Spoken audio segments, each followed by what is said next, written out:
Introduction. Moviegoers caught their first sight of Alan Rickman in 1988 in the action thriller Die Hard. At the age of 42, antediluvian by Hollywood standards, he was cast as Hans Gruber, a Teutonic terrorist who has seized control of a Los Angeles skyscraper and taken hostages. So far, so unremarkable. Expectations for the film were modest and early reviews mixed. This, though, did nothing to dent its popularity at the box office, which grew by word of mouth. Starring Bruce Willis as an NYPD detective, Gruber's nemesis, Die Hard alerted audiences around the globe to the talented Mr. Rickman, whose devil-may-care interpretation of a psychopath stole the show and received a deluge of plaudits. As a New Yorker critic later noted, Gruber likes nice suits, reads magazines, misquotes Plutarch. No one ever looked so brilliantly uninterested while firing a machine gun or executing a civilian. As portrayed by Rickman, Gruber seems to possess a strange fatalism, as if he expects to lose and to die all along. Lord Byron quipped that after the publication of his poem Childe Harold, he awoke one morning and found himself famous. The same might be said of Alan Rickman and Die Hard. Until then, his career had largely been forged in Britain, most notably at the Royal Shakespeare Company, where, in 1985, he stood out in plays such as Les Liaisons Dangereuses. But before then, in 1982, he appeared on BBC television in a series adapted from Anthony Trollope's Barchester novels. Perfectly cast as the Reverend Obadiah Sloak, a slimy hypocrite with a toe-curling smile, Alan demonstrated that he was as at home on screen as he was on the stage. Global stardom may have taken its time to embrace him, but there was surely never any doubt that it would eventually do so. Blessed with a voice that could make fluctuations on the stock market sound seductive, and a delivery that was hypnotically unhurried, it was obvious that Alan had a natural gift for acting. To him, it was more a vocation than a profession, and he was irked by those who sought to disparage it, and in awe of anyone who devoted their life to it. As his diaries demonstrate, acting is not merely a means of escape, in itself a wondrous thing, but a portal to a greater understanding of what it means to be human. However, it was not how he originally sought to make a living. Born in 1946 in the London working-class suburb of Acton, Alan Sidney Patrick Rickman was the second of 4 children, 3 boys and 1 girl. His father, Bernard, was a factory worker who died when Alan was 8. It was thus left to his mother, Margaret, who worked as a telephonist, to bring up the family. He was educated at a local primary school and Latimer Upper, which counts among its alumni the actors Hugh Grant and Mel Smith.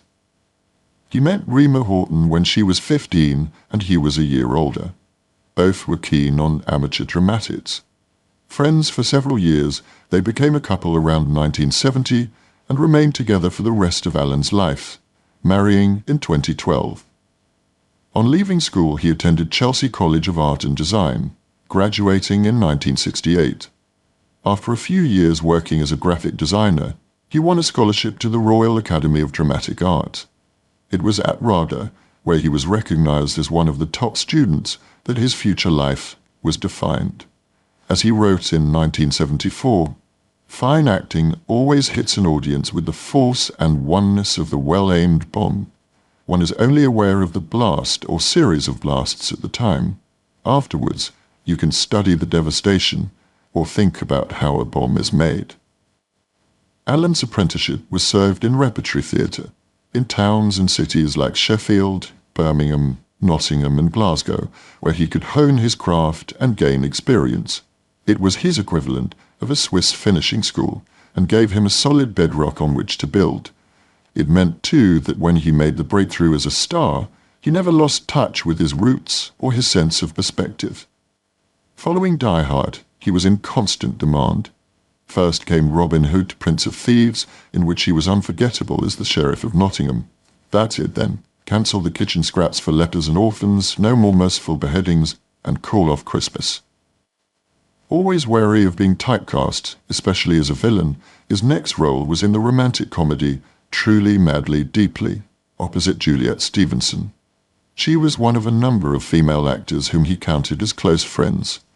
In 1995, he appeared in An Awfully Big Adventure, an adaptation of Beryl Bainbridge's novel of the same title, and Sense and Sensibility, which Emma Thompson adapted from Jane Austen's classic novel. Galaxy Quest, a parody of Star Trek which has since acquired cult status, required him to play an alien, while in Dogma he was an angel who has the voice of God. Alan was nothing if not versatile. Other roles included Rasputin, Anton Mesmer, Eamon de Valera, and Hilly Crystal, owner of the legendary New York punk rock club CBGB. The first decade of the new century was devoted largely to the Harry Potter series of 8 films.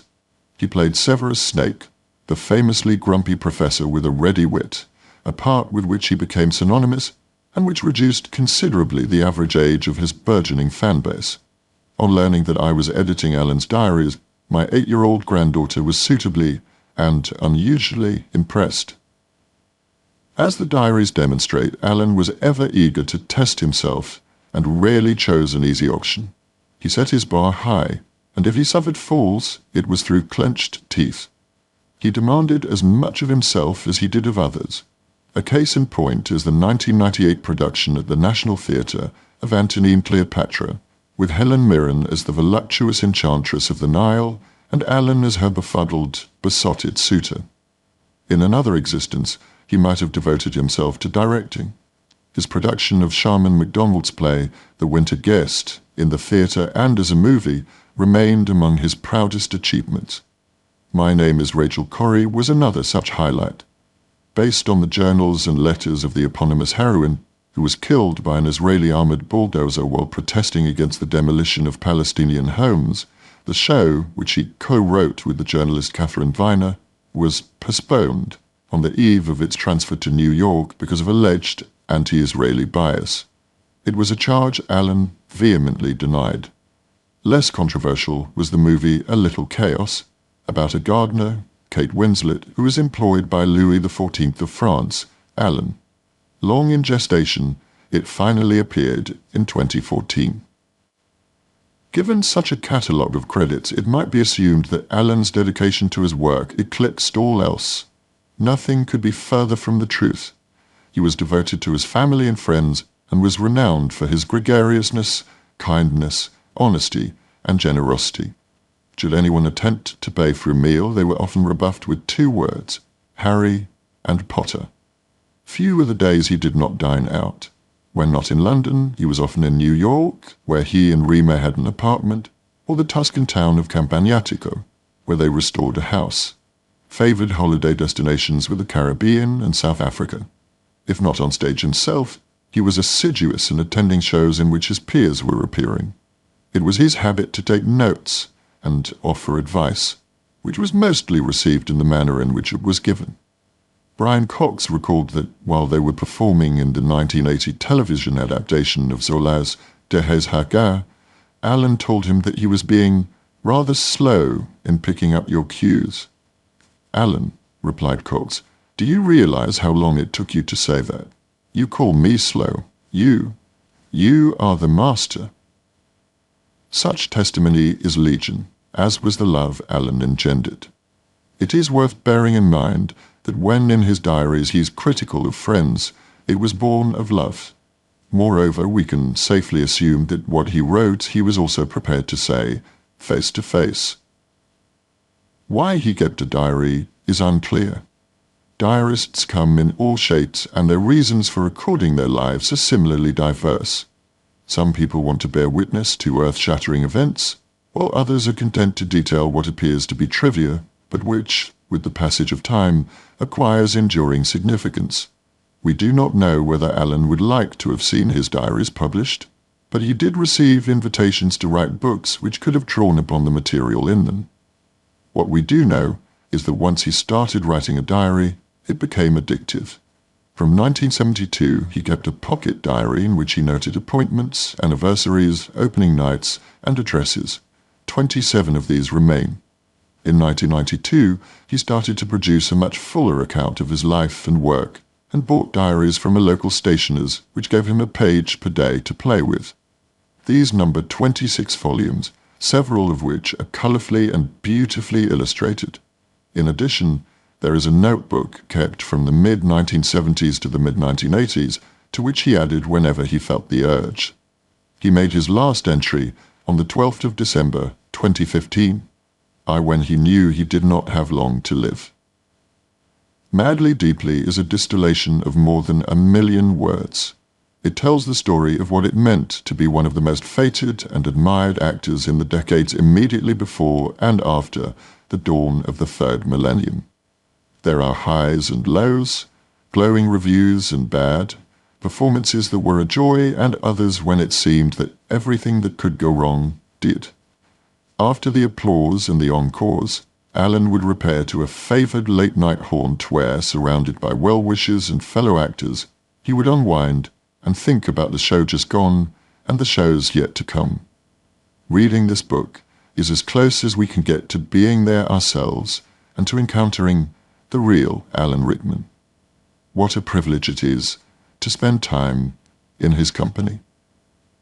By Alan Taylor. 1993. Patrick Caulfield, Richard Wilson, Lake District, Radio Sussex, Berlin, Riverside Studios, Mesmer, Peter Sellers's The Persians, Salzburg, Neil Kinnock, Vienna, Steve Reif, Sleepless in Seattle, Vienna, Mesmer, Berlin, Hungary, Paris, Arts Rally, Felix Awards. The 13th of June. Quiet pleasure of preparing food for friends. 1 p.m. Michael G., Christopher and Laura Hampton, Danny and Leela Webb, Jane and Mark, and Rima and Lily. The sun emerged, and we spilled into the garden. The 20th of June. Patrick Caulfield, who says he hates painting, but it's how he earns a living. The horror of walking into this small room. Important to do something. Doesn't matter what. Just something. The 21st of June. Arrive home, switch on BBC Two. Pina Bausch. The real thing. After reading another article in The Face about hot young things. She has such a graceful, determined truthfulness.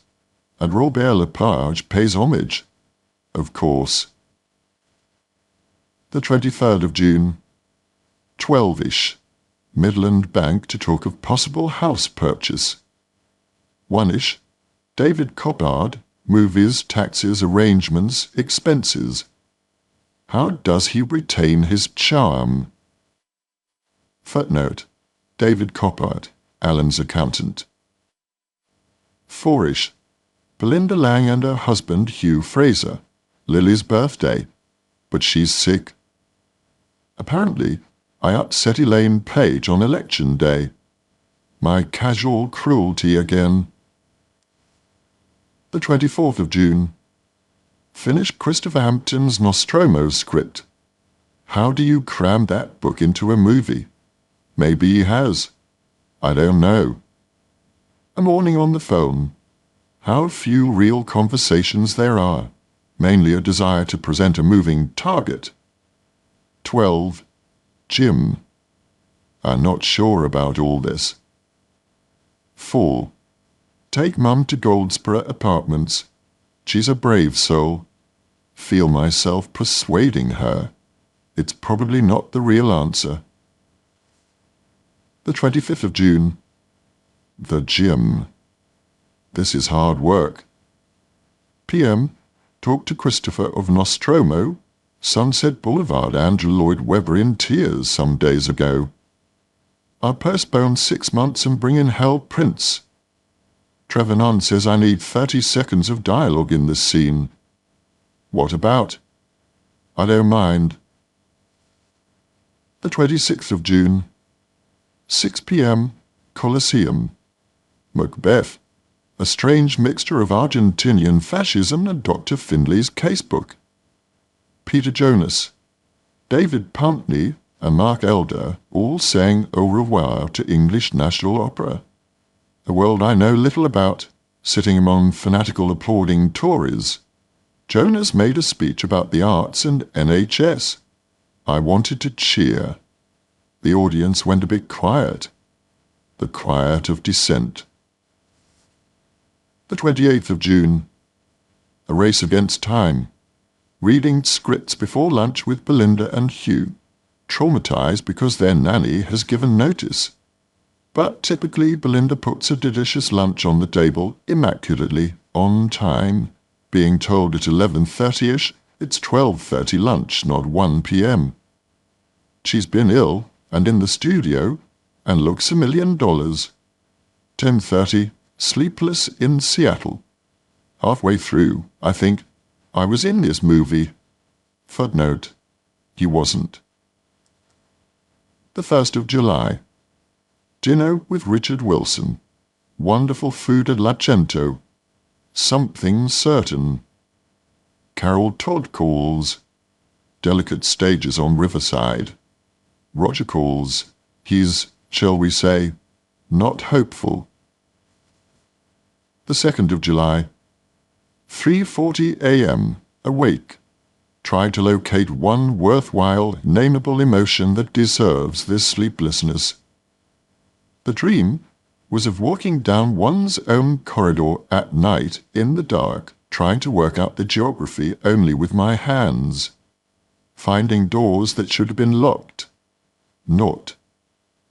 N.B. Hand this to the nearest amateur psychiatrist. The 4th of July. A.M. Driving through the Lake District to Ruskin's house. 5ish, ferry back across the lake. 6:58 to Euston. Really good to see Roger and Charlotte gossip again, and now their wonderful, loving children. They had a real simple, generous, open attitude to work and life. Not a single deception or selfishness. They've built their dream, and are living it, and giving it to others. Such an antidote to the shenanigans of this week. The 5th of July. 12. Juliet Stevenson arrives. A flurry of lost keys, inability to get men on the phone, etc. In other words, as ever, late. But it's fun to work through the show with 2 bright bites like these. Juliet has, of course, been clamped. 6th of July. 3:30 interview for Radio Sussex. This is why I don't want to do them anymore. A man who talks of paddies and thinks one-person shows are the salvation of British theatre. 8th of July. 3:30 flight to Berlin. Lance on the flight. Wieland drives me to the hotel and then to the restaurant. I can't let go with them. I'm pulling on the reins all the time until they sign. Footnote. Lance W. Reynolds and Wieland Schultz Kyle are both producers. The 9th of July. Fittings with Bridget Hutter. Instantly an angel full of the right ideas. Wigs and makeup need to be shown. 5:05 flight to London. 7ish, script to Mary Elizabeth Mastrantonio, and Pat O'Connor wants to party. But for some strange reason they're off to Ireland for a week. They only just got here. 14th of July. It seems sometimes to be in the stars that some days are peaceful and some are manic. 9 a.m. David comes to deliver a bookcase and mend a cupboard. Steve comes to fix the stereo. Janet comes to clean. Ruby whacks to show some outtakes, and the phone rings and rings and rings. If it isn't the Riverside lunch, it's not a Riverside lunch, it's a dinner. Did I read the Rudkin script? Can we go to Stroud? Who can come? Who can't? 8 p.m. supper with Louise Krakauer. 9:50 Groundhog Day. Nearly, not quite Capra, but a relief. The 15th of July. A day which led to Riverside shenanigans. At a 7 p.m. dash with the proposal. Jane Hackworth Young screwed up, or screwed us in a big way. What's underneath this? If it turns out to be Jules Wright, I shall screw her to every sticking place I can find. Footnote. In the summer of 1993, Allen, together with theatre producer Thelma Holt and Catherine Bailey, a film producer who he had known since RADA, attempted to take over the running of Riverside Studios in West London, which was in financial difficulties. Allen, as the most high-profile of the three, bore the brunt of the media coverage. Jules Wright, an Australian theatre entrepreneur who ran the Women's Playhouse Trust and had been a member of the Riverside Board, made a rival proposal. According to Time Out, London's listing magazine, she had been offered the role of artistic director. What became known inevitably as Rivergate grew increasingly contentious, culminating in a feisty encounter between Allen and Wright on the 28th of November, 1993. In the end, the ambitious bid by Allen and Associates was rejected. Wright withdrew hers, and William Burdett Coutts, who made his name running the assembly rooms at the Edinburgh Fringe, was appointed director of Riverside Studios, a position he held for 27 years. 16th of July. As for Riverside, we wait and see. Ditto Mesmer. I think Deborah Warner has the right idea. Only do what you want to, make yourself a unique entity. Then you get invited to Salzburg and Bruno Gantz, 200 extras and 5 horses to do Coriolanus. 18th of July. Home to phone message saying Jules Wright has been given Riverside, and then a call from Roger Spottiswoode telling me the latest Mesmer horror stories. Is this a big test? What sense can one make of the Riverside situation? I'm writing this not angry, yet that will arrive in a big way if we discover anything untoward, just numb from the endless pursuit and advancement of the mediocre in this country. The 19th of July. Most of today picking up the telephone receiver. Mesmer seems to be breathing again. A cheque has been sent. Was it signed? Misspelt? Something must delay it, surely. Jules Wright has Riverside. No, she doesn't. Yes, she does. Were we red? Maybe not. Is Jane H.Y. a traitor or innocent stroke power mad? At all events, it's not coming to us, although we don't know if there's any money to run the place. 20th of July.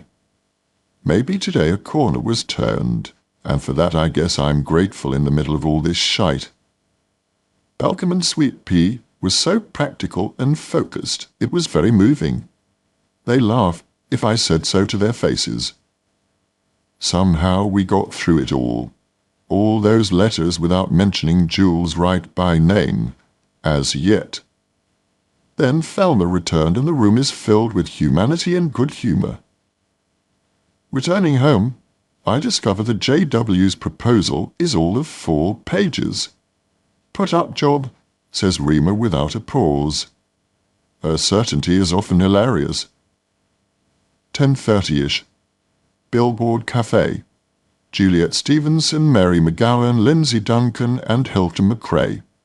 Acquainting them of the day's facts creates focus, strength, and purpose. We'll see, we'll see, we'll see. Somewhere in here Mesmer careers crazily on. Faxes, phone calls, entreaties, promises, demands, questions. Somehow, no answers. Plus I'm offered £50,000 a week to do Slice of Saturday Night in West End. Mad, mad, mad. The 21st of July. More phone calls, letters being answered. Thelma got tough. Time Out continues to ferret. Mike Lowen backs off. Andrea shows me a daunting new regime for the gym. 22nd of July. To the gym and then take Arwen to lunch. Cafe Tempo, Kings Road. Can't really begin to deal with how easy it is for me and how hard for her to walk up a flight of stairs. The image of her flat on her face on the floor of the taxi will stay with both of us. Thank God she, me and the taxi driver could laugh. The 23rd of July. Diaries. Funny things. Having to record people as a collection of initials. For the record, JW equals Jules Wright. A dangerous, manipulative person. The 26th of July. At Riverside, brews on. A letter from a friend of JW in the Standard. Write the reply on the plane. Just shows how quickly it can be done. The prospect of seeing Peter Sellers' production of The Persians, a sudden yes. Some phone calls, and I'm out the door with a hold-all and on the way. To Salzburg. The journey to Heathrow really is the best. Then to Munich and cool, high-tech airport. 100 miles of corridor later, and there is a driver. £100 later, and I'm in Salzburg for the last half hour of The Persians. No, I'm mentally photographing every second to make it count. Fifi is there at the end. It's always good to see her. She's one great yes to life. The 27th of July. To Festspielhaus for Coriolan. Staggering venue. Hildegard's model now full, unbelievable size. A sudden strange desire to be in it. We almost are, in the third row. 200 extras, horses, flames. Epic, but ambiguous too. Bruno Ganz is the one for me. Seems not to be an actor at all. At the party, I meet him. Shy, courteous, quiet, slight. Of course. Peter Stein, a whole ball game of his own, as Deborah found. Brave show, cowardly audience. The 28th of July. Deborah and Fiona Shaw have certainly found their power. But there's a sense of panic somewhere. What do they do with it? Stories of Stein's abrasiveness when confronted by Deborah's self-sufficiency. Sort the diet. Bratwurst, potatoes and sauerkraut for lunch. Mozart Museum. The girl playing the instruments pretends to speak French badly in order to surprise us how well she speaks it. And English. Find Fifi and Deborah at the theatre. Have tea. F worrying about her production of Hamlet, her film career, our agent, the play she's due to do at the National Theatre. I can see reasons for all the concerns, but what a waste of her extraordinary energy. Talk of this and more with Catherine Bailey on the plane. A remarkable woman. Hits the ball smack in the middle of the bat, but all heart too. Home. Did that all happen? 29th of July. Back home to articles in Time Out in the Evening Standard. All very energizing and focusing. If all the energy and focus can shift to the other side of the river, then great. Keep talking. Jurassic Park. What the hell is the plot? Great dinosaurs. 8 p.m. Lust with Dennis Lawson. Reminded me a lot of Lock Up Your Daughters in 1974. Even less direction here. The 30th of July. Spoke with Stephen Tate, Observer. Talking with journalists always leaves me feeling uneasy and a little like those tribes who don't like having photos taken because they're giving away their souls. But today there is a strong sense of colliding with one's destiny. 31st of July. Woke up from a dream where Rima and I are going for a week's holiday in a remote country cottage. To get there first, we have to tramp through a muddy field to a farmhouse. On the right, there is a kind of hen coop. Our instructions are to shoo the hens off the mattress they are running around on, shake it, and take it off to the cottage. As we approach, we can hear après-sex giggling. We peer in. There in the straw are a pair of 75-year-olds dressed, but lying amongst the eggs and hens, grinning. Work with Tara Hugo for her New York opening.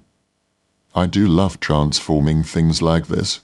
Or maybe it's just pointing a spotlight on a fine talent with more accuracy. At all events, the process is a mystery to me. Where does the insight come from? Part of it is cumulative, but most of it is a gift still shrouded in mist. The 1st of August. Riverside Report in Observer. Lazy journalism, so the points are more bluntly made than they should have been. The 3rd of August. 10:30 to ICM to sign deal memo.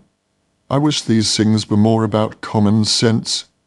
It's embarrassing to think that discussions have to take place about the size of one's name, whether they'll pay for the laundry, how many bottles of Evian water, et bloody cetera. Of course, if they try to rip me off. Then Rima and I go shopping for her Jamaica trip. Keep feeding her and obtaining regular cups of coffee, and it's fun in Knightsbridge. The 5th of August. Kristen Millwood comes for lunch. Now I think it's time for something drastic. If there's no magic pill, then maybe she should work in another country. England does not recognize or reward her qualities. The 8th of August. At home, watch last part of Kinnock. Neil is wrong to feel such failure, with the same instinct which told me too that he would lose the April 9th election. I also know that this country had developed such a meanness of spirit, a refusal, however unspoken, to think of others' problems, that the balance was tipped, and he could have done nothing more. He has made it possible for others to win by the hugest personal sacrifice. Livingston, Skinner et al. Are wrong because they spend their lives so consumed by politics they cannot put their fingers truly to the wind. Their professionalism makes them lose touch with their innocence. The 9th of August. 4 p.m. to Thelma's office for preliminary chat about Riverside before NN arrives. Present, Thelma, me, Claire, Margaret Heffernan, and after a while, Catherine Bailey. We discuss avenues of approach, and Margaret is her always blindingly clear self. Doorbells ring, people enter and leave without seeing each other, which is clearly the object, if not the plan.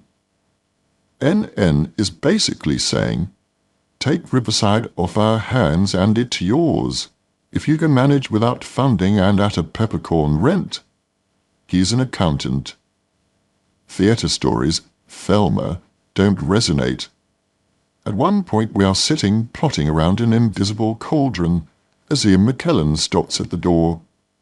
Thelma immediately enlists him and nearly says too much too soon. The 10th of August. To Vienna for costume fittings, and I didn't even argue. I should have. Coffee and lemon cake in famous Austrian or Viennese coffee house. Back to London. 12th of August. Damning and fairly unprecedented report in Standard re Riverside. Talk about things fadging. 3.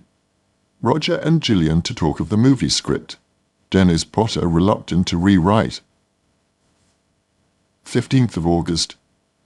All afternoon, the simple but back-breaking pleasure of creating a flower bed. The 16th of August. 7:45 Gormenghast Lyric Theatre.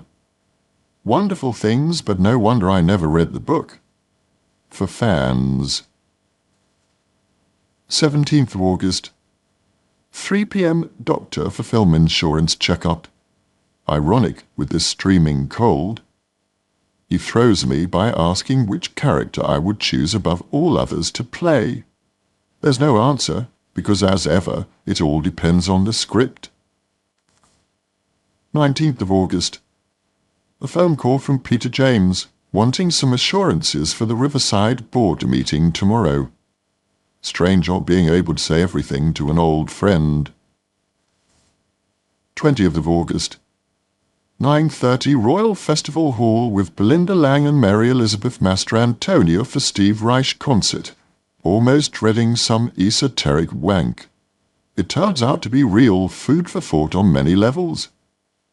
Of how many pieces of music can it be said it has genuinely clarified the Middle East conflict for me?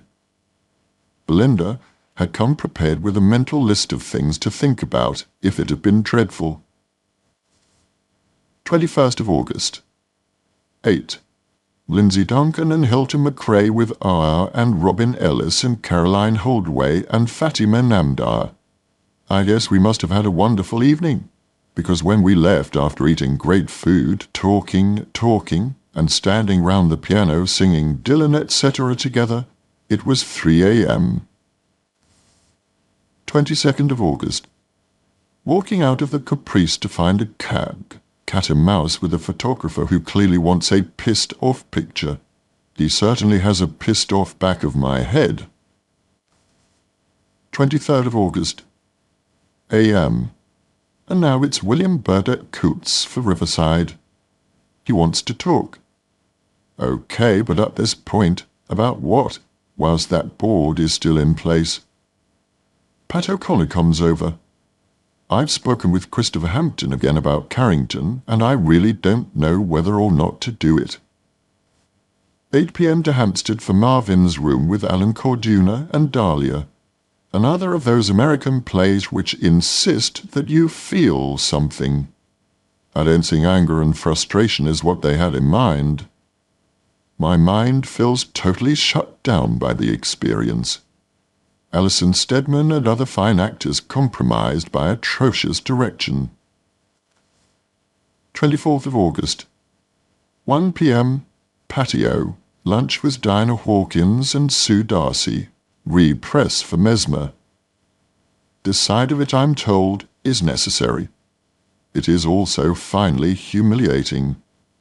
Not their fault. Actors as product. 30th of August. 10 a.m.ish because of the Notting Hill Carnival barricades and no taxis. Kensington Hilton and first rehearsal of Mesmer. Script obstacles to be overcome, but encouraging to see how often Potter is on the button. 1st of September. 9:30 rehearse. At least Roger is completely transparent. If there's a problem, it inhabits his entire frame, and with Mayfair Entertainment, etc., there are problems. 2nd of September. 8:15 to Laura Hampton's apartment. Champagne and stories of family skullduggery, and on to 9 p.m. Norma Heyman. Sleepless in Seattle party. Names. Meg Ryan, Nora Ephron, Neil Jordan, Andrew Birkin, Michael Caine, Alan Bates, Edna O'Brien, Stephen Frears, Lindsay and Hilton, John Robin Bates.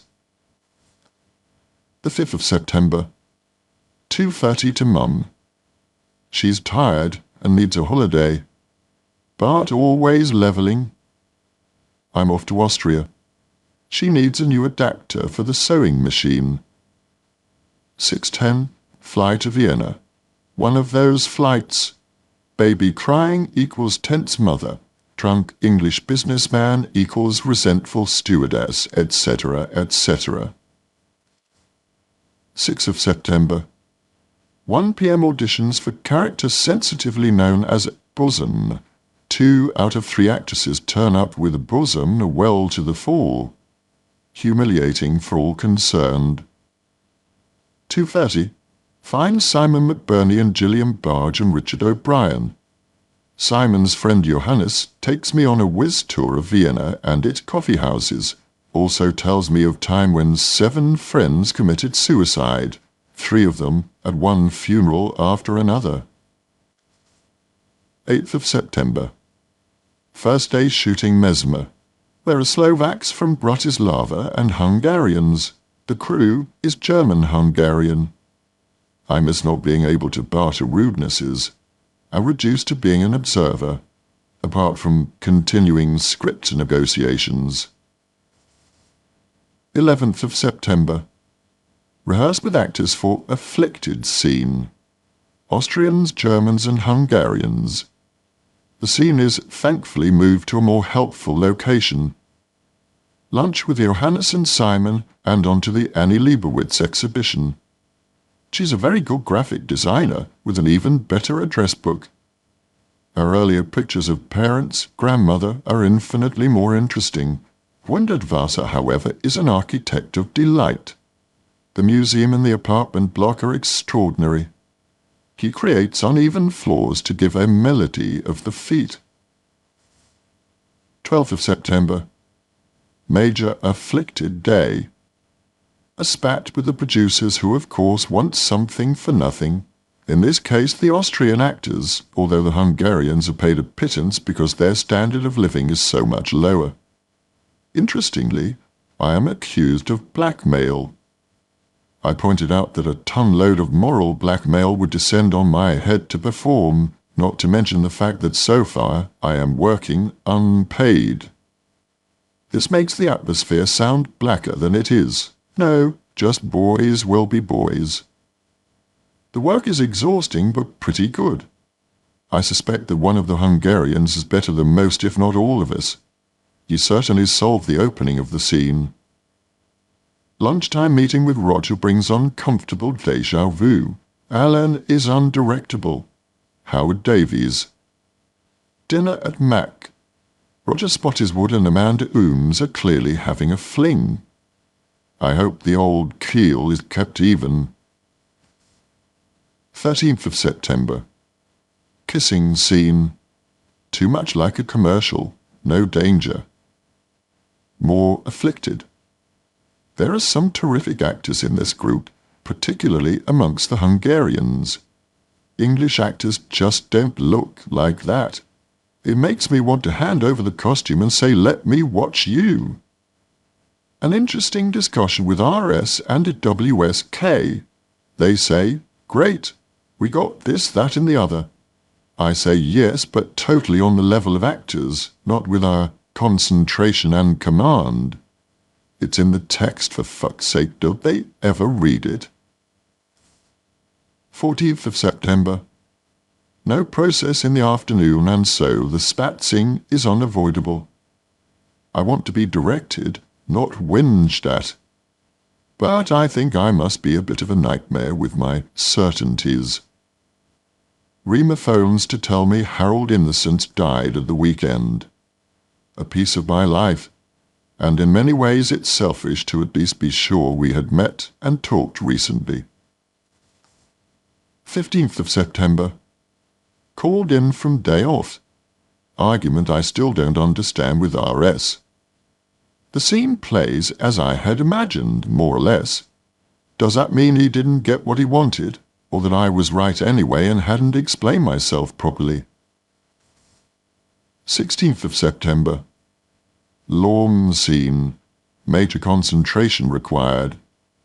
Someone is watching over us meteorologically, if not financially. The sun shines, the wind blows, on cut. A bit frightening, really. Mesmer, is he monitoring this? The battle goes on for me not to. 17th of September. Last day in Vienna for the time being.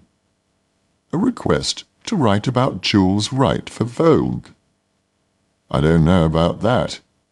What does it smack of? Having to be more than honest in print? Why? Birgit's party. She is a genuinely beautiful person in every way. Looks, spirit, the whole shebang. Amazing food, some good talk, a bit of the sense of being circled by descending wasps, mosquitoes, feathers, brick walls, etc. But it was 2:45 when I got back, so it must have been good. Chris thought I was 36. I did not disillusion him. 19th of September. Fly to Berlin, 7 p.m. Walk around town. Get lost. Time stands tapping its feet on days like this, waiting to go somewhere else, and when you get there, not know where you are. The 21st of September. To breakfast with Amanda, Gillian and Wallace Shawn, who we found in the lobby. He's doing a show tonight to the Berliner Ensemble. He talks in his haltingly, carefully phrased way of Eastern Europe, of people coming up to him in the streets of Manhattan and offering him film parts in Amsterdam, or asking him to read a script. He talks of his office suffusing him with guilt whenever he enters it. Some scripts have lain there since '86, and of going out to buy a piece of paper when he has to write a letter. And he talks of never making an unplanned move. 22nd of September. One of those days, a bit too tiring, vaguely stressful. I'm always surprised at how easily I can buy into that instead of working against it. It's the dog with a slipper syndrome. Difficult scenes in the morning because of an actor was no real process, and RS was no notion of teaching him. Roger tells me Phelan called him from his meeting in London. There were 23 lawyers present, all on our payroll. Wingate liked the footage. Are we supposed to be pleased, or is it okay for me to feel insulted that he wished and was allowed to see it? Dinner with Gillian Barge. One of the greatest pleasures of this film is working with her, finally, and getting to know her. The 23rd of September. The devil was crawling around today, making me antsy. Tiredness is a factor along with the lack of real discussion, which is why it was well motored by Simon this afternoon. The madness has to be located and shown. Meanwhile, the dreaded press, and even in the unit publicists, the unstoppable desire to compare one job with another. Was X more difficult than Y? No, X equals X and Y equals Y. Don't be lazy. Tonight, I was fuming. The co-star is tired from something or other, so rehearsals are curtailed. No discussions. Footnote. The co-star in question is Amanda Ooms. 24th of September. And a continuation today. Extraordinary how the set picks up and absorbs and dances lightly round an atmosphere, especially between two actors. Difficult scene, fury with the director not abated. So, a decision to remain apart as much as possible equals chill factor on set all day. It's wrong when an actress is treated like a piece of Dresden rather than a professional. But we finish one scene and rehearse another. With the difficulty. But we get there. Onward. 27th September. A day at the top of a flight of stairs, throwing Simon McBurney down, or sliding down the banisters and ripping my pants. Tennis. Gillian finished so late and is being called early. I have to talk to someone. This is slavery, exploitation. Supper with her and Jan Rubisch, Czechoslovakian, charming, and likes dirty jokes. 28th of September. A day almost entirely on my own. Walking on Kurfürstendamm to buy shoes, the wrong ones, and then Savini-Platz for some more, the right ones. Finding a new part for the electric racer and speaking German to do it. Photographing the bag lady who was sitting by a ton of rubbish, not hers, in plastic bags. Gillian called when she came back from the set. We had room service in my room and talked of Stratford and Stratfordites, and of her not being able to spell Oedipus in a Peter Brook rehearsal. 29th of September. I think it's called a relatively jolly day on the set. A letter from Amanda. Heartfelt words. A rushed but honest response. Paris bar after work. Gillian, Tom, Roger, Amanda, Simon. 1. There are difficult days ahead on this script. 2. There are cross-currents amongst these people that would confound a miniseries or a Fado farce. The 1st of October. In the end, some very good work is on film, but blood is on the carpet. I fought, kicked, and screamed, or rather some mesmeric force did the kicking and screaming. I hope in protest of the way we were being asked to make and effect work. I don't know who is right or wrong. I am difficult, temperamental, uncommunicative. Others are sentimental, effect-driven, undisciplined. But in the end, something that is okay. The 2nd of October. Long, difficult day. The scene is designed around a lighting effect. I rest my case. On arriving, I announced that today I was a marionette. I would be very well behaved. Ironic laughter. The 3rd of October. A day off.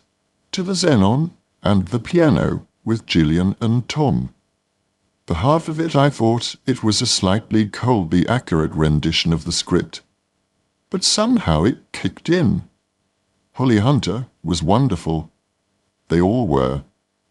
An inspiration and currently a vindication. I envied Tom the innocence of crying in the street afterwards. The 4th of October. 7 p.m. pick-up tickets for 7:30 show of Clockwork Orange at the Volksbühne. I can see what the cavils might be, but they are so impressive. The atmosphere in the theatre is very charged. The actors are in physical danger quite often. Buckets of blood, flour, water, whatever descend at regular intervals, and the anger at the East German sellout is transparent. What the hell do they do with Lear and Othello? The 5th of October. Shenanigans is the alternative title to this film. Who the fuck is telling the truth? Good work goes on, but so does the skullduggery. And I'm so tired of it. An interview with cinema tests one's responses more than somewhat. The 6th of October. Sitting in front of a mirror all day. However much I look at my face under such circumstances, I never see the full horror that photographers manage to capture. How do we edit that out?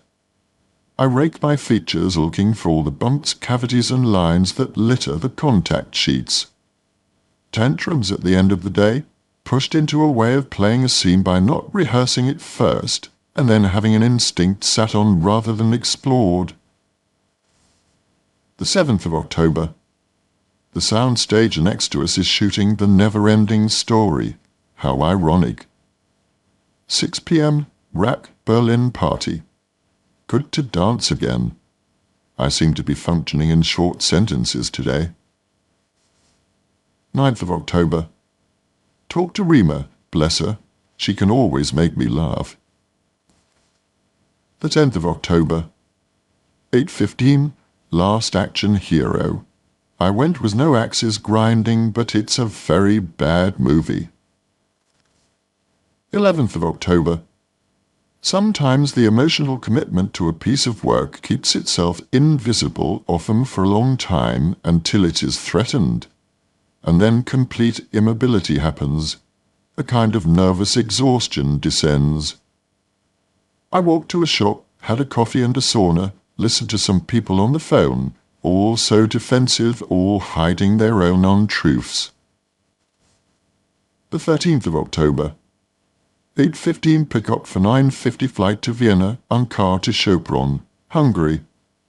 Pleasure at past as new is very much tempered by the tensions and insecurities attached to this job. Every day there's some new financial drama. Will I ever know the truth underneath all this? However, the town has a great impersonal beauty. It knows it has been here forever. It tolerates the 20th century with its teenagers in backpacks and jeans. After all, it knew satins and bows. The snooker was fun. On every level, Miss O swims in selfishness. What price freedom and personality when there's little curiosity? No sound in the street. Odd moments of plumbing in the hotel. A dog barks. The wind blows. 2 a.m. wide awake. Why am I having to fight idiotic battles about hotel rooms? The 14th of October.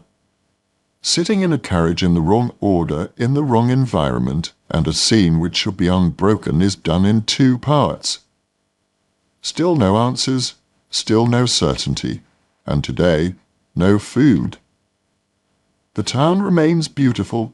The hotel, especially the bathroom, makes me think of visits to my grandmother. No matching towels in those days. Other crew members are not so lucky. They've gone out to buy shoes to wear in their showers. What the hell has this year been about? The push to direct. The punishment is beginning to feel a little unrelated to the crime. The 15th of October.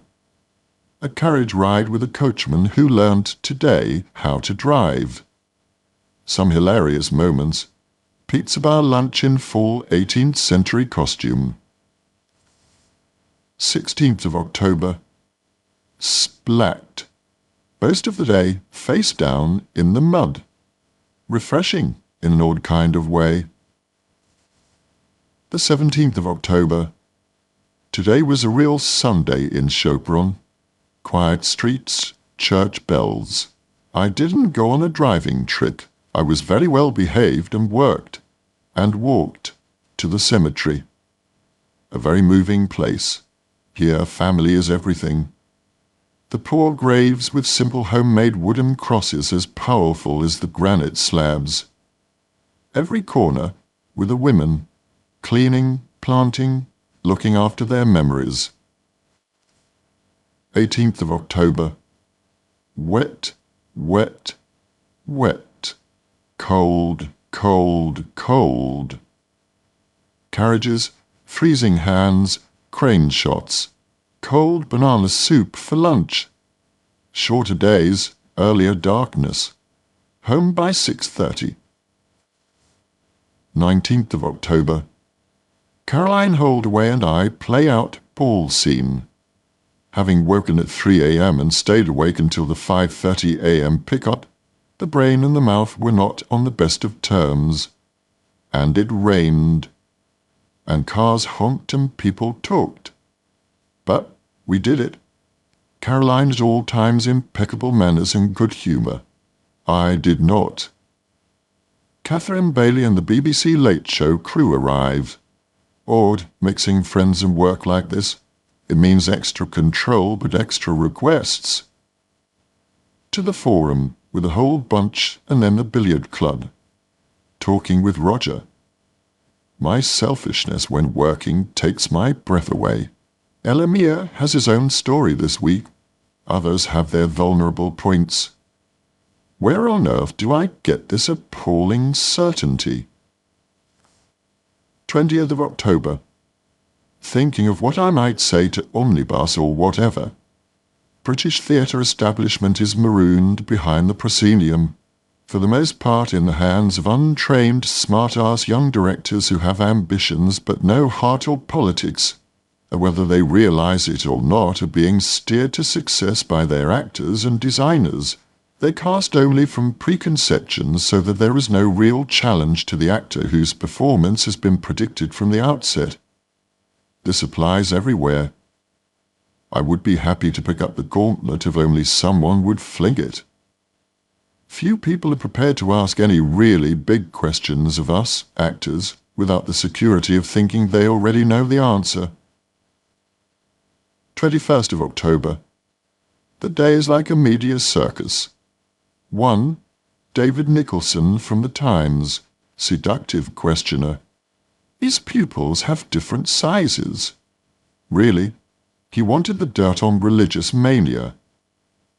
2. Murray H. Took photographs, boring ones. N.B. Snowden. 3. Someone from Sight and Sound ferreting.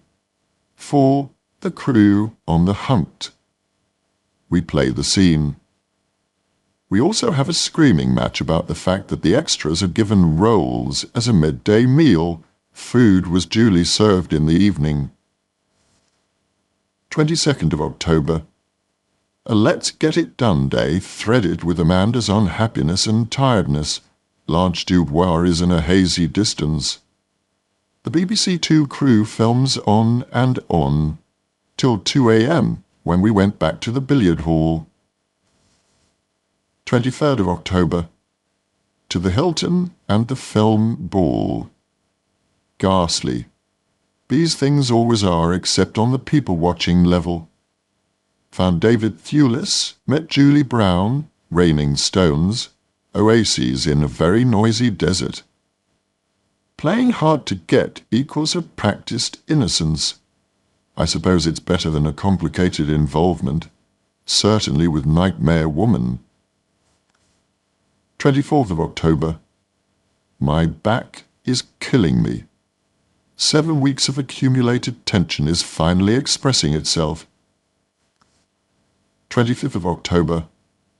Why was I dreaming about having got myself a Saturday job at Woolworths? 26th of October. The diva quotient is stepped up. Not, however, the Hungarian actresses. Thank you once again, the West. The Hungarians first commit, however inorganic and time-wasting the process may be. Later at the Forum we all start to relax. Wonderful goulash supper and then a strange nightclub. 6 customers and a girl in UV bikini. It all comes out. They really were never talked to. They did, however, put up huge barriers and stamped a bit. Not the Hungarian thing. But basically it is all about trusting actors and allowing being open. All the old things.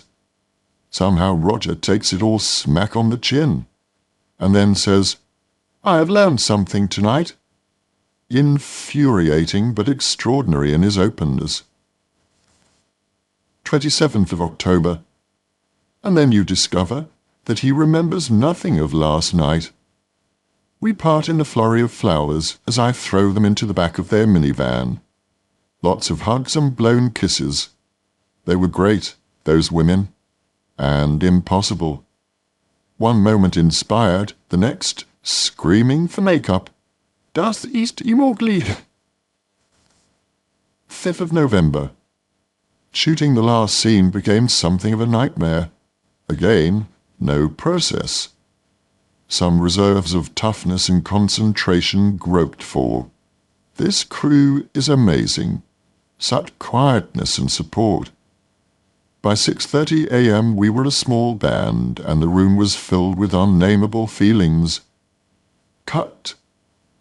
And Mesmer speaks no more. 8th of November. The last day of shooting. Happy, sad. I sat, breathing it all back in. I spoke a bit, forgot to stand up, forgot to have it interpreted. Probably it was too short. Monumentally moving was the flower given by every member of crew to Amanda and I standing at the top of a flight of white marble stairs as they fanned out below. At times I feel so close to that girl. Goodbyes, kisses, hugs. People coiling wires on the screwing lamps, loading. Kisses, slamming doors. The 9th of November. 6:40 p.m. flight to London. This time it feels like I've been away forever. 10th of November. To Chelsea and Westminster Hospital to see the newest child and Ruby's third. It is so hard to believe, but she has done it. And this time, the child she was thinking of auctioning, there she is, breastfeeding. The room is filled with flowers. Something very grotesque from the orchid world from Joan Collins looms in a corner. I took her a ready-cooked chicken. She fell upon it. The 11th of November. Paris. The most beautiful day. Blue clear skies and clean hard sunshine. Out to Versailles, a scene I fought to keep in the film. Strange to see Beatty walk towards us as Marie Antoinette in full sail. Roger is furious, sulking. You never wanted a French actor for Louis. Serge Rideau really does have a strong accent. Roger breaks the lens cap on the BBC's camera. The scene is done for a crowd of tourists and to a backing of gunfire. A burst of late sun gives us an extraordinary last show, and we move to La Baie Hotel in Paris. Go to collect Ronnie and Isabelle Huppert for dinner with the rest of us. A pleasant evening. Roger and I fittingly finish with a row about my character, my work methods. Did they have sets, etc., etc.? 12th of November. Another glorious day. Slightly messy, unfocused walking around. Buy some clothes for Rima. Grab a sandwich. Back to the hotel for a long, ghastly drive to the airport. Nearly missed the plane. 17th of November. 3-ish. Royal Court Theatre production meeting. Educative to hear people talk this way. Actors as meat on a West End slab. Main topic of respect, the investors. Largely same people as in the room, the project, the risk.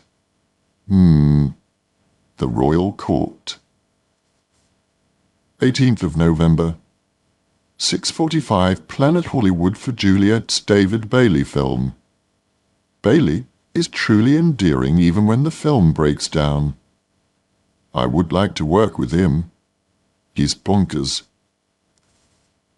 19th of November.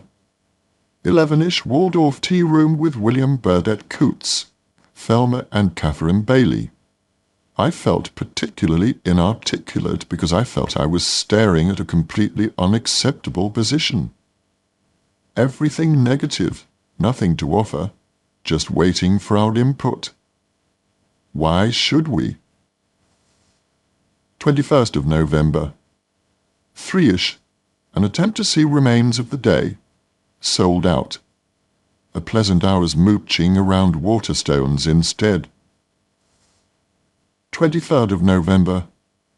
We go to Victoria Palace for an arts rally, and then to the Houses of Parliament to lobby MPs. Standing in the cold with Ken Cranham, Sylvester Latuzal, Stephen Daldry, Harrier Walter. Cameras poke around. The Sun pretends to be the Guardian.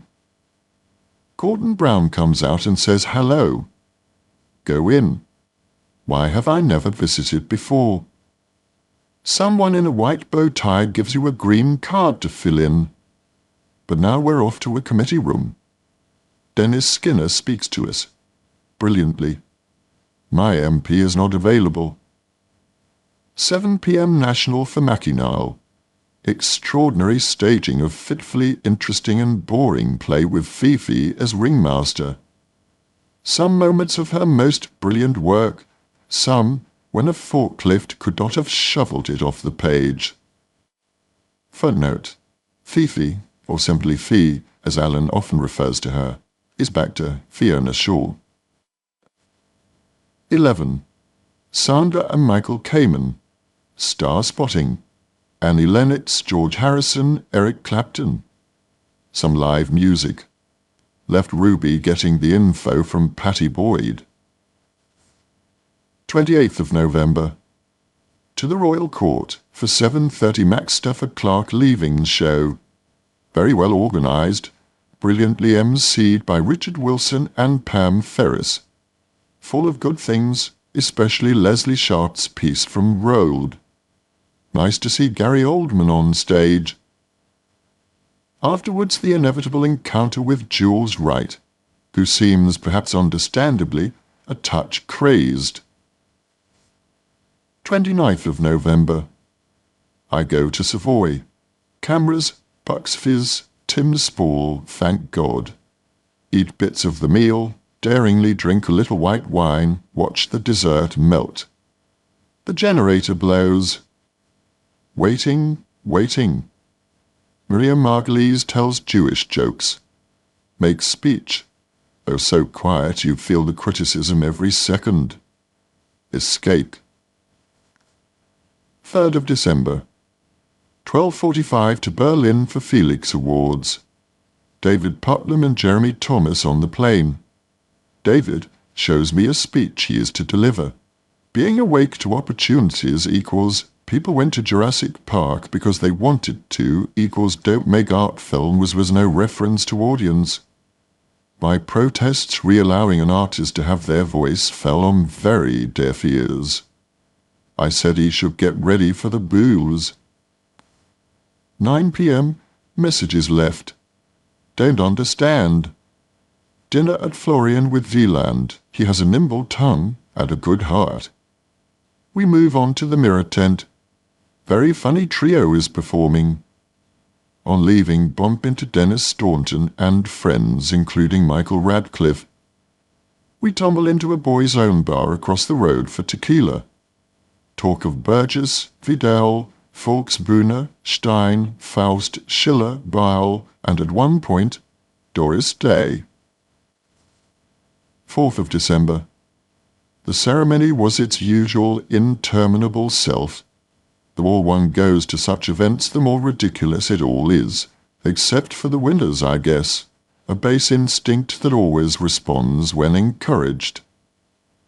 As do others, of course, in the face of all common sense. A considered no should be controlling one, but this devilish urgent yes propels one forward. Food, drink, sex. 4 a.m., Florian with it all swimming around me as earlier were Antonioni, Wim Wenders, Louis Malle, J.J. Arnold, Schlendorf, Friers, etc., etc. Otto Sander is a new friend. 6th of December. 6:45 taxi brings Mum, Pat and Michael to take us to Prince Edward Theatre for Crazy for You. Birthday outing, stupid plot, wonderful choreography, endlessly inventive and not at all corny. Of course, it's all a bit of a Chinese meal. 9th of December. Who could write the script for today? 11:30. Graham Wood comes to take photographs for the Times. I'm not sure what I feel about these pictures. Sometimes you trust the process, sometimes not. Ruby arrives, in a bad way. I can only keep talking, hoping to put up some skittles she can't knock down. Emma Thompson phones. Would I take part in a charity performance? Robert Lindsay is ill. Prince of Wales. Okay. 8. St. James's Palace in a tie. Rehearse in the taxi. Run through, sort of. Do it. With panache. Prince of Wales is a good guy, I think. An awful lot of ushering went on, and I was steered in to meet HRH. Loathsome. Savoy Grill with Emma. A very easy, enjoyable meal with an easy, enjoyable person. She says fuck a lot. Much laughter. 11th of December. 1:30, Ruby's daughter Madeleine's party. Smarties ground into the carpet. Paper hats being snatched off little heads. Fights to blow out the candles. Grown-ups standing around a very low table watching the children at their first party remembering theirs. As many tears and tantrums as smiles. 13th of December. And now the fascists are in Russia. While Rome burns, I go Christmas shopping with Ruby. She's on the mobile phone looking at exhibits in the V&A, picking up earrings, putting them back, buying a noddy toy for John Simpson, worrying about the service charge, window shopping while driving, and over lunch the arrows of perception come shafting out. We talk too of the depression the world is in. PM. Writing Christmas cards. A strange exercise when there are about 150 of them and there's no time for a real message. 17th of December. 8 a.m. Special delivery from Buckingham Palace. Okay, but why at 8 a.m.? Prince of Wales saying thank you. 25th of December. Christmas morning is always a favourite time. The calm, coffee, orange juice, presents, quiet streets. Around 12, Mum, Michael, Sheila, John, Sarah and Amy come over, and the turkey panic has already begun. The temperature goes up and down, and eventually the bird is cooked in 3.5 hours rather than the 5 hours we had expected. Turkey panic is replaced by potato panic. Vegetable panic lurks in waiting. Somehow it all, except the completely forgotten stuffing, arrives on the table and is scoffed. Now for present panic. Does it fit? Do they like it? It does. They do. Pictionary. Noise. Morecambe and Wise wind down. Footnote. Michael is Alan's younger brother. Sheila is their sister, and John her husband. Sarah is their brother David's eldest daughter. Amy is one of Sheila and John's 2 daughters. 27th of December. The central heating completely fucked. Yellow Pages brings rescue. 30th of December. 3 hours sleep. A sluggish taxi to Gatwick. An extremely welcome upgrade to first class to Antigua. I might have known we'd be punished. I'm writing this in the restaurant at Antigua Airport. Our flight was overbooked with a party of West Indian OAPs who were sitting very tight in their seats. So it's off with our luggage amidst a lot of, "This is completely unacceptable," and "No, I don't want to stay in Antigua tonight." Eventually we fly to St. Kitts on the 7 p.m, and then we scramble onto a 6-seater for the 10-minute ride to Nevis. Dinner poolside of the hotel, lots of Americans surrounded by bamboo. On the plane, watched In the Line of Fire. Unbelievable die-hard rip-off. Adversaries on the phone to each other, falling from a skyscraper, etc., etc. 31st of December. Discovering Nevis. Drove round the island. Afternoon on a lounger. Script, snooze, Coke. 7:30 champagne in the great house. At the end of this year the feeling is of being a silent sandwich filling. 1994. Caribbean. Mesmer. Los Angeles earthquake. Golden Globes. Yukio Ninagawa. Anthony Sher.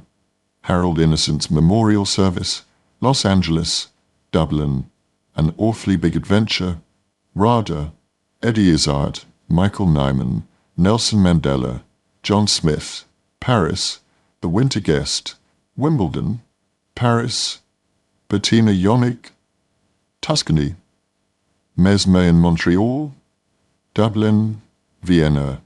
Dennis Potter's memorial service. Edinburgh and Glasgow. The 1st of January. Nevis Island, Caribbean. Properly blustery for a New Year's Day. When it got too windy on the beach, we set off to look for some lunch.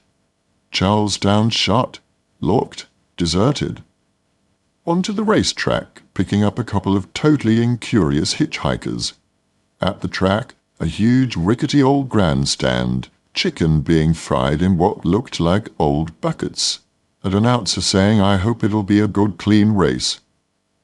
A 13-year-old jockey from Antigua wins the second race. Rima wanted to back Linda. She didn't. It won. Hillary the taxi driver buys us a couple of beers. A guy realizing I'll never reverse the car out of its gap does it for me.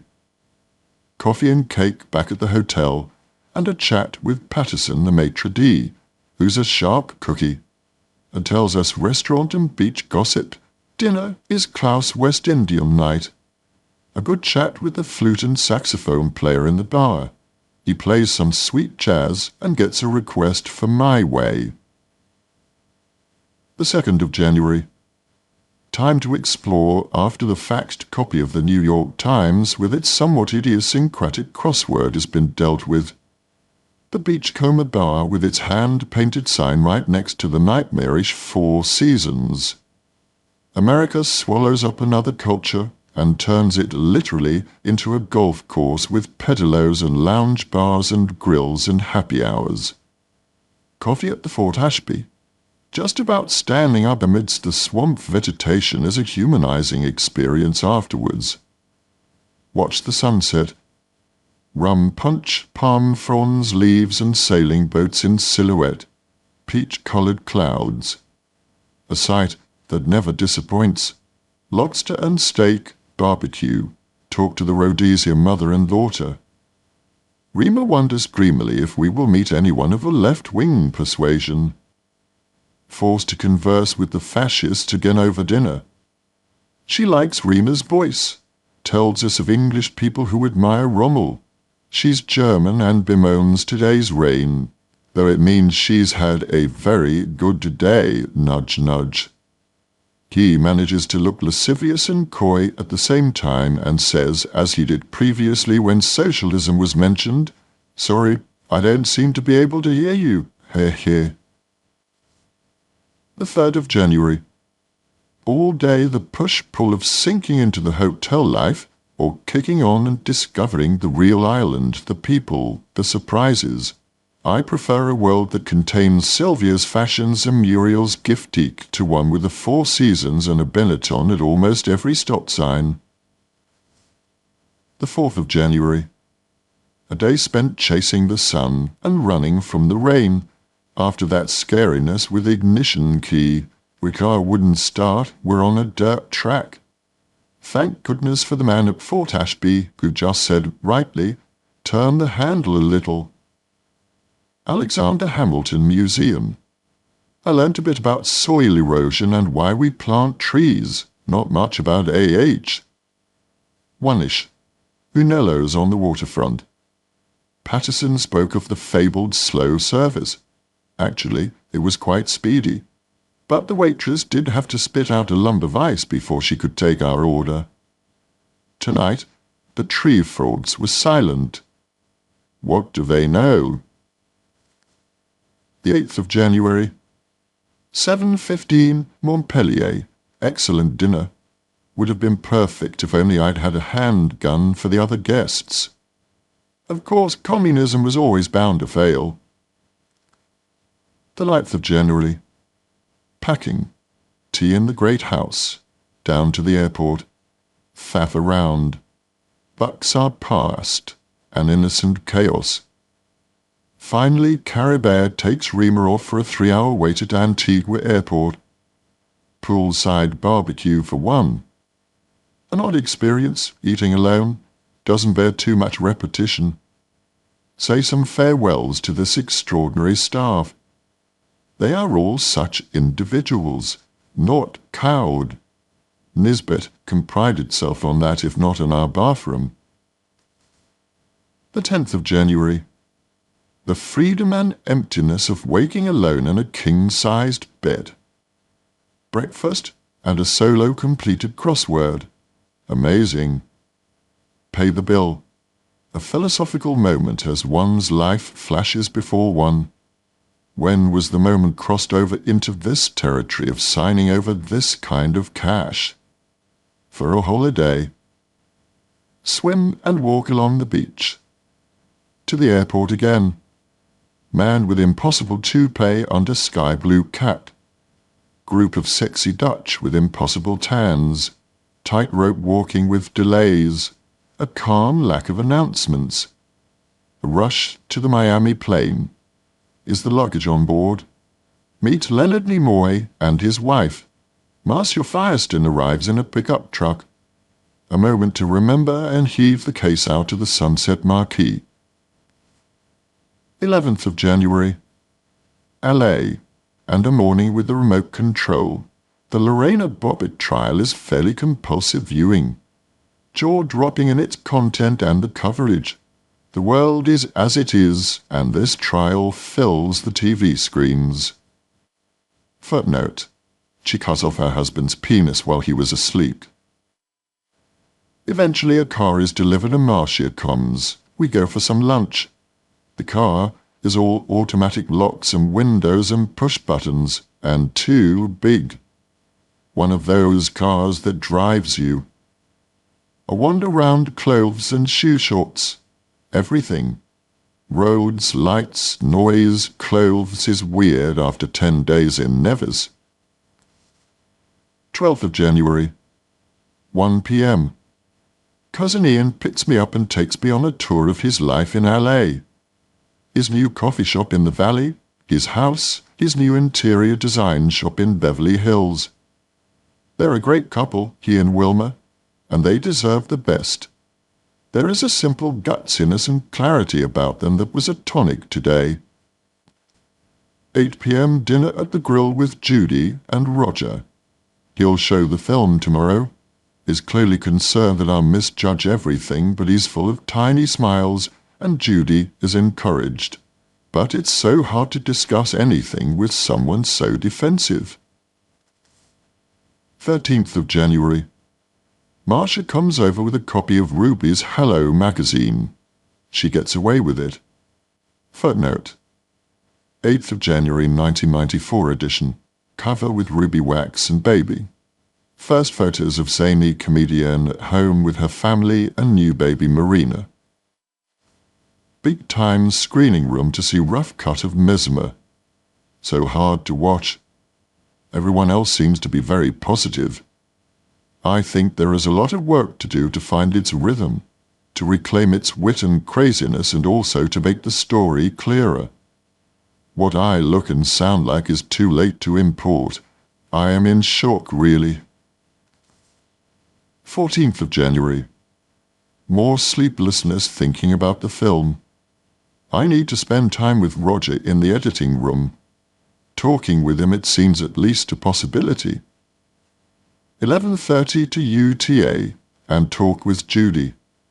I'm feeling vulnerable, which doesn't help, but we did try not to bullshit and really land on what we think and feel about the film and other projects around.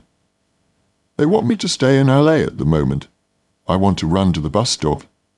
Talk about show business thins the mind.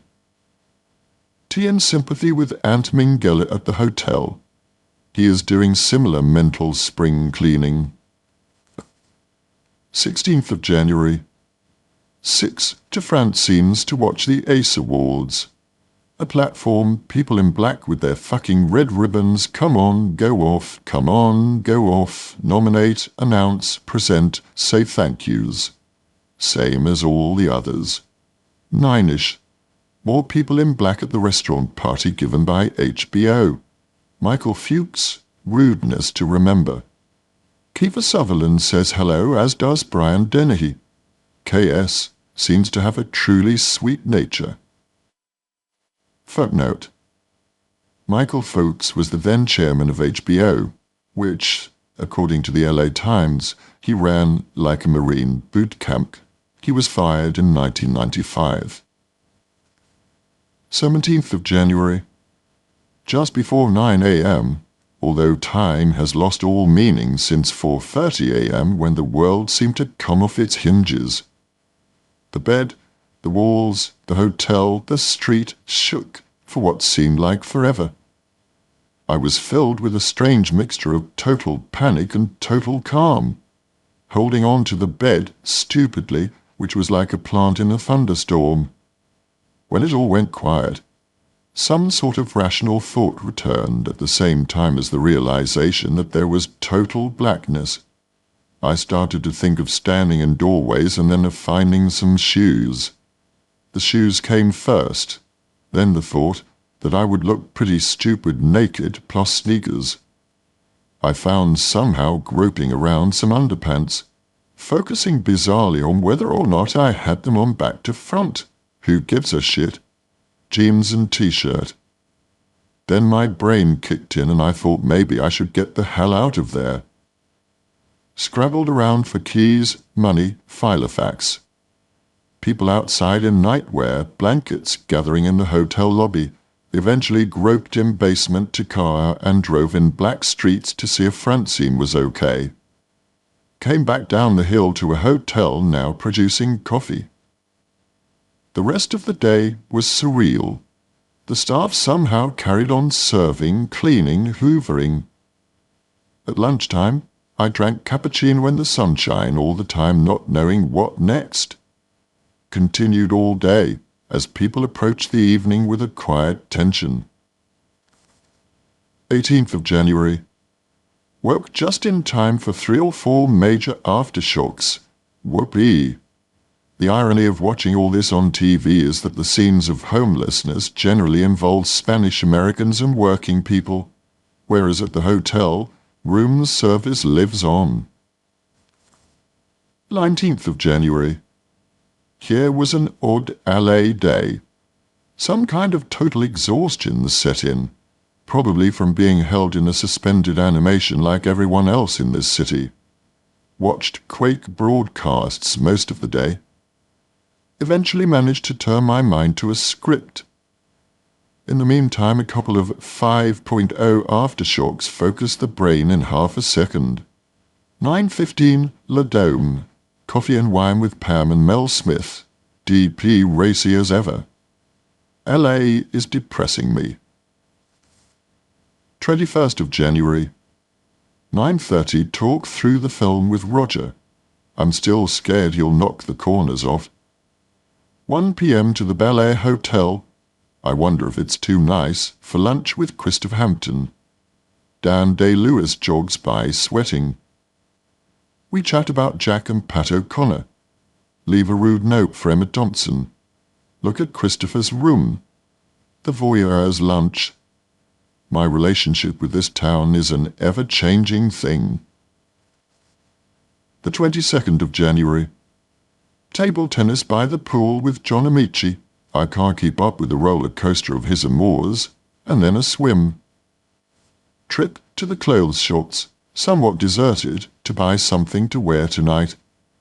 Found and bought something to wear not tonight. So it's off to the Golden Globes. An award show and all but that suggests. Genuinely funny speeches from the Seinfeld crew. 23rd of January. Too many rumours flying around about further earthquakes. Too many nights alone to make the rumours dissolve. Somehow I've arrived at the decision to get on the plane to London. Emma Thompson's on the plane and gets me upgraded. So, more nattering, the perfect word, and she's easy, warm and lovable with it, and some fitful sleep. 24th of January. The smallest bump or sound makes me jump. I've never known such delayed action. The wheels going down the scrape of a chair. Emma and I have plotted some future work together. It has to be the right play at the right time, and maybe we'll produce it ourselves. Which sounds like a sentence from Swish of the Curtain, but I'm jet-lagged. Phone calls, unpacking. London makes me lethargic, jet-lag aside. Except when the scrape of a chair upstairs makes me reach for the nearest support. How long will this last? 26th of January. The phone call with Polanski only confirms his charisma and intelligence. Charisma on the phone. I don't know. I hated when my head, heart and aspirations are filled to the brim only with career. The rest of me hangs around like a jacket on the back of a doorknob. 27th of January. The builders are here this week, plastering, repairing cracks, dust everywhere. Desultory days. Can't think properly. A strange reluctance to make phone calls. Talking to friends feels like a duty. Indecision is, as ever, at the root of it all. And so many no's. B. Holmes' film Awfully Big Adventure, the Rankin film Jack and Sarah, directing The Tin Soldier, running Nottingham Playhouse. Fate is running around throwing hands in the air. 28th of January. 8 p.m. Dead funny at Hampstead. More actors in search of a director. Authors should not direct their own work in the theatre. This could be wonderful if it put its Reeboks on. Suffer with Beatty and Zoe Wanamaker afterwards.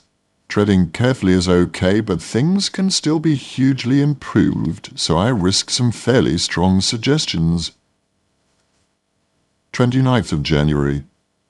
p.m. to Harvey Nichols to look for Rima's birthday gift. Too late, too rushed, too hungry. 6ish to visit Mum, whose eye is daily improving. Then home for Rima's fave rave, Casualty. And then watch Remains of the Day. A gloriously crafted film with Hopkins quite wonderful. A lesson. Emma needs to work with someone who will ask her to dig rather than skim.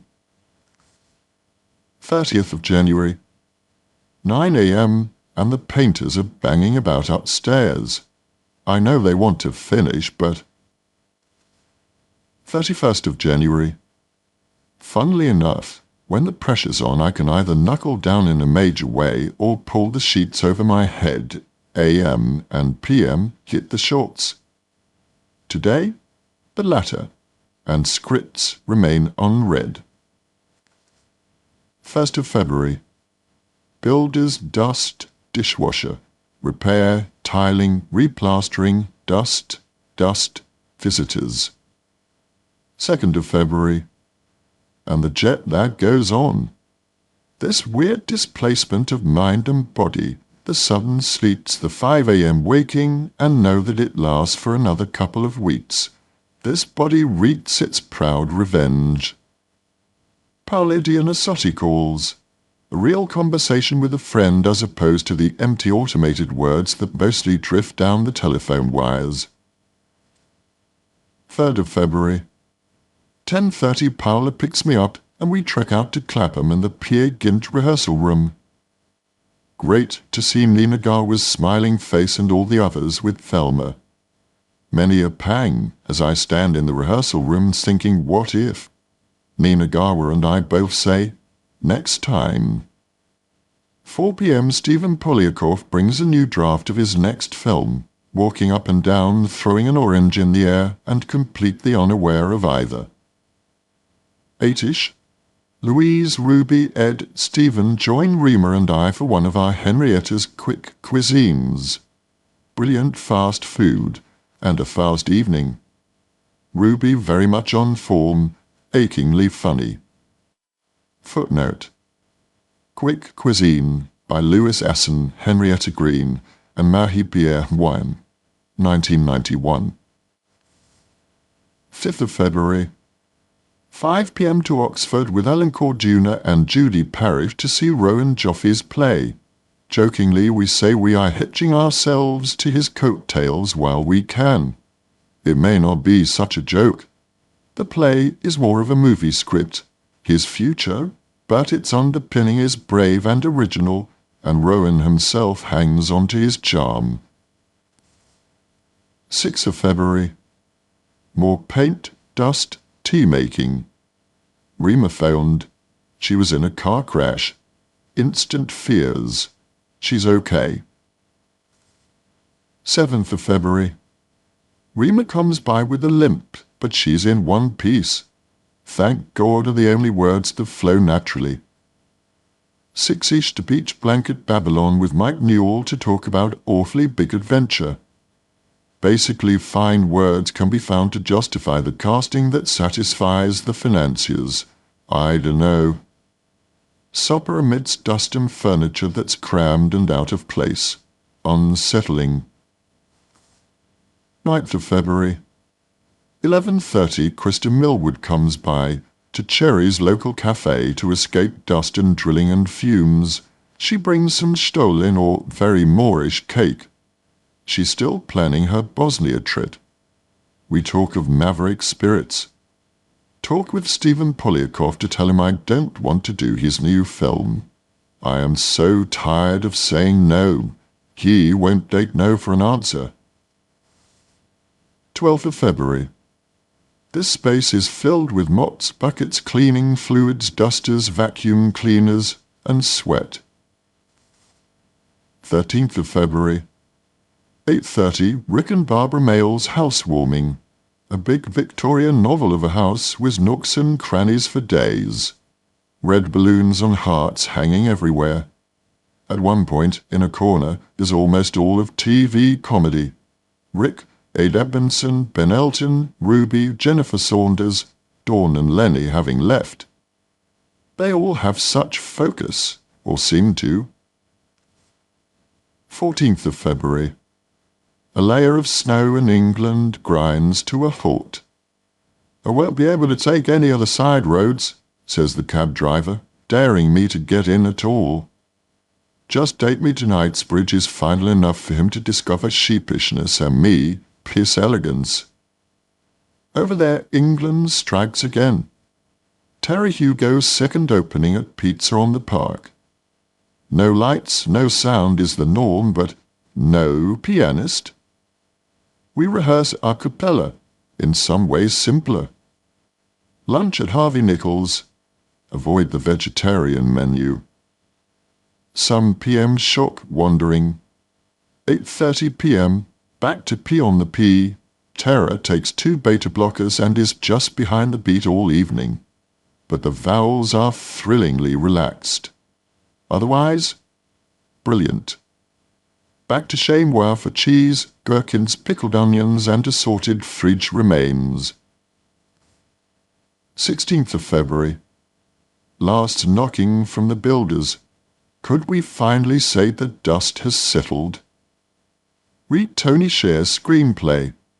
It could make an amazing film, but it's his film, and does it have enough money and the right people attached? Talk to Juliet, always the easiest thing. From Morocco to Deafen the Maiden would be easy to talk for hours, which of course she does. Hanging pictures at 2 a.m., a welter of indecision and small holes all over the walls. 17th of February. Spoke with Tony Scher. We'll meet next week sometime, which means I must find some time to read it again. When I think of the yeses and nos and the maybes of this last year, the mind boggles.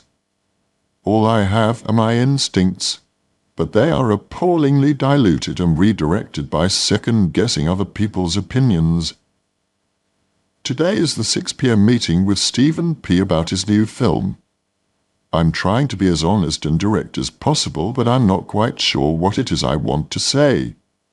There's a big hole in my perceptions just now.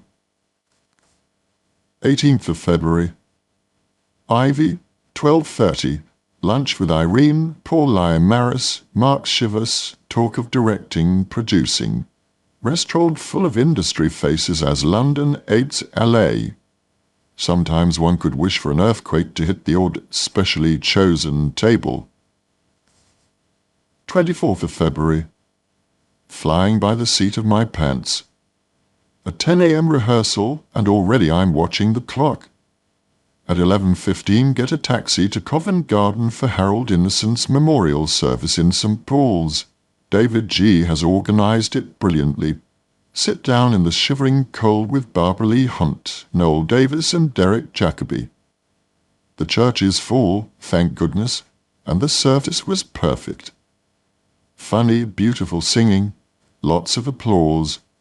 Harold would have loved it. I read John Donne and Christy Brown. Harold might have wanted the Donne louder. 25th of February. 6 p.m. 47 Park Street to meet Sidney Pollock. True warmth, intelligence, charm. I could happily sign on the dotted line. 26th of February. 12:30 flight to Los Angeles. Arrived 3:30. Take Amanda Ooms to Polka Dots and Moonbeam for swift shopping blast. She has only sweaters. She of course could drop the proverbial sack over her head and make it sing. To the Sunset Marquee. I'm now on a stay-awake jag. Shower, whiskey sour. Picked up for 8 p.m. screening. Familiar faces, strange faces. Mesmer is now a love story, and I seem to have one rhythm, one voice pitch, one expression. Truly disturbing what can be done in an editing room, and ultimately very depressing, and at 3:30 a.m. it keeps you awake. 27th of February. Breakfast with Amanda, much mulling over the night before. As she says, you can make small critical noises, but afterwards there's just a kind of emptiness. 28th of February. 10 a.m. Walk the eggshell-strewn path and talk about the film with Roger, who is understandably defensive but open as ever. If he could bottle it, etc., etc. The 1st of March. 11:30 to UTA office to be filmed with Judy Hoffland. Take 3 of walking in and saying hi sort of stuff. Somewhere on tape there, however, is some actionable stuff about Mesmer. 2nd of March. A hopeless phone call with Roger, who thinks I'm a crazed actor. His openness is matched by his stubbornness. 4th of March. 9 a.m. to get Gorman for a day of photos with Amanda and Francis and Diana and Greg's crew. Everything's so professional. People working together to find something. And we did. The irony is the way the day was suffused by my growing anger at my work being compromised. Putting the clothes on again was strange enough. Back to the hotel for a drink. Stories of people telephoning to find I had checked out. Question marks to Judy. A stretch limo to the airport. 9 p.m. flight to London. 5th of March. 4 p.m.-ish. Arrive home and start getting ready to go out, plus putting laundry in the machines and reading mail. Taxi to Barbican for Nina Gawa's Peer Gynt. How can I judge on this kind of jet lag? But some beautiful moments inside a general lack of resonance. 6th of March. 1 p.m. Belvedere with Remo, Ruby, Ed, Mr. and Mrs. Wax and the children. The full picture of Wax or Famille is something no film script could dream up. Ruby sits laughing amidst it all. A great advert for Prozac. Back to their house for tea and furniture rearranging. Belinda rings and offers Chinese food. Perfect. Horror stories of her play reduce me, along with jet lag, to silence. Rima makes up for it with brilliant defense of family benefits. I love her for that. Things balance out. 7th of March. 9 a.m. drive to Heathrow for 10:50 flight to Dublin. Waste £200 in upgrading my seat. 8th of March. First day on Awfully Big Adventure. One of the hardest scenes comes first. Maybe not such a bad thing. Remember to keep a forward energy. Too much time means too much thinking. Alan Armstrong and Rita Toshingham already looking settled in. Not so wardrobe. Some frightful last-minutary going on. 9th of March. Afternoon and evening we planned tomorrow's bed scenes and shot the first kiss. Georgina, brave and focused as ever. I constantly forget she is 17. No allowances at all unnecessary. A phenomenal luxury. Back to the hotel for a yawning supper. So tired, I am sure I answered the phone in my sleep. Halfway through the call I came to, realizing that I was talking to Gillian Barge and arranging lunch on Saturday. I must ask her for her recollections of speaking to a lunatic. 10th of March. All morning bonking, screen type, humping, exhausting. Life definitely not mirroring art. If anybody had sex in that position, they would break their wrists second time out. 12th of March. Hangover. 3 p.m. motorbike lesson. 20 minutes to discover clutch control on something that reminds me of a big, dangerous horse.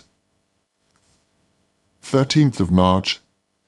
7:40 pickup and off to the docks. A wonderful stormy day is perfect for the scene. Life only gets difficult when it's a question of the double not being a double. I attempt to save the day meant skidding off the motorbike and a swollen knee. Later, face down twice in the water. Freezing and, strangely enough, very wet. Plus much running and intenseness means writing this at 9:30 p.m. and tired through to the bones. Later, the back pains, the knee pain, the sneezing.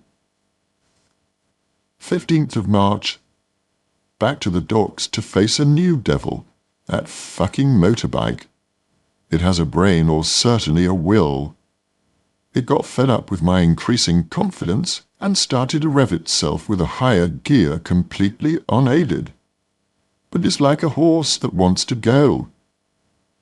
4:45 flight to London. Roger comes by with mesmer tape. I watch on fast forward for an hour. We go for dinner to L'Argento. What was I eating? I was concentrating only on trying to explain myself, but this is a brick shithouse wall. 17th of March, 9:30, Goldcrest Studios. Worked the afternoon on an even keel, and then an explosion as the end of the film descends towards Mills and Boone. Finish at 6:45 and go to the riverside for 3 lives of Lucy Cabral. 18th of March, 11 a.m., Marcia Firestone and Alan Corduna's wedding. I managed not to laugh, mainly because it made me very reflective.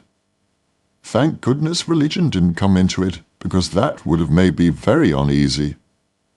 Back to Alan's for some champagne. I think he's almost believing it all, or enjoying the dress-up, maybe.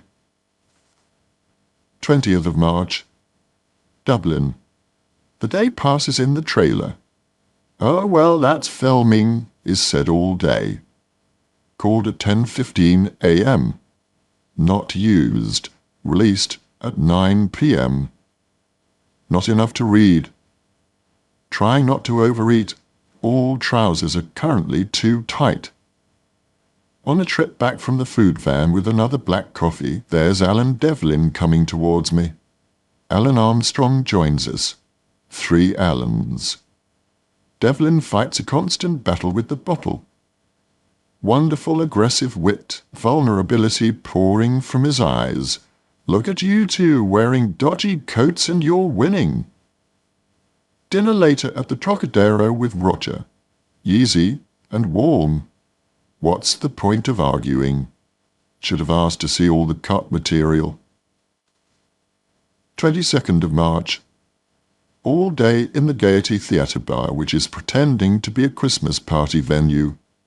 Balloons, streamers, turkey dinners, heat, dancing, playbacks, mimed fun. A good, intimate, chatty atmosphere as actors got to know each other, sitting, ironically enough, in the seats of the dress circle. Only our profession would put itself so mercilessly under the public microscope. 9:30. Watching the Oscars. Funny and serious by turn. We are our own worst enemies when we take ourselves that seriously. But then the world wants to film it. 8s picking fleas from each other. 25th of March. Captain Hook Day. As I said to Mike Newell, there are 3 people operating here. Me, Captain Hook, and O'Hara, all with different centres, and mine, the one pulling the other 2 strings, is definitely the shakiest.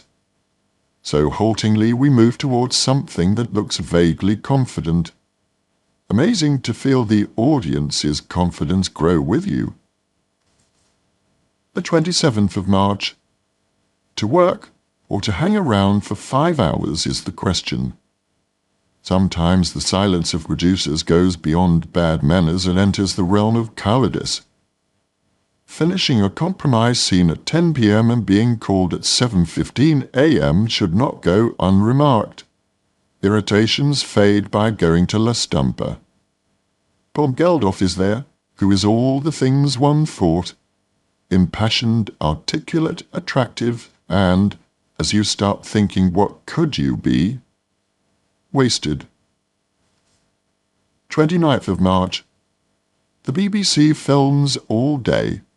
Beryl Bainbridge arrives. Caught napping with her. Competition has seriously reared its ugly little head. The character of Captain Hook distances me somewhat, but oh boy, some of these young actors only have ambition to fall back on. A spiky, unsprung cushion. PM. Rima arrives and a big lump of meat settles. Thank God we laughed together. She's here in time to see Patty Love fly on as Peter Pan. Unmissable. 31st of March. Captain hooking all afternoon and into the evening. It's a bit like bursting a balloon. Finally, at 9:30, Gate Theatre for second half of The Seagull, directing at its dangerous worst. Good and wonderful actors floating in nowhere land. Patty Reamer and I end up drinking tea at the hotel and discussing the diva, Georgina Cates. 1st of April. The bug bites. A sore throat to win prizes. Time to hang around in dressing gowns with room service, or sit in a corner in the lounge with some tea and chicken sandwiches, or watch TV and answer mail, or have dinner in the downstairs restaurant. As a concession, we are allowing 2 guests to share half a bottle of wine. Good Friday in Dublin. The diva bounds in. She's gone with Judy. Footnote. She signed with Alan's manager, Judy Hoffland. 6th of April. The alarm earns its keep at 5:30 a.m. and Reema's off to London. An hour or so of fitfulness and get in the taxi for Cork Airport and Dublin. To the hotel. To coffee with Conor McDermott. To buy some Irish music tapes. To the Olympia. Hello to Prunella Scales. Detailed, complicated actress, and the person is slow to reveal herself too, like persuading some petals to open a bit more. There is a great deal of self-containment on this set. Miss Scales, Mike N., the diva, me. 7th of April. Well, here was a strange day, when a growing mood becomes a dangerous corner. Do the reverse shot with Prunella. Walking into a close-up flirts with awful self-consciousness. 8th of April. My shot of the day. Walk up a few steps, stalk, turn, look. Look away. The simplest task can make you feel like an unoiled robot. 16th of April. Some more motorbike riding. 4:30. Tea at the Shelbourne with Carolyn Choa and eventually Anthony Minghella. Talk of wisdom of crocodiles and 4 W's, which is 4 weddings and a funeral, now #1 in the States. Later, Fiona Shaw and Dennis and the 3 of us got to Café Insane. Café Insane, as Dennis calls it. Very good time had by all. Fiona thinks I'm mad not to do the Rudkin film. Hey-ho. To the set. Everyone's in a nearby pub getting plastered. Dick Pope is getting furious at the wasting of his time and talents. 17th of April. On standby all day, which means room service, packing, wrapping gifts until 5 p.m. to the set for the unit photograph. Slightly joyless occasion. There's a feeling of frustration now. Too much good work, too little time. Scenes are having to be lost or curtailed. Goodbye to some of the actors. There are people who inspire articulacy, wit, humour, warmth. There are people who freeze all those qualities in the mind pyre. 18th of April. On standby till 1 p.m. Buy some brandy for Tony Hopkins. N.B. My driver is not Sir A. Bagot Street is not so far away. Why have I not wandered up and down it before? Lunch on the set. A last dayish atmosphere. Quiet and caring. Bang my head against some rubber and then to the aquarium. Freezing water. A frogman. Grabbing my ankles. Eyes open, blood on the forehead. Staring. It takes a while. 9 p.m. Olivier Awards. How far away it all seems. On to Trocadero. Silly ideas are, shall we say, not tolerated. Diva Jr. is in the hotel bar with her aunt.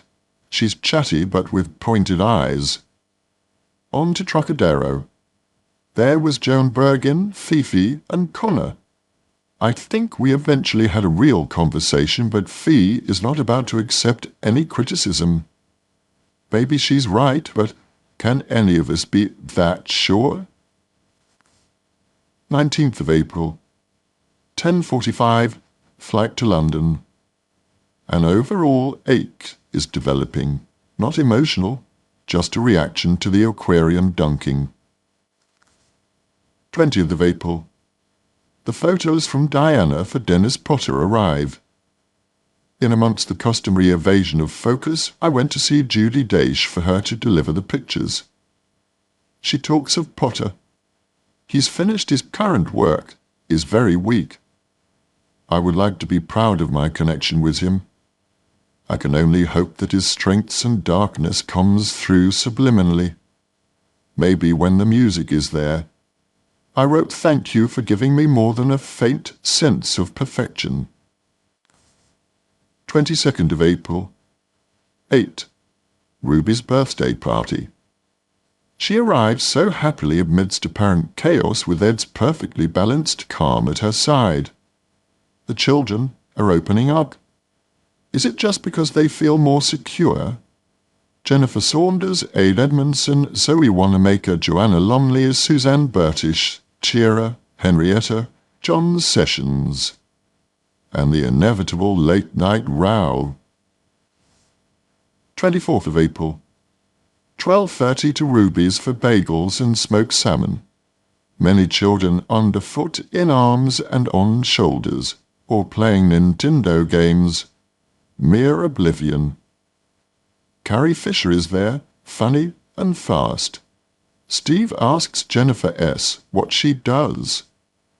Ruby doesn't know what to wear for the BAFTA Awards tonight. Something that works in a close-up, I suggest. 25th of April. 2:30, Picasso. Mind-blowing exhibition. Fiona Shaw and I wander around ashamed of our little lives and minute aspirations. It's like Picasso was permanently plugged in of the socket switched on. Endless invention, humanity, passion. On the page, those are just words. In the exhibition rooms, they are all tangible. 27th of April. 7 a.m. Watching South Africa put up new flags and crawl over the tripwires and out of the tunnel. 1 p.m. to RADA for the first programme of the evening. Young actors trot through their paces for an assortment of people with paper and biros. Tick, cross, tick. Back in the building after 20 years.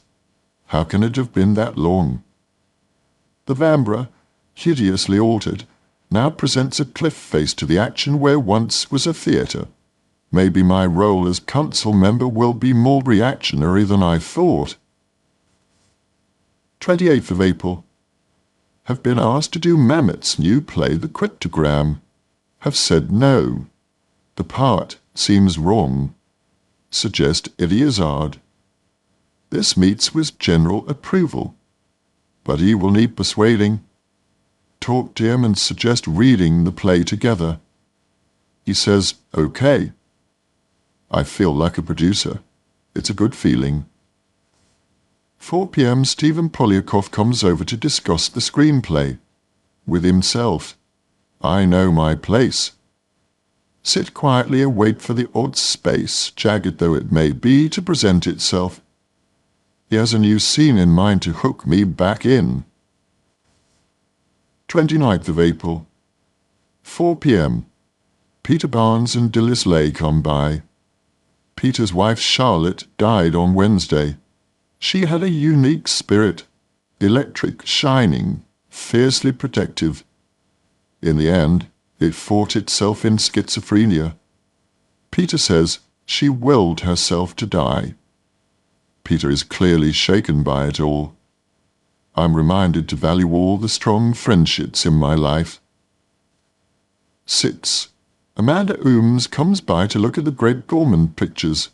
She, of course, is so beautiful in all of them that she can afford to just glance. 30th of April, 12ish, Abbey Road to hear some of Michael Nyman's score for Mesmer. Roger and Wieland there. No one introduces anyone, but the music sounds like a motor, an engine. 1:30, Lindsay and Hilton's to read the cryptogram with Eddie Izzard. Bob Crowley there too. 10:30, Abbey Road. Watch Eurovision with Nyman. The juxtaposition is very enjoyable. I should have put money on the Irish song a month ago. The 1st of May. Call Mum and a Fado farce is commenced with taxis. Eventually she gets here and we spend a peaceful afternoon as she does crosswords, fills in competition forms, watches TV. She's looking very good and makes her own amusement in such an easy, self-contained way. I brood with equal ease. Rima gets back from canvassing. I make some supper. Mum tells stories of her children and shows photos. 3rd of May. Talk to Liz. She saw Mesmer in Paris with James Ivory and the actor who is to play Mesmer in his movie. I am genuinely shocked at another lack of courtesy. 4th of May. Lindsay calls and Eddie Izzard got the job. I feel a real sense of achievement. Now, keep all fingers crossed for the next few weeks. 5th of May. Local elections. St Mary's School, bright-eyed and bushy-tailed. 12:30 for 1 p.m, the Ivy for lunch, held by the Evening Standard for Peter Brook. Very starry. Left to right, me, Michael Owen, Felicity Kendall, Peter Ustinov, editor Stuart Stephen, Mrs. Stephen, Tom Stopper, Deborah Warner, Oliver Sacks, one of his patients, Vanessa Redgrave, Sir John Gielgud, Peter Brook, Trevor Nunn, Fiona Shaw, Ustinov effortlessly funny, stories he remembers in gruesome detail of watching Tonight We Improvise. 6th of May. The British electorate today announced their dissatisfaction with the Tory party, for they vote for someone else. The days of voting for anything long gone. Labour now basically in charge of the country's councils as the government staggers about. 7th of May. 3:30, Royal Court with Rima and Pauline Moran for Howard Barker's Hotel Nightfall. Totally impenetrable as far as I was concerned, but, of course, not boring, and heavy with irony. Why do I not know what was going on? Am I getting stupider? 9th of May. Dreaming vividly again. Pure sex. No weirdness, just unadulterated. Should be a video. 9 p.m. Watching Mandela walk into Parliament. 10th of May. South Africa has a black president and is a free country. It was like watching a film. 6 p.m. A drink with Greg Mosher and Eddie Izzard. Eddie seems to be glowing with the challenge. 11th of May. 5. Home, change for Labour Party European Gala Dinner. John Smith, Robin Cook, Tony Blair all say hello. Past Barbara Castle on the stairs. If I win the raffle, let me know. I did win a prize of the raffle. 2 books. Many an encounter, many a speech. The whole thing seemed pleasant and perfunctory. Gordon Brown looking so bored. John Prescott bid £3,500 for some Orwell first editions. Any mention of Neil gets huge applause. Glennis's mum had died during the evening. Smith's speech, the best I've heard him make. Ben Elton fast and funny. 12th of May. John Smith is dead. Last night I spoke with him. He talked of feelings of the impossibility of taking on the leadership of a country, but then he sees, as I did, Mandela and thinks his own problems or insecurities are minute. His speech was excellent.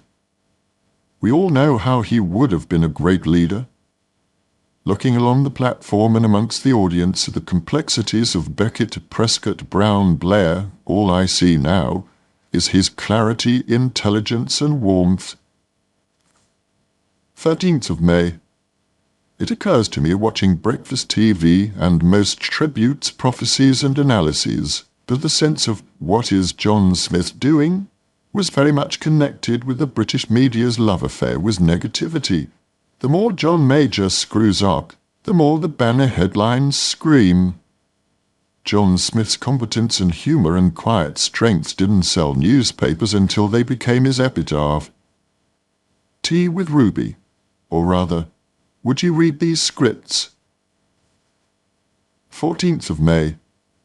Reading scripts, more no's, phone calls, answering mail, and still the requests for money pile up. People don't know what else to do now. To the dry cleaners in the rain. Watching the Cup final. Reading, making supper, watching TV. Roger calls back. He's finished the film. Doesn't know about the screening in Paris. Is, understandably, pissed off. And now what with this saga? 19th of May. 3:30 Stephen Polyakov.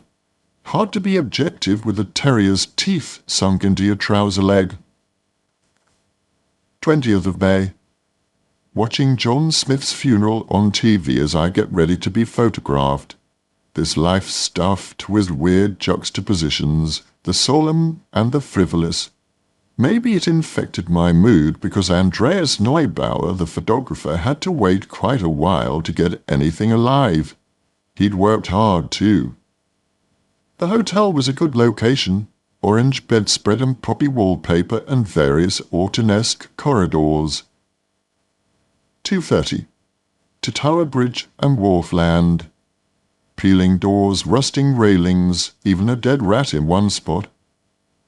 Gradually, I could feel my face muscles yield, and I think towards the end of a long day he got some photographs.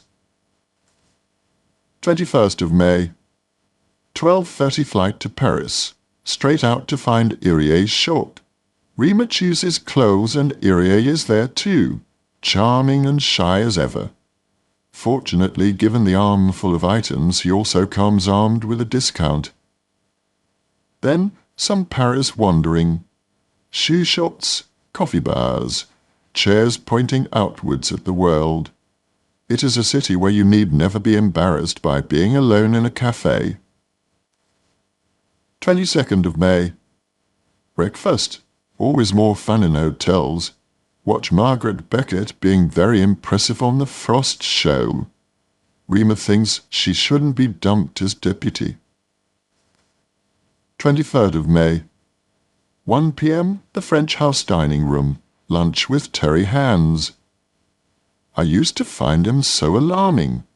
For his part, he describes my big failing while at the RSC as due to my diffidence, lack of anger. There's a connection there somewhere. Whatever I may think of some of his past work, visual ornateness, too much leather, he loves actors and understands them. 24th of May. 8 p.m. dinner with Ruby, Cher, Height and Kirsty Lang at the Neal Street restaurant. Incredibly snotty receptionists and over-attentive staff. Very good food. Great conversation. Europe, feminism, the name of SH's brothel, height, sight, mine. SH gives blowjobs here, Ruby's. 30th of May. 8. To the Thai restaurant with Dexter and Dahlia. I must try not to be sucked into other people's problems when all it does is drain my energy. 1st of June. 11 a.m. Dexter F. comes by to collect money for mortgage. We organise it via telegraphic transfer. This, however, is England, so it's not possible without encountering Mr. and Mrs. Joltsworth at occasional turns. Sharman McD and Robin Don come by, and we go to 192 to talk of Winter Guest and its possible mounting at the tramway in Glasgow. Must avoid the temptation to talk this play into the ground. It's a fragile, enigmatic creature. 2nd of June.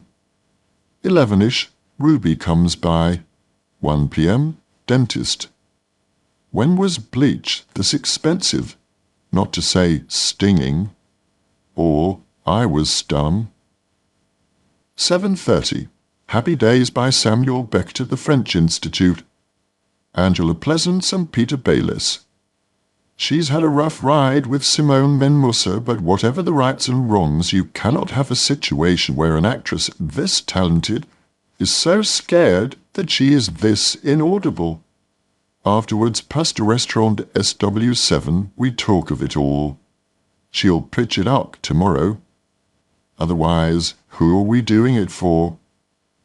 What a great play, though. 3rd of June. The Poetry of Ordinary Speech. Justin Webb interviewing two World War II. June the 6th is D-Day, 50 years.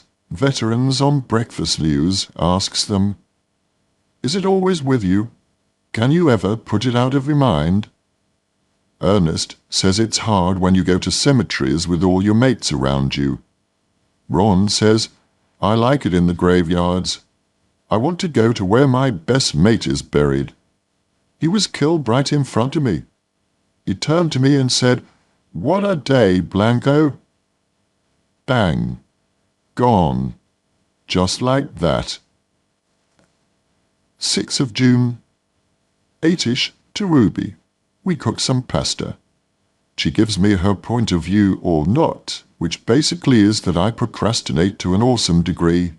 True, but not as negatively as she suggests. She who casts out people weaker than she. I know what she means, but can she be right to live like that? 7th of June. Write to Brian Field. Say no to his play. PM. In the local hardware shop looking for spray for black fly when I hear the radio announcement of Dennis Potter's death. I assume he might have approved of the juxtaposition. 9th of June. 7:30, A Month in the Country with Hamish W. Helen Mirren, a beacon amidst the fog. So unselfish, so unaffected by the quicksand she is standing in. 12th of June.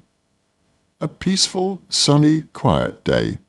Rima marking exams in the garden, me pottering about. Eventually reading Scripts of Persuasion and Madness of George. Both no.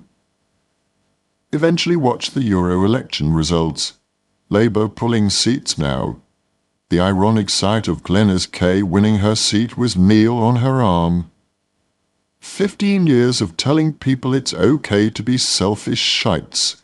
Now, a little common sense is winnowing upwards as we realise it's no way to live a life. But meanwhile Glenys and Neil are in the wake. I ought to feel jubilant. I feel resentful.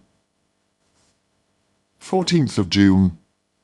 Phone call from Roger S.P. in L.A. The Mesmer saga runs and runs. Clearly Mayfair are Philistines. The Louis and Maria A. scene is to their minds disgusting. Where's the love story? Did they not notice the name Dennis Potter on the script? 15th of June. To 192 for some lunch and to send flowers to Juliet, who's had a girl after days in labour. 9 pounds of agony. 20th of June. Desultory days. Some phone calls arranging future plans, listening to the answering machine and not picking up. The first day of Wimbledon. Eventually not going to the Red Fort Indian restaurant, feeling somewhat used. A day like this is no way to live one's life, but maybe necessary breathing space, an opportunity to create some focus. 25th of June. from the nasty little man in the tailor's. This is rather difficult. Why do you buy jackets like this if they are impossible to alter? Please, could you stand over there? No, not there. You were in my light. Would you like to do the alteration? Answer, no, but gathering everything up, I'll ask someone else. Thank you. 29th of June. If a day can be schizophrenic, then this was it. Margaret rings to say Mum is being taken into hospital. Footnote. Margaret was Alan's mum's neighbour. It is like suddenly finding yourself in the freezer. And then practicality kicks in. A few phone calls, taxi to the house, taxi to Hammersmith Hospital. Michael is in the waiting room a casualty. Mum in a cubicle with an oxygen mask. Breathing is hard, but otherwise okay. A lot of questions, a lot of waiting. The woman in the cubicle opposite, in response to her daughter's "Can I get you anything, Mum?" says, "A dose of poison." Good old emotional blackmail lives on. Eventually, to the ward. Nurses, incredibly caring and gentle. More questions. Yes, she looks after herself. Yes, she gets her own meals. A piece of toast for breakfast, a ham sandwich for lunch. Yes, a cooked meal in the evening, maybe chicken and chips. All pretty levelling. So appropriate that I leave to go to a first night. The cryptogram. Afterwards, we escape the crush and go to Warsaw. 1st of July. 1 p.m. also lunch for Thelma, CBE. Thelma's diary would be compulsive reading.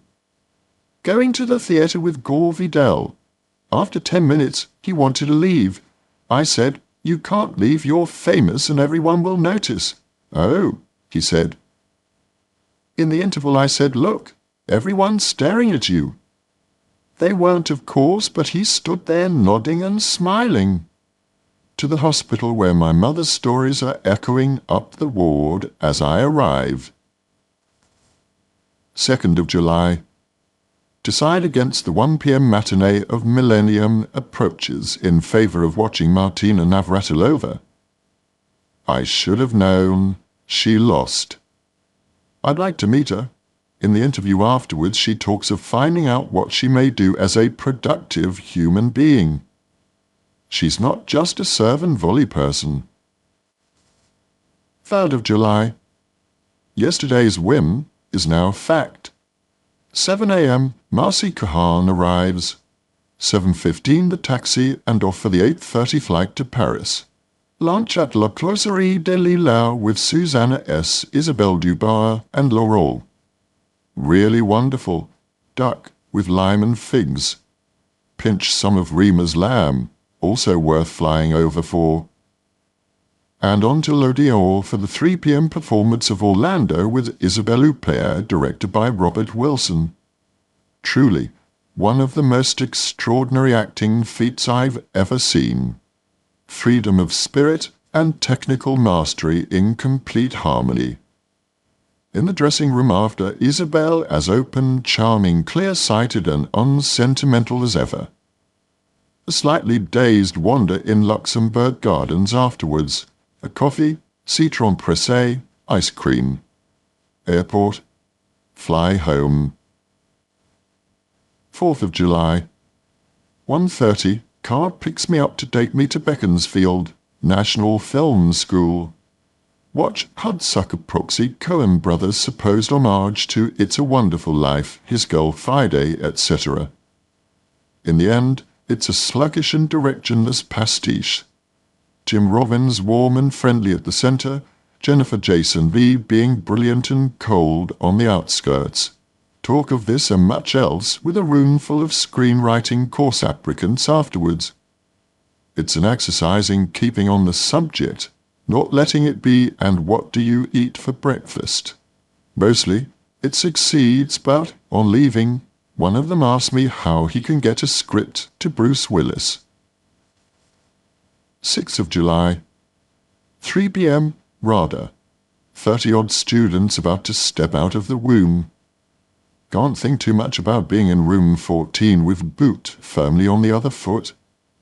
Everything in their faces from open and charmed to reluctant and sceptical.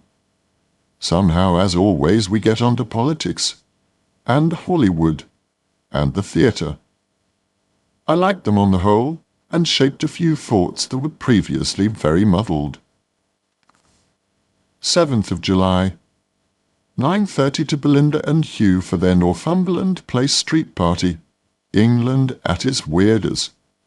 Bring your table out into the street and have a dinner party with dozens of others, but don't introduce anyone. 9th of July. 8 p.m. After finding gifts at Waterstones, Glenys Kinnock's birthday party of the Viceroy of India. Great, as I'm starving. Dancing Indian girls. Around and about, Ian McKellen, Michael Foote, Follett, K and B, Harriet Harman, Gordon Brown, etc., etc. At one point I saw Michael Foote with his stick walking past the very uptight Tony Blair in a beige suit. Labour Party bookends. 14th of July. Taxi to RADA for 2:30 council meeting. First one. Lord A is chairman. I sit between Sir Anthony H. and Sylvia Sims. Footnote. Lord A is Richard Attenborough. Move on to the 4:30 AGM. A nightmare with the American witch woman. Who is she? Her first associates meeting, but she dictates bosses and just plain talks. People bail out. At the end I go with Paul to look at the props room. Impressive man and organisation. On the way out I encounter the Stepford wife. A hideous scene on the pavement. She invokes the spirit of Thatcher, Reagan, Churchill. So why bother? Why get angry? What can you say to students should pay their own way, communism is dead, etc., etc.? It finishes with her saying grow up and me saying wake up as she misses a taxi. Ha ha ha. 15th of July. 7 to 7:30 to the hospitality room at the BBC and then to the gallery for Ruby's taping. Some inspired natness between her and Tony Slattery and some of the old, less welcome bullying of your guest. To the patio for supper. Tiredness and too much bad wine must have meant I was talking total gibberish to the ever-patient Peter Richardson. 16th of July. And also means waking up with a hangover. Still dizzy. Keep the head facing forward. 17th of July. The World Cup final looks all wrong from the beginning. The stands in the Pasadena Rose Bowl are not high enough for drama. We are reminded of a game in the park. It all comes down to a penalty shootout, so the drama makes a comeback, but how to live with it if it was you who missed. 20th of July. Sometimes film calls should be taped. Speaking to Bettina Yonick this morning, in 45 minutes a whistle-stop tour of Helen Weigel, Lottie Lenya. Weigel stopped the first performance of Happy Days by reading a treatise instead of singing. Samuel Beckett, separate rooms, then separate entrances for Suzanne, his wife.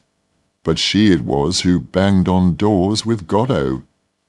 Ionesco talking of slicing his wife up to be sure she died before him. She's still alive.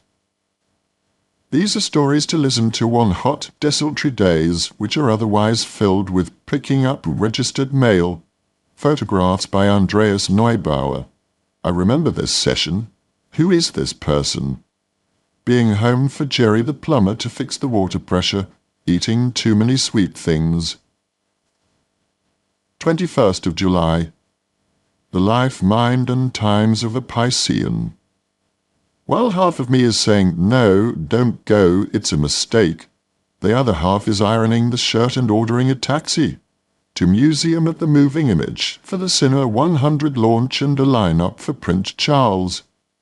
Juliet, Jeremy Irons, Richard E. Grant, Joan Plowright, Rita Tushingham, Dickie A., Sir John Mills, chit-chat and mineral water beforehand. Then Charles arrives, does the semicircle with incredibly something relevant to say to everyone, a cinema show and speeches, then lunch and talk with A. Yentorp and Colin McCabe. David Putnam comes from the coronation of Tony Blair and tells me my name is down to speak at a debate of the party conference. To the hospital, to steer Mum to some safe harbour. Ruby arrives and makes everyone laugh. We go to the River Cafe with Ed, Alan Wunsenberg and Jed, and suddenly, from nowhere, there is Elaine Jacob, with Rufus Sewell, and a movie team. Much laughing from our table. Ruby's stories never fail. Talk to Judy Hoffland later, she's pregnant. Don't worry, I was back at work after 10 days last time. Worry? Me? Today has been stuffed with after images. Jeremy's doing Die Hard 3. Uraine didn't do Mesmer. Richard E. did do Jack and Sarah. Rufus is doing Carrington. 1st of August. A morning of sudden, ferocious energy, watching myself make things happen. In a few phone calls, appointments with architects, tickets at the National, wheelchairs ordered and delivered, and finally a trip to Glyndebourne is arranged for today. Get ready in an hour and a half and get to Victoria Station in black tie. Meet Fiona and Deborah, one of the major terrible twos in the art world. Hildegard joins and we're on the train to Glyndebourne. When you get there, there it all is. A bit of little old England still determinedly putting out its collapsible chairs, sandwiches, champagne. One guy all alone with his Fortnum hamper, another group with a fucking flower arrangement. I kept thinking someone with a machine gun will appear any minute. The cows ambled around, trying different groups.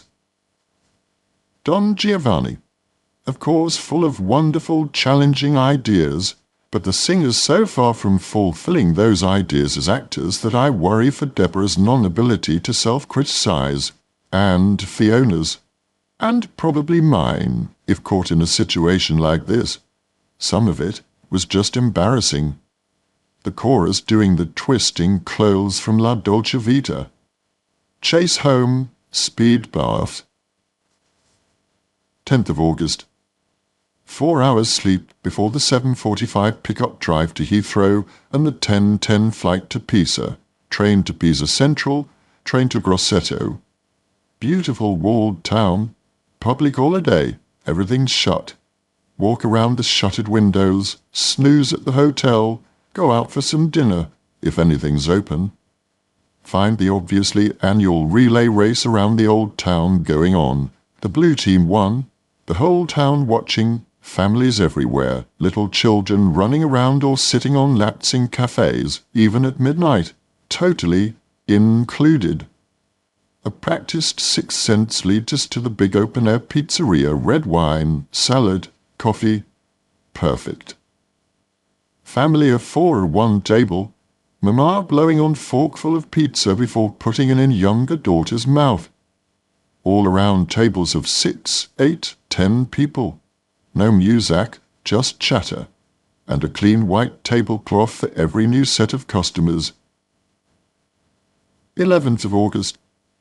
Breakfast in the room before wandering to Cafe Conducci to meet Dahlia, who runs up looking tanned and wearing a straw hat.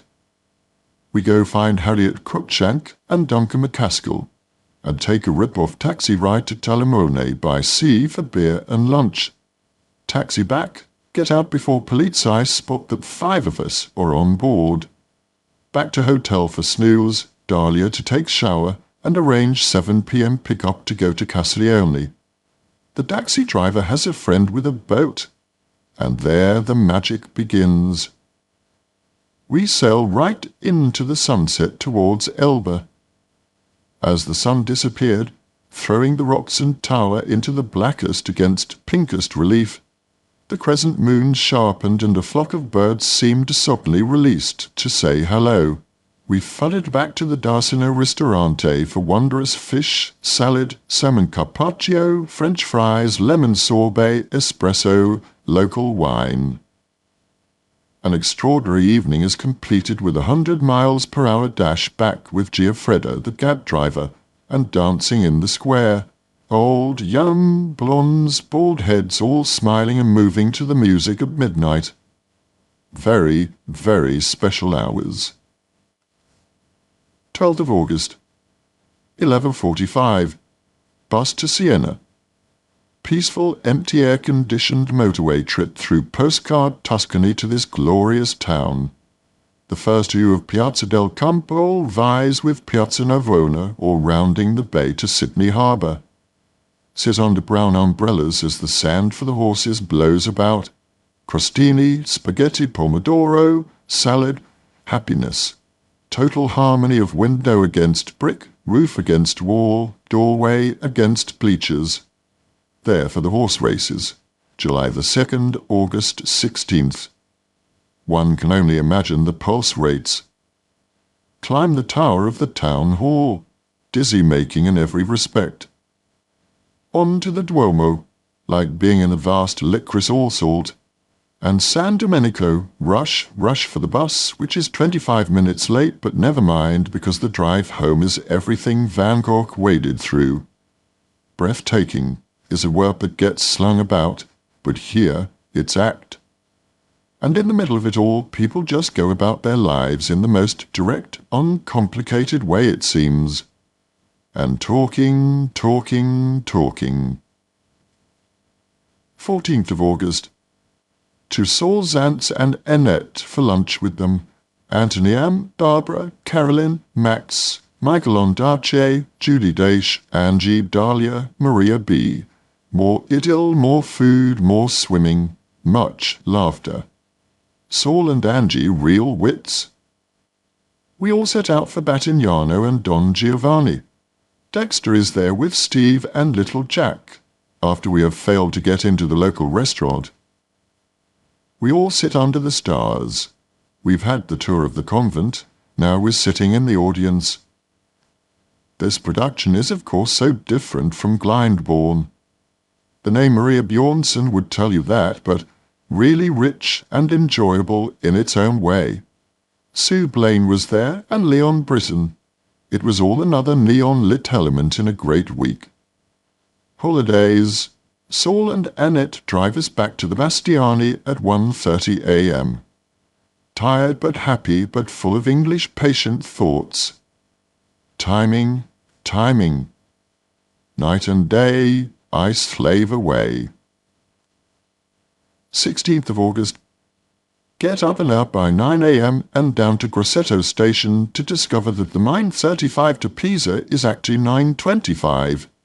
Maria Bjornsson and Rachel at another ticket window, so we wander back to Caffè Carducci.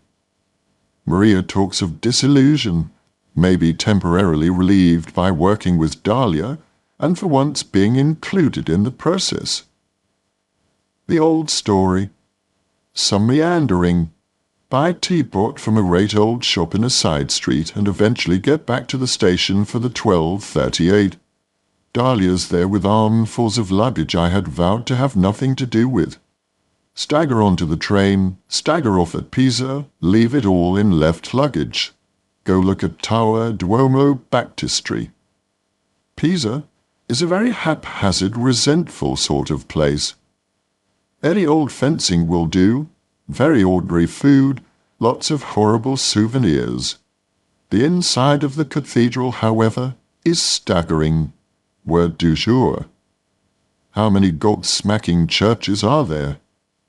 Pisa Airport, London, a pile of mail. 19th of August, 4 p.m. Catherine Bailey and Rosie come to talk about the Mesmer documentary which I just watched. It's good, but at the moment one scene has to be removed to save my blushes and other people's feelings. Never say this is off the record, someone will use it anyway. The film needs more facts and a more definite point of view. 20th of August. Sometimes the sensation of being a personal laundrette service, friendship does not become a space for indulgence. Listening to casting problems, rehearsal problems, photograph problems. There is a point at which they walk away stronger, and you are exhausted. This cannot be right. 21st of August. To the Odeon, Kensington. Long queue. Rescued by Alice Pollock, and within to see The Last Seduction. Rate reviews. Linda Fiorentino, etc., etc. Bodes well. But a deeply cynical, joyless, diminishing piece of work, and we decide to leave. An espresso is more rewarding. 25th of August. To Toronto, 1 p.m. What with packing telephone calls, including one with the carbonated Hilary Heath, I managed to leave jackets and trousers behind. Now, either some nimble use of jeans and t-shirts is required or the even nimbler use of the Amex card. 28th of August. Montreal. 11. First screening of Mesmer. A full house in the Imperial. A beautiful theatre, tiered and red-plushed. Speaking in French turns out to be less alarming than the prospect was. Then a day of interviews begins, and with it, the battle to be honest, informative, but guarded. 9:30, second screening of Mesmer. Watch some of it from the circle. Immediately depressing sense of what it could have been. 29th of August. A wander to the Musée des Beaux-Arts, Liechtensteiner de l'Empire. It's Monday. The museum is closed. As a comfort suite, I toy with the idea of spending $1,200 on a jacket. The temptation is resisted.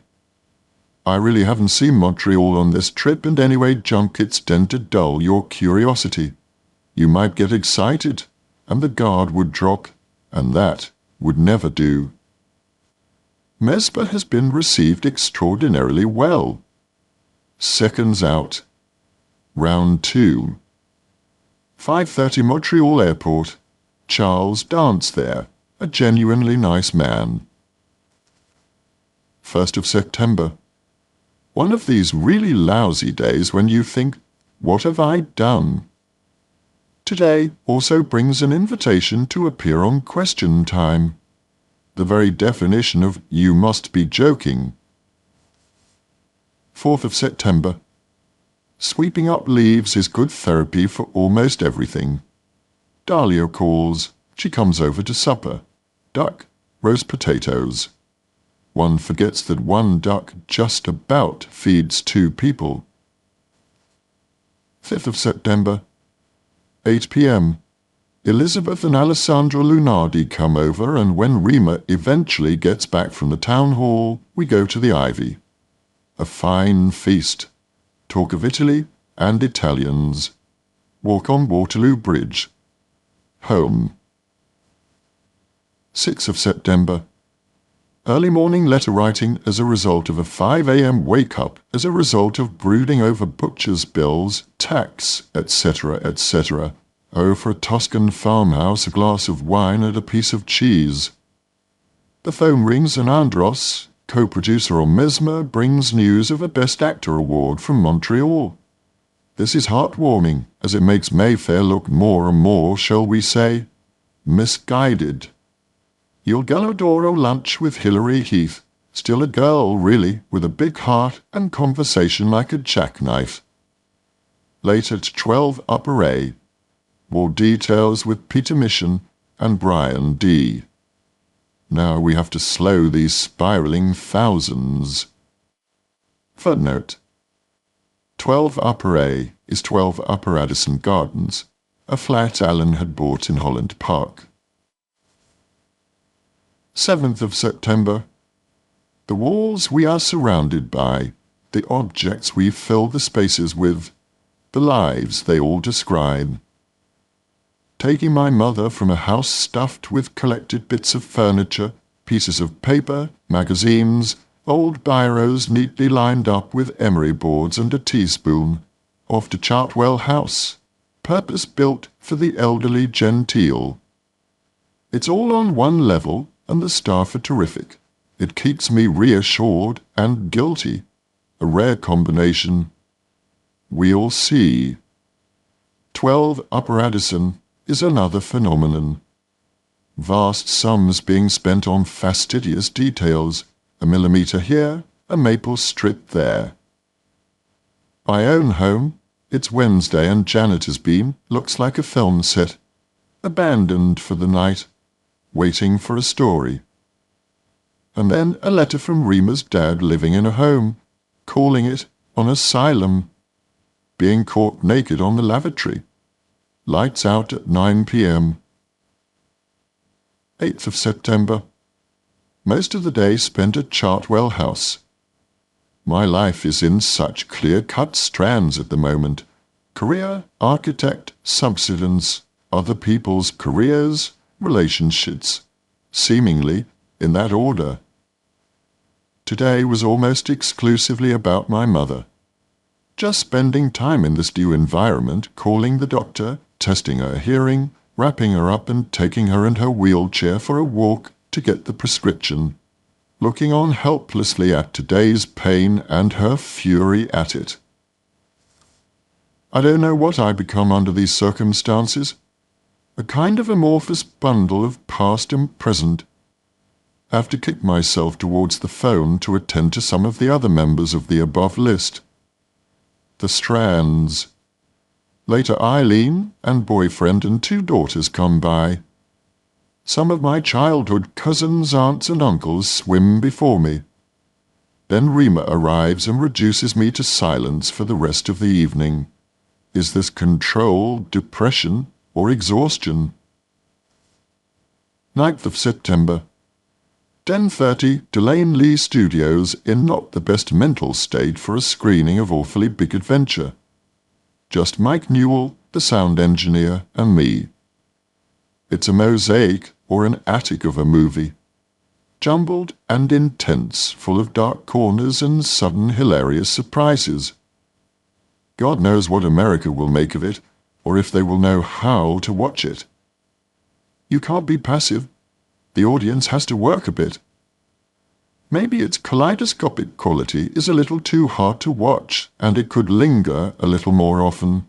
At all events, it has a bundle of good performances. I can't tell about Hugh Grant, Georgina, or me. Too much sense of competition, or the memory still hangs in the air.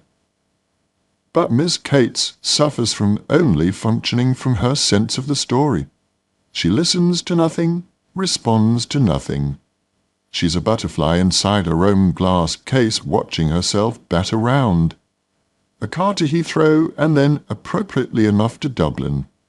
Corners of the Devonport Hotel. We eat something, then I bump into Sheila Stevenson. A Guinness at Davy B's, then to the Peacock for Asylum by David O'Kerry. Really good writing, direction, acting. 10th of September. Sleep late, then go into town to meet Connor. Background information from last night's play fills out the whole experience. The neurotic actor, the mean actor, the actress who always goes straight home. To the airport. Bliss. I'm in the back seat and can spread across 3 seats. Taxi to Chartwell House, find Rima and Mum. Home to get ready for Lady Windermere's fan. Me, Rima and Belinda, and along the row reigns Spencer. All I could think about was poor sod in the seat behind all that hair. 12th of September. 3:30 to 12 UA.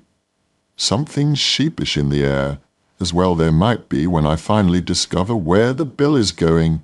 That is, into the stratosphere. 13th of September. Take Mum home from Chartwell House, leaving her to think about all the options. Home to find Jilly working in the garden. We won a Residents' Association award for the front garden. Marcia arrives. Rima arrives. we go to the lyric Hammersmith to the picture of Dorian Gray. It's Neil Bartlett's first show of his tenure, and we speak at the top of a flight of steps. So I'm all in favour, wishing it well and all that, but try as I might, it either stays resolutely on the stage or flies straight over my head. No contact is made. 21st of September. Andreas comes over. My function is to listen, challenge, and supply possible leads as to an escape from his current hell. So easy to slip into bullshit when talking to someone who was bereaved. The English are well trained. Years of rehearsing platitudes. At least we talked about Bryony and about how he was feeling. And laughed. In the end, having been over the spiritual, philosophical sand dunes, he went off to audition for a vodka commercial. 25th of September. Lunch at the Connaught with Reamer and ever-generous Richard Wilson. A day of shifting sands with old friends. Lunch involves wearing a tie and paying £35 for a piece of fish. Plus, I suppose, silverware, French waiters, flowers on the table, and oak panelling. Nearby, a table full of Woodhouse refugees. In fact, a room full of regulars. Except us.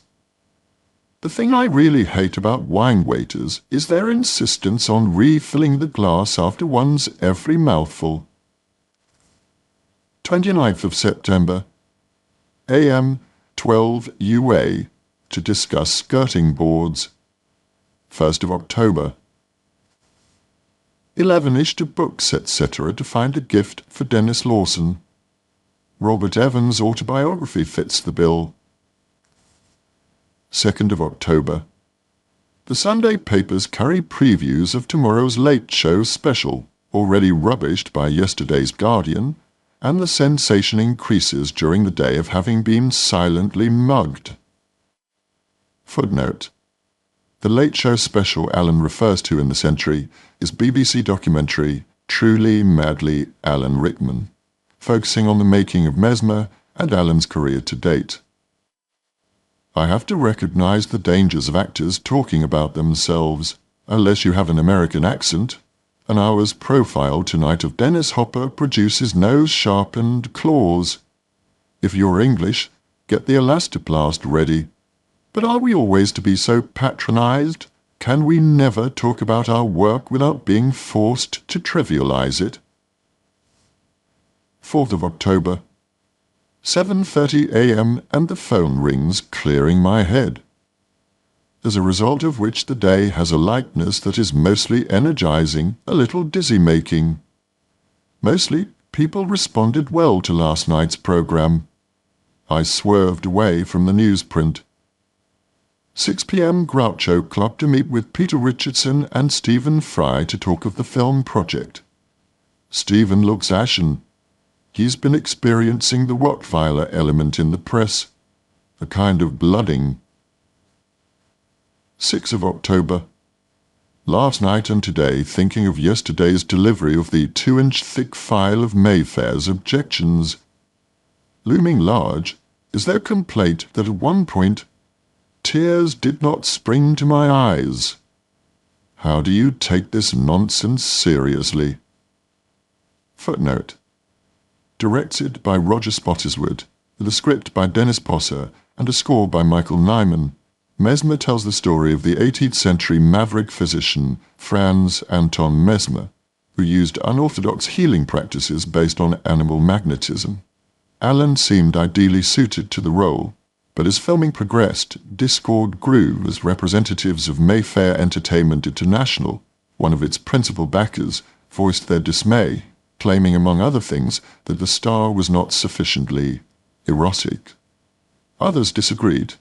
Alan won the Best Actor award at the 1994 Montreal Film Festival, and the Atlantic's critic said, "He's not just brilliant, he's great, bold to the point of folly." Arbitration followed, and thereafter Mayfair withdrew funding. Watched the Imagine film and wept a bit with all the others at the end. As one girl was saying, We grew up with them. And Lennon was so articulate, especially in the face of Al Capp and the New York Times woman. Not a lazy answer anywhere. An enviable grown-up man. 10th of October. Difficult days. Judy says winter guest can go into rehearsal December the 16th. Everyone is thrilled. What is this I feel? Hijacked. 1:15 RADA Council meeting. Attenborough is an extra special man, courteous to a fault, aware of every nuance in the room and open enough to be excited by the idea of staying with Nelson Mandela. On an obsessive day like this, he is an object lesson in how to live your life in all directions at once. 12th of October. 6:30, 20th Century Fox screening room. An awfully big adventure shown to British screen investors. I am surrounded by people nervous of their own opinions. The film is too long and the opening is difficult, and at the moment, I don't know if there is an audience who knows how to watch it. 13th of October. 1 p.m. lunch at La Fenice with Judy Daesh. The maitre d' is as rude as ever. We walk through a running order for Dennis Potter's memorial service. It comes together fairly easily. On the page. Such ironies. 14th of October. Ladybird, Ladybird at the Lumiere. About 5 minutes in, I was folding my arms and starting to raise an eyebrow. What is this film about? It's too easy to attack the social services, and I don't think we are given all the facts. Chrissy Rock engages sympathy and never loses it, really. But of course it makes almost everything else ultimately look foolish. 15th of October. 8 to Ruby and Ed for a brief glimpse of Ruby's interview with Madonna. But who's doing all the talking? Guess. Finally, some very funny moments. 16th of October. To Mum, who is immovable and vulnerable. This is not a great day to be sure of what it's all about. I can see obligations, old patterns, and not sinking in superficiality, but where exactly is the nourishment? 17th of October. 8:20, Forrest Gump. I had sworn I wouldn't go. I went, and it was as horrific as I had thought, but in a totally different way. A clear attempt had been made to dilute the sentimentality, but along the way the film has its cake, eats it, and spits it out with Vietnam, unnamed viruses, etc. Late Malabar, where Ruby's waters once broke. 18th of October. 4-ish, 12 UA. The bill is soaring. I should be getting angry now. What is the point? A major school of butt passing is going on as still the job has to be finished. 20th of October. 1 p.m. Joyce Nettles for lunch at La Cento. The first time I've worked with a casting director like this. I don't quite feel the ground beneath my feet.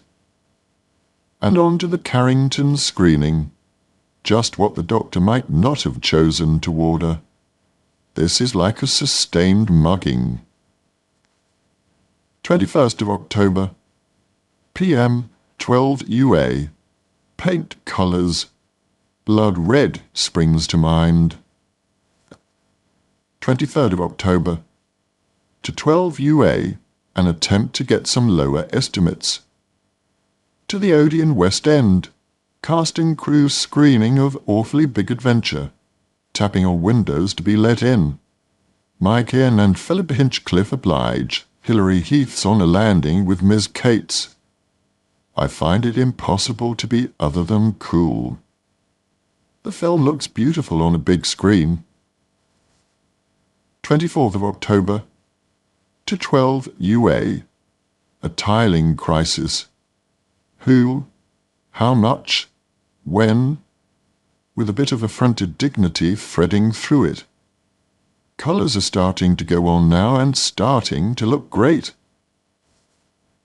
25th of October, Vienna. To the cinema for the Mesmer screening. I can't watch. Roger and I find a bar. He depressed the life out of me with stories of Mayfair and their Philistinism. 29th of October, 8:45, Pulp Fiction. Brilliant and empty, original and repetitious, like reading a very, very classy comic. If you're going to be a gangster, that is. 31st of October, AM spent poring over Mayfair's legal statements. Bullshit is the horse blanket shroud. Safety instead of discovery. 8. Go to the Ivy. Dinner with Malcolm McLaren and Michelle Gish. Very, very entertaining. And no bullshit. 1st of November. 9 a.m. Dennis Potter's memorial service at St. James's, Piccadilly. At the beginning, the Reverend Donald Reeves seems like he's without any trace of humour. Dangerous. But no, eventually, his true colours show, and by the time the service starts, his full colours are flying. And we are told to sing Roll Along Prairie Moon again because we could do better. The hour passes full of the most wonderful words and music, from Potter to Hazlitt, from Imelda Staunton singing Roses of Picardy to Mozart's Kyrie. Michael Grade, Alan Yentob and Trod were wonderfully funny.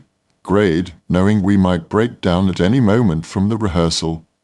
Trod, recalling Potter's mournful statement that one thing preoccupied him about death, that Trod might speak at his memorial service.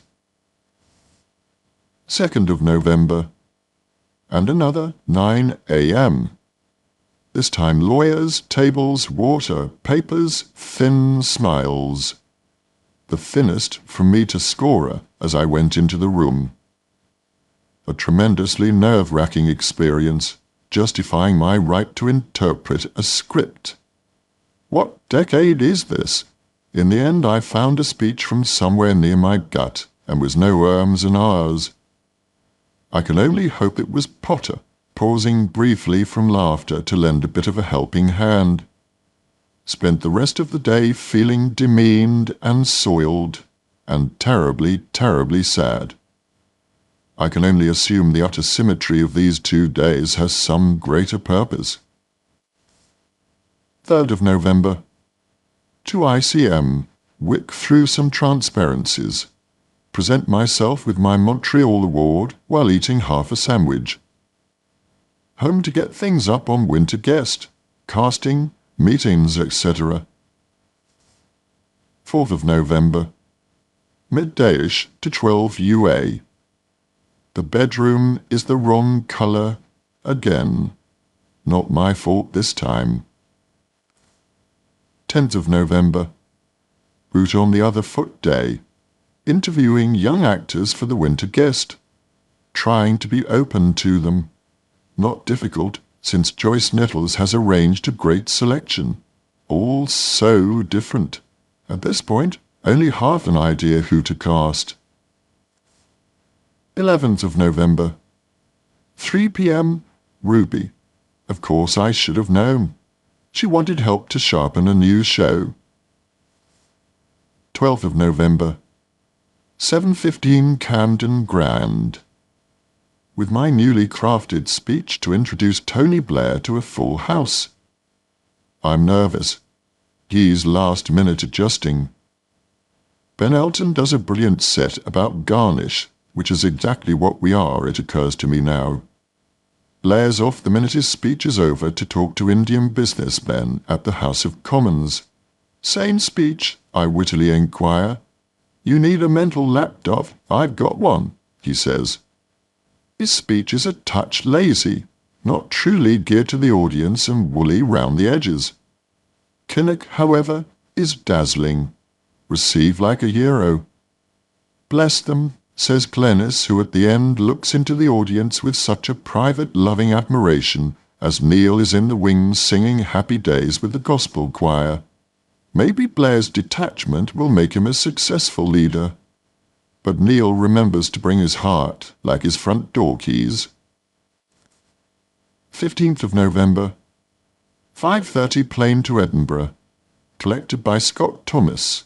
Taken to the Youth Theatre, West Lothian Workshop. Have to be very animal in picking kids, but there are a definite trio. Drinks with Scott in hotel bar and Caledonian Hotel.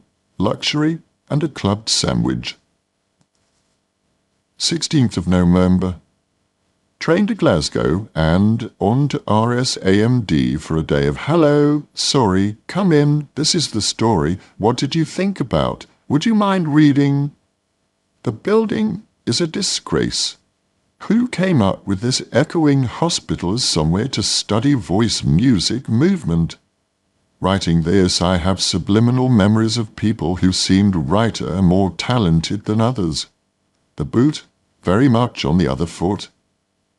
Even more so at the end of the day when going in to talk to maybe 100 students. Train back to Edinburgh. Completely knackered. All that politeness. 17th of November. 10:30, Royal Lyceum. At least they had made a pot of coffee. I discovered these things matter, and courtesy, and openness, and no bullshit. More talent, more questions. It could go in several directions. Lunchtime at the Traverse Cafe with Elizabeth Milbank, who introduces herself. A much-admired actress, she reminds me I suggested her to Howard Davies a few years ago. She's certainly open, like meeting an old friend. And she introduces me to Philip Howard, who shows me around this stunning new theatre. Lyceum, Usher Hall, Traverse, a curve of culture. 6:45, another West Lothian Youth Theatre workshop. Less successful, but Scott's enthusiasm is a plus, as is dinner in a Thai restaurant with his girlfriend and friend of. People at an adjacent table stare a lot and eventually get a friend to phone the restaurant to check if I am me. At this point, tiredness makes me wonder. 18th of November. Edinburgh. Phone call from LA is from such another world. Can they cannibalize me even more from Die Hard for Die Hard 3? 20th of November. Thank you to the middle-of-the-night pissed joker who rewrote my breakfast order so that I had fish and pineapple juice delivered at 7:20 a.m. instead of toast and coffee at 8:30. 21st of November. 11:45 to the Almeida to talk with Joyce and Sharman about the Scotland trip. This bit is hard, playing a sort of god with people's lives. Just deciding is difficult enough. Watching the annual Evening Standard Drama Awards on TV. Grace and disgrace so close together. Disgraceful really, this need to backslap, but if it has to happen, accept with the grace of Peter Brook. 23rd of November. Arwen Holm phones to tell me of a nasty little piece in the Telegraph saying how unsmiling I was in the local deli. 25th of November. Thanksgiving party at Sandra and Michael Kamen's. All I wanted was an autograph book. Kate Bush, Bryan Adams, David Bowie, Stevie Winwood. 26th of November. 9:15. Choice and a taxi to go to Heathrow for the 11 a.m. flight to Glasgow and on to the Athenaeum for the workshop at the Scottish Youth Theatre. A 2-hour whip around Sean, Douglas, Anthony, Andrew, Brian, David, John Ross and John, auditioning for parts in The Winter Guest. All wonderful, all different. I'm a little too tired to be inspired, but thank God for Joyce, who fills the parents with confidence. After Christian Zanone and family come in to talk it all through. One of those days that has no rules. Time passes too quickly. A lot of it one would like to rewind or redo. But there it was. A great sprawling, hopeful splurge of a day. 27th of November. Royal Albert Hall, Elton John and Ray Cooper. Elton really fills that great space. Helped, it turns out, by Ray Cooper, who plays drums like a dancer might, but the secret with both of them is relaxation. 2nd of December. Supper at home for Lindsay, Hilton, Jane, Mark, Alan and Fifi. I am feeling so distracted, but managed to tap dance here and there. And anyway, it's a room full of people you could have a breakdown in front of, which is always reassuring. Later, a bottle of champagne or a port, midnight visit to 12 UA. Fifi sitting in the bath. 4th of December. 7:45. Curzon West End for the Almeida fundraiser of Vanya on 42nd Street.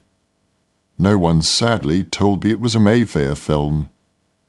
Scorer walks towards me, hand sort of outstretched. Some day we must sit down and talk. About what? I manage. The truth, he replies. 7th of December. 8 p.m. Sandra and Michael Kamen. Impossible really to believe.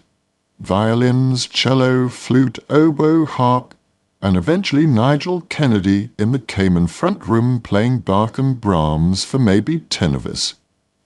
A wonderful guilty treat. 9th of December. 2:30.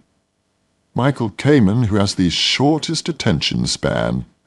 He's so gifted, he's finished before he started, and bored with it before we got properly interested. Hard to infiltrate that rhythm, but melodies pour out of him. 11th of December. To 12 UA with Dahlia, vacuum, mops and buckets. Honest toil to add to the dishonest expense. It could hardly redress the balance but a bit. 12th of December. Taxi to St. George's Theatre for first-day rehearsals of The Winter Guest. Fiddling with text, cuts, gathering of information for John and Anthony, who turns out over lunch to be a big fan of Frank Capra and Orson Welles as well as Tarantino. So they can write their essays and diaries. PM. John Ross and David arrive. Certainly 4 temperaments, which is great, but they seem to feed into each other really well. And why don't we all go to the theatre together? Or why not, eventually, make it Les Miserables? A show I thought I would never see. Surprisingly, it is played with 100% high-octane energy and commitment. Bully for them. But still, watching the red flag waving at all these £30 a head multinational audience members is a weird sight. 13th of December. St. George's Theatre. Alternating boys all day. 4 very different personalities emerging. John Ross, Nirvana, Guns N' Roses, science fiction baseball cap. Great at immediacy. John W., wise and kind beyond his 12 years, almost seems the oldest at times. Very talented, a born actor. Quiet and complete concentration. Anthony, his school says he's trouble. When? He's complex. He likes Capra, Wells, and doesn't concentrate easily, but only because we'd got there hours ago. Does a great Alan Partridge impression. David, the one to open up. A bit walled in. Brave soul, cursed with weak heart. Growth deficiencies. Great talent, too much technique. We'll hold it all together. Good hearts, all of them. 18th of December. Free-ish to Mum. She's now sitting at her command centre. Phone, letters, Mills and Boon, though not just love stories. Crosswords, compilations, all within easy reach in a semicircle of diversions. A still fierce instinct to keep her mind going. I'm not going to that club over the road. All old people effing and blinding. 19th of December. 10:30 first day of rehearsals for grown-ups. A test when finally you have to say something. Fortunately, Robin's set speaks volumes and inspires confidence. And so we trawl through the day, looking for clues, a shape, ambiguities. Christian and Arlene their first day in London in a play, knowing no one. Arlene is rescued from her B&B by Sharman. 6 p.m. Almeida Wine Bar for interview with Duncan Fellowell of The Observer.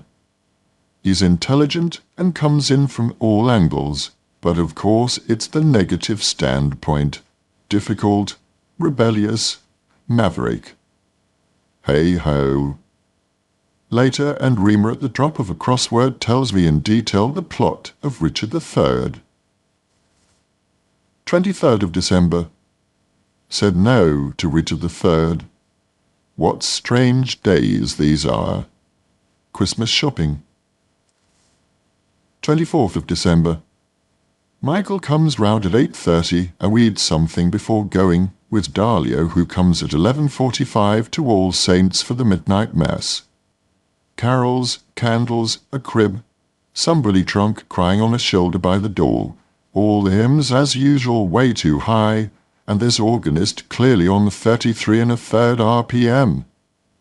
But it formalizes the day, and that's good.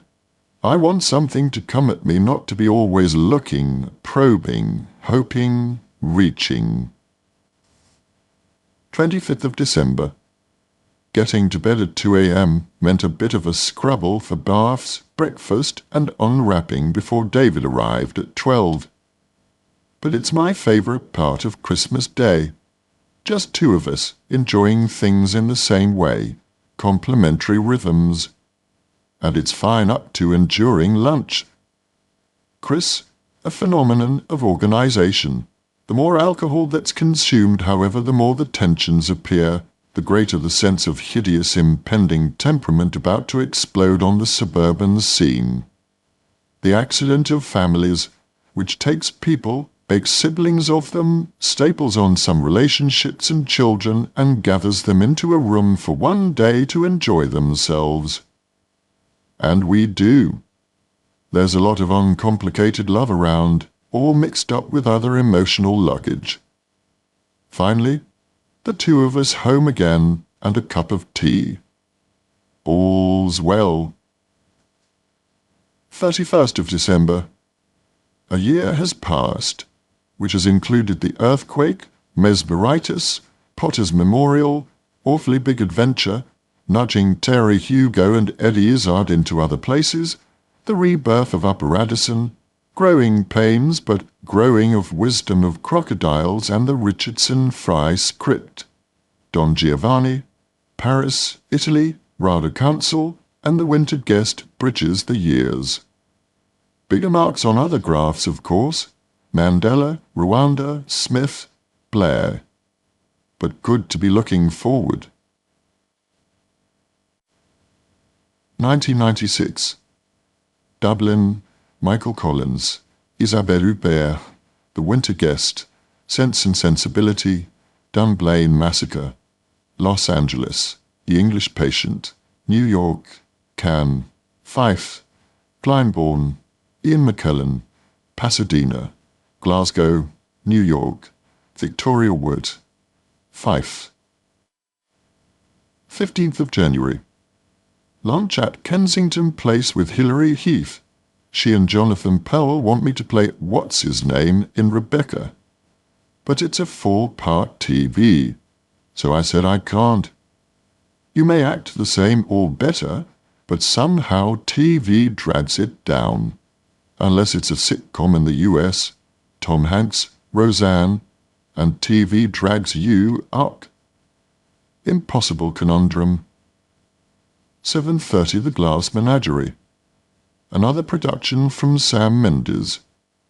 What is it about him? Theatre is a playground or a wet wipe of personal therapy, it seems. No real resonance. no sense of the danger of an unpredictable outburst, all carefully arranged. So Iwanamaker can look after herself, but she needs to be challenged. Claire Skinner can do that standing on her head. It all passes before our eyes, masquerading as the real thing. 17th of January.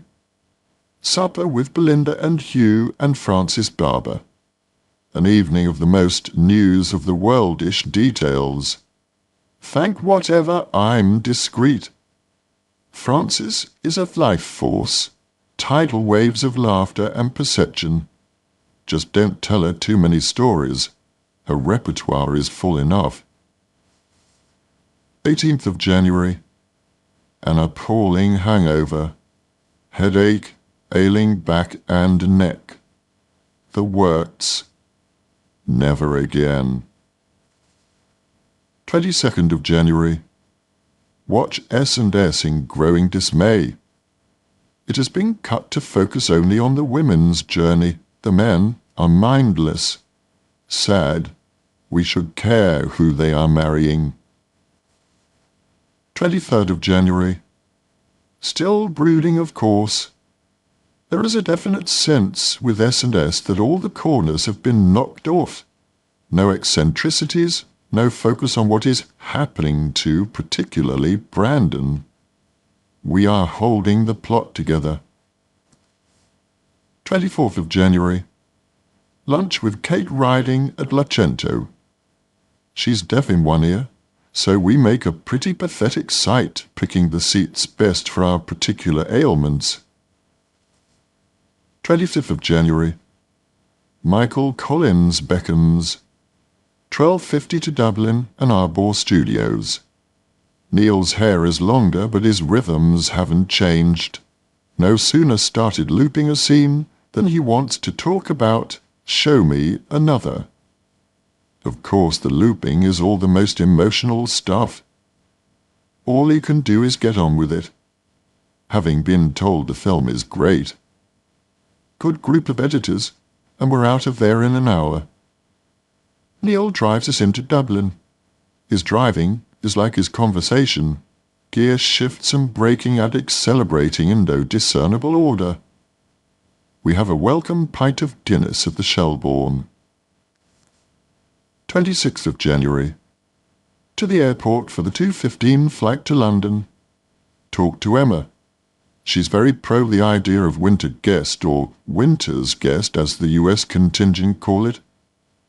Sean Thomas is in the front of my brain as my finger reaches for the phone dial. Such clear waters already become murky, but a little determined honesty will help.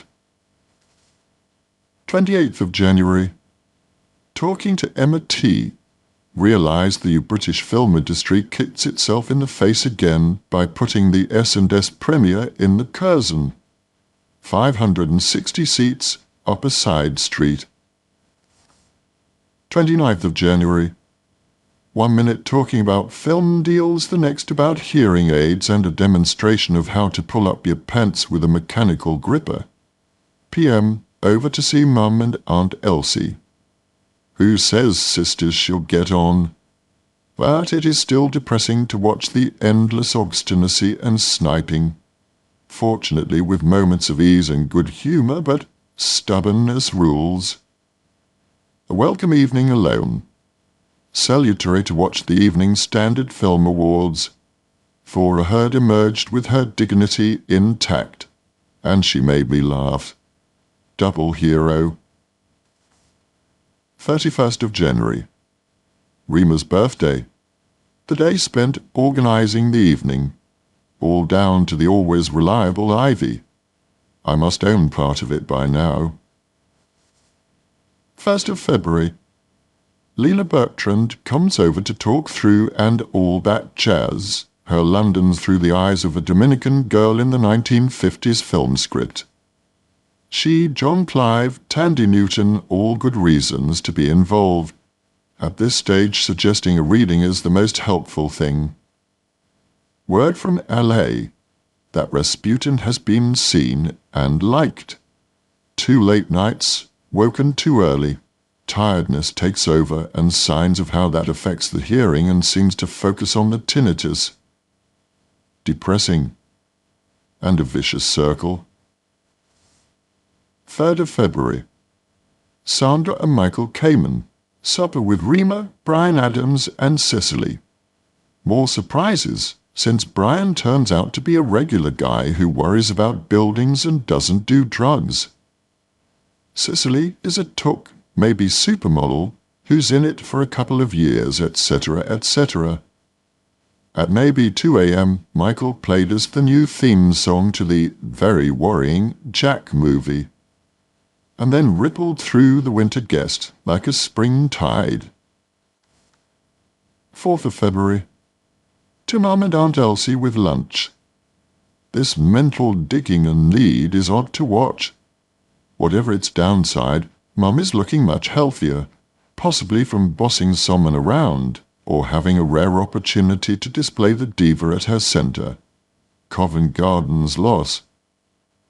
And hopelessly touching with Rima and I, hands on the handles of a wheelchair, each out for a walk around the park, as all four of us pause to look at the magpies waddling about in the sunset. 6th of February. To Isabelle Huppert, the easiest person to talk to, full of laughter and the ability to focus on the turn of a sixpence, and curious too, so un-English. Her courage makes me want to act in French tomorrow.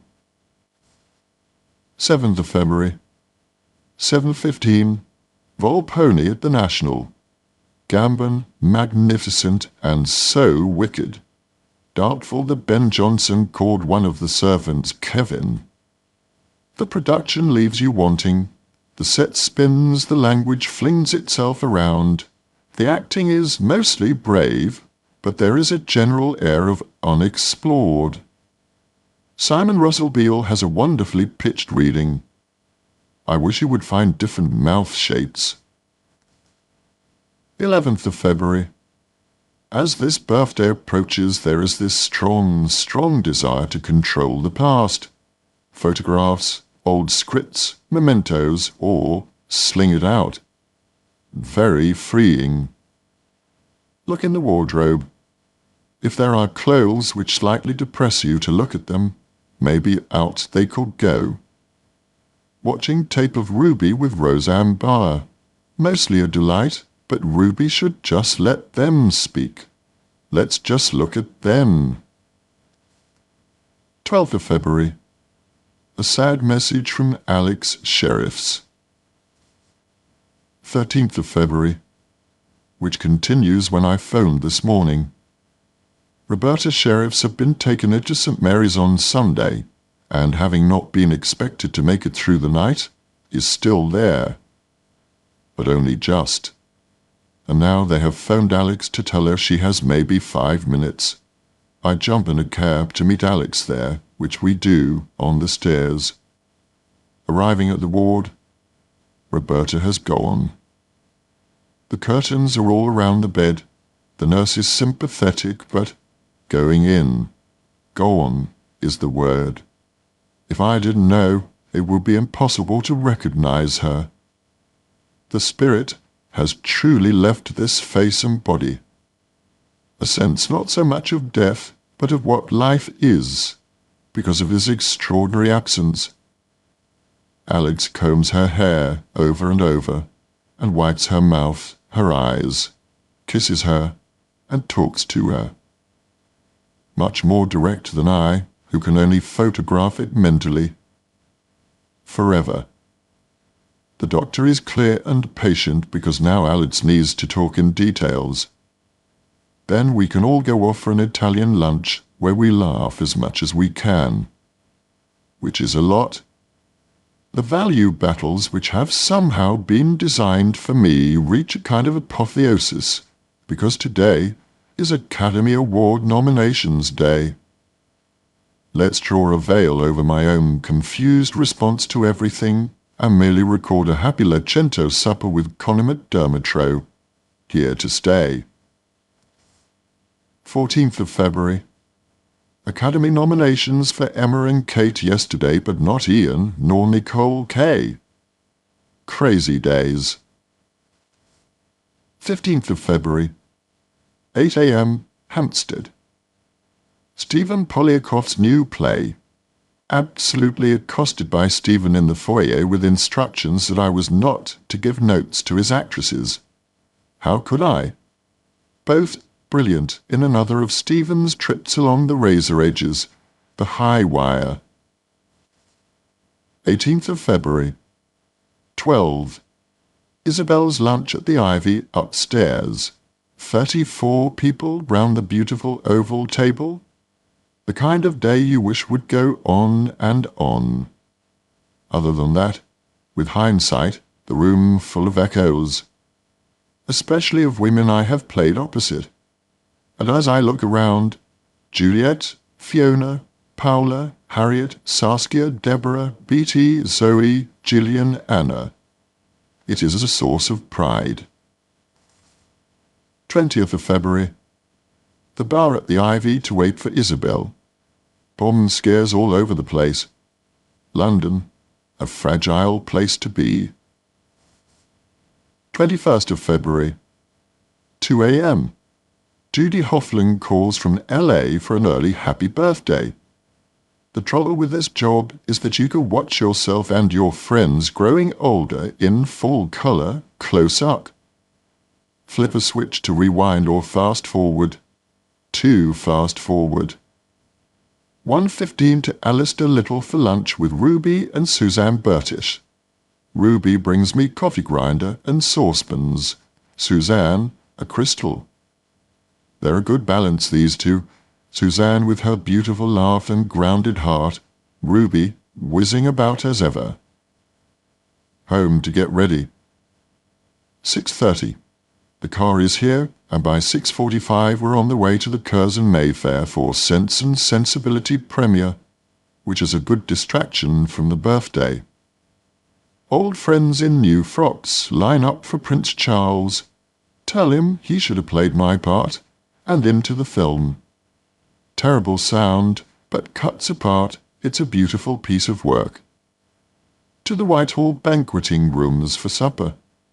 Wonderful Rubens on the ceiling, with Richard W. and Isabel H. in the car. Harriet comes after her show. Jocelyn Stevens' crowd insists that I go on, say something. It's him, with the voice. 22nd of February. A truly awful day after no sleep, too much wine, unresolved everything. Long, slow, dull pain. A real feeling of why bother. Everywhere is tension from friends to politics. What's going on? Maybe the wind will turn, but at the moment there is a gnawing feeling that this life offers only fleeting moments when it all comes together, because the rest of it requires a fitter body and a more grown-up mind. None of it helped by spending the day alone. Janet comes to clean, the phone rings, agent business, mortgage business. But the contrast of all the glitter of yesterday makes both seem aimless. Count blessings. Grow up. 24th of February. Watch Shawshank Redemption. Expertly done would be the review. Not a foot wrong. Classy.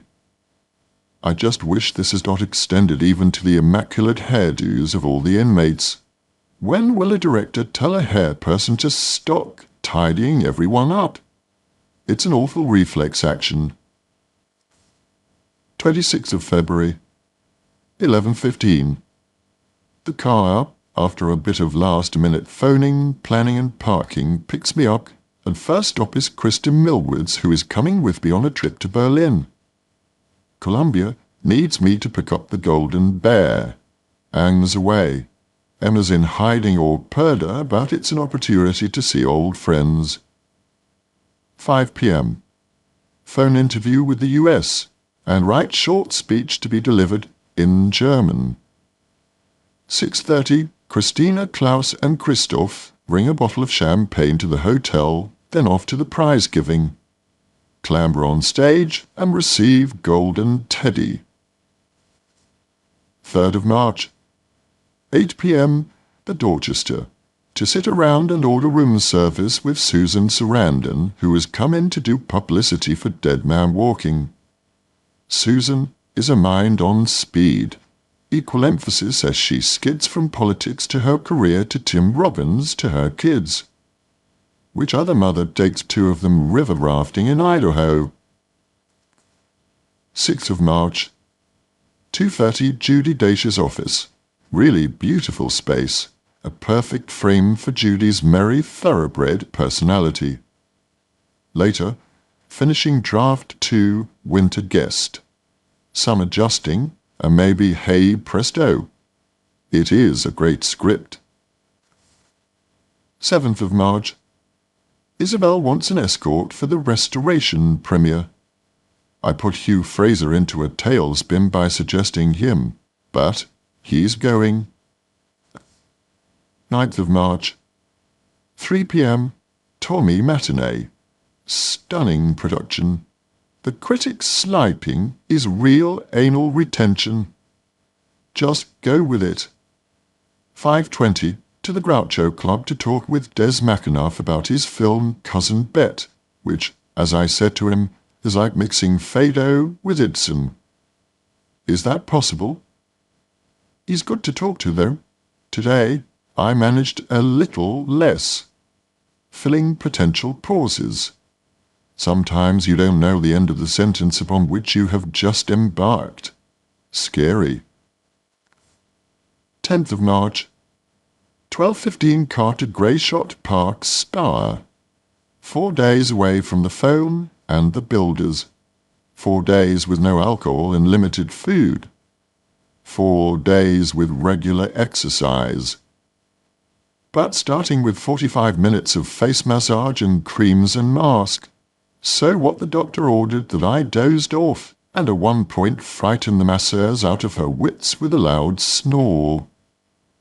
Side product is that scripts are getting read and letters written. Hallelujah. 11th of March, 9:30, dietitian. What can she say? It's a ridiculous lifestyle. 10:15, steam room. 10:45, massage. And we can. None of your Champneys nonsense. Lunchtime preceded by swim and hot tub. 2:30. And I was coaching on the tennis court. Instant improvement. Years of bad habits. Completely whacked. 5 p.m. cranial osteopathy. Drifting in and out of a kind of sleep dream state. And when she says at the end, "You're more balanced now," or some such, I was. 12th of March. Lunch is a question of how much can I get on the plate without falling on the floor on the way from buffet to table. 5:30. Holistic massage. About as close to sex as it is legal to get here, methinks. She insists on complete nakedness, and the hands and oil are slow. 2 hours later, she's done. I might have enjoyed it but for the ghastly New Age relaxation music and the growing suspicion that she was getting most out of it. It's a lovely job. I just can't wait to get my hands on all those naked bodies. Very comatose. Pretty damn peckish. 13th of March. Today was made somewhat irrelevant by the slaughter of all those children in the school gymnasium in Dunblane. I didn't find out until the afternoon, so the reflexology wasn't complicated by other thoughts, but the flotation tank certainly was. My brain thought it all the way, trying to make it less self-indulgent, I suppose. What do you mean, let yourself go? Think of nothing? If I hadn't been leaving tomorrow, I would have anyway. To do what? I don't know, but just to join in again. Taking myself out of it has been very valuable, not to say very expensive, and gives rise to all kinds of examinings. How do you equate a week here with a drama student's living expenses, with a jacket for LA, with mum's chair, with etc., etc. The truth is, I have been stroked a lot for 4 days, but not by someone I love. And up in Scotland tonight, there is all that love and all that loss. 14th of March. This morning's TV coverage and all British life is there. Channel 4 manages to intersperse news reports with silly games. How? BBC as dry as dust, GMTV more alive to the situation but smug and judgmental with it. Talk of the killer burning in hell helps no one. The murderer was also 5 years old once. Look at him, and look at the photos of the children. What happens to us as we move on from their complete innocence? No knowledge of hate, repression, race, responsibility. Just smiling faces. No thoughts beyond the next half hour. Why is it only men who years later pick up the guns? What do we do to ourselves to create these monsters within us? Or is it innate? Whatever, GMTV's simplicities are grotesque. 19th of March. 10 a.m. pickup for the 12:15 flight to Los Angeles. Ian McKellen and his boyfriend Ridian at the ticket desk, which makes for a really enjoyable flight. 20th of March. 7:15. Pickup for Rasputin screening. Just as I am about to cure Alexei, a voice from the back says, "Is there a doctor in the house? We have an emergency in the foyer." I nearly got up until I remembered I know nothing. Weird sound, weird screening, maybe R was visiting. Dinner at the Eclipse. I think no one really knows what to make of the film. No wonder it has been directed by at least a dozen people. 24th of March. 5:15. Judy at the hotel to go to Lindsay Doran and Rodney's house for S&S reception. It's a little like a house for an American Agatha Christie film, and it's true, built in the 30s and feeling like a historic monument. Emma and Greg Brown and happy. 8:30. To Martha L's house for reception for Susan Sarandon and Tim Robbins. There is a growing certainty in the room, the town, the water, that Susan is going to win tomorrow. And that's the Oscars. It's not her best performance, but it's time.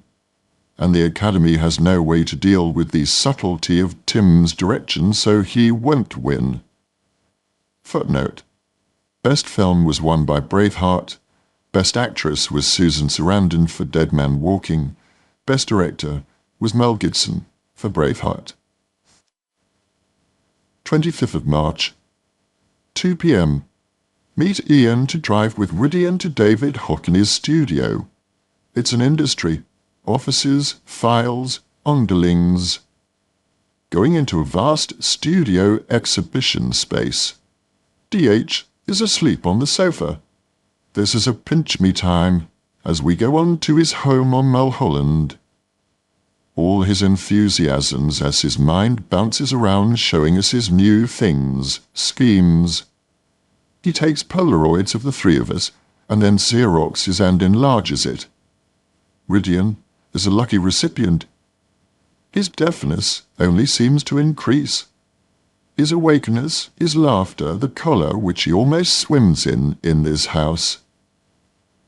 5:45 to the Bel Air Hotel to pick up Greg and on to Judy's house. The Braveheart evening. Entertainment Weekly had thought S&S may have peaked. What a world. Afterwards to the Columbia party. Noise, cameras, food, drink. A vague sense of disappointment in the room. I feel distanced from it. Emma and Kate arrive. Noise, cameras, Emma and Katery. 26th of March. 9:30. Breakfast with Anthony and Carolyn Minghella plus their business managers, John and Duncan. Robert Young replaces them. We talk of last night. His film Usual Suspects had picked up too. Julia Roberts comes in looking for Susan's celebration brunch. Her waist is the most encirclable. On the way out past Susan, who is tired but very okay. 27th of March, 7 a.m. Check out and to LAX with Anthony Minghella for the flight to San Francisco. p.m. I watched a 4-hour assembly of The English Patient. Absolutely exhausting but riveting too in terms of storytelling, coverage, shot-making, acting, the lot. It confirmed what I thought when I read the script. This film will be made in the editing room. Back home I spew up 2 responses. Anthony is like a happy dog at his bowl. I can see how obsessive this directing lark might be. Ralph Fiennes, Kristen Scott Thomas, Willem Dafoe and Juliette Binoche, all wonderful. Great to see such intelligent acting, not just splurging. 28th of March. Back at the ranch, almost literally. Anthony decides to look up Alan Rickman on the internet. 368 entries. It's like reading about a stranger, especially when they write about who I live next door to or don't. But mostly they are good-hearted. It's like having a band of cheerleaders all tapping away into the night. 9th of April. 7:30 to Santa Monica for Michael Collins' test screening. And still it's an action movie was not enough politics. Boy's Own Revolution. Do the explosions cancel out in art as in life? But it's a work in progress, so there's time to help the narrative. Neil, sort of there, up and down in his seat. Do you have a cigarette? Are you with it? 11th of April. Judy calls to tell me of the Daily Mail hate piece. Hey-ho. 12th of April. London, 8 p.m. Michael Kamen's birthday party. Memorable for meeting Sharon Stone. A truly attractive woman, in the real sense of light in the eyes attractive, and smart, and funny. No wonder she doesn't have a man. 14th of April. 1:15, lunch at the Ivy, with Peter Medak, Julia McGuinness, Louise Krakauer, Ruth Myers, and Isabella Rossellini. Great to meet Ms. R. finally. Her beauty is the kind that stops you concentrating on what she's saying sometimes, because you are fixated by the shape of her mouth. 28th of April. New York, 12, Wyndham Hotel. A huge shadow casts itself across the day with the news of how seriously ill Diane Ball has become. Life in a snap of the fingers. We press on as Jonathan talks to London. It's a luxury working with these people, all with strong opinions and all able to take shortcuts so that we gradually rebuild the program. I worried that there isn't enough humour, though. 7-ish, Chioco, Tina Brown, New Yorker, Elmeda Bash. A huge crush of people. For most of the evening I only made it to the edge of the throne. Then suddenly the room had cleared. Americans are like that, not the English. We hang on long past the time we're welcome, picking at the food and looking for wine in empty bottles. 29th of April. 2 p.m. Laura Pell's Theatre, Broadway and 45. For a while I thought we might not get through it all, negotiating moves and scribbling them down. By 6 we had finished and went to the dressing room. I could not even remember who entered first by this point. A sandwich was sent for. Natasha Richardson and I went to the supermarket over the road. A quiet trawl through the hurried jottings. 8 p.m. Performance. First half very pushed, inevitably. Fishing around. Who are you? What's this material? Who am I? Where am I? But the audience gradually decides to trust it all, and the second half is lighter. The balance of the material was fine. By the end it was all very special and joyous. 12th of May. Cannes Film Festival 96. To Nice. A car to the Hôtel du Cap in Cannes, very expensive month sell. It's £60 to have your soup cleaned. A 200-franc cab ride to the party for Kansas City. No one got me a drink, but the charm button was in full operation, and the final reward was to meet Robert Altman. Human, warm, open, fun. Icon 1. 3 a.m. in the bar. Icon 2. Mick Jagger. 13th of May. Midnight. Train spotting. First time up that red carpet, except we are half an hour early, so it's not exactly thick with atmosphere. But there at the top is Lord Grade, worth the visit. 89 years old and waiting in the midnight air to watch train spotting, and so generous in his appreciation. Also there, Damon Albarn, Leonardo DiCaprio, V. Bottomley, plus Danny Boyle, of course. The film is an advert for drugs. A brilliant one. 25th of May. 9:05, Odeon, Kensington. Secrets and Lies. Like watching your own life flash by.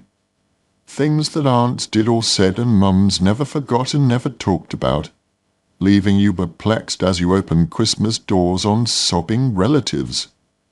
Tim Spall, quite wonderful. 31st of May. 7 p.m. to the Covent Garden Hotel to pick up Laura Dern and on to the National Theatre for Designated Mourner. Wally Shawn in the foyer before, at the stage door afterwards, and at the Ivy. What to say? I do not know what was going on, but it was happening with great style and wit. The Ivy was fun, especially because Faye Presto complete with playing card on the ceiling. Footnote: British magician. 2nd of June. 9-ish to Circe's for Brian Cox's birthday party. All human acting was there, including a little boy who was the image of Rima. 6th of June. The early morning scratchy throat. 10:15 ear test. The bug starts to wander from the head to the chest. 7 p.m. dash in order not to miss the curtain for 7:30 English National Opera Fidelio. That first act quartet is one of the most beautiful things I've ever heard. David Hawkley there, and he tells a joke about Degas and the telephone that I still don't quite get. Later, the Ivy, and later, Lem Sit Revisited. 9th of June. 12 to David Suchet's birthday party dinner. Nothing prepares me for the ultimate cute high street or David and Sheila's vast, perfect garden. Red check tablecloths flapping in the kind of heat that nails you down. 2:45, an undignified exit with Duncan for Susan Fleetwood's memorial service, which was fine but nearly ruined by the egomaniac rector of St. James's. 10th of June. 11-ish. Sharman arrives and we start working through the text and timing the scenes. 12th of June. 2-ish a.m. Call Ian McKellen in Los Angeles. He's full of stories. The Indian guru at Goldie Hawn's house. Are those Marlboro you are smoking? 14th of June. To Marks and Spencer to find a sweater and dress from Amar. 7th of July. Emma and Phillida Law for tea. This felt a little like an exam. No one's fault, but a major career is being handed over for a temporary outing here, and she has a right to feel nervous. 11th of July. 8. dinner with Michael and Sandra Kamen. Ruby very funny about her trip to Paris as a Vogue critic for the new collection. She learnt how to say, "Who the fuck is she?" in 11 languages, since she was always put in seat 1A. 14th of July.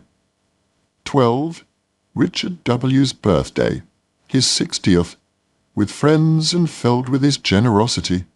He should be a grandfather. He loves children so much. Before the party he was patiently organizing the toys as the canapes were floating by.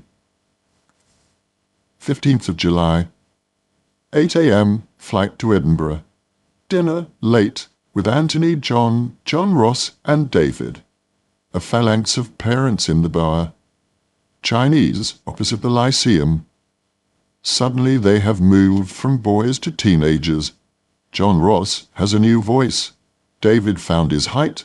John seems 18 at 14, only Anthony has the same rubber ball bouncing inside him, only with more room now he's 9 inches taller. A message to call Rima. Mum is in hospital. Not much sleep. 16th of July. A day of hopping about between towns on the Fife coast. Somewhere in here Anstruther and Pittenwee assert themselves in the midst of wondering whether it's all about something simpler, starker. 8ish, dinner with Christian Zanoni. Thai. He talks of passing his exams with no work. Subtle changes to his face, too. I find myself looking at him as casting directors must look at actors. Too much this, not enough that. At least he retains his sweet-tempered side. Talks of playing Malvolio and washing up at a refuge centre in Italy with equal emphasis. 17th of July. To Loch Lomond in order to rule it out. And on to the west coast, Largs, Troon, Prestwick, Ayr. In order to scream quietly. Ayr is summer hell.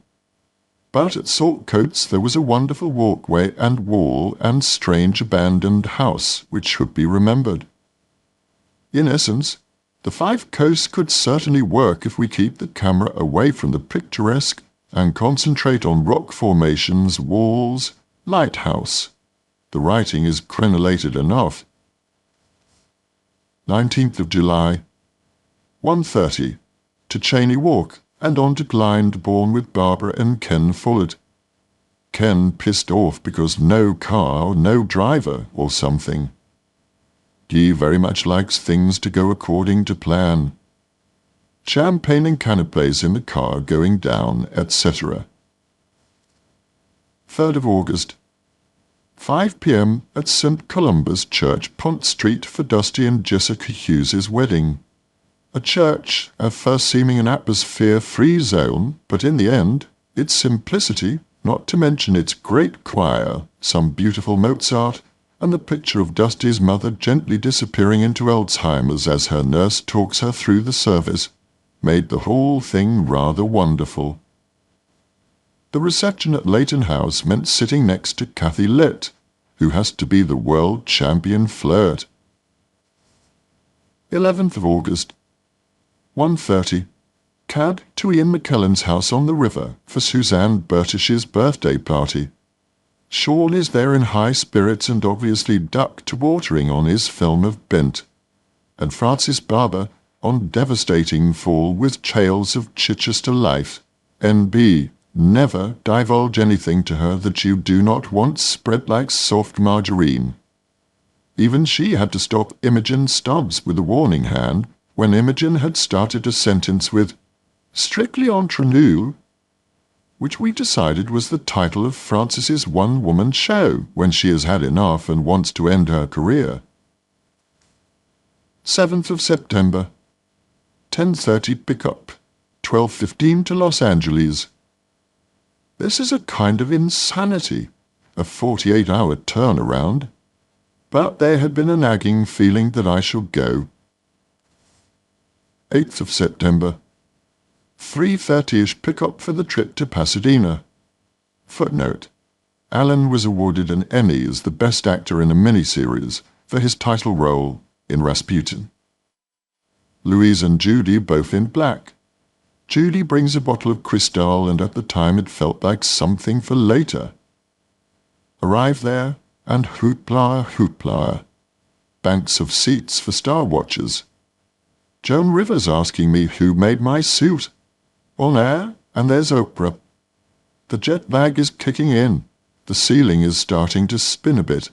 Some instinct connected to the Cristal made me try to remember a few thank you names, and then there was Helen Mirren winning, and then the electric shock of hearing your own name. Christine Baranski in gold, a red Sybil Shepherd. The first arms outstretched, the second all reserved. A dazzling blur followed, shepherded through room after room of cameras, microphones, laptops. For TV awards. Then a party. 9th of September. Talking to Judy later, I hadn't realized quite what a long shot I was. 8:55 p.m. to London. 11th of September. 9:45 car to Dr. Gaynor. Apparently, I am now classed as impossible on the insurance form, so a major overhaul necessary. Interesting and typical that actors aren't indispensable. Later, to the art department. Bless them, a banner strung across the room. Work going on, steadily becoming the real thing. 15th of September. 7:45 pick-up to Heathrow and Glasgow. Pick up Seamus and on to Fife. Footnote. Seamus Garvey, the cinematographer for the screen version of Winter Guest, directed by Avon. Walking all over the streets and rocks that would be the frosted life of this film. Seamus's favourite word for all the possibilities opening up in front of him is mental. 16th of September. On to Ely to wait for Emma and Phillida. It is good to have them here, and for them to spend time with Seamus. Of course, they all instantly get on, and we do the street rock walk again. This time properly discovering the inside of Chocks and Things, which will become a haunt. A throwback, filled as it is with homemade chocolates, Jenny's boilings, Parma violets, and those edible necklaces that my sister used to chew on till there was a string of tasty elastic around her wrist and neck. 24th of September. RADA, to look at final Vanbrugh model. I went in with boxing gloves on, but the little white box seems to contain the best solutions, and Brian Avery, the architect, was genuinely grateful for the intervention. A rush back to the photography shop for Alessandro and Elizabeth's wedding present, and then into the car for the 2:45 to Newark. On the plane watching Blue in the Face. A new hero. The man who takes plastic bags out of trees. Then, a great cracker episode. Camera handled so confidently. I got scared for the second time in days. Dinner. Neil Jordan. The human butterfly spray gun jack-in-a-box grasshopper with a heart. 25th of September. New York. 9:45 to the Regency for the first day of the junkets. Room full of questions. Julia Roberts there in a corridor with her surroundable waist.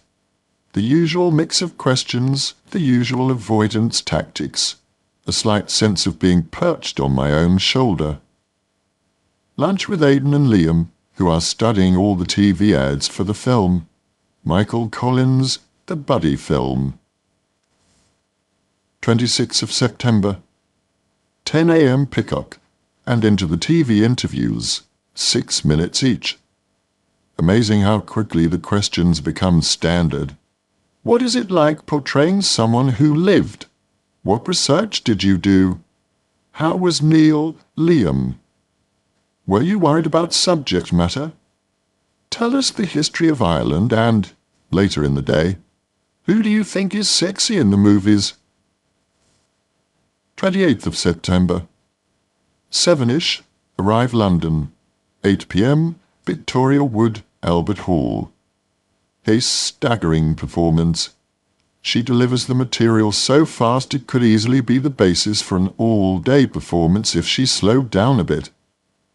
Brilliant demolition job on Christmas, including an alarming reference to Die Hard in front of 6,000 people. 4th of October. Fife. 8:30 dinner with Ross, Liz, Seamus, Sharman, Arlene, Steve Clark Hall at the Bell Geddy House. This is home now for a few weeks. Country house, huge back lawn, fir trees, comfortable, good food. But 30 minutes away from Ely Pittenweem. This could be a drag. 6th of October. Sleeping late is sometimes just a matter of limbs which won't move, which they did at 11:30 when Arthur Morrison dropped us all at St. Mornans for the 3-mile cliff walk to Ely. Breathtaking. Cliffs, rocks, beaches, slopes, expanses, ruins, even a tunnel. Panic, too, that these are all overlooked locations. But maybe not, on reflection. Difficult access, and sometimes too much figure in the landscape. Lunch at the Blessed Ship Inn has Finnan haddock overflowing the plate, sticky toffee pudding after. How will I survive all this? 11th of October. 10 a.m. Haircuts. Douglas Murphy particularly stricken by losing his curtains. Is a complicated boy.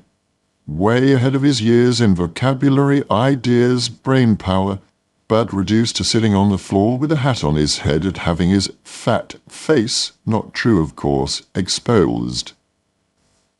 4 p.m. to the office. Emma and Phillida have arrived. She looks great in her new short hair. 12th of October. To the Golf Hotel for Emma and Phillida's costume fittings. Emma nicks my sweater for the film. 14th of October. 6:25 a.m. The alarm beats. From elsewhere in the hotel, low voices, creaking floors, distant toilet flushes. It's still dark out, but through the wide sashed window, apart from the lights of Plemrothus, I can see the sky. Frighteningly clear. Seamus will have his nose to the window pane, no doubt. Here we go. 11 p.m. Back at the hotel after an Indian meal. An amazing day. Like the first day at Brada. A calmness has been around me for days. Something about being surrounded by the right people at the right time. We got some great shots. Missed some. The tide chased us away. The skies beckoned us back. 17th of October. Impossibly sunny day. We did one shot of Emma crossing the bridge, but anything else would have been pointless. In the teeth of some pressure, I asked to move inside. The rest of the day was saved by ace teamwork. We were up and running by about 2:30 p.m, and by 6:30 had shot most of the bathroom scene. Emma, fantastic, just obeying commands, scene by scene. Stand, turn on taps, sit, listen to music, cry. 25th of October. Thousands of feet of film waiting for a seagull to take a piece of fish from Douglas's nervous fingers. 26th of October. Emma really is a Rolls Royce. Every detail perfectly angled to the camera. Every thought clear and placed. The job is to keep her vocally centered instead of veering into an upper register, which I suspect is where she can monitor herself best. 30th of October. Rushes look wonderful. Bravo, Seamus. On the way there, help upturn a crashed car. Are you Alan Rickman? 31st of October. And so to looping. The tide beats us, and Emma and Phillida play the scene with water crashing against the beach at only just out of shot. And the devil came to sit on my shoulder, making it hard to mask my anger at potential cuts and the inevitable compromises of weather and schedules. 5-ish. Joan Birkin had decorated the bars for Halloween. I was in such a non-party mood and couldn't shake it off. In bed by 9 p.m., shattered and not really capable of talking coherently, was Charmin. 1st of November. Sleep and the wind blew it all away, and E and PH being wonderful all day. How do they do it? Rigorous and good-humoured. 2nd of November. Tennis. Finding Charmin in the bar, yes, she has been waiting. Or to this stage, when she was to hang on and let go. The bartering of cuts goes on over breakfast. 6th of November. Talk to the US Man in Iron Mask movie. The Four Musketeers again. I suppose they are aiming at Braveheart. Depressing. And Creative Artist Agency asked when I begin shooting. And Clinton got in again. 15th of November. 9:30 p.m. Reamer arrives. As usual, most things calm down. 17th of November. Breakfast at Rossett's. Walk along the Chariots Beach. 18th of November. Hopelessly sunny day. Blue, blue sky. Freezing, but blue. Useless, except when Seamus can mask off the sunlight. 19th of November. A day of hail, frost, freezing wind. The crew stuck outside in it all day. A pile of shots to wade through, a pile of cates to eat. The gale rages on. What will Mother N sling at us tomorrow? 23rd of November. 8:30, party at Rufflett's. White parachute silk marquee. Great food. Candlelight, ivy, fairy lights, music. We could have danced all night, and as I write this at 4:04 a.m., we almost did. 30th of November. Back to Pittenweem for the helicopter shots. Turns out to be a bit of an if-only day amongst other things. If only I hadn't been chicken, I would have gone up in the helicopter earlier, and we would have got better shots, better timing. Hey-ho. When I did go up, I could slow them down and focus the thing. From then on, it was like something from a cop movie. By now, of course, the sun had come out, plus the road was too narrow to turn round on, plus the pilot had to be on his way back to Inverness by 3 p.m, or it would be too dark to land. No pressure. We pointed the camera and hoped for the best. Waved goodbye to Sheila, and at 2:50 headed back to Pittenweem. Emma ran along the pier as we flew in, and then we circled round to find Gary on the doorstep, and then up and away. Exhilarating and mad. 2nd of December. Long scenes, pages of dialogue. Some good on-the-spot cutting made them leaner and more specific. Charmin will hate some of the cuts, however. 3rd of December. Dinner with Emma, Greg, Phillida, and Seamus. The young journalist sits outside reading a book. At some time, I suppose this girl was at university and full of ambitions. 4th of December. Emma's last day, and to all intents, Phillida's. Joan and Gabriel had made Elspeth and Francis dolls with much loving care. They were presented, all tears and hooting laughter, in the kitchen set. Footnote: Gabriel O'Brien, Audra Banniger. 6th of December. Arlene looking beautiful in her red and gold tablecloth, but it must be way below freezing outside. Owie says, but if the heaters go on, we won't see the smoke on her breath. 9:35, last shot on Arlene.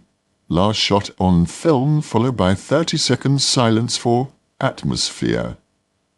Interesting 30 seconds, that. A moment for what the hell was that? Then hugs, champagne, all in freezing cold as Arlene glided through the studio set in a towel. 7th of December. Emma called. I said, "You should direct." She said, "We have to grow up a bit first." Stamina. That's what you need most. Rack party. Great to see Douglas Murphy and Sean Biggerstaff again. Not so great being collared just when you would wish to be free. But on time and on budget. Bed at 4:30 a.m. It's what that book says. Rima calms me down. 11th of December. To Dr. Gaynor to reassure myself I do not have frostbite. 2 toes refusing to unnumb. 7 p.m. to Nicole Fari's Christmas party. David Hare has not so much softened as melted with the marriage, and now the lucky sod is off to Peru and Colombia for Christmas. 30th of December. Mum is in hospital again. 31st of December. Belinda and Hugh for New Year's Eve supper. Right and proper. Old friends on the move. Their last celebration in this house is our neighbours, and Lily, more and more the growing girl and problem child. Lovely food, good talk, friends. 1997. Los Angeles, Golden Globes, Home Office protest, Leicester, death of Alan's mother, Screen Actors Guild Award, Anthony Minghella, BAFTA, Peter Mendelsohn, Michael Kamen, Venice, Ruby Wax, Auntie Elsie, Rome, Venice, Princess Diana, Rod Steiger, Boston, Camden, Maine, Dark Harbor, David Mamet, Wyoming, New York, Enna O'Brien. 1st of January. A new year starts not in the Caribbean. Lying in bed, wandering about the flat, opening cupboard doors, finding moth holes in a suit. Half my brain shuffles the deck of the film, keeping it fluid in my head at least. Footnote.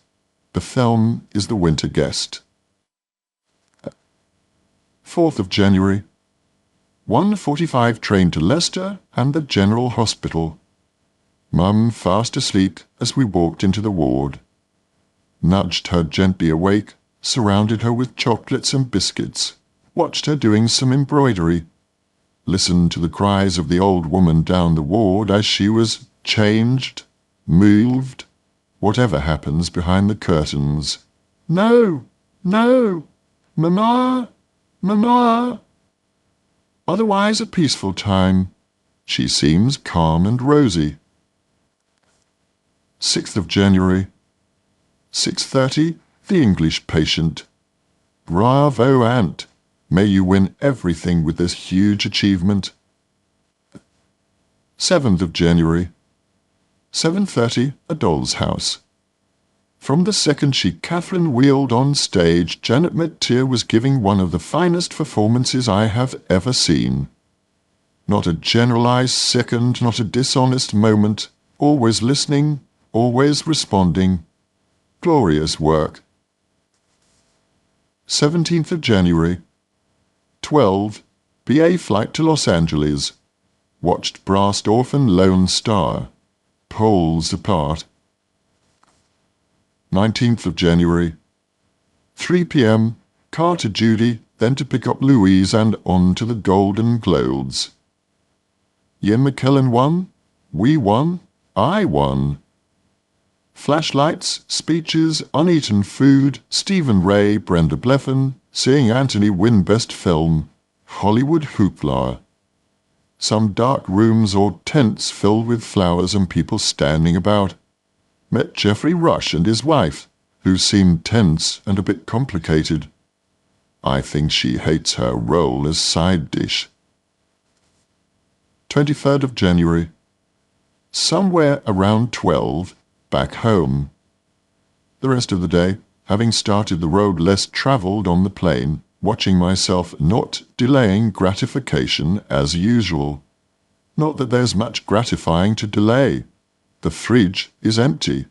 But I managed to find enough enjoyable jobs to do which avoid sitting down and dealing with mail and scripts.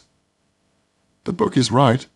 Do the difficult stuff first, otherwise you waste so much time avoiding it. 1 a.m. finds me answering mail. 24th of January. A screening of The Winter Guest at 1 p.m. Some good, some not. Still a worrying tendency to miss the emotional undertow. Or is that just personal taste? 30th of January. One of those big days when you feel alternately very grown-up and small boy in the corner of a room full of adults. 9 a.m. to Channel 4 and the first screening for the Mully people. We watch mostly in silence, I of course imagining proper colour, music, etc. and etc. Some quiet laughter floating up from the grey suede seats. Afterwards, a really dangerous silence in the elevator. Really powerful, says Sharon H. Bless her. In the office, I break it. So, say anything you like. So he did. Footnote. David Orkin, then head of film at Channel 4. All day spent pulling shards of glass from my insides. But of course, it was the best thing. Now the adventure begins. Be reckless. Find the film. 31st of January. 4:30. The Home Office, to join Chris M., Harold Pinter, Dennis Lawson and Sheila Gish, Richard W., Frankie de la Tour, and friends to protest at the continued imprisonment of the political refugees in Rochester jail, all on hunger strike. Eventually some photographers straggled along. We froze. Michael Howard flipped through his roller desk. 8th of February. To Leicester. Mum, surrounded by trits and her face covered with an oxygen mask. 9th of February. The warning in the hotel reading the papers cover to cover. To the hospital. Michael, Sheila, David and Chris there. Rima arrived later. Mum convinced that the doctor is deliberately mistreating her and the other patients because he wants to be leader of the Tories and those of Rima's political ambitions. It's funny but very distressing to think this is all swimming around in her head, making her unhappy. 10th of February. Mum had clearly had a bad night. The doctor holds out little hope, but this amazing spirit blazes away inside the dizzy spells and straining breaths. 11th of February. To the hospital. Writing retrospectively during all this is pretty impossible. The highs, lows, noise, quiet all create an endless graph that takes no notice of diary dividing lines. Back to London. 12th of February. 8 p.m. train to Leicester. Spending the night at the hospital flats after hanging around the deserted cafeteria. There holding down a male patient in Ward 20 who screams non-stop that he's being murdered. So there we are, brothers, sister together in what felt like Czechoslovakia. 13th of February. Mum is now having very peaceful, watchful times, but interspersed more frequently with struggling for breath. The doctor talks of administering diamorphine, and does so, which started a new scenario. Sleep, fluttering eyelids, faraway gazes. Lunchtime to the local shopping precinct, very Polyakov, windswept, depressing, to find some clean underwear and socks. Eventually, common sense sends us to Gingles for something to eat. It's part of Premier Lodge hotels. My feet walk automatically to reception and book us all in. Hot showers, towels, TV. After supper and back to the hospital. As we arrive, Mum waits, but it's from a diamorphine sleep. She's gazing at the ceiling. Something fascinating up there beyond the veiled eyes. It's the deepest kind of heartbreak to watch. 14th of February. Sheila's birthday. Mum asks for a photo of all of us. Polaroid, the only word to spring to mind. Some value from yesterday's lunchtime trip. A Dixon's. Bought a Polaroid, took the photos, put them in plastic frames, propped them up on the cabinet after Mum watched them developing. Sheila gets the Polaroid camera as a birthday gift. Writing this in the welcome piece of the lunchtime sleep break. Lights out. Curtain drawn, only the insistent buzz and burr of the nebulizers and oxygen masks around the ward. Mum's eyes open and close. Her chest rises and falls.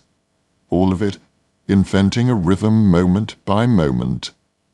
Supper at Gingles. Valentine's night in the restaurant, bar, children's play area, whatever. This extraordinary concoction only the English could dream up.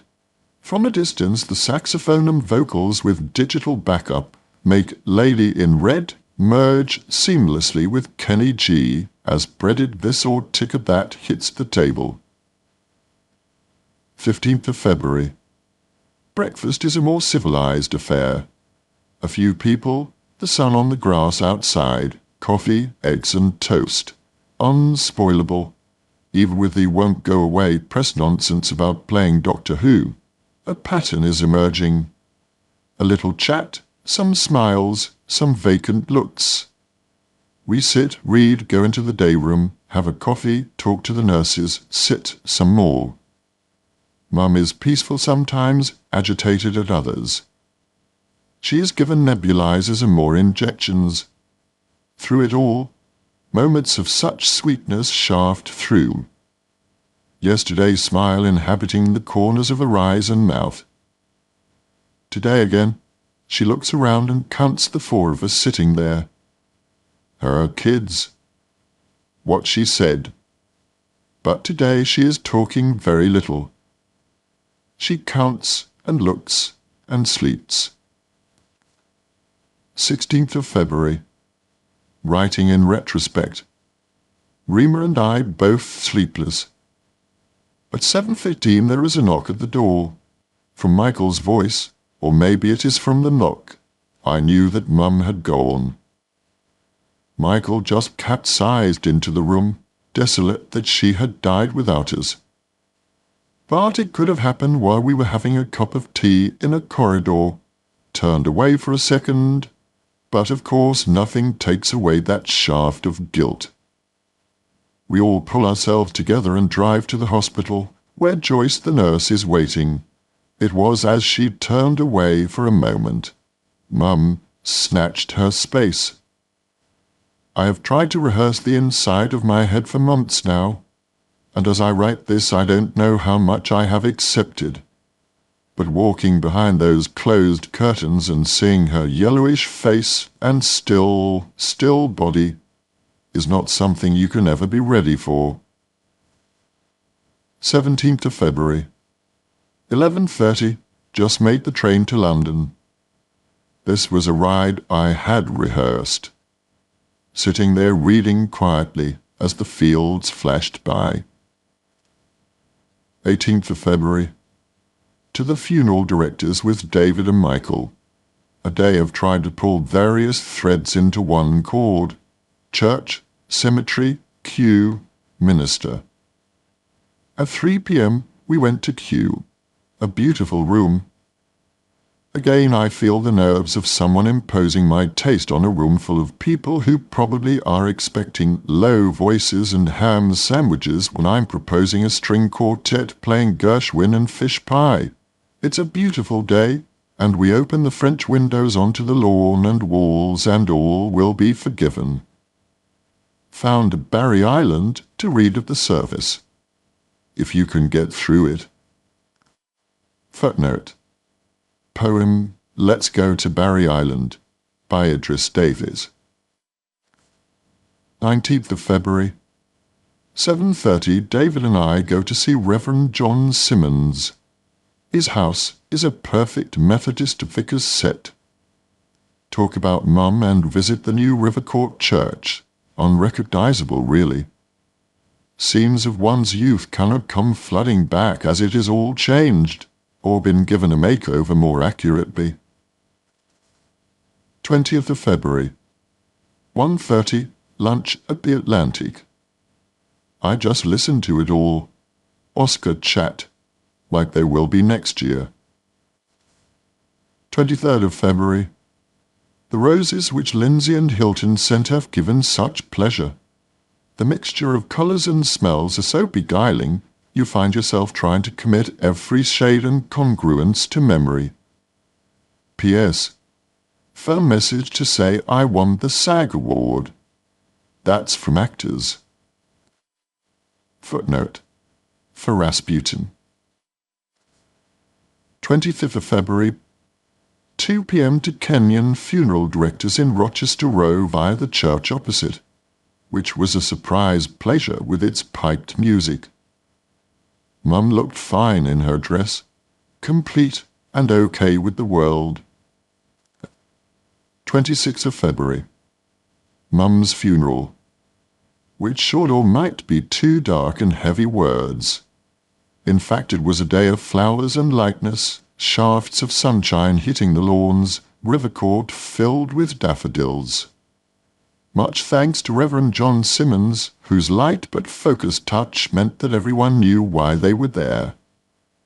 It was absolutely about her, for her picture on the table at Kew, Porter, Gershwin sidling forth from the string quartet.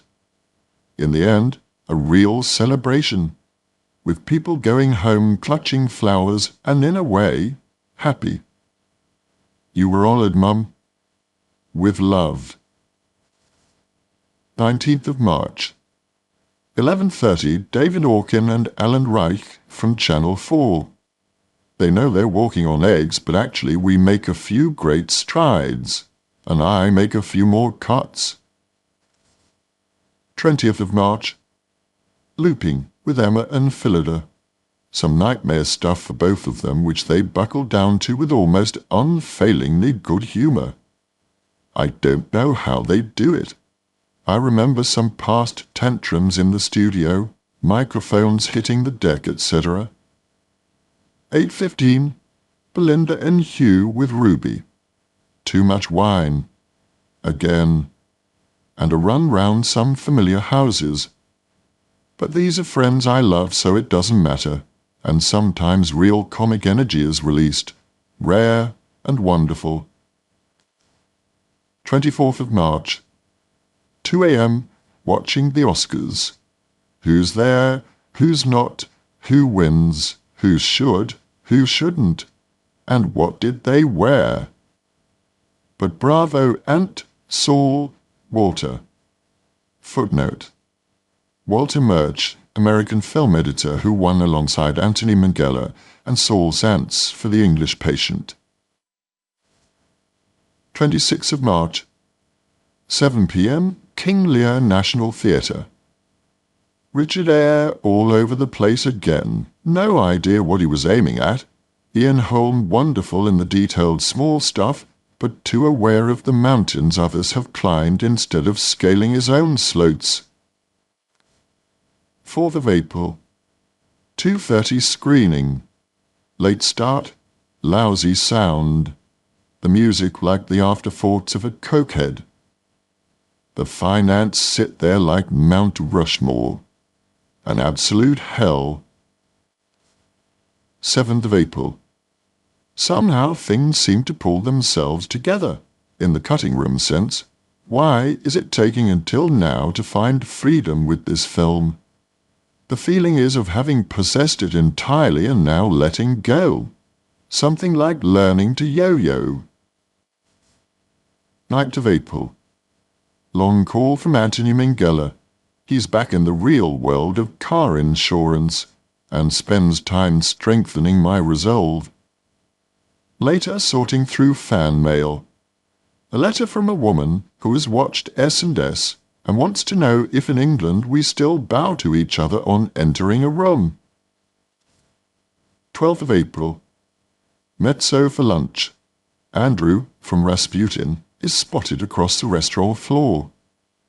After waving, his companion in leather cat smiles, comes over, and at the last minute, I realize it's Christian Slater, which means that Rada B is there. Footnote: Rada Blank, American filmmaker. As they leave, she ignores me in such an overt way, I was actually shocked. 13th of April. To 175 Old Oak Common Lane. Footnote: Alan's mum's house. David, Michael, Chris and I start opening drawers, looking at photographs, discarding, keeping. Nothing which retained any memory had been thrown away. Old light bulbs, ribbon from presents, all the birth certificates. A life made tangible wherever you turned. Mum's certificate for her piano exams tucked in amongst some underwear. My old drama group photos under the stairs. Incredibly touching things, like the letter to Kevin Costner's wife, its simple statement of loneliness. We sat in the garden and had lunch together. These are things to hang on to. 15th of April. Much more work needed on the music. 18th of April. 8:30, Roger Graves' birthday party. A conversational pizza. Helena Kennedy and Ian Hutchinson, Janet Sussman, Peter Eyre. BBC people, newspaper people, Eve Arnold, etc., etc. Very Eve of Blair/Stalin on the throne. So different from 92. If the Tories win, no one will be depressed this time, just resigned or on a plane.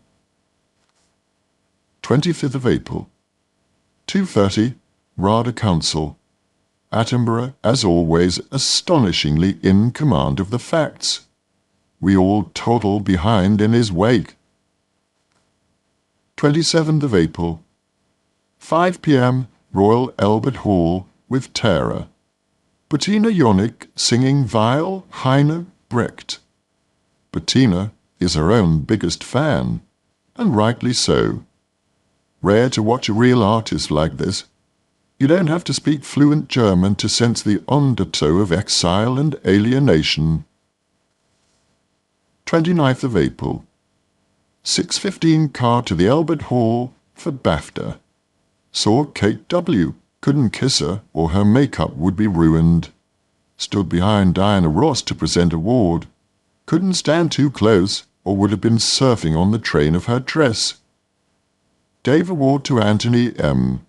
Sat at table with Ken Loach, who showed how to stand up for royalty without seeming to. 30th of April. 8:30, Columbia TriStar, Mike Newell's screening of Donnie Brasco.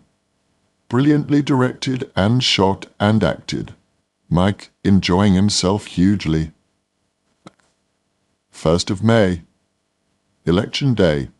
The sun blazes. 10:30 to Helena K. and Ian. And the party begins. All I can think as the seats mount is, someone say thanks to Neil Kinnock. All the time people cheering, laughing, and some crying. Endless choruses of I can't believe it. Footnote: Labour, led by Tony Blair, won in a landslide. 2nd of May. The sunniest day. Sent flowers to Neil, Barbara Follett, and Peter Mandelson. All we can think of is this day 5 years ago. Everything's so different. Finally, a feeling of the country breathing. Long may it last.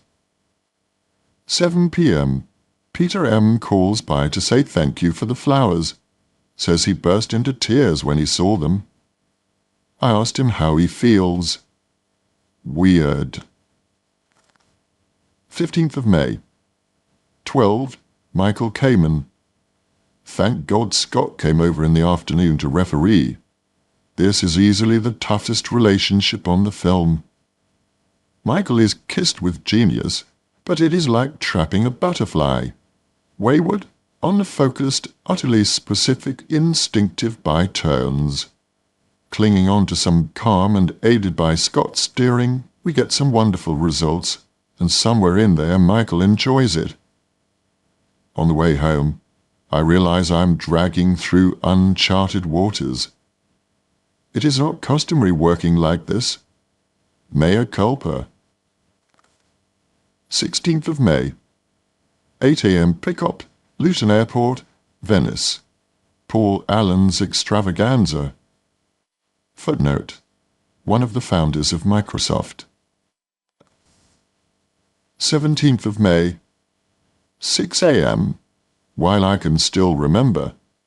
On the flight here, Brian Ferry, Mimi Rogers, Dave Stewart, Gina Davis, Sidney Pollack, Jerry Hall, Siobhan Fay. An extraordinary weekend begins. How could I ever have thought of not coming? It's not just the biggest name drop ever. Last night, the above joined by Robin Williams, Barbara Hershey, Michael Keaton, Monica Seles, John McEnroe, Albert Brooks, Jim Brooks, Carrie Fisher, Ruby, Fran Lebowitz, Michael and Sandra Kay, etc., etc., etc. But writing this at 6 a.m. on the balcony of the Londra Palace Hotel, looking at the length of the Grand Canal as it is swept gently into life. It is also a weekend stuffed with indelible pictures. Last night at the Scuola Grande San Rocco, Tiepolos and Tintorettos everywhere. Albinoni and Vivaldi underneath. Red Velvet and Harry's Bar. 17th of May. 7:30. Champagne is delivered to the room as we chase a bit to get ready, and it begins. To the lobby and out to the gondolas. More champagne on ice. The convoy glides off to the palazzo where trumpeters, a fire eater, and dancer greet every arrival. Names announced at the door. Paul Allen and Monica Seles greet us, everyone looking glorious, masked and feathered. Upstairs, dinner goes on and on. Opera is sung. Santana plays a floor higher with Dave Stewart, Noel Redding. John McEnroe and Paul A. and Harry Shearer as backing group. Later, the piano bar. Patti Smith sings to me. 18th of May. 12. Bags downstairs and a boat to Cipriani for brunch. John and Di Carling pop up in the lobby. It's her birthday. Very levelling in the circumstances, as in Peter Gabriel, Trudy and Sting, Eric Idle, David Geffen, Barry Diller, Lawrence Fishburne, Penny Marshall, Terry George, Maggie Renzi, and on and on. Everyone with a specific image to hang on to. 4:30, into a boat. Aeroporto for the flight to Nice and London. 21st of May. A trip to the dry cleaners is good for clearing the brain. 6th of June. Michael's music all over the place in tone, warmth, clarity, etc. We will have to re-record. 23rd of June. 11ish to Whitfield Recording Studios for another day of teeth-pulling with Michael and Steve. 2nd of July. 12ish. Ruby comes for script inspiration. Jennifer Saunders is not coming up with the goods fast enough. Rubes, impatient as ever for results, understanding nothing as ever of process, is already flipping through the metaphorical writer's version of Spotlight. 3rd of July. 2:30 to Video City to collect and then deliver a TV to Arwen home in St Mary's Hospital. She was in the side room having her hair done. Lying covered in plastic was newly blackened hair. the whole process requiring great invention by the hairdresser, who talks cheerily of her work in hospital morgues. I like it. They can't answer back. 6th of July. Long phone call with Ruby. There is so much history here, I think we should just absorb that and get on with it. Ruby seems to want to analyze. I don't think that will go anywhere but inwards. 10th of July. On the way to find a taxi, bump into a guy handing out promotional cards. They go flying. He looks at me with such violence and says, "Pit them up." Something in me, for once, didn't argue. Agree how clumsy I was, but that it wasn't deliberate, I walked quietly away. How things change. I know I was a second away from real hardcore assault. 14th of July. 7 p.m. Festival Hall for Guardian's summer party. Absolutely fascinating. Degrees of leglessness unknown other than to journalists. 29th of July. To 11 Downing Street and Gordon Brown, Chris Smith and Tom Clark's homage to the film industry.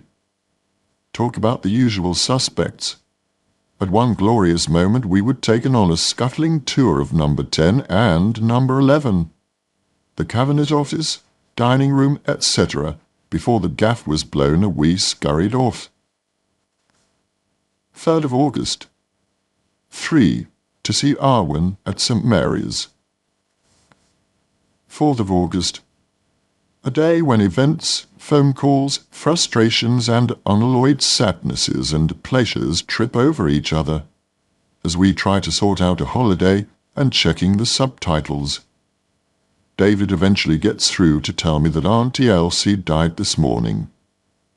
No point now in writing anything for yesterday's entry. It would seem more like foreboding. But I did sense something was worryingly wrong. 5th of August. 7 p.m. Chelsea Cinema, Mr. Bean. Sit in doubtless wrong seats with Mel Smith and Rowan Atkinson behind us, so laughs are forced in order to send OK messages backwards.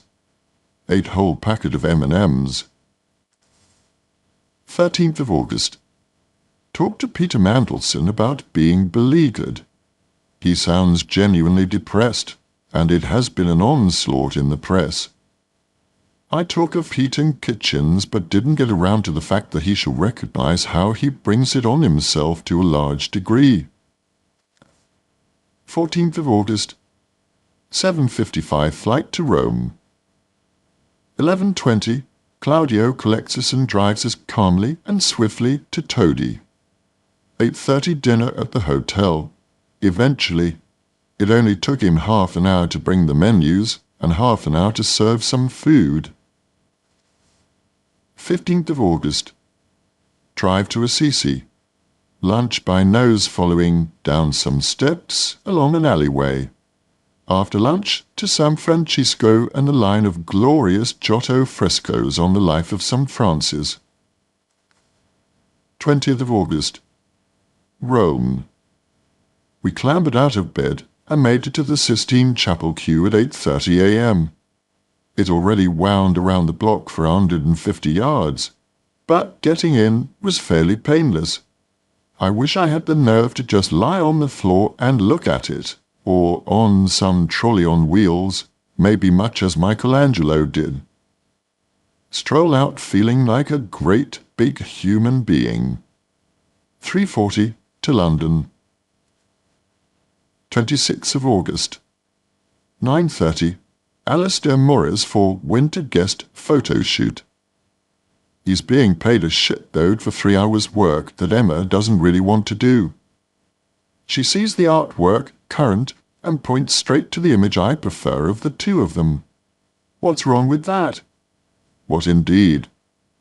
Alistair is charming, efficient, and as I thought, the wrong photographer for something which needs to be fresh and full of subtle attitudes. He is classical and controlled. Short of having a clause in the contract, I don't know what to do. 27th of August. 8:45, pick up to Heathrow. Find Phillida and Emma. Find plane to Venice. Happy flight. Happy boat trip to Greety Palace. 9 p.m. taxi to Danieli.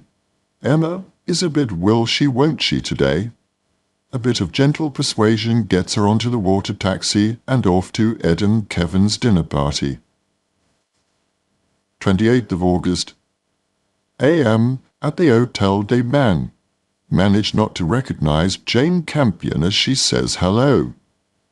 At first, think it's Streep with a haircut, but think no, she's in Ireland. Who is it? The chair of the jury, no less. 1 p.m., lunch around the pool of the Hotel des Bains.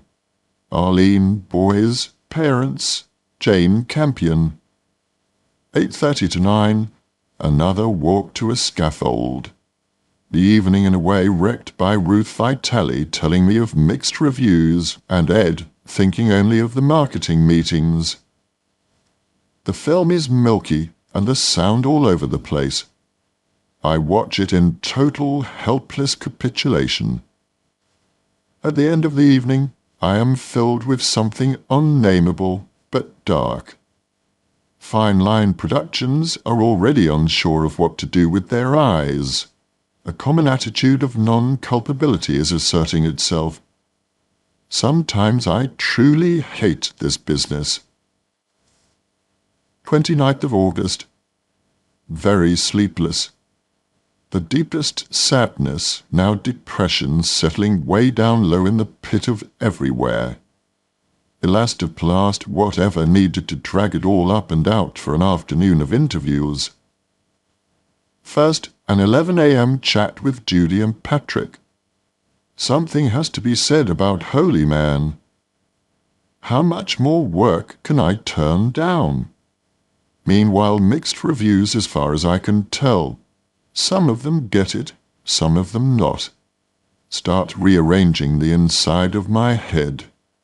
Again. I need months off. 30th of August. Lunchtime in the Visconti salon with the bird-filled terrace outside and Venice beyond that. It all seems like a ludicrous backdrop to the endless questions and camera clicking.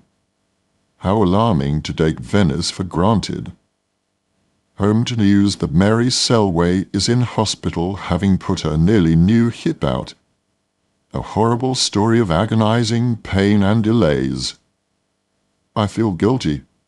I persuaded her to come. 31st of August. The unnameable, prevailing, still slow sadness is given an absolute shocking identity when Sean and his family arrive for breakfast and tell me that Princess Diana is dead. For a second or two I thought it was a word game or a strange joke. No.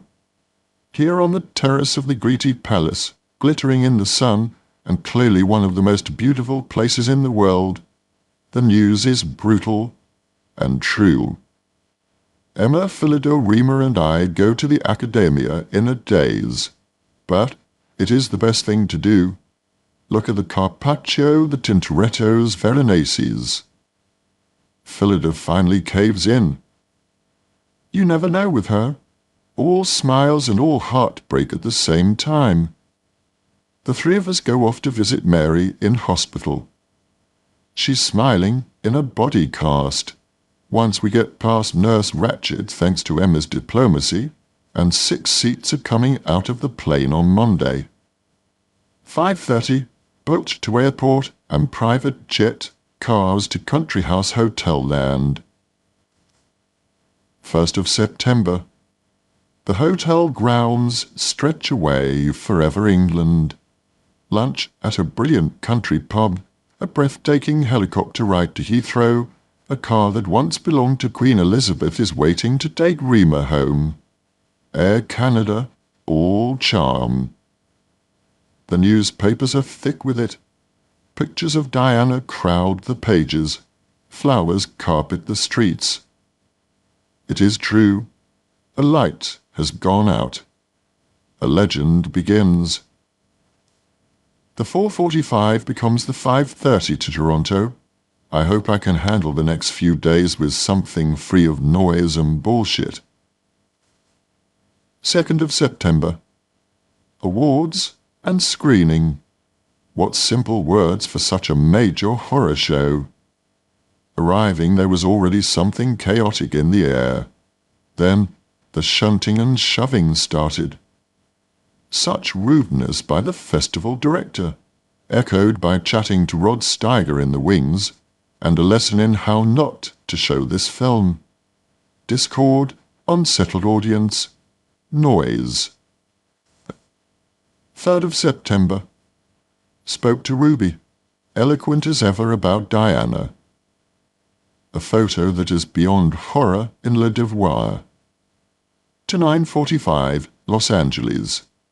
Talk to Steiger on the plane, or rather listen, and why not? I wish I had a tape recorder. He talks much of Brando, and of having met him in a Chinese restaurant in Montreal for the first time in 44 years, of Brando saying to Val Kilmer, "I don't like your voice, I don't like your face, I don't like your acting, I don't like you." He talks of live TV, and the man in the aeroplane scene who forgot his lines and came out with, "This is my stock, I get out here," at 35,000 feet of the studio executive who said, "Can you do a southern accent?" Heat of the night, Academy Award. A reservoir. 4th of September. Read Holy Man again. It's an obvious no. Hand another job, another pile of cash to another actor. Where is the sense in all of this? Variety review is apparently great. Grudging would be my word. 5th of September. At Roland Joffe and Susie's beautiful Bel Air house, we settled down to watch Diana's funeral. From about 11 p.m. to 5 a.m., we hardly spoke. It is not just hindsight which suggests we were watching something extraordinary. The images compelled real focus as they happened. The single toll of the bell every minute, the absolute involvement of the people across sex, age and color made me watch it in such a highly concentrated way. Remember this. Remember this.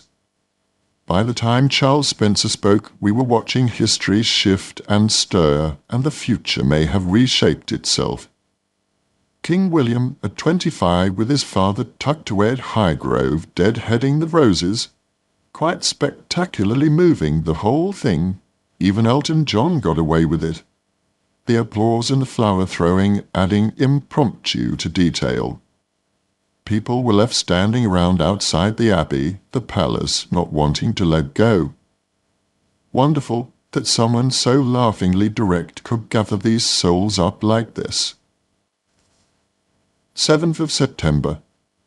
The Mark Hotel, and then to dinner. Cocopazzo, horrible East Side, deadly swank.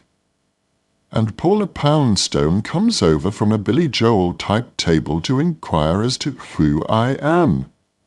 Breathtaking rudeness, but then later the manager slides by to say she's paid our bill. 9th of September. To Boston, and a day of interviews. Okay, apart from a depressing insistence on talking about Die Hard. I can see the twisted, mangled taglines. Die Hard Softy. 19th of September. Dinner with Liam and Natasha and John Cleese, Ewan McGregor and Eve, George Lucas and Mia, and Natasha's sister Catherine. Mr. McGee is self-involved to a jaw-dropping degree, but like a child, so it's somehow not repellent. But how will these people grow into anything at 35 or 40? It is scary how much they have to trade on a light-voiced, light-hearted, light-headed 20-something. 22nd of September. 8. To Orsino, with Michelle Gish for dinner was Lindsay Doran, Emma, Greg, Kate W., Imogen S., Emma J., Pat Doyle. and eventually Trevor Nunn. Autograph hunter's fantasy. Even the waiter was auditioning.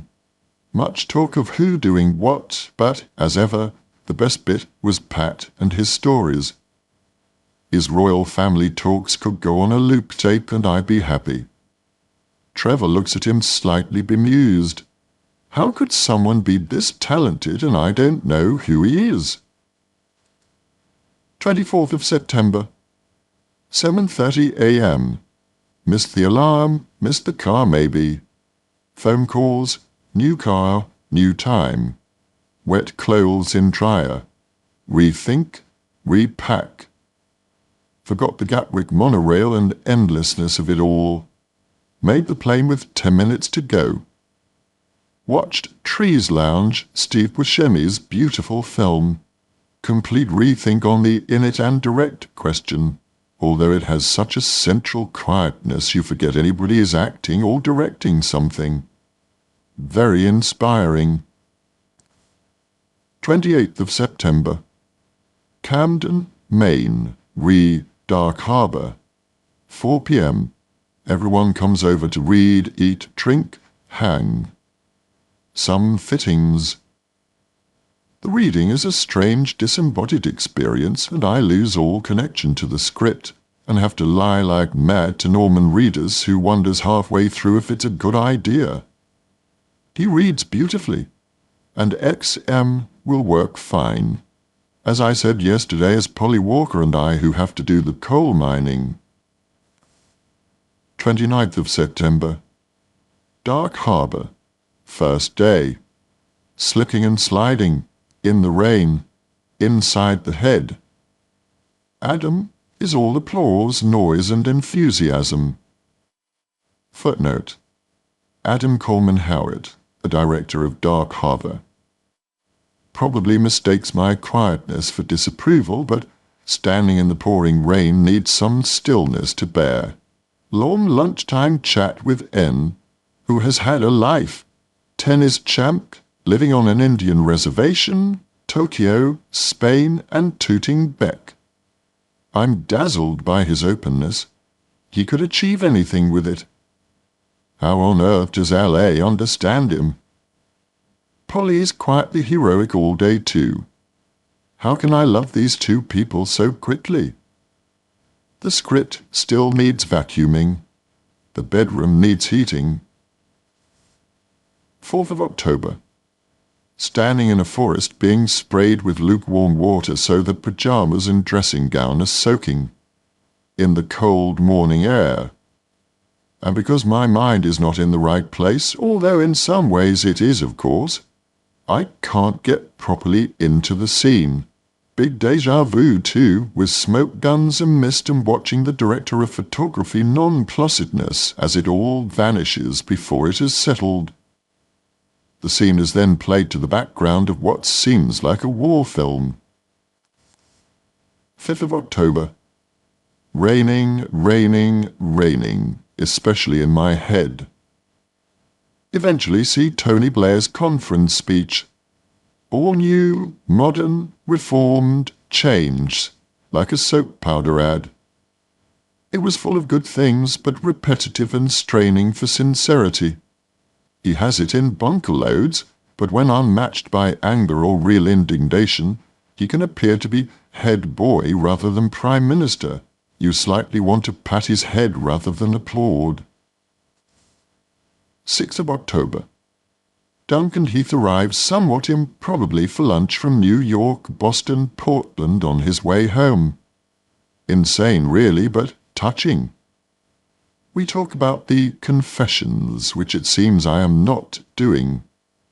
Can't say I'm that worried. It should be a New York Jew. But what is happening inside my head? Recklessness? Carelessness? Or some new, better stuff, where I don't obsess? A truth, of course, is that when I am preoccupied with one individual, everything else seems secondary. Idiotic. 7th of October. Sitting in the rotunda all morning, the lunch scene, joined by the fly population of Maine. Later the sun cream scene, pretending to know how to work a laptop. 10th of October. Out on the dock and screaming around the bay in the motorboat. Authentic thrills and nearly spills as we hit the wake of the camera boat. But all in glorious, slowly settling sunshine, after a morning sailing in the mist, until the boat hit a twig, complained, and stopped. Ignominy is a rope towing us into Camden Harbour. Until 10 p.m. I wait to do an eventually aborted shot. 11th of October. And now the tiredness from Toronto plus delayed action from the boat is really kicking in. And as the day progresses, it's an ugly tiredness which has everyone asking if I'm okay. And I can feel the authentic acting animal swishing its tail. Not healthy, not productive, but it isolates a problem. Namely, that isolation of playing scenes when you and the person you were in love with have no scenes between the two of you to refer to. Everything is supposition. This makes the brain very insecure and the spirit undernourished. Lindsay and Margaret are there on return. Bless them, they have cooked duck and chocolate soufflé, and there's some great red wine. After they go to bed, I went to Waterworks at midnight. A wise move, dancing and talking and singing and laughing. Antidote to much, if not all. 13th of October. The golf scene, pulling some teeth, frustrations, maneuverings. Adam is full of perceptions and full of control mechanisms. Do I see myself? Is that what is putting a band around my brain by 5 p.m.? Something weird is going on, and it needs to be lanced. Thank goodness for Polly, the straightforward giving girl who called.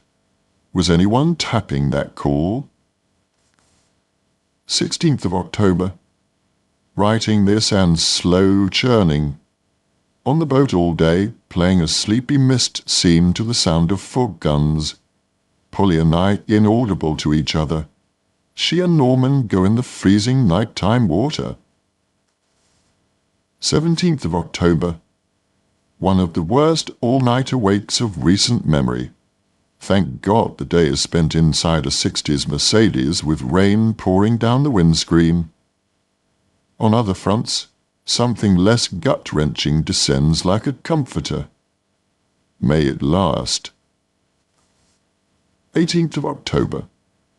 As horrible as yesterday was, today was a stretched-out pleasure. Playing parts of Gretzky's symphony helped set up the sinner scene, and the rest of the day, Polly and I lay in a big squashy bed pretending to be asleep. Filming bliss. Later to Café Miranda for supper with Polly, and then the inevitable Waterworks. So loud, but the dancing swept some of the wine and chicken away. Adam is like an ever-fretting, boiling-over Alka-Seltzered glass of life. Love, indiscretion, and openness. I can only hope all his boundless enthusiasm is well placed, and that the vibes have roots. 20th of October. What the fuck is all this insomnia? The pillow, the mattress, the whole feng shui of it all. Anyway, a morning at the house waiting for the eventual 2:30 call. We are in the kitchen for the first morning after scene. Cigarette magic trick. And after driving home, laughing, a kiss is returned. 21st of October. The dreaded scene 77.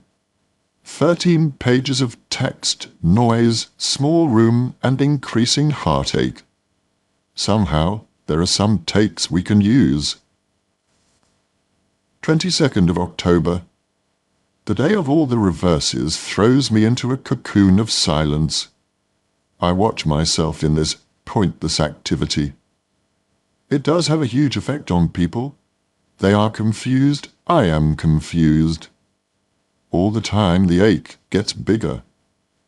At this point, I don't know how to deal with it. Punishment comes with the fight, cuts and bruises everywhere. I can see where the word difficult comes from. Why is this destructive side so unstoppable, feeding so voraciously on itself, victor in absolutely nothing? It's just a film. 25th of October. Nasty cold day on the beach. A hastily rehearsed scene throws up resentments about divide and rule techniques. Water round Walt's ankles. Deja vu. Later at dinner with Adam Jeff Roder. It's like a spider's web. And after dancing till midnight, one of those all back to room 138 escapades, which ended with lights out and pile of bodies on the bed. I crept away later than I should have. 26th of October. 11. Headache, heartache. 27th of October. A day in the rain, only more so. Breeds temperament. Why can't I just get on with it? Polly is amazing in that way, and I'm not even the wettest. 29th of October. In the living room with a cardboard box and 2 live lobsters, elastic bands round their claws, accusing eyes peering up. Later in the day, an exit onto the porch means a sudden collision with the bell that hangs way too low from the ceiling. 20 minutes later, we're on our way to Penn Bay Hospital with a cut across the nose and an ice pack. And it's all true. 20 minutes more of form filling and office work before a glimpse of a nurse or a doctor. But then they are fine and felicitous, guarding against concussion, dizziness, etc., etc., etc. 30th of October. Very difficult to describe in coded form, except to say various takes of scene 105.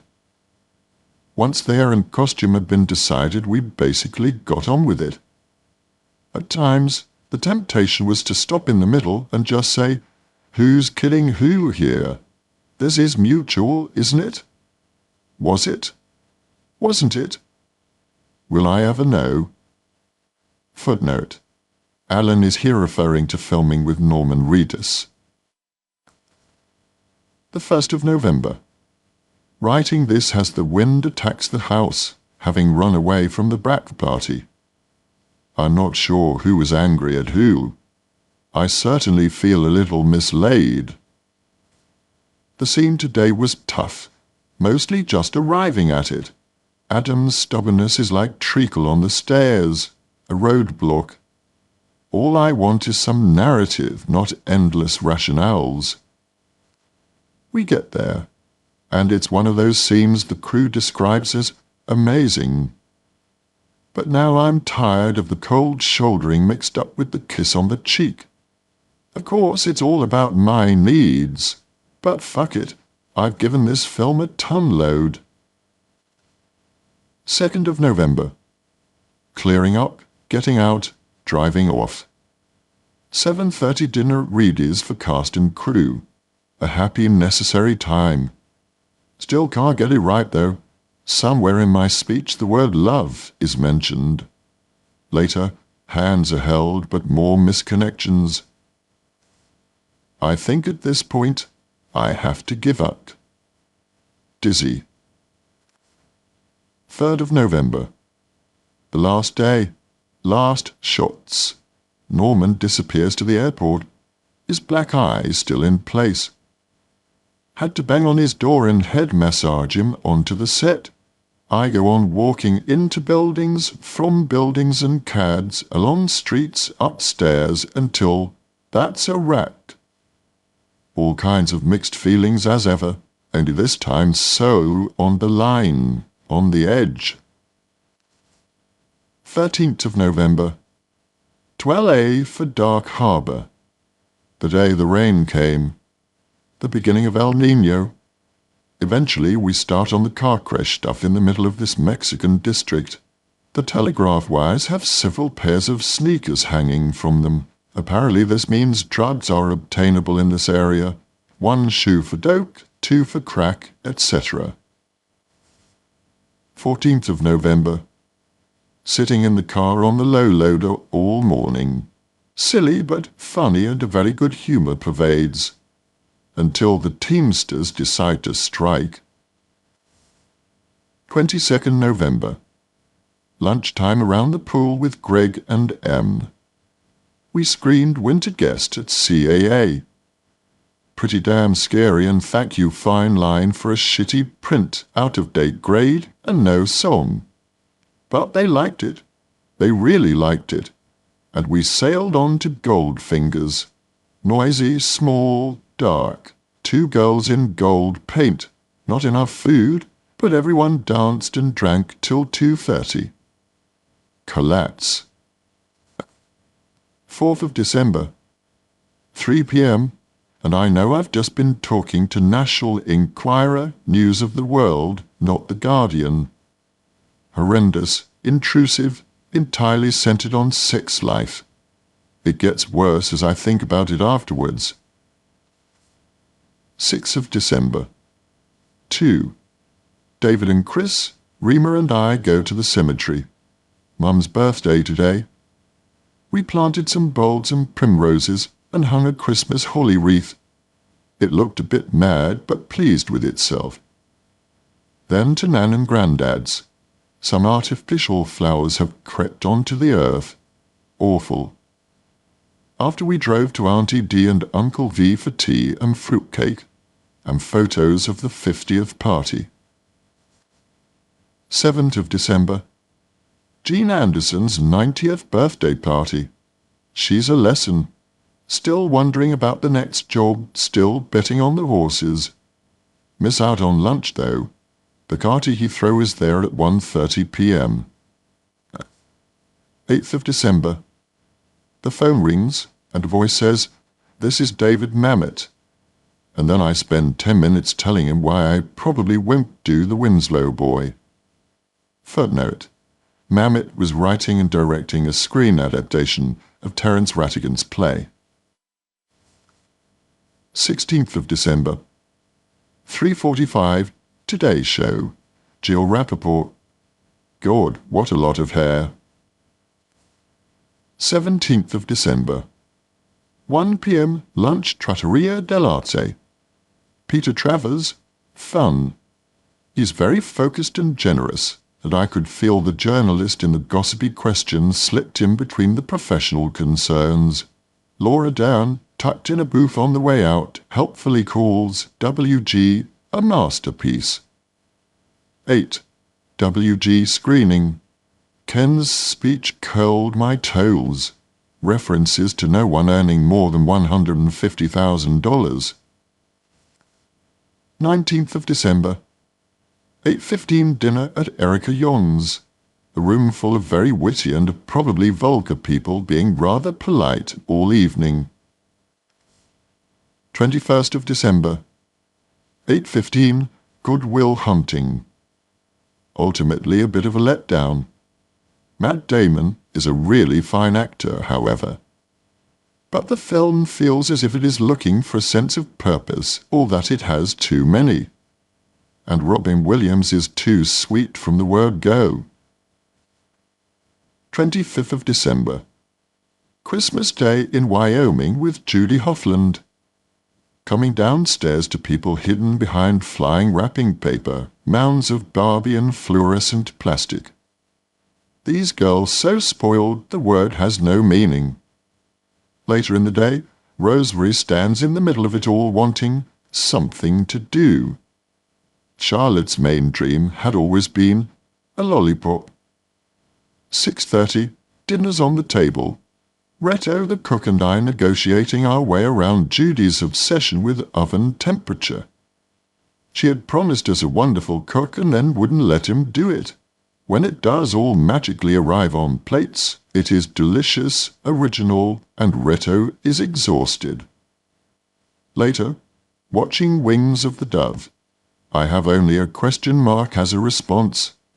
Who are these people? What product are they appetizing? 26th of December.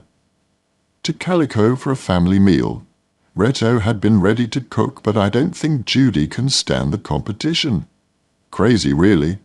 Is she checking the restaurant kitchens? No. What does she give the girls for breakfast?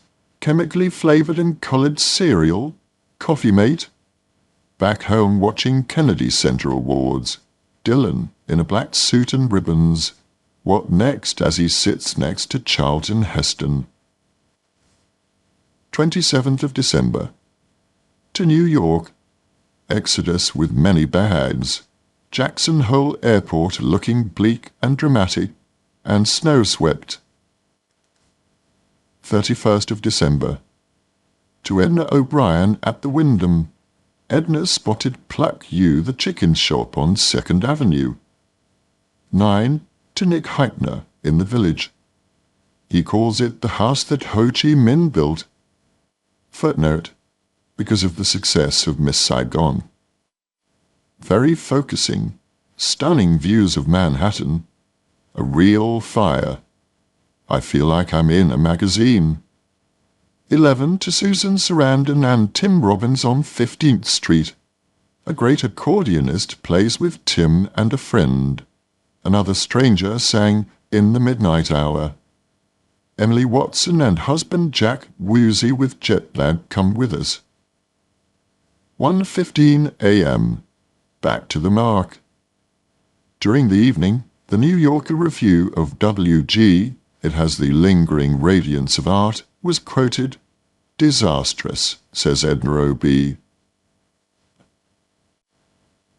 1998. The Winter Guest, Los Angeles, Golden Globes, Brussels, Tokyo, Issey Miyake, South Africa, Pittsburgh, Dogma, New York, Kevin Spacey, Pittsburgh, Dogma, Frank Sinatra, Los Angeles, Dogma, Eddie Izzard, Concord, Tuscany, Antony and Cleopatra, Alaska, Helen Mirren, Cape Town. 1st of January. Edna called to say that she was never drinking again, or something like that, and was currently eating a bowl of porridge. 2nd of January. 7 p.m. to Kennedy and BA sleeper service. Naught. 5th of January. Phone, Premier tickets, friends, donations, LA golden clothes. Kath Viner, who talks to me slightly as if I'm interviewing her. 8th of January. 7 p.m. car to Odeon Hammersmith with Rima and Miranda Richardson. Decided to tackle initial atmosphere head-on at the microphone and refer fairly directly to shitty reviews. I think it helped. At all events, the audience relaxed and united, and it was a very, very special atmosphere. Later to Belinda's. 3 a.m. and she's talking and cooking. Pasta. 9th of January. The whinging has started. New York, here I come. 11th of January. It has been hellish and perplexing reading some notices, avoiding most. The complaints are beginning to be predictable. Too theatrical, nothing new to say. All focusing on negatives, all missing the point. Why does it not at least occur to them that it is intentionally non-naturalistic, that the film is about something age-old that needs repeating? 15th of January. 12:30. To St. George's Hospital, Tooting, to see Pat Doyle. Footnote. He was diagnosed with leukemia. His knowledge of what is happening to him, the morphine to combat the pain from chemotherapy. The daily obsession with his count is awesome. And still he is funny and curious. Emma arrives in the See You Jimmy hat, and we take Polaroids. 3 p.m. Nicole Fari's shop in Bond Street. Came away with a suit, shoes, and 2 things for Rima at some sort of knockdown price. Will I wear this suit more than once? 16th of January. 10ish. Ruby arrives, finds me in dressing gown and disappears for Crescel. Talk of awfulness in the Seychelles, and the apocalypse now of it with her parents. 17th of January. 10:30 pickup to Heathrow and LAX. 18th of January. 3:30 pickup for Golden Globes. Madhouse of plates being whipped away half-finished lest they still be there for the broadcast. Movie stars in vastly expensive dresses they can only wear once. Name-dropping on a big scale. There and at the CAA party. Gus Van Sant, Matt Damon. I was fairly drunk, grabbing his lapels to tell him he's a really good actor. Minnie Driver, Lauren Bacall, Shirley MacLaine. She loved The Winter Guest, my hero. Winona Ryder, Joan Cusack, squished in a lift. Could we work together? Kevin Kline. Giving the Golden Globe to Elfrey Woodard was best. 22nd of January. 11:30 back in London. 25th of January. South Bank Awards on TV. Peter Hall rightly says both parties wonderful about the arts in opposition. He's right. It won't do. 10:27 Eurostar to Brussels. Liz could become a habit. Everything they say is true. Speed, soundlessness, smooth as silk and straight into the centre of Brussels. Roll on Paris. 3 p.m. Interviews. A strange green room cum bar hidden inside a shopping mall that has the air of an upmarket Leningrad. 27th of January. Having woken at 5 a.m., the day looms ahead full of stifled yawns and sentences without verbs. But the morning interviews are full of bright, edgy questions. This makes the job so much lighter, easier. Otherwise I could supply or even fax some standard answers to the 6 ever-ready questions. PM? More stuff as they edge ever closer to Die Hard and Robin Hood. They are like tired dogs with a very old slipper. 7 p.m. Screening, which was ace. Even the screen covered in Flemish and French subtitles didn't stop it getting across the red seats. Standing ovation. Radio interview after screening. She risks grotting by starting, "Usually you play." 10. Louis Trier with Neil Kinnock. Neil managing to cover 12 topics at once, but threading through it, a growing savaging of New Labour. Kicked out if you don't go to the gyms 3 times a week. 31st of January. Heathrow to Amsterdam. 1st of February. Tokyo. Weird. Getting off Amsterdam flight, there's King Constantine and Queen Anne-Marie of Greece. Getting on Tokyo flight. He's there in the cabin. What are the odds? 2nd of February. Arrived Tokyo. 7 p.m. dinner was Ninagawa. Always hard to unpick through the formalities. Ninagawa always so contained, so focused on the work. He asked me to act again and to direct a Shakespeare. 3rd of February. Interviews all day. Next time, there really is no need for the interviews to be 50 minutes each. It's just knackering. But there's a disarming tunnel vision about the Japanese. These quiet, small people throwing up this enormous city, churning out product quietly, ceaselessly. 8:30, dinner with Issei Miyake. He's charming, funny, and open. Gives me a book of Irving Penn photographs of his clothes. Thank God I'd taken them out in Power Book. Although first instincts to stagger across the seas with the Damien Hirst book would probably have been better. The thought, however, definitely counts in these situations. 4th of February. Alarming first TV interview. The mother and daughter have one expression when they go to the seaside and a different one when they return. How did you make them change their expressions? 6th of February. 9:52. The Bullet to Kyoto. Well named to this train. So fast, you travel with a gentle underflow of nausea.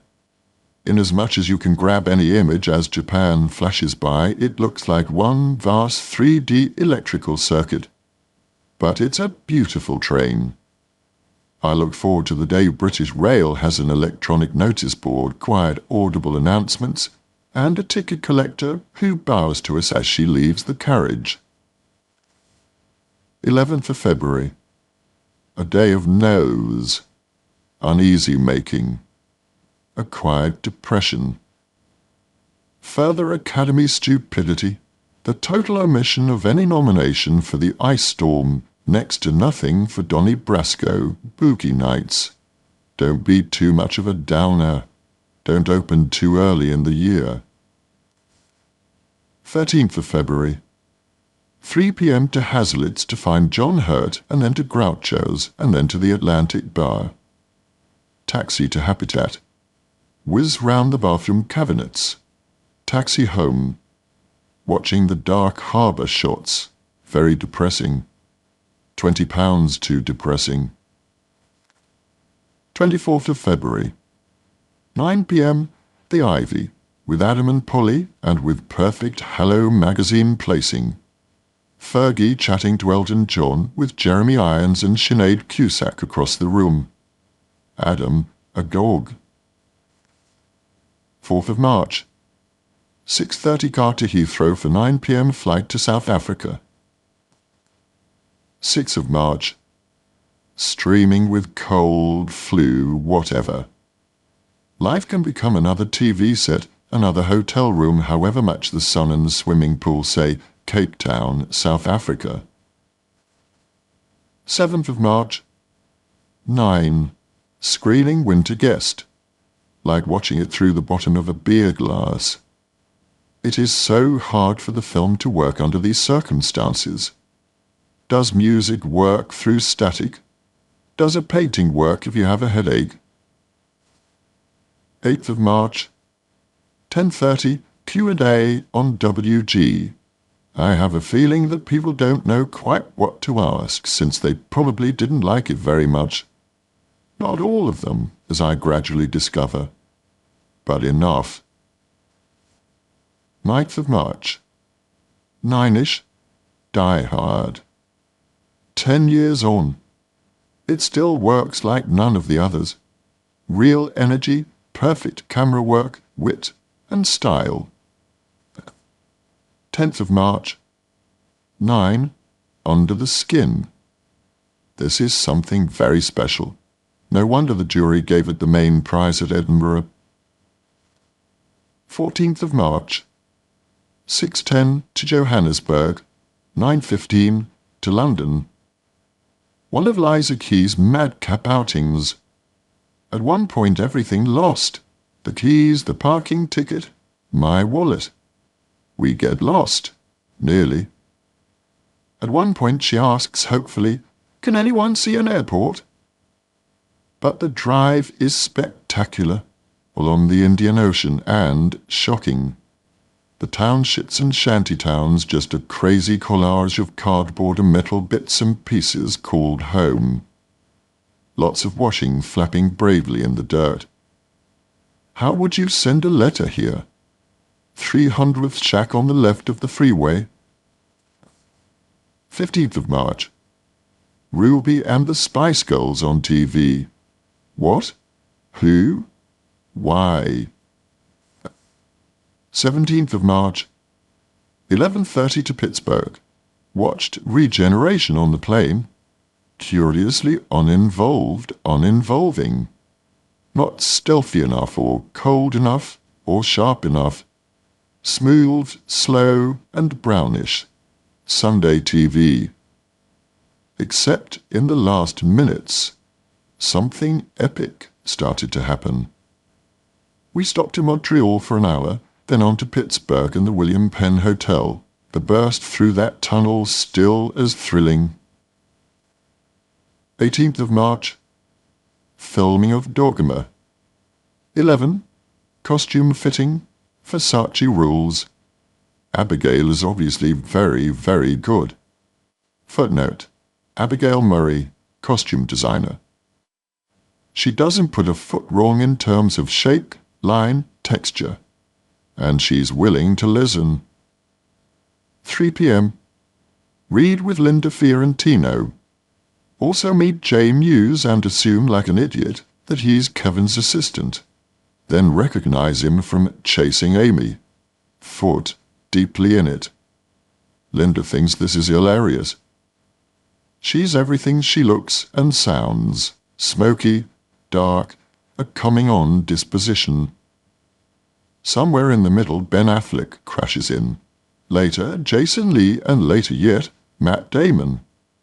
The room is suddenly full of baseball caps, popping cans of water, iced tea, whatever, peeling oranges, potato chips, cigarette smoke. We bungee jump our way through the script. Chaotic, free fall. Linda resolutely giving nothing, which we discuss somewhat in the Steel Yard restaurant later. Everything slows up or opens out here, and we have some really interesting open chat. They are all bright, funny, passionate people, and vulnerable. Some eyes soften, I'm glad to say. 19th of March. 9.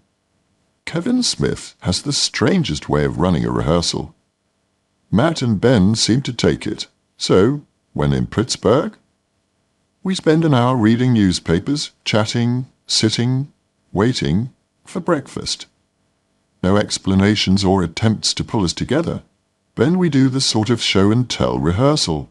Get up, go in the middle, and do your scenes. Kevin just watches, says, "Sweet," and at the end of a scene takes photographs on his digital camera. Jason Lee throws himself at it. Linda beyond laid back. 3 p.m. Linda and me, where Kevin gives line readings or says up a bit, down a bit on odd lines. It has its own real charm. He wrote it. He hears the tunes. Supper in the room. Strange, dislocated, perplexed state of mind. Sometimes one feels like the milk bottle without which the rocket can't take off. But that will be negative thinking, so away with it. 20th of March. 6:45, drive to Pittsburgh Airport for 8:05 to New York.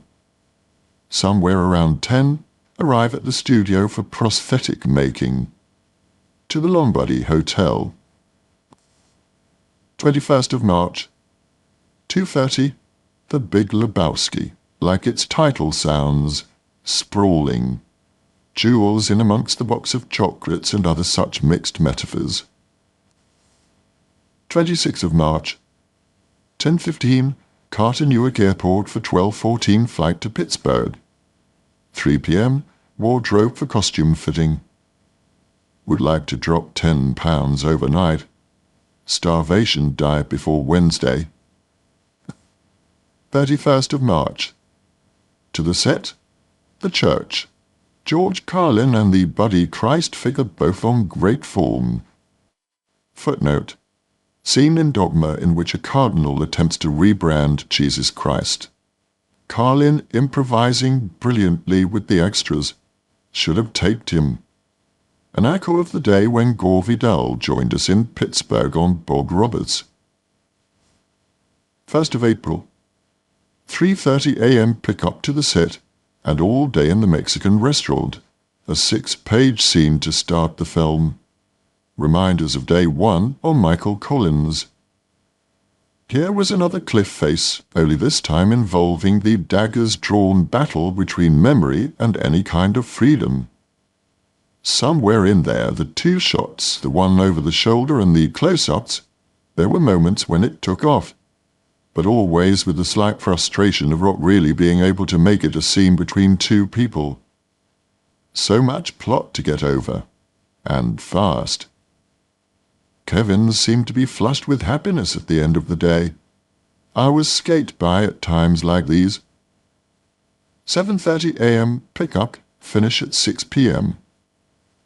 Linda has this volcano of brilliance rumbling quietly underneath the persona she brings out, and applies to every line. Seductive, dark, throaty, eyebrows arched, eyes rolling. All fascinating, and all wrong for this character. But it ain't my place to say anything.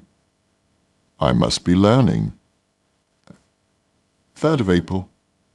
Spoke with Mike Nichols, who issued invite out to Martha's Vineyard. Certainly. Happily. 2:30 pick-up for car to JFK and 5 p.m. to Heathrow. 6th of April. 8. Closer. Alternative. 8. Closer. The cast tracked by their director, who is also the author. Same old problem. Francis Barber talks of being unable to step outside Patrick's notes. And it's true. You can see the lines sitting on the page. To the Ivy and Teatro. Someone should do tests on Francis to measure how laughter makes you healthy, because something must be counteracting the wine intake. A hasty escape from Teatro when the Daily Mail slides into the cubicle along with Caroline Ahern. 11th of April. Discovering exactly what I earned on Judas Kiss, the movie, was a bit of a shock. 13th of April. The Iceman Cometh. Kevin Spacey is the acting equivalent of a champion surfer. He makes everyone else look effortful, even if he also carries a slightly self-satisfied air. 19th of April. Watching the BAFTA Awards, like watching from Mars, where I speak only Martian. At least Titanic went home empty-handed. But yet again, apart from Sigourney Weaver, so did the Ice Storm, a continuing injustice in the nonsense of these ceremonies. Winter Guest keeps good company, and avoids a deeply tacky ceremony which at times shamed all those present. 25th of April. 12:25 to Pittsburgh. 27th of April. 1 p.m. costume fitting. Issey Miyake has sent 2 garments from outer space. A little too far out for this film. 4:15. To the doctor to do with the nosebleeds. He cauterizes, another word for hurts. 8:15. Jeff comes to re-dye my hair. 30th of April. A rehearsal, at which Linda asks for 2 lines out of 5. Has she looked at the scene apart from on the drive-in? I am catapulted into a dark and frowning place, silent with resentment at having to work solo. Again. And so, a long day with a pile of lines and a scene that's all about prosthetics and 80-pound wings. The latter is a unique experience. When they're down, it's like a magnet pulling you against the wall, and as the minutes turn into half hours, the weight and the harness play games with the memory. Pain versus concentration. And still Linda blows her lines. Kevin does notice, and asks me if there's a problem. What can you say? 1st of May. Vince and his team paced me into my false crotch and away we go with a cinema first. Full frontal, no frontal. Everyone takes many snats, which will doubtless wind up on the internet. Somewhere during the day someone mentions this great dermatologist Linda has been to. Off I trot to 3 p.m. appointment. Dr. Nancy Neeland Fisher promptly informs me I have rosacea, psoriasis, and acne. And here are your prescriptions for these unget-riddable ailments. Great. 5th of May. Meet Alanis Morissette. She's in the makeup van having flowers put in her hair. Odd this. I have the CD. jagged little pill along with the rest of the world.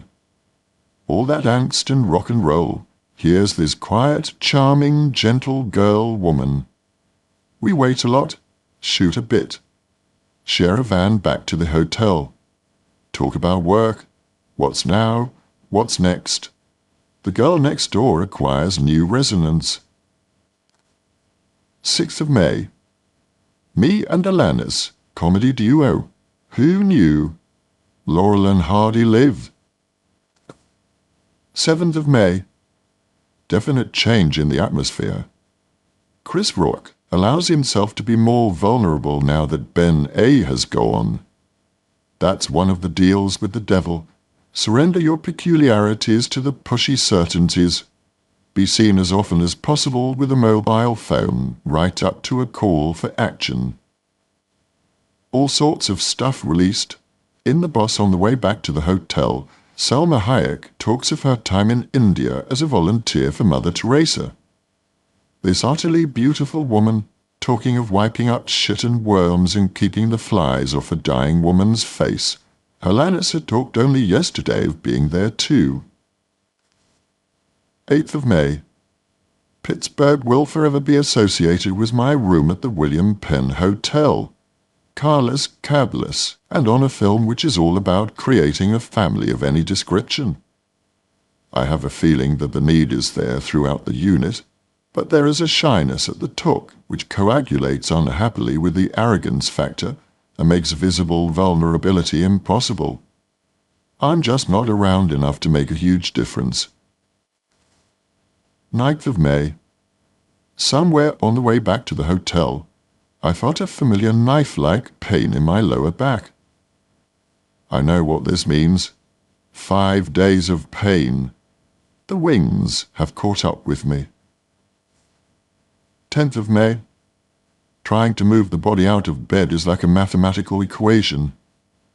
The slow progression to an upright position at an 8 a.m. pickup by Rats, the production designer, and off to the flea market. 11th of May. Woke up at 8 after just over 4 hours sleep. The pain in the lower back is bad, so a chiropractor is called. Maybe not such a wise move. There is a pinched nerve, and all around it muscles have put their fists up to defend it. 7:50 pickup for the 5-minute drive to the station restaurant. Pain starting to dominate every thought and move. A bad call was to shoot my close-up at 3:30 a.m. because by then my brain had gone. I asked for cue cards. First time ever. Horrible experience. But otherwise no scene and a lot of despair. Pain worse and worse. Standing up from the chair, excruciating. 12th of May. The pain is too gross. Can't film tonight. They shift the scenes around. Doctor comes and gives pills for spasms and pain. Somewhere in here had a massage. Watch TV standing up. 13th of May. To the hospital for x-rays. Fortunately no disc problems but muscle spasms are eased by a brace, which I probably should have been wearing with the wings anyway. 15th of May. A day when the pain lessens gradually, and then just when you're feeling confident, stabs you hard. Clearing up, clearing out, moving on. Again. Listening to Sinatra songs all day on TV. Even the dreaded My Way is coated with that amazing voice. Although the utterly unpredictable phrasing is better heard in All the Way, or the spider's trap of I've got you under my skin. Someone dies, and for a while you stop taking them for granted. 16th of May. 11:50 to New York. 20th of May. 9 a.m. flight to Los Angeles and the Montreal Hotel. 21st of May. 9 a.m. Lasse Hellstrom. Gentleman. Very intriguing script of Cider House Rules. Would not require acting. just getting on with it while the camera has a look. 2:15. Carter looping for Judas Kiss. Footnote. Meeting with the director, Sebastian Gutierrez, to discuss changes to the film pushed by producer Stefan Simchevitz. Sebastian says, "Would you like the good news or the bad news?" Turns out there's really only bad news. The Germans and Stefan have cut the film to resemble an action flick, which means Emma and I are trimmed to the bone, or so it seems. Plus ça change. 26th of May. Pittsburgh. 5:40 is one of those nightmare pickup times that punish you all day long. Plus the gentle insistent presence of a headache punctuated by sneezing. Just what is not needed. The scene has a myriad setups, and by the early evening is drowning in the daily fly-past up above. The shoot coming alive to the sound of ghetto blasters. 30th of May. 6:45 p.m. pick-up and out to the Star Lake Auditorium to walk on water, which all works fine, apart from the by now predictable 3 a.m. when the camera comes round, and my brain is frying gently. But there's a vaguely celebratory atmosphere. The lake lit beautifully, and as dawn broke we drank some champagne in the makeup trailer and said goodbyes. To bed at 7 a.m. 1st of June, 5:50 p.m. to New York. 4th of June, 8:30, Eddie Izzard's show. He was more openly political than I have ever seen him. A wonderful, as he skated around from Pol Pot to landing on the moon to puberty. Later, to Balthazar. Eddie in jeans, t-shirt and 4-inch stilettos. A lovely evening. 5th of June. As Catherine was saying on the phone this morning, Eddie is one of the people who changed the world. And the morning after I feel real admiration for the clarity of his stance and the shrewdness of his approach. He challenges and reassures at the same time, and you can hear the grind and click of rusty minds all over the audience. 6th of June. 7:30, wangle my way onto Concord. Hooray! Ivana Trump adds a bit of dash sitting in front of me just where I can watch her, checking her press clippings, tearing bits out, looking through itineraries and then rather touchingly looking long and hard at photos of loved ones before putting them back in her wallet. 20th of July. 7:30, Broadcasting House. Dinner. What to say about this? Were we set decorations? Will any of it be of use? Michael Frayn the only real intellectual heavyweight. Richard Eyre very good, as was Jonathan Kent. Harvey Goldsmith opinionated. Simon Russell Beale and I hoping same. Simon Curtis and Elizabeth McGovern think it's funny to tell stories of me in silk pajamas during the LA earthquake. 21st of July. RADA Appeals Committee. Attenborough tells horrific tales of Arts Council lottery funding, cutbacks, double dealings, etc., etc. And consistently, he puts his hand into his pocket to shore the whole thing up. 30th of July. 8. Dinner with Catherine and David Bailey. The loft of anyone's dreams. High above King's Cross Station, the rails curving into the arched entrance. Hours of potential pleasure people-watching from this big airy room with its TV den tucked round a corner. They are a great couple. Aside from all the iconic stuff, both very vulnerable and straightforward. 3rd of August. Holidays. Talk to Helen Mirren, who as ever is warm, funny, honest, persuasive, understanding, persuasive. 12. Carter Whiteley's, Amex and A&C, and on to Heathrow for supposed 2:10 to Rome. It took off at 4. Livia meets us, for it turns out her first long drive for 10 years. Never goes on autostradas, so drives slow until the full stop, and what looks like a hideous crash 6 cars ahead. A container lorry stretched and crushed across the road like a huge broken unknown animal. Eventually discover that the driver has been pulled clear and seems okay. 2 hours later, the crane lifts the entire thing into the air. A massive poetic sight as endless frozen carcasses of meat spill out across the road. Antonioni. 2 a.m. Sit down to pasta and prawns as the crickets do their stuff. 4th of August. 5. A drive into Capalbio. Etruscan walls, narrow streets waiting to be a film set, or for the tourist to just fuck off. 7:30 p.m. That's it. I'm doing it. Antony and Cleopatra, National Theatre. Helen M. Sean Matthias. Relief. 6th of August. A great happy beach day. I'm reading Arnold Wesker's account of the birth of Shylock and the death of Zero Mostel. I know it was written, it's a diary, in 76-77, but I am shocked by the overall tone. Deification of John Dexter. Total fascination with Wesker's own every thought and move. A special fascination with the number of times his advice had not been heeded. The amount of input, almost as second director, that had been allowed, but mostly the patronizing of actors, constantly referred to by their characters' names. Endless references to him and Dexter hissing comments during run-through.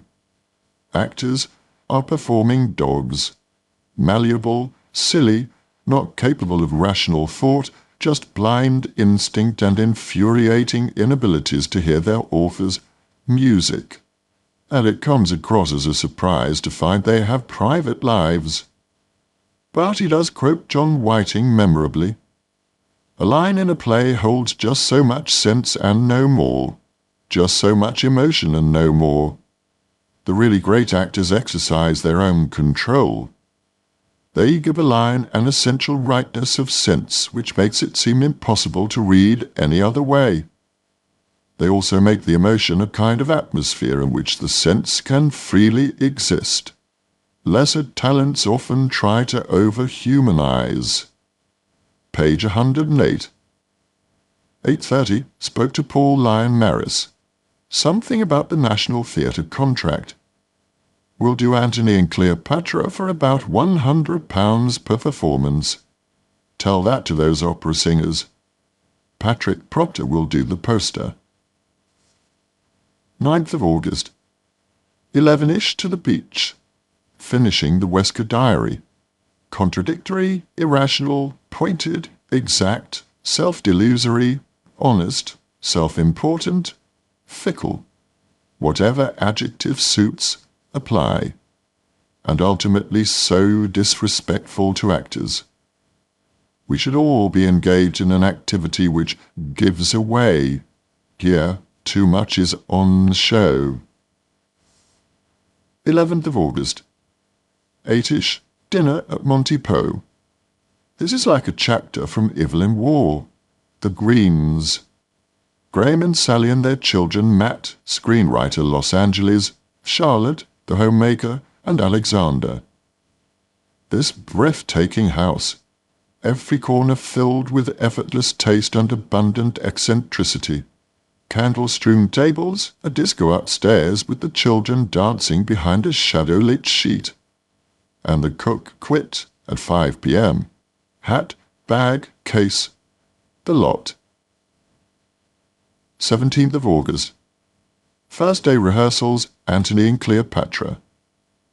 Rehearsal room 1 and a time warp image of a circle of cushions on a collage of Turkish carpets. But it's not a bad thing to be thinking of Peter Brook in 1978, especially because whatever else, Helen and I will never fall into the alarmingly cold space that Alan Howard and Glenda Jackson inhabited. Anyway, a few familiar faces are there, and lots of strangers with great faces. Trevor Nunn greets us with a big hug and a hello speech, surrounded by the National Theatre staff, and then Patsy Rodenberg gets us breathing before Sean starts. The rest of the day is picking the text up in forefinger and thumb for examination. Tim Hatley shows us the set, David Bellego his costumes. First alarm bells.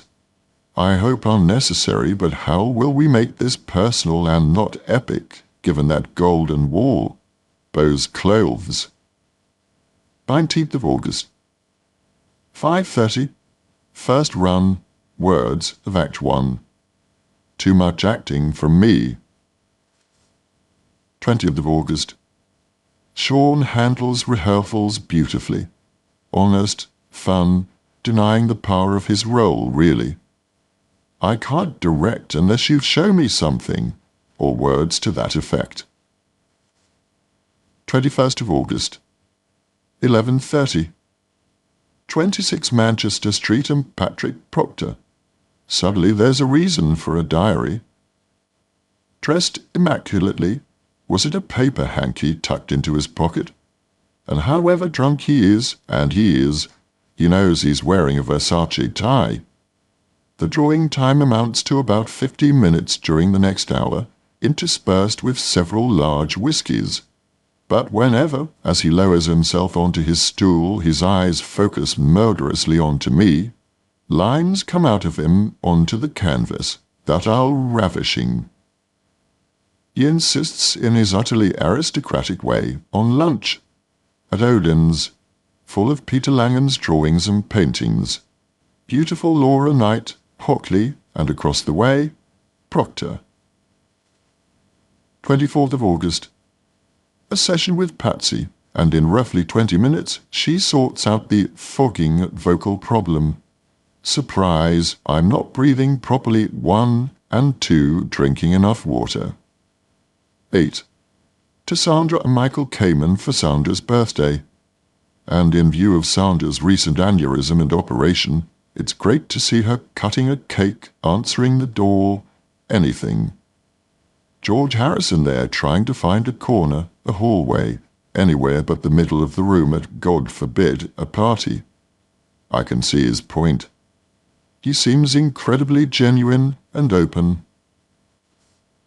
25th of August. Reading through Act 2.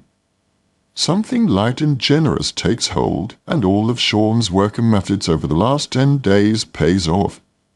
As he said afterwards, it was simple and direct and modern. 26th of August. Strange to feel this company getting closer and closer, but somehow Helen and I remain on the outside, with Finbar. Involved, committed, but outside. Make of it what you will. 27th of August. 9:45. There's no solution to Where's the Taxi, except the fantasy of the National Theatre sending a car. Ha! So, late again. PM. On into the wondrous depths of Antony and Cleopatra. Evening reading in a circle, in a monotone, the jaw drops. Supper at home. Packing. 28th of August. To Alaska.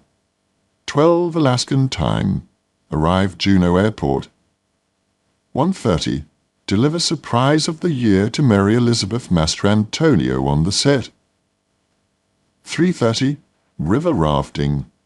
Wind, driving rain, talk of how not to fall in. We nearly chickened out, but didn't, and are glad. 30th of August. 7:30. Drinks in the Red Saloon before 8:30 dinner, and Alaskan totem rituals incompletely designed and built from scratch top floor over the pool venue. The constant sense of who's sitting where beginning to wear me down. Robin Williams arrives, his usual disarming, shy, unpushy self, and makes an example of everyone. Dance till late, while Remus scrabbles in the bar. 31st of August. 8:30, wake, pack, and the long goodbyes. Through all the unbelievable work and care and attention to detail, it's hard to let go and just enjoy it, a gift others possess. This year's guest list at Paul Allen's party included Francis Ford Coppola, George Lucas, James Cameron, Neil Jordan, Jim Sheridan, Terry George, Jeff Goldblum, Candice Bergen, Annabeth Gish, Ed Begley, Dave Stewart, Deepak Chopra, John Richmond, Noel Redding, Dan Aykroyd, Robin Williams, Patti Smith, Jennifer Saunders, Aid Edmondson, Claire Peplow, Douglas Adams, Quincy Jones, Carrie Fisher, etc., etc., all mixed up with scientists, architects, and Belfast family members. 1st of September. Return from Alaska. 11:30. Manage some sleep. Car back home. Change. On to the National Theatre. Arrive at 3 p.m. Straight into reading Act 3. Use it, I thought, and the spirit was accurate, but the eyesight was weak. 2nd of September. Finishing the work through of Act 4. Odd flicker of shapes, cohesions, threads appear through the jet-lag recovery. Sometimes I speak, for a long time I'm silent, so much so that Helen wonders in her easy, non-judgmental way if I'm okay with the process or find it boring. Nothing could be further from the truth. I just lose myself in possibilities with this glorious play. Talk about mouthed to flesh-burst gush. 3rd of September. Lunchtime, looking at Patrick Proctor's finished work. It looks like a portrait of two 14-year-olds. Not far wrong. 7th of September. First day of moving the play. By late afternoon, alarm bells. These weeks of detailed text work are now a day of some very good work, but no real sense of sorting wheat from chaff.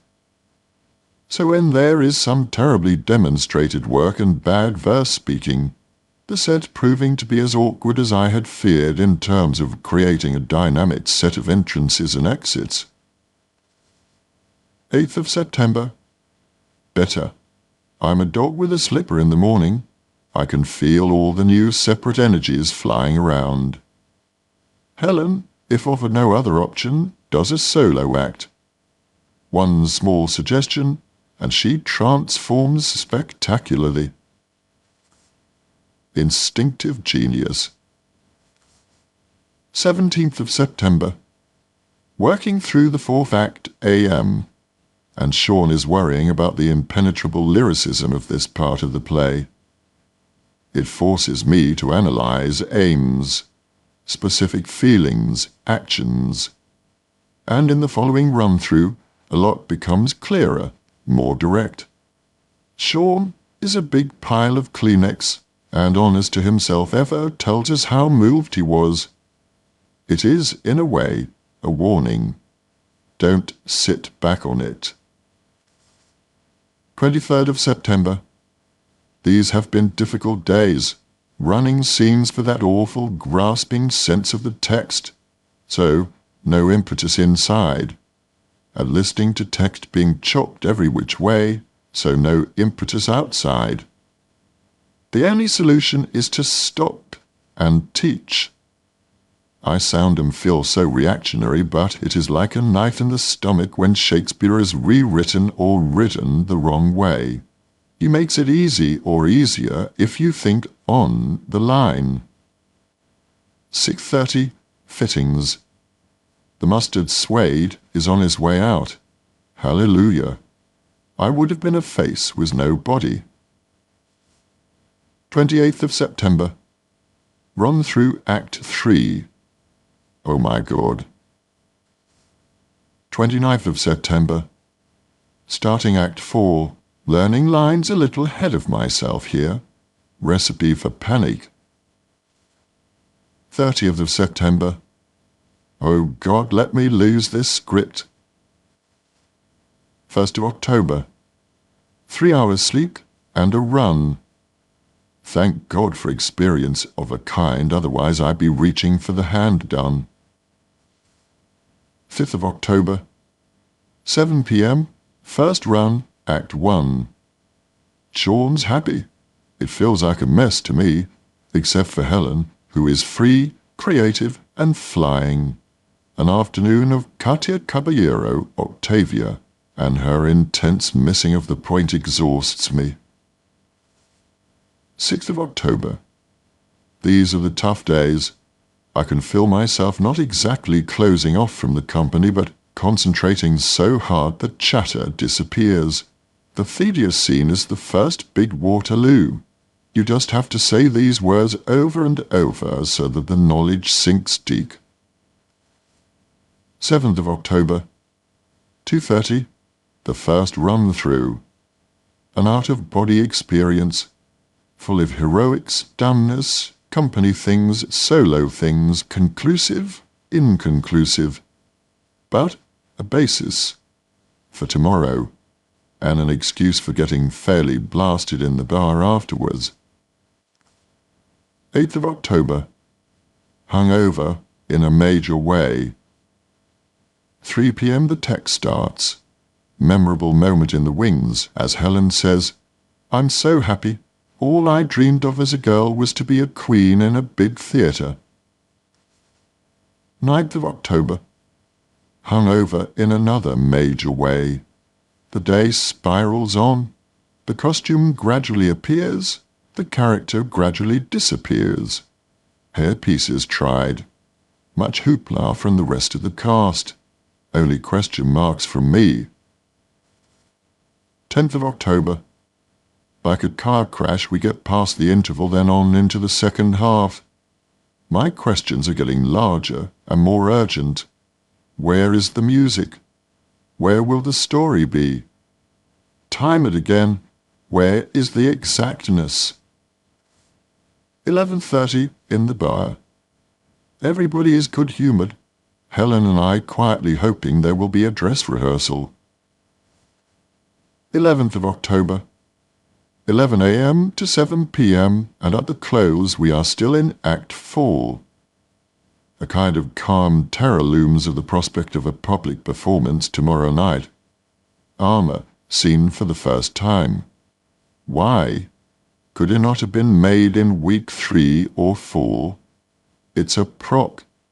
Now they have to duck and dive all day tomorrow as we all face the prospect of public improvisation for close on 4 hours. The music appears in arbitrary strokes. The lighting will be an instant surprise.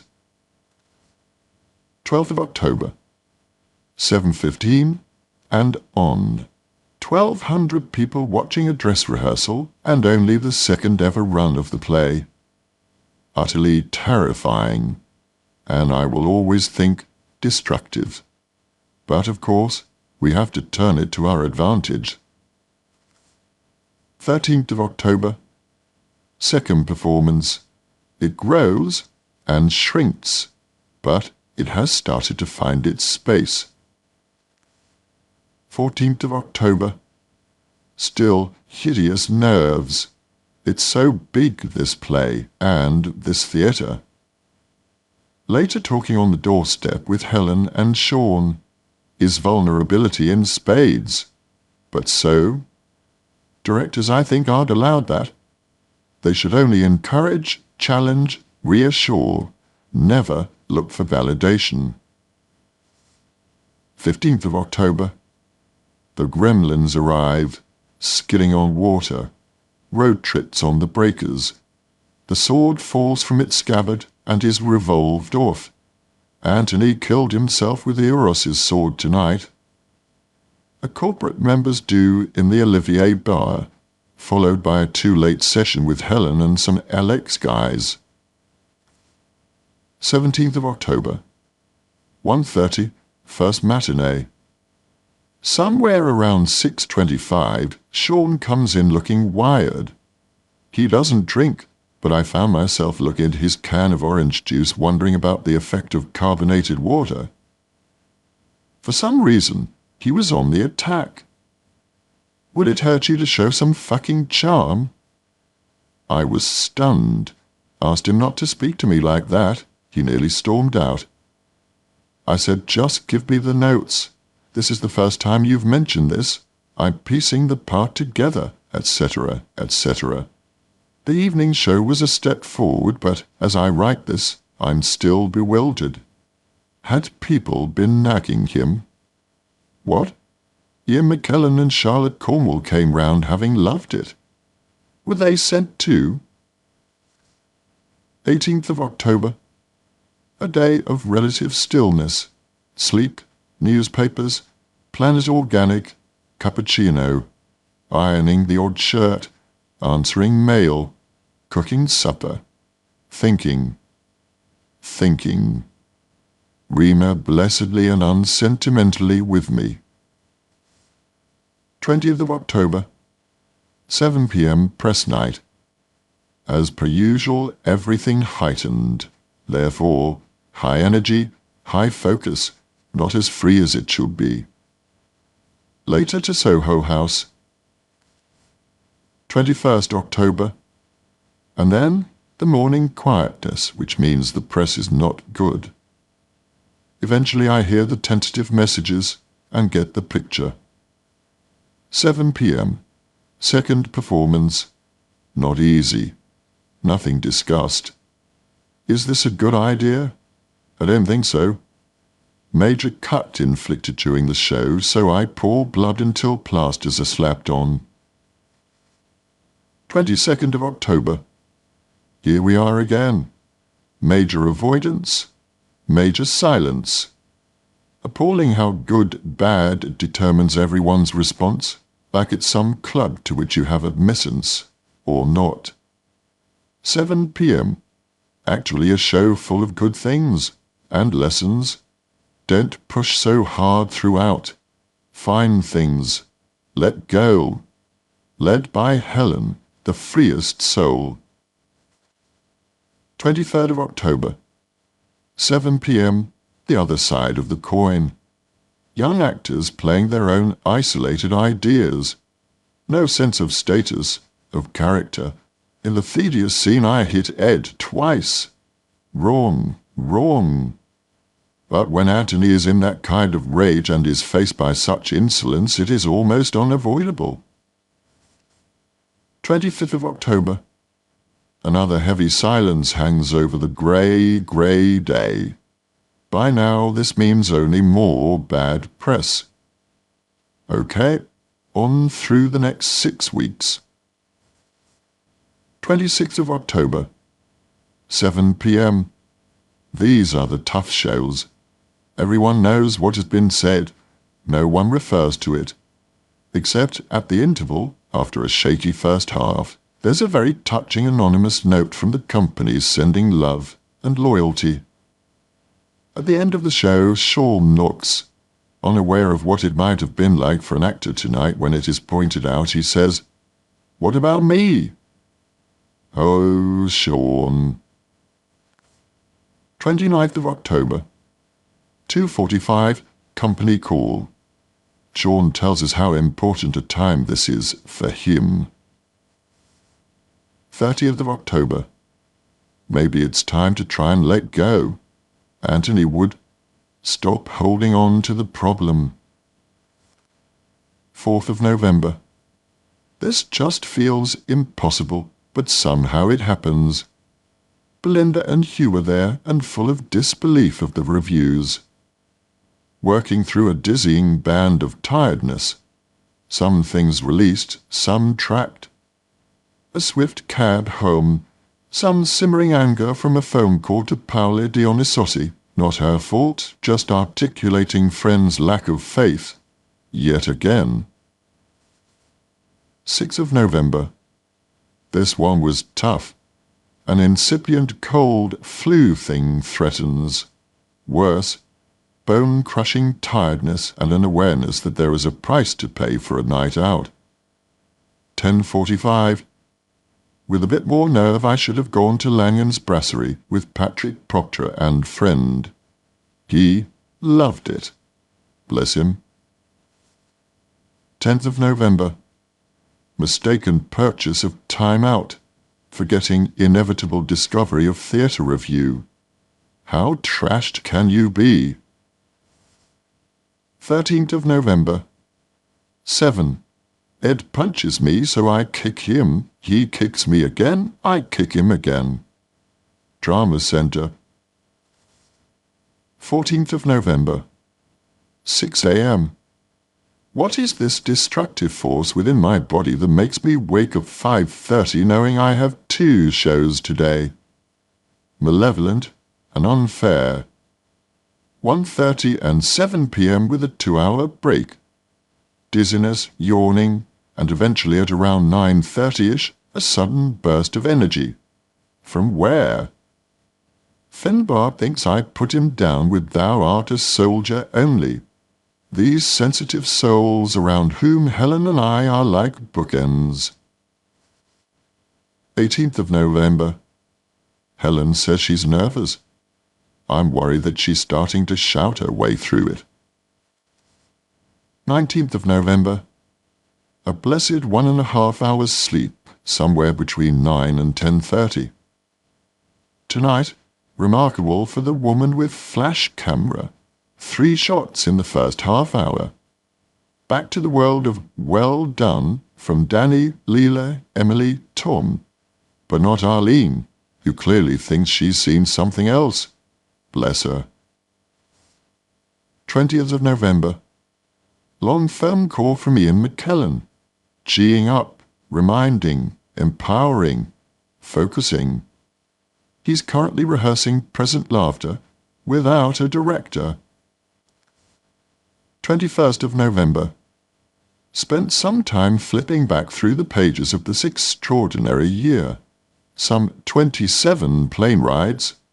The Winter Guest, Japan, Spain, South Africa, Dogma, Pittsburgh, Antony and Cleopatra.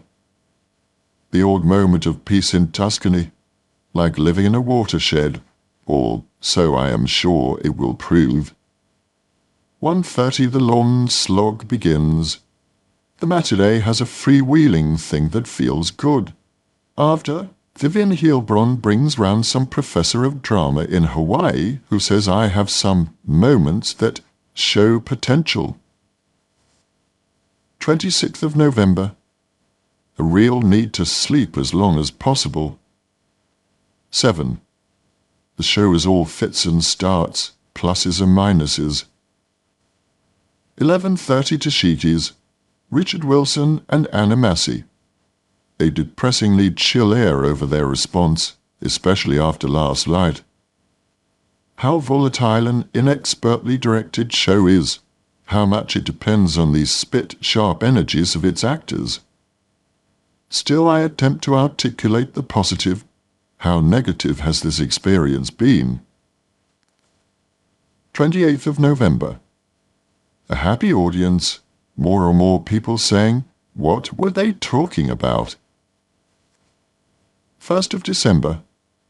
1:30, the curse of the matinee, from which it is hard to recover.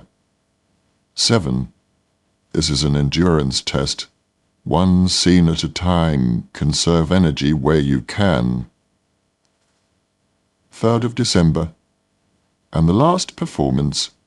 Just to help it along, a barracker is in the audience, apparently shouting rubbish at one point, and then, quiet ladies, as Helen and I are kissing. Removed at the interval. 4th of December. Bed at 7 a.m. Woke at 12. To the theatre to clear out the dressing room. Turns out to be a 2-hour job. 7th of December. First night home, just making supper, watching TV. Helen is right. I miss Antony, or the idea of him. The reality is just too tough. But moments recur, and the defensiveness mounts. 10th of December. Talk to Helen. News comes of Sunday Telegraph hate piece. Fax sent to editor Dominic Lawson. 11th of December. Morning dealing with ICM, Keith Schilling, National. Thelma Reed Telegraph and now Daily Mail pieces. Total lies, invention, malice. 13th of December. 3 p.m. to Richard and Ruthie Rogers for their 25th wedding anniversary. 18th of December. Colin McDermott comes by. We wandered to David Wainwright. Ruby had said of her gift, metal-framed mirror, "Take it back to DW if you don't like it." DW says, "We haven't stocked theirs for 6 months." The penny drops. I think this mirror used to hang over her kitchen fireplace. 20th of December. 7:30 to Lindsay and Hilson. A real sense of who came to see A and C and who didn't. Curious how these things matter. 22nd of December. 4 a.m. pick-up for Heathrow. 6:20 flight to Cape Town. Impossible to sleep. Watched Zorro, Prince of Thieves with swords and masks, but Miss Zeta-Jones jumps off the screen. 23rd of December. 8:15 a.m. or so arrive Cape Town. Taxi to the house. Lovely house. Splash pool out front. Hammock looking straight at Table Mountain. Inside every room full of wonderful witty ceramics. Marmite pot full of walking sticks. Huge balsamic vinegar bottle, etc., etc. I immediately collide with coffee table and start breaking things. What is it with me? 1999. Los Angeles, Oscars. New York, Los Angeles. Utah, Cam, Los Angeles. David Hare, New York, Los Angeles. Galaxy Quest screening. New York, London. 11th of January. 6:30, Miranda Richardson picks me up off to Camberwell Art Gallery for the Julian Schnabel show. He's there and a charmer. The room is packed with young people in black, nobody looking at the paintings, which are huge, and looking at us, actually. 8:45 to pharmacy for a drink. 9:15. The evening has terminal cool. At the Camden Hill Square House, there are Schnabels, a Bacon, a Warhol, some Basquiats. Terry Gilliam arrives with Jolly Depp. As we leave the party, Depp is in close conversation with Kate Moss, who has suddenly materialized. I feel like I'm walking around in a magazine. 15th of March. 12:05 flight to Los Angeles. Galaxy Quest. 16th of March. 9 a.m. pickup. Plaster cast to be made of my head. As usual, the experts are charming, self-effacing people utterly confident of their craft.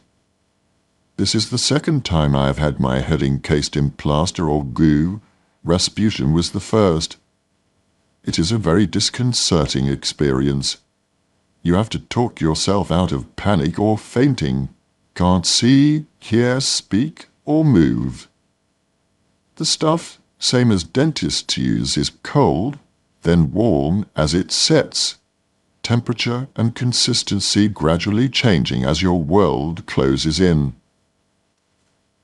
19th of March. 8 onwards, we arrive 9:15, Ed Limato's party.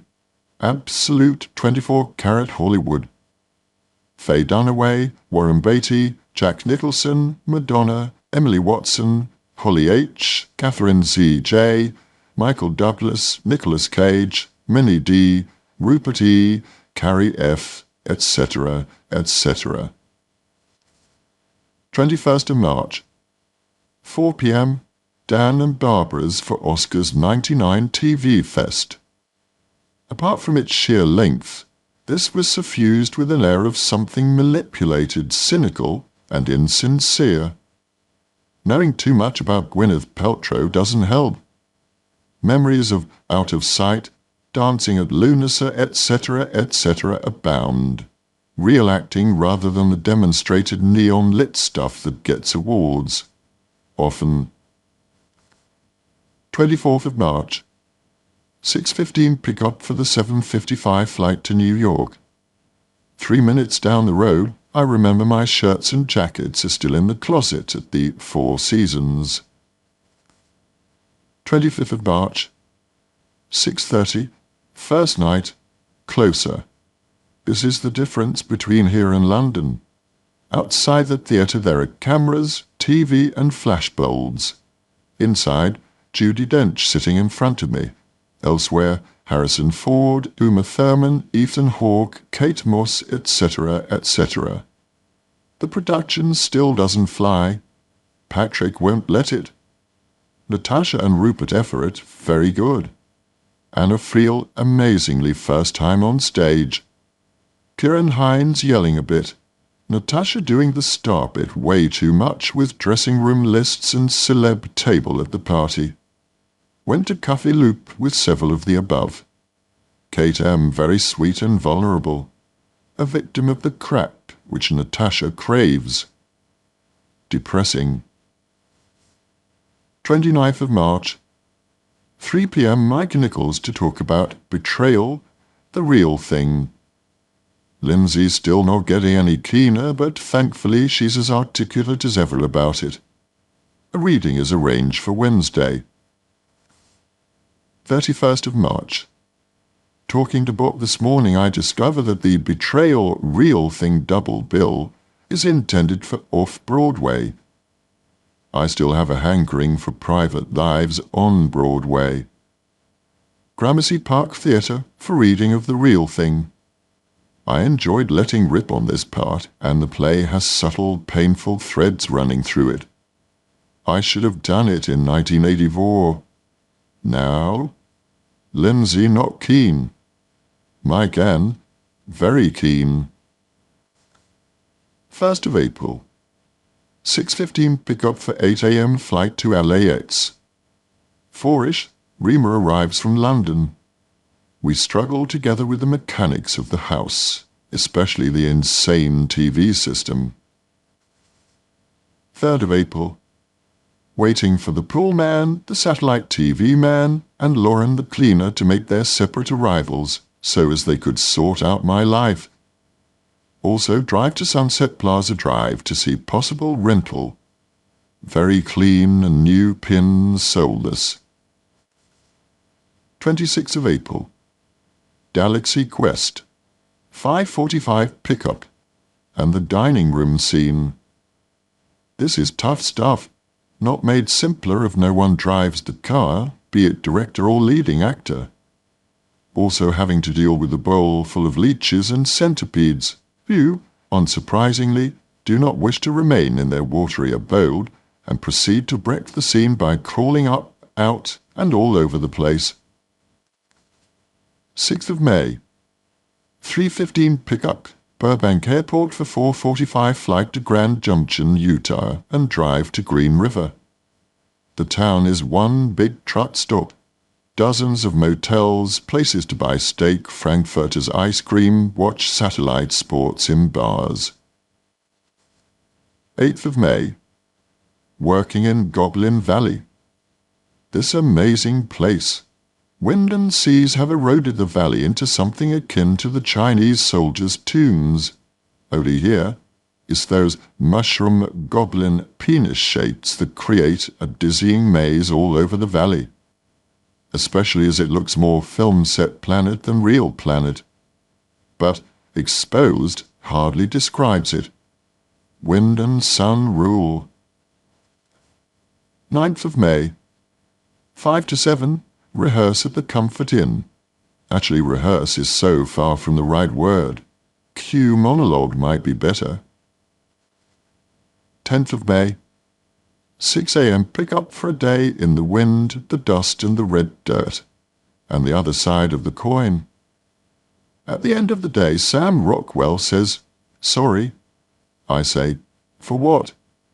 "I just don't want you to think American actors are wankers." Which, of course, I don't. But Tin Helen has this perverse need to needle, antagonize, provoke, demoralize. He just thinks he's being funny, maybe, which just slows everything down and leads to zero concentration, I feel like a reactionary. The wind and dust and sun make me feel like an invalid with a red face. 11th of May. This was one of those utterly glorious Mother Nature days. Blue skies, mountains, and no wind. The landscape looks like a cutout. But still, Tim takes every opportunity to belittle. Finally, there is so much chatter and noise that I can't hear action and step away. Oh, Alan has a little problem. I don't have any problem. Ooh. And doubtless a seed has been sown. 13th of May. 9ish to Sigourney's room for fried chicken with Tony Shalhoub and Mark Johnson. Some political chat, which makes Mark look nervous. You already look nervous since Sigourney's room is a palace in Green River terms. 14th of May. PM. I thought that was great. Dean. Footnote. Dean Pariser, Director. Well, fabulous concentration, me, which were brave words but had an amazing immediate effect. All is complex chemistry. Young actors looking for moments, close-ups. Tim by turns pugilist, a wild animal. 17th of May.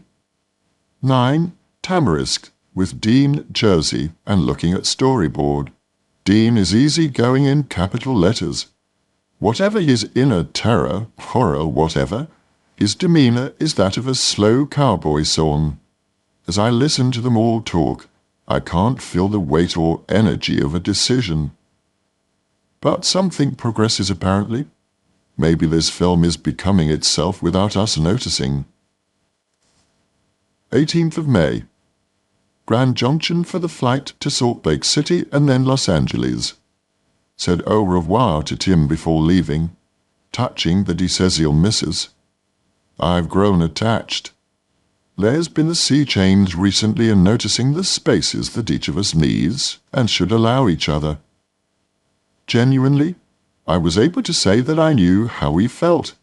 In a week we have, I think, a really healthy respect for each other which was frighteningly absent at first.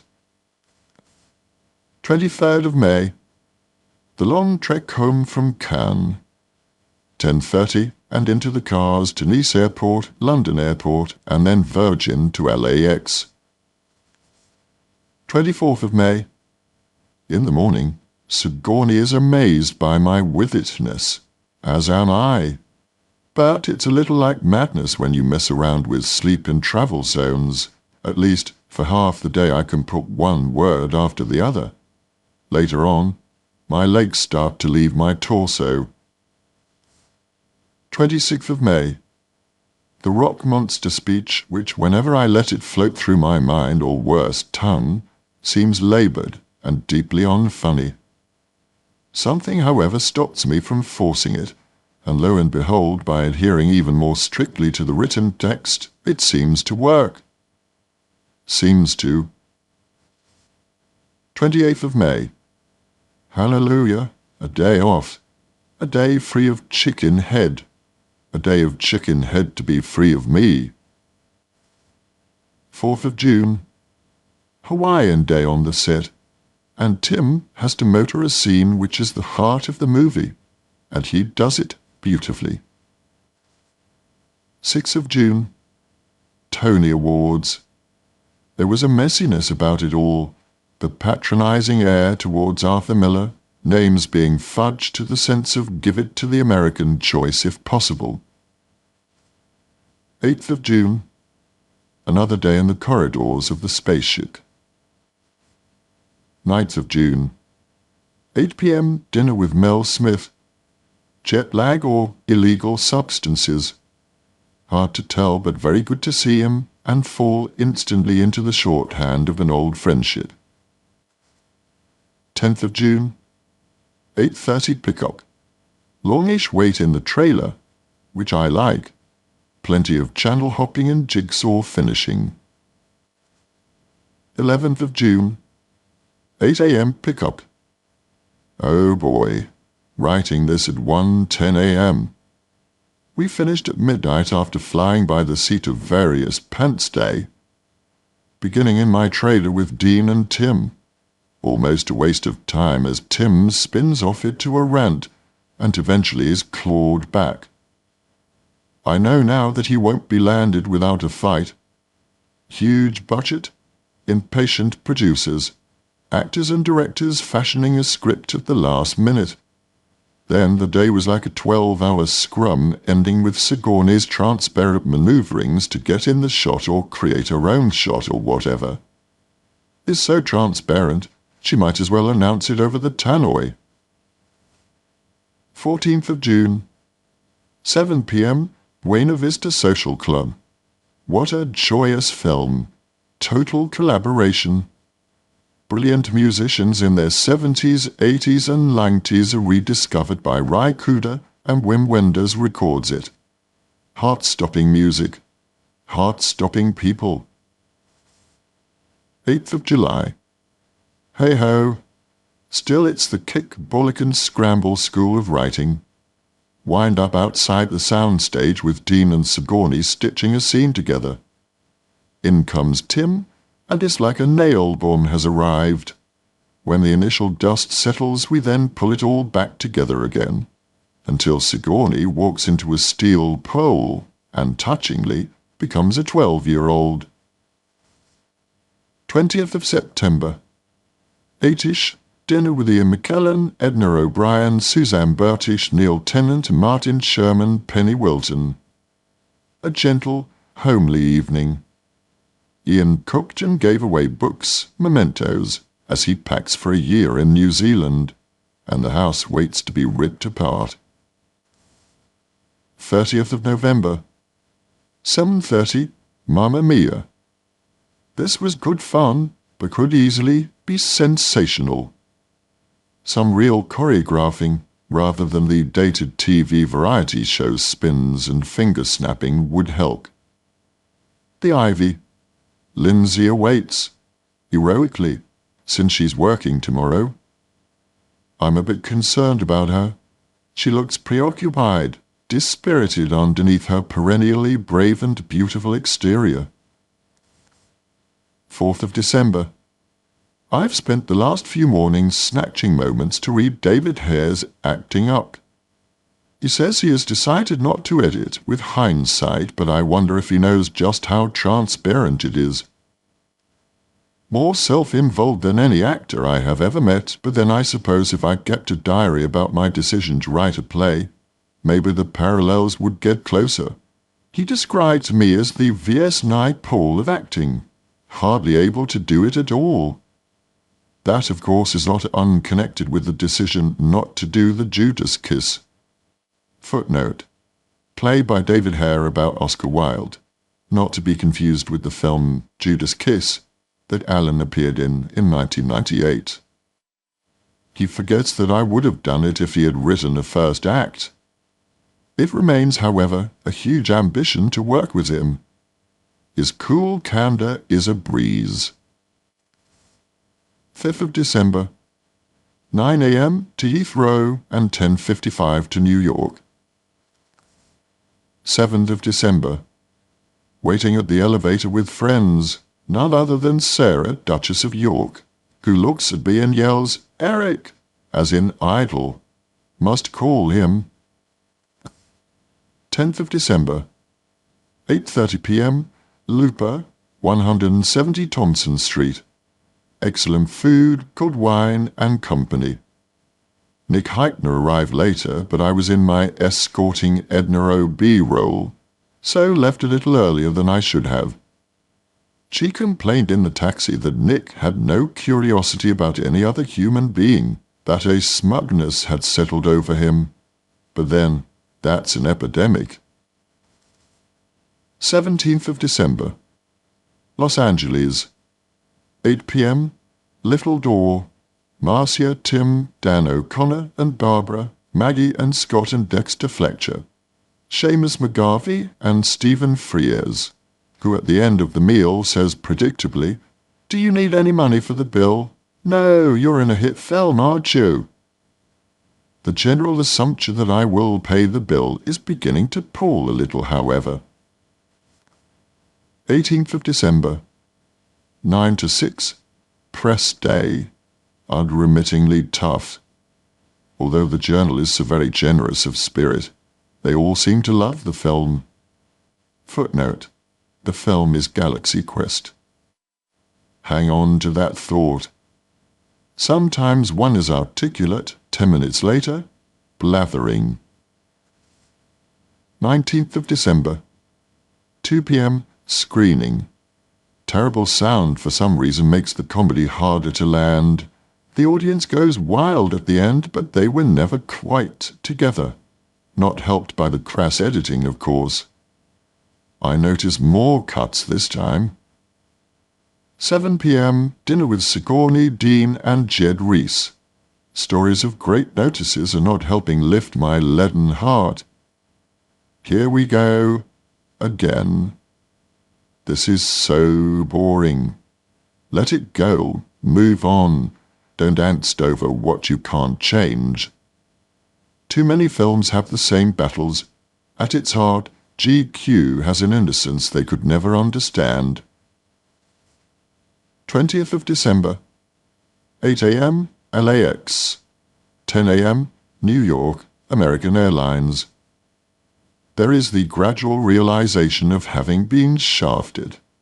Again, almost all of my Alexander's moments in the driving seat have been removed to effectively give Tim a clear road. It's not just about length or rocket ship rides. 26th of December, New York. 4-ish, Angley arrives with Han and Mason, his sons, later joined by Jane, his wife. Ang maintains his legendary, to me, reputation for elbow-off-the-table plain-speaking.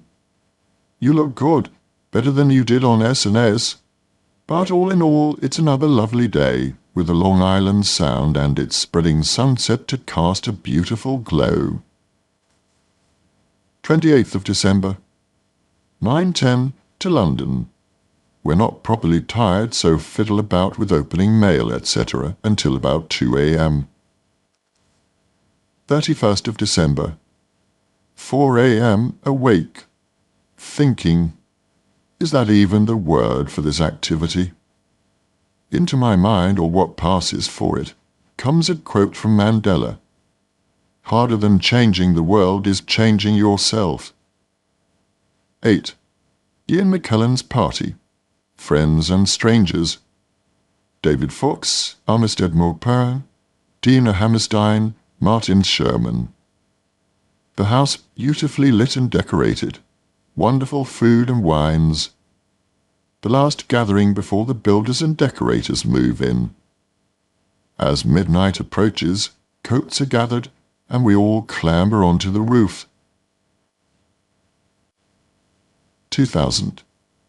Harrods, Fiona Shaw, Jane Laportaire, Paris, Oscar nominations, Anna Massey, Robin Hood, Prince of Thieves, Copenhagen, Hamburg, Reeperbahn, Sting, Lake Como, Ismail Merchant, Samuel Beckett, Aung San Suu Kyi, Dublin, Harry Potter offered, The Search for Jack Gissing, Charlene Spiteri, Tuscany, Bruce Willis, J.K. Rowling, Victoria Wood Christmas Show, Hillary Clinton.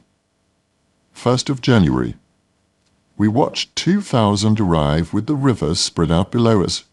A piper played on a balcony nearby, and fireworks dolphined above the skyline from Tower Bridge, Greenwich, and Docklands.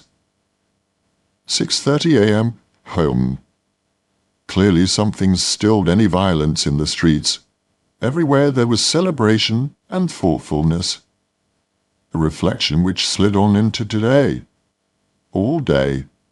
So that we didn't want to do anything. Bumped into Peter Mandelson and Ronaldo in Westbourne Grove.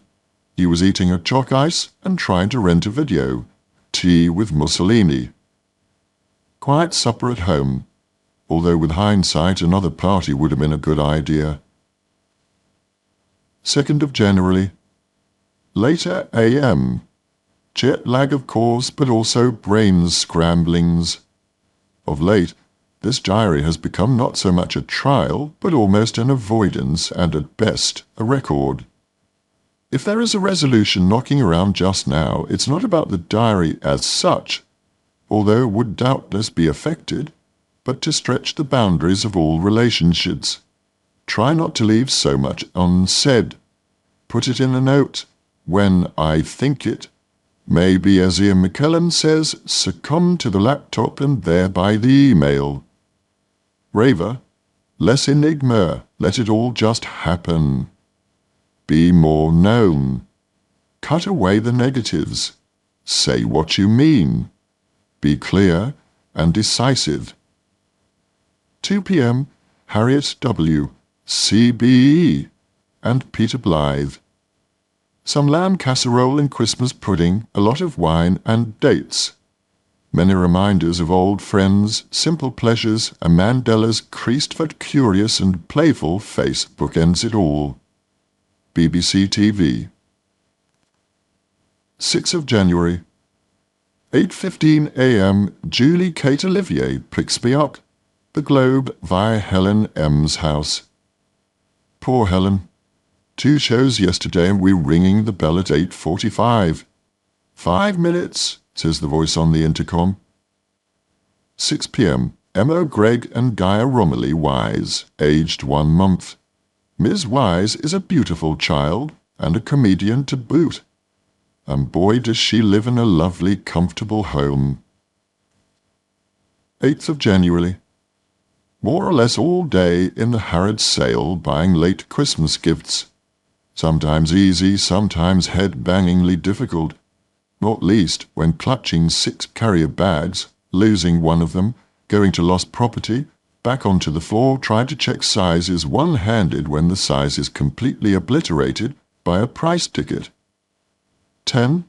River Cafe for supper, or so we thought, at 10:15 with Miranda and David Young. They eventually arrive at 11, disastrous, with Simon the Bernie, happily. We ordered for them earlier in some uncertainty, and when the bill came, Miranda was in the loo, and David was saying thank you before I had even found my credit card. For once, I was a bit pissed off at paying the bill. It seemed close to very bad manners. 11th of January. 6 p.m. A phone call from Jackie Coutier asking me to come to Paris. I suggest January the 21st. 13th of January. To Wandsworth Bridge Road and the lighting shop. Boys is a backward area in GB. Try to find a decent lamp. 7:30, National Theatre. Fiona's production of Widowers' Houses, Cotslow. The play is pretty unspeakable, but Fifi has given it the full Dostoevsky Meyerhold Moscow Arts production. And good for her. This is made for 14 to 18-year-olds, and will of course enrage the traditionalists. Indeed, there was some reporters spluttering at the end. Margaret travelled there with Michael Holroyd and was kind and positive about A and C. It reminded me very much of someone I knew. 18th of January. Slept, woke, read, until 4 a.m.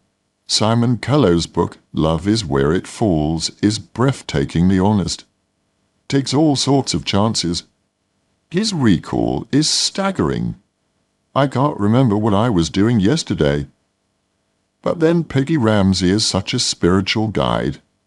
She talks of not trivializing one's life, too many people, restaurants, and of the Krishnamurti-inspired notion of solitude, so that the mind can wander. 19th of January. Word has reached me that Jane Lapotaire has had a stroke. This eventually is corrected, and as Rima suspected from the Collat's intensive care information, the truth is an aneurysm. Messages are sent, and a call to her agent. She cannot have flowers, does not really want it widely known. 23rd of January. €148 Eurostar to Paris. taxi to Hotel Raphael. 24th of January. 1:15 to Ron and Karen Bowen's. Chose a painting, reminding myself of the Robert Graves poem about vases, words and stillness. Then to a fantastic tavola corda for lunch, and on to the Beaubourg and an exhibition devoted to time. Hard to forget the backwards playing film of cow to steak, etc. 7. To Isabel H. and Ron H.C.H. for a drink and to meet Angelo, their 2-year-old, for the first time. 25th of January. 10 o'clock, taxi to Paris Nord. 10:15, coffee with Isabelle Dubar. 11:43, Eurostar to London. It's a pleasantly disorienting experience, this. Lunch, a newspaper, a script, and you're back in London as if you'd been to Leeds. Odd for an islander. We spend all our lives on boats and planes in order to escape. Now there's this little miracle. 29th of January. To John Lewis and the purchase of the blender. 8:30 Hampstead. My best friend, Tamsin Oglesby's play. Deeply unsatisfying production of Tamsin's clearly good play. No changes of gear, little of its comedy, pushing for melodrama throughout. Tamsin obviously unhappy about this production, but planning another. 9th of February. Filing system on the stairs finally claimed its first victim, me, a tray with plates, bottle and glass, all empty, headlong, or rather footlong down the stairs. And later, a nagging pain to the right ankle. 11th of February. 11:53, Waterloo to Paris to 26 Rue Guinemer, Annette and Saul Zantz's apartment in Saint-Germain. 16th of February. Reading the Oscar nominations.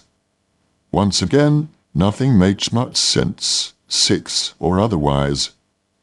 The Green Mile is an awfully long film. But it is clear in my mind that however difficult the subject matter, the voters need space to cheer and get on with their lives at the end of any movie. 1:30, Carpo exhibition in the Luxembourg Palace Museum. Walking around and caught in the most all-embracing storm. Thunder, hail, snow, and eventually blue skies and sunshine. 2:30, a croque monsieur at the local cafe. 7:30, car arrives to pick us up, Ron and Karen, and to Champs-Élysées for Ripley premiere. This is not a Green Mile type movie. This one picks you up and tosses you around from start to finish. Lack of Oscar nominations, or is it my imagination, means a quiet house, and Ant and Matt and the rest seem subdued. 11:30, dinner at Fouquet's on the Champs-Élysées. The food, apparently, was good. The ambience very red plush. Somewhere in here is an agreement that a play will change your life in a way that film never can. 17th of February. 1:30, Le Bristol, lunch with Anthony M., Matt Damon, Carolyn, Max, Gabriel Yared, Saul Zantz. Later, a whistle-stop tour of Melvelio with Max for his National Youth Theatre audition, and shopping with Caroline. 7:20, American Beauty. Ron was right. The endings are all too neatly contrived so that we can leave disturbed but at peace with ourselves. Hence the multiple Oscar nominations. All the same, hats off to Sam Mendes. It is full of good stuff. 23rd of February. 11. Car to Gare du Nord and the 12:19 train to Waterloo. 7:30. Dublin Carol, Royal Court. The theatre is stunning. A perfect balance of preservation, restoration, and reinvention. It makes one hungry to perform there again. The bar under Sloane Square is a triumph and would be made perfect by the until now denied access to Sloane Square. It will happen. The play is difficult to hear because Brian Cox insists on shouting words for no apparent reason, unless it's the feud he's conducting with Trevor Nunn, which he tells us about afterwards. 25th of February, 7:45, dinner with Anna Massey and Yuri Andres, plus David Hare and Nicole Fari.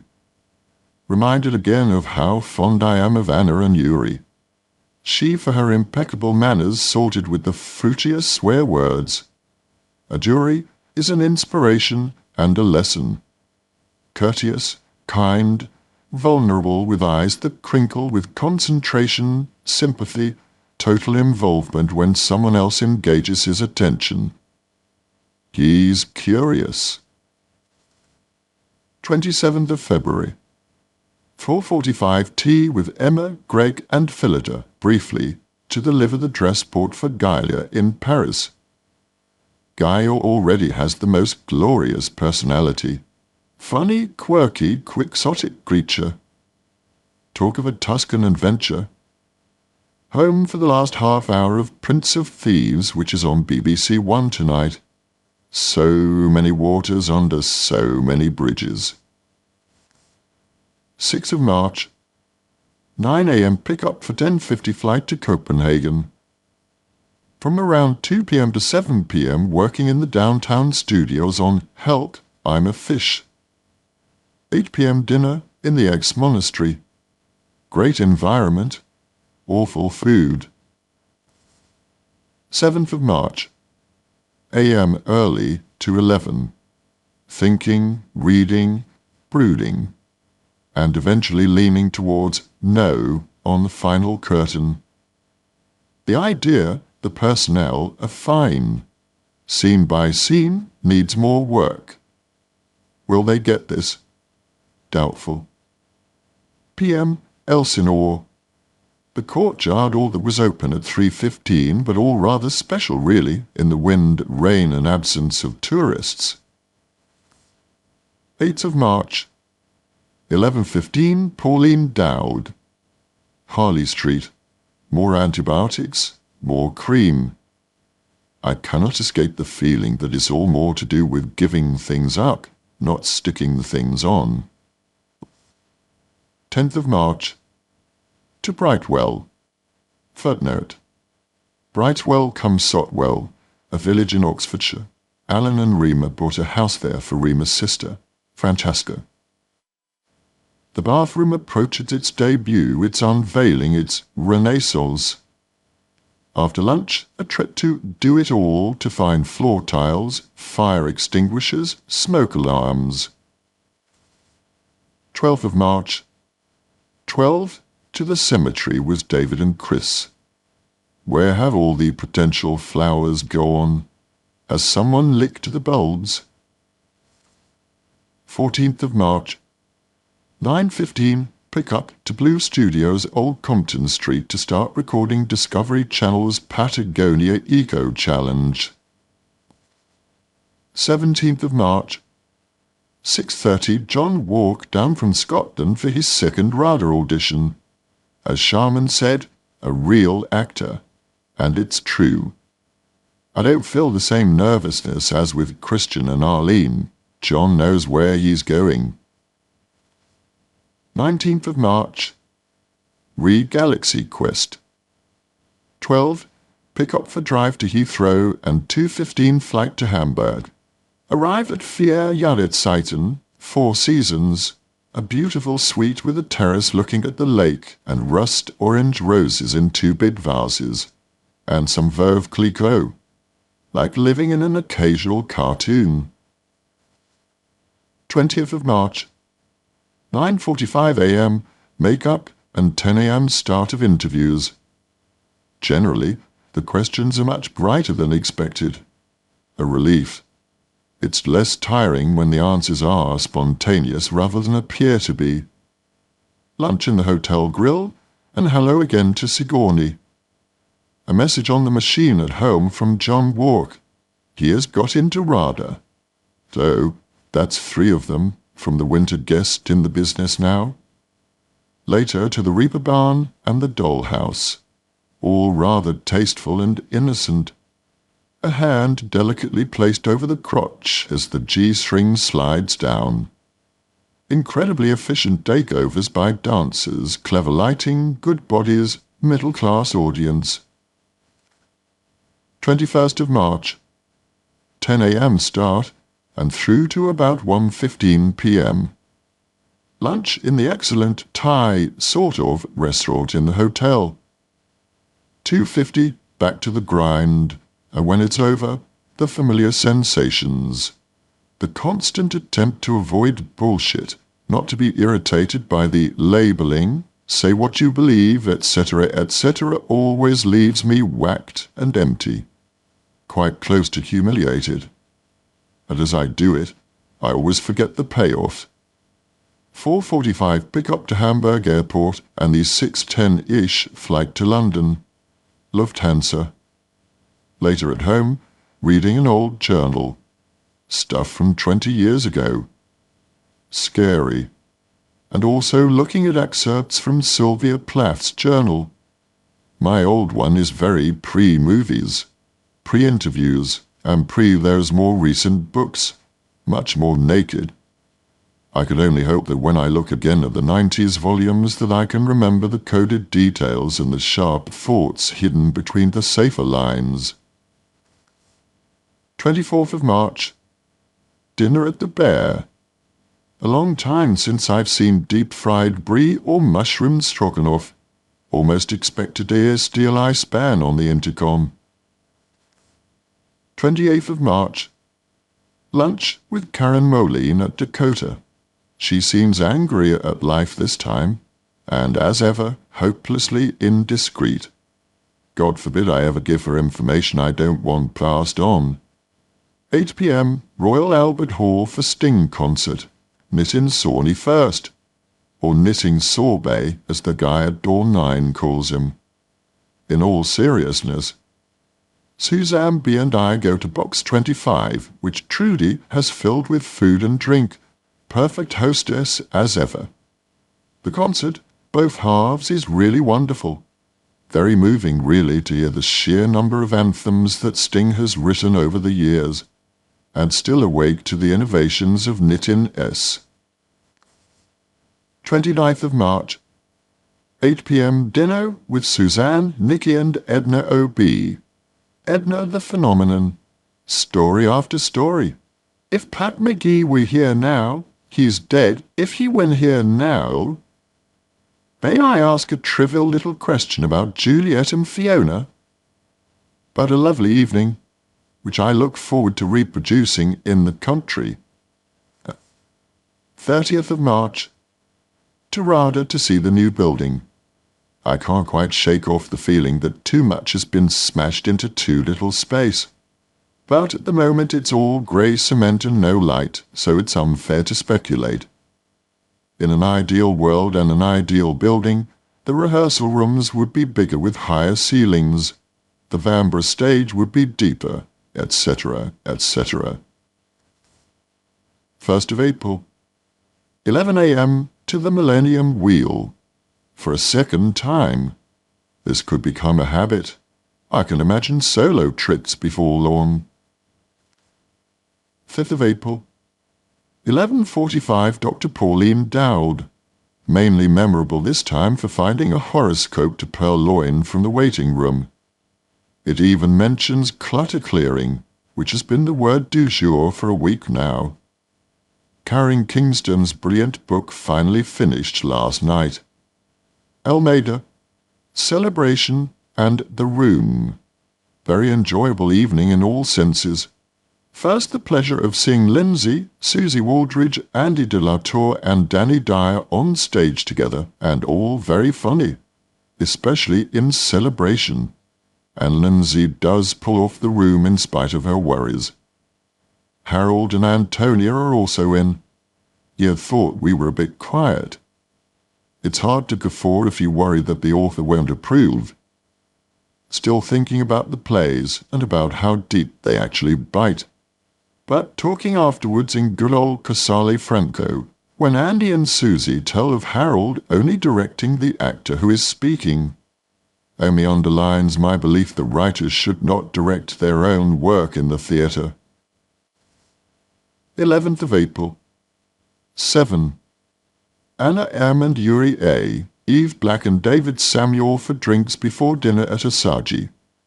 This is something to do more of. Put together a group of people who really have something to talk about and basically listen and enjoy their mingling. David, the brain chemist, Yuri, the physicist, Eve, the arts administrator, marine architect, Rima and Anna knowing something about all of it. I enjoyed the noise. 12th of April. Lake Como. 9:30 car to Heathrow for flight to Milan and on to Villa d'Este at Lake Como. Here for the BBDO ad agency get-together. Bonding thing. Isaac Mizrahi and Ismail Merchant have already spoken. Fairly terrified for a week now, but having finally got the opening paragraph, spent the plane ride and then the early evening scribbling furiously, and now have 17 pages. 5 p.m. A drink in the bar with Ismail Merchant and Richard, his assistant. It's always been a bit of a mystery why I've never worked with this extremely amiable man. Now we all think that. Dinner in the grill. Good food, but on my top 10 hate list would be over-attentive waiters. I like watching my wine glass get emptier. I'm close to slapping the arm of the next waiter who refills my glass after every sit. 13th of April. To Regina Room to throw myself to the wolves. A speech I was concerned may only last 10 minutes actually ran 45 minutes. You can definitely feel the good bits and bad bits, and with now hindsight, the bits I'd rewrite. Doubt whether references to Thatcher went down well with an agency boss who was on Reagan's re-election team. Peter Souter, the UK boss, extremely impressive and says, "Don't suppose we'd get you to do something for us?" 21st of April. Clearing clutter. Specifically, a first go-round at winter guest papers. Do you think, how did this ever happen? How did it start? Look at all the people who became part of it. And then it faded into the past. 6 p.m. Erin Brockovich of Whiteley's. Good for Soderbergh. A film that has gathered a huge audience and that involves from the first frames. Full of beautiful acting. Julia Roberts always underestimated anyway, but here she gets her chance to show how, in the moment, she is. Albert Finney and everyone, smaller parts brilliantly played, clearly happy working with such a meticulous, observant, subtle director. And it's about something. 7th of May. Watching Close My Eyes on Channel 4. Footnote. 1991 film directed by Stephen Polyakov, in which Alan starred alongside Clive Owen and Saskia Reeves. Brings back all kinds of memories of that hot summer and a vow to Lisa Stone. At least. In spite of its list of implausibilities, the film still looks good and makes the current crop of Brit flicks look ridiculous. 10th of May. Miranda Richardson visited late lunchtime with the mad dog Liv, who could hardly contain her excitement, and so didn't. 20 minutes later, the house and garden resembled a rugby pitch. Took an hour to find the door wedges. 3. To Jim Henson's for a face mask. Third time for this weird piece of sensory deprivation, and I feel the beginning of a sense of panicked responsibility to learn the lines in time. 7. The Merchant of Venice, National Theatre. Henry Goodman on another planet, from most actors, but certainly from everyone else on stage tonight. Every line is a thought contained in a body which has a life. Every line is discovered. An acting lesson. 18th of May. Breakfast at 106. Sarah Sugarman sitting there and a chat later. Her film, Very Annie Mary, opening in August. She's now thinking of moving to LA, and she's one of the few people who could take her own mix of ambition and anarchy and bend LA to her will. 22nd of May, 10:10 a.m. pickup to Pinewood. Play, Samuel Beckett with Kristen Scott Thomas and Juliet Stevenson. Anthony Minghella directing us in our big pots. 24th of May, 6:10 a.m. pickup. On set at 8:30ish after longish makeup. All of us terrified, but because Anthony has A, done his homework, and B, is receptive to what is going on around him, it becomes properly organic and found. Home at around 7:45 p.m. 25th of May, 6:15 a.m. pickup. Much less nervous-making. In 24 hours there's a real feeling of a team. Ben, while the DP grins and the sound recordist says, "When I read this I didn't know what it was all about, but now I think it's amazing." Juliet is amazing. She's doing a play-by-night and still manages to be brilliantly ahead of the game in this. Hats off. 26th of May, 6:15 a.m. pickup. Finished around 8 p.m. This has been a very special time, pushing the boundaries, testing resources against a great text, knowing that a secure friendship means a relaxed honesty, noticing how KST's froideur moves through insecurity to quiet confidence in the course of 3 days, Juliet's real strength. 2nd of June, 11 a.m. Lyric Hammersmith for run-through of Ruby's new show. 4th of June, 12:13 train back to London from Brightwell-cum-Sotwell. 4 p.m. run-through of Peace Garden concert at Royal Opera House, one of those extraordinary events. Trudy Styler gathers quite a clan around her. As I arrive, Madonna is on stage with an Egyptian band. Trudy trying to be organized, but the time is disappearing fast. Vanessa Redgrave, Alan Bates, Angahard Reese, Simon Callow, Lulu, Jimmy Nail, Brian Adams, Miranda Richardson, dancers, singers, monks. Can-can dancers, Simon's favourite sight, the monks watching the can-can. Somehow all these elements sort of gel, and we started 45 minutes late. But the evening, especially the second half, especially the singers and Vanessa, had some wonderful moments, and the audience, thankfully, was alive and warm. Not the dreaded mass humorless gathering of the Tory party. Sights of Trudy Styler with her makeup and hairstylist, very expensive dresses, and the food and drink afterwards gave pause for a little thought. 5th of June, 11 a.m. to Emma and Greg's to find Catherine Oliam and Phillida, and to go for a very pleasant stroll around Hampstead and the Heath.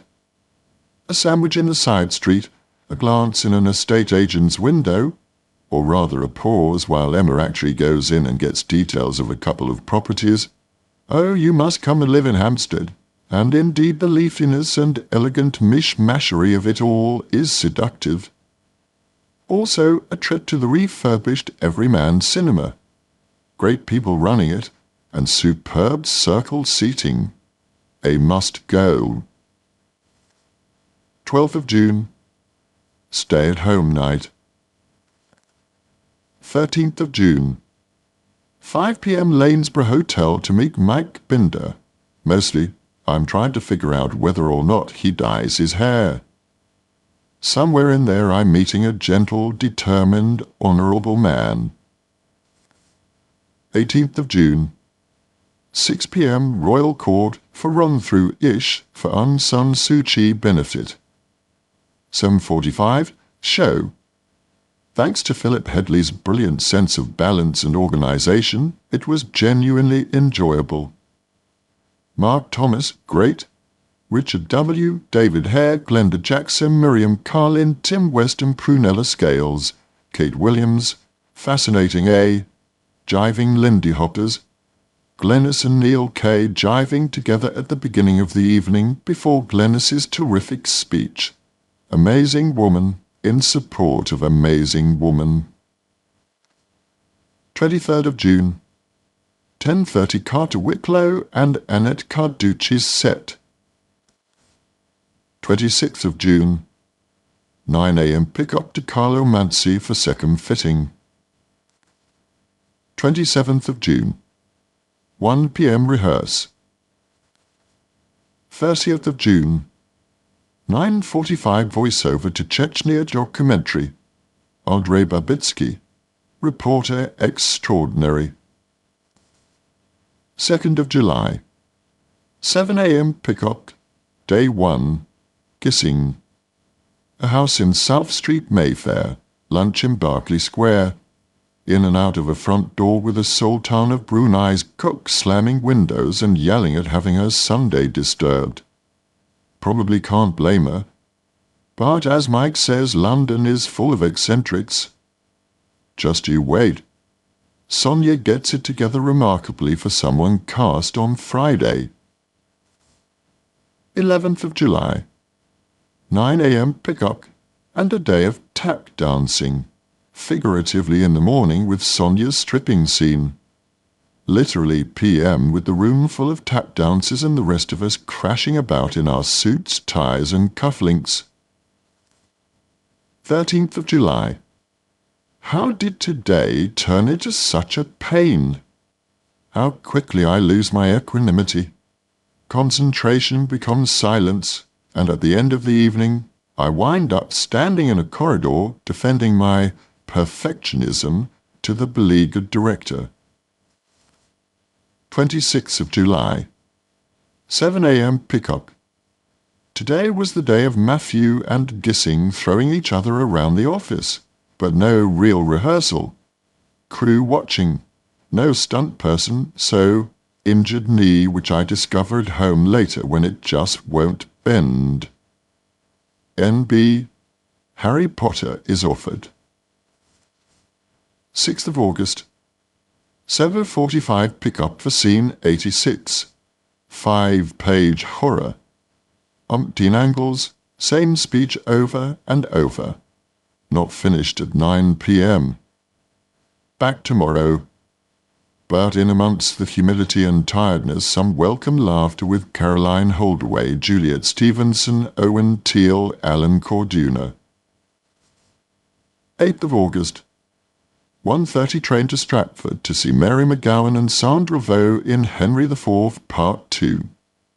4 p.m. to Mary's house.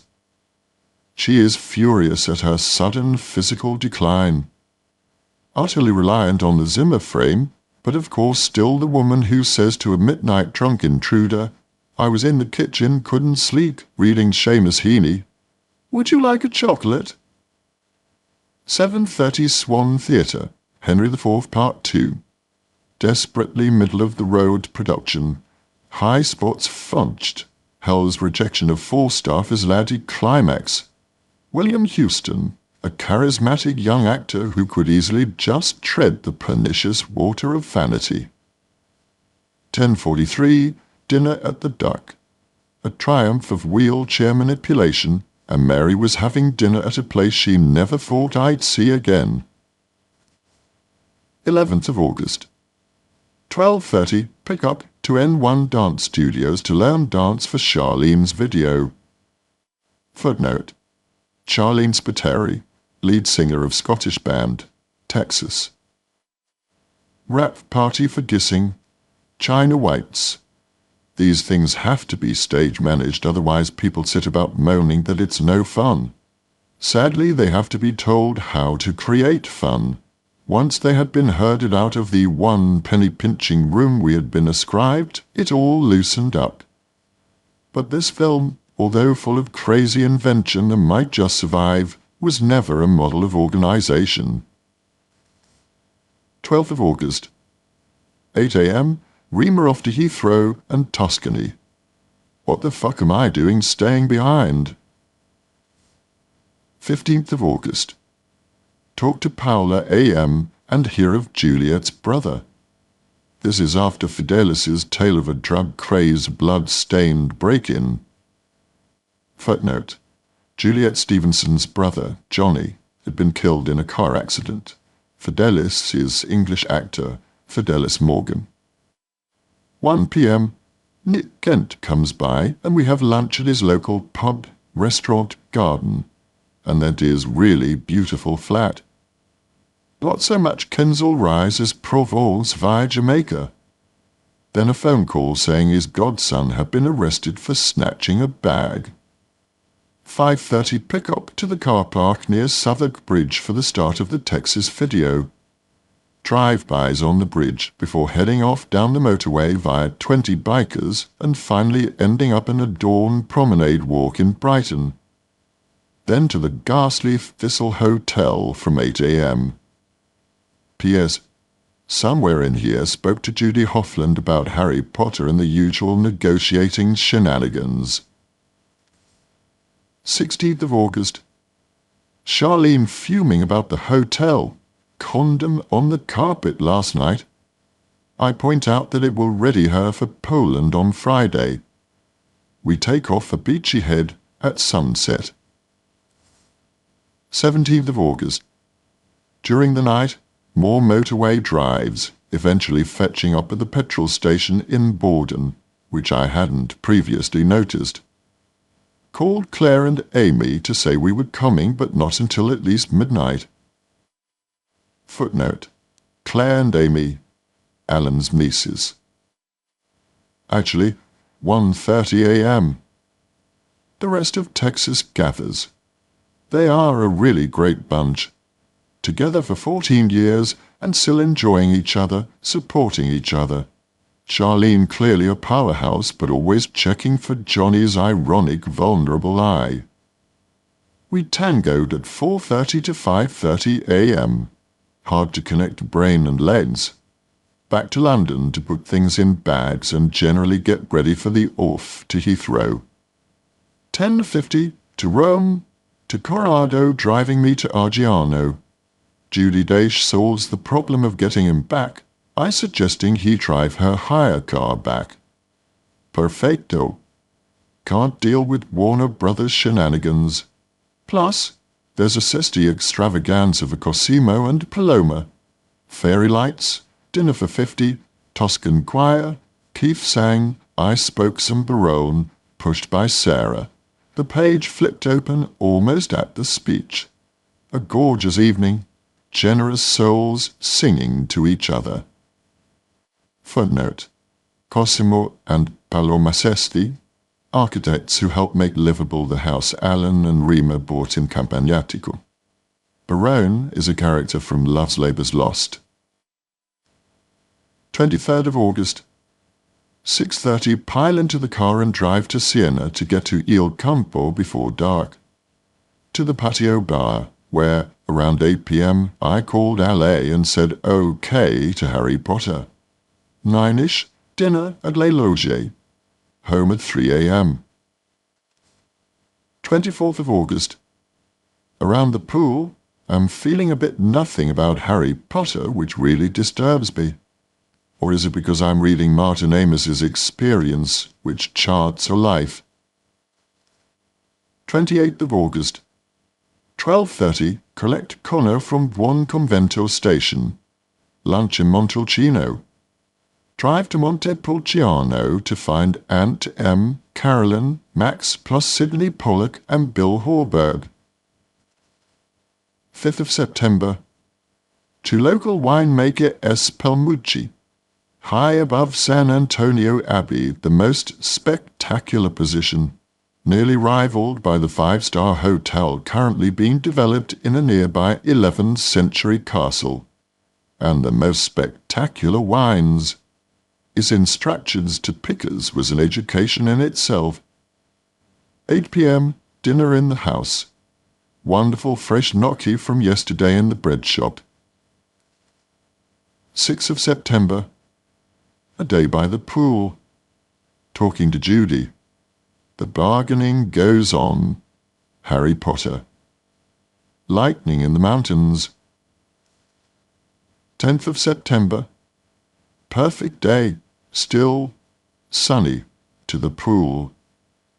Finish Harry Potter 1, start 2. There's no denying. 11th of September, 2 p.m. Romano arrives and the goodbye is as swift and painless as I can make it, which is not swift and painless enough. This is another way to live, and the Cesties know how to pull work and pleasure together in the most passionate, blazing, sharing way. Life is lived, worked and celebrated and invented daily, guided by nature. 21st of September. Harry Potter takes off. 10:30 car to MBA for costume fitting discussion. Measurements from hell after a month in Italy. Waltz around each other. Higher collar, blue fabric, thinner arms, and off to Leavesden Studios. Chris Columbus, David Heyman, makeup department waiting. Wig, nose, discussion and a look at some of the sets and special effects. 3:05 Heathrow to LAX. Dinner at Lily's, Venice, and back to the peninsula. 23rd of September. Bruce Willis Tribute, American Cinematheque. 12:45 lunch at Beverly Hilton and rehearse entrances. Mad afternoon trying to find a pair of shoes. 6:30 pick up to Beverly Hilton. Red carpet gauntlet and into green room. Bruce comes in to say hi. The show is fine and the audience laughs. Drink at Peninsula with Louise Krakauer, Kate Blanchett, her hairdresser Manny. There is instant rapport with Miss B. What will the future bring? 27th of September. 2:45, arrive Heathrow. 6:30, car, Belinda, and on to Empire Leicester Square for premiere of Billy Elliot. This is what happens when the distributors and press get behind a film. Jamie Bell is quite wonderful, not a sentimental second in his performance. The film is Stephen Daldry at his most calculating. It is almost as if he has fed the requirements into a computer. The film could have been beautiful, but its cynical use of the miners' strike added to a long list of untruths. The boy in the dress, the snowman, the brothers' change of heart make the newspaper headlines. The best British film ever, an insult to Losi, Schlesinger, Anderson, Dean, Powell and Pressburger, Newell, Minghella, McKinnon and the rest. 6th of October. First conversation with Joanne Rowling. Her sister answers, "She's not here. Can I leave a message?" Cackling in the background. "Sorry about that. There are things that only Snape and you know. I need to know." "You're right. Call me tomorrow. No one else knows these things." 7th of October. Talk to Joanne Rowling again, and she nervously lets me in on a few glimpses of Snape's background. Talking to her is talking to someone who lives these stories, not invents them. She's a channel, bubbling over with, "Well, when he was young, you see, this, that, and the other happened. Never, I wanted so-and-so." 8th of October. 2 p.m. Ruby, Ed, and kids. Harbour Club. One of Max's friends is an indication of what's to come. "Are you Snape?" 10th of October. Harry Potter begins. 8:30 car to MBA for 9 a.m. fitting. 11 a.m. King's Cross for train to Newcastle, and then car to Alnwick Castle and a 3-hour make-up for camera test. Crisscrossing of pluses and minuses. Pale face equals very aging. False nose piece needs heavy makeup, etc. General atmosphere is friendly and a mite chaotic. 7:45. To the tapas restaurant with Sean Biggerstaff and Robbie Coltrane for many plates of deep-fried indulgences before going back to the hotel for some red wine and a bag of chocolates from the minibar. Hopeless. And still awake. TV on, writing this at 3 a.m. Jet lag keeps nipping at the ankles. Finished actors, Conor McPherson's script. Very superior comedy. Very not PC. Actors' idiots and script peppered with cunt. 12th of October. AM. Call from Judy in LA which stills the roundabout for a while. Present needs, other people's requirements, destiny, that stuff. 12:30 pick up to the set and putting slate together. Ultimate result, tighter arms, legs, waist, bluer hair, no contact lenses. But slate seems to live. 13th of October. 10:30 pick up. Makeup, I may need Valium. Costume. 27th of October. 11 angels fitting for Victoria Wood Show. 20th of November. 7:30 pickup. Victoria Wood Christmas Show. 28th of November. 7 p.m. Leela Bertrand and Carr and Madonna concert with Charlene Spiteri and Richard Ashworth. Back home, a call from Jim Kennedy and "We have exchanged." Footnote: Re Allen's purchase of Westbourne Terrace. 30th of November. 12:30, British Council for Helena Kay's lunch for Mary Macaulay's, President of Ireland. Other guests, Greg Dyke, Cherry Booth. 5th of December. To Harrods for the 10% browse or in this case purchase of refrigerator. 6th of December. 8. Madame Melville, Vaudeville. This was a delight. Delicate shaded comedy of a rare kind and beautifully directed by the author Richard Nelson. Elaine Jacob is quite wonderful, and Macaulay Culkin is, as they have said, brilliantly cast. Later, also, Mr. Culkin is extremely bright, aware of himself and his situation in a touchingly courageous way. I was expecting to get slaughtered, so I had nothing to lose. 7th of December. 12 to 38 Westbourne Terrace with Caroline Holdaway, which turns into something traumatic during the day. Caroline's eye is definitely beadier than mine, and by the time she leaves, she has depressed me somewhat. Caroline is right. Get the basics right before moving in. Her basics are going to cost a bit of a bomb, however, so we shall see. 8th of December. Tennis, the Ivy. It gets noisier and noisier. Some of the food was cold. Its days may be numbered. Jerry Hall and Mick Jagger there, and we chatted. Difficult in that decibel level, as they left. 11th of December. 7 a.m. pick-up. Back to Harry Potter, the Great Hall with Maggie Smith, Zoe Wanamaker, Ian Hart, Richard Harris. All in their ways sweet, funny souls.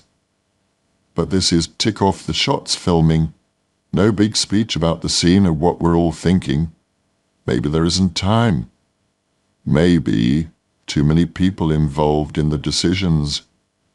A hat has been made for Snake. A hat for Snake. Fortunately, Chris Columbus is also a sweet, funny soul, and you kind of guess what he's thinking, what he wants. Certainly if you step outside that, he's in sharpish. So it gets done, and it all looks just fine. 12th of December. He is hoping that the intense thought processes are making it onto film. 14th of December. 10:30 pickup, Hogwarts sing-along. 15th of December.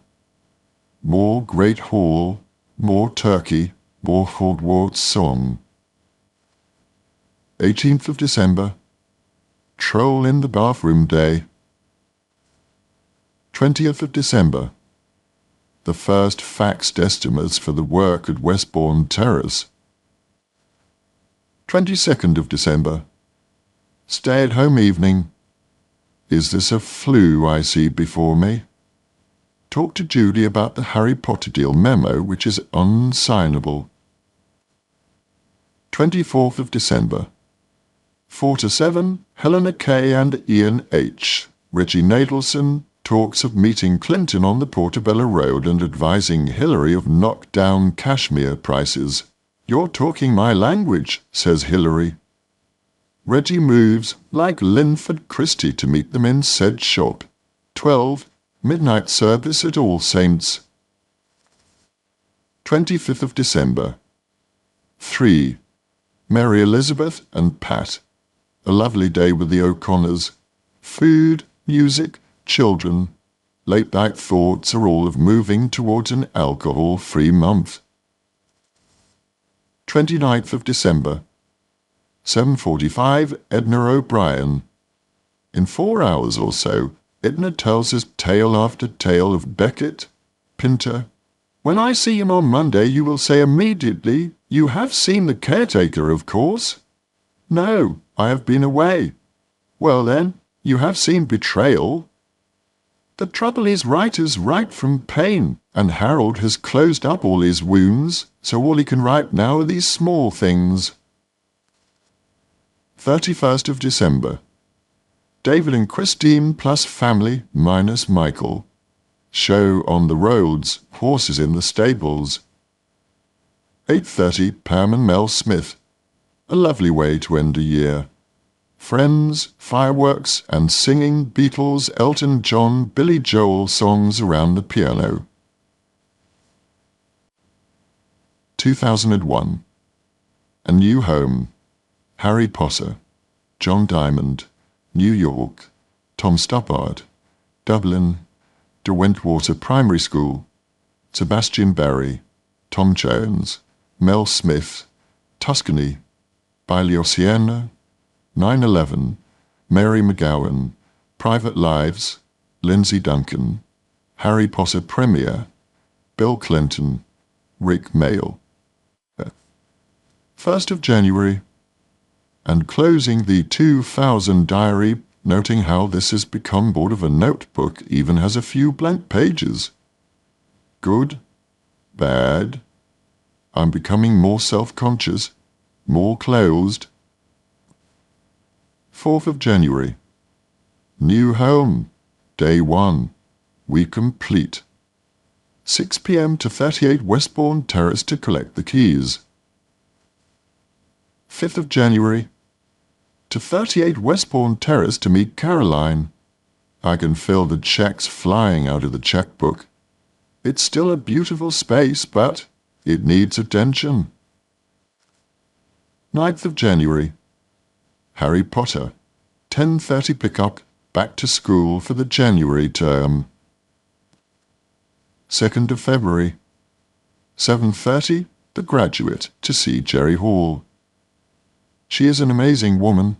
On stage you get hints of the off-stage warmth. 7th of February. First alarming check goes after Caroline. Echoes of 12 Upper Addison. 13th of February. Stand by from 11 a.m. Fits and starts. Comings and goings. Somewhere in here I'm not shooting today, so the day becomes a walking to and fro tour of Bath. 4:45. Pick up to rehearse the classroom scene, which has a shake, thanks to grabbing a bit of rehearsal yesterday. 14th of February. 8 a.m. pickup. This scene put me into a concentration exclusion zone that I recognize and don't like. It leaves innocent people, make up the kids outside not daring to speak through the wall. But then I decide to get pissed off about the trailers again, this English class system in all areas. Who even wants to think about it? Was the scene okay, or was I pressing familiar buttons? 19th of February. Last day on Harry Potter. At the end of the day, Hedwig the Owl flies the length of the Great Hall and trots the Nimbus 2000 in Harry's lap. Dave the trainer hadn't slept worrying about it all. Simple, amazing things. 4th of March. To John Diamond's funeral service at Kensal Green. Footnote: English journalist, married to Nigella Lawson. Helena Kennedy suggested we come. I wasn't sure once there. It seemed like such a definite, if wide, circle of friends. But it was a calm, orderly, unsentimental service, which is not to say it wasn't terribly moving. Dominic Lawson read from John's last written words, some of which were very funny, but the reference to how he and Nigella made each other what they were struck home. She was looking jaw-droppingly beautiful, smiling and nodding as the crowd filed past. John's friend Charles Elton told of the sadness but hilarity in the room as John was in his last hours. Outside, a woman was singing "People Who Need People" and "Heaven, I'm in Heaven." It was like a cue for him to reach for his pen. 5th of March. Today Ruby and I were all over the papers from yesterday. I was a question on the weakest link, the dot voice to go to sleep by, and quoted in the Trades re Ann Lee. Something's afoot. 28th of March. New York. 1:30 Lagulu. Natasha. Her mind is like a collection of animals, kitten to viper, but all alive and kicking. If only she could lose the anger, but who can blame her? She talks of private lives with Ray Fiennes. Back at the hotel, a message from London talking of private lives with Lindsay Duncan. 29th of March. 6:45, Invention of Love. Sitting across the aisle from Tom Stoppard is a bit worrying given jet lag in the dark, but although I understood a third of the play, it was very moving, and Bob Crowley did a great job with the sets. Party in the Hudson Theatre. Miss Paltrow walked in on casters. 2nd of April. 6 a.m. pick-up for 8:25 to London. Home around 9 p.m. 5th of April.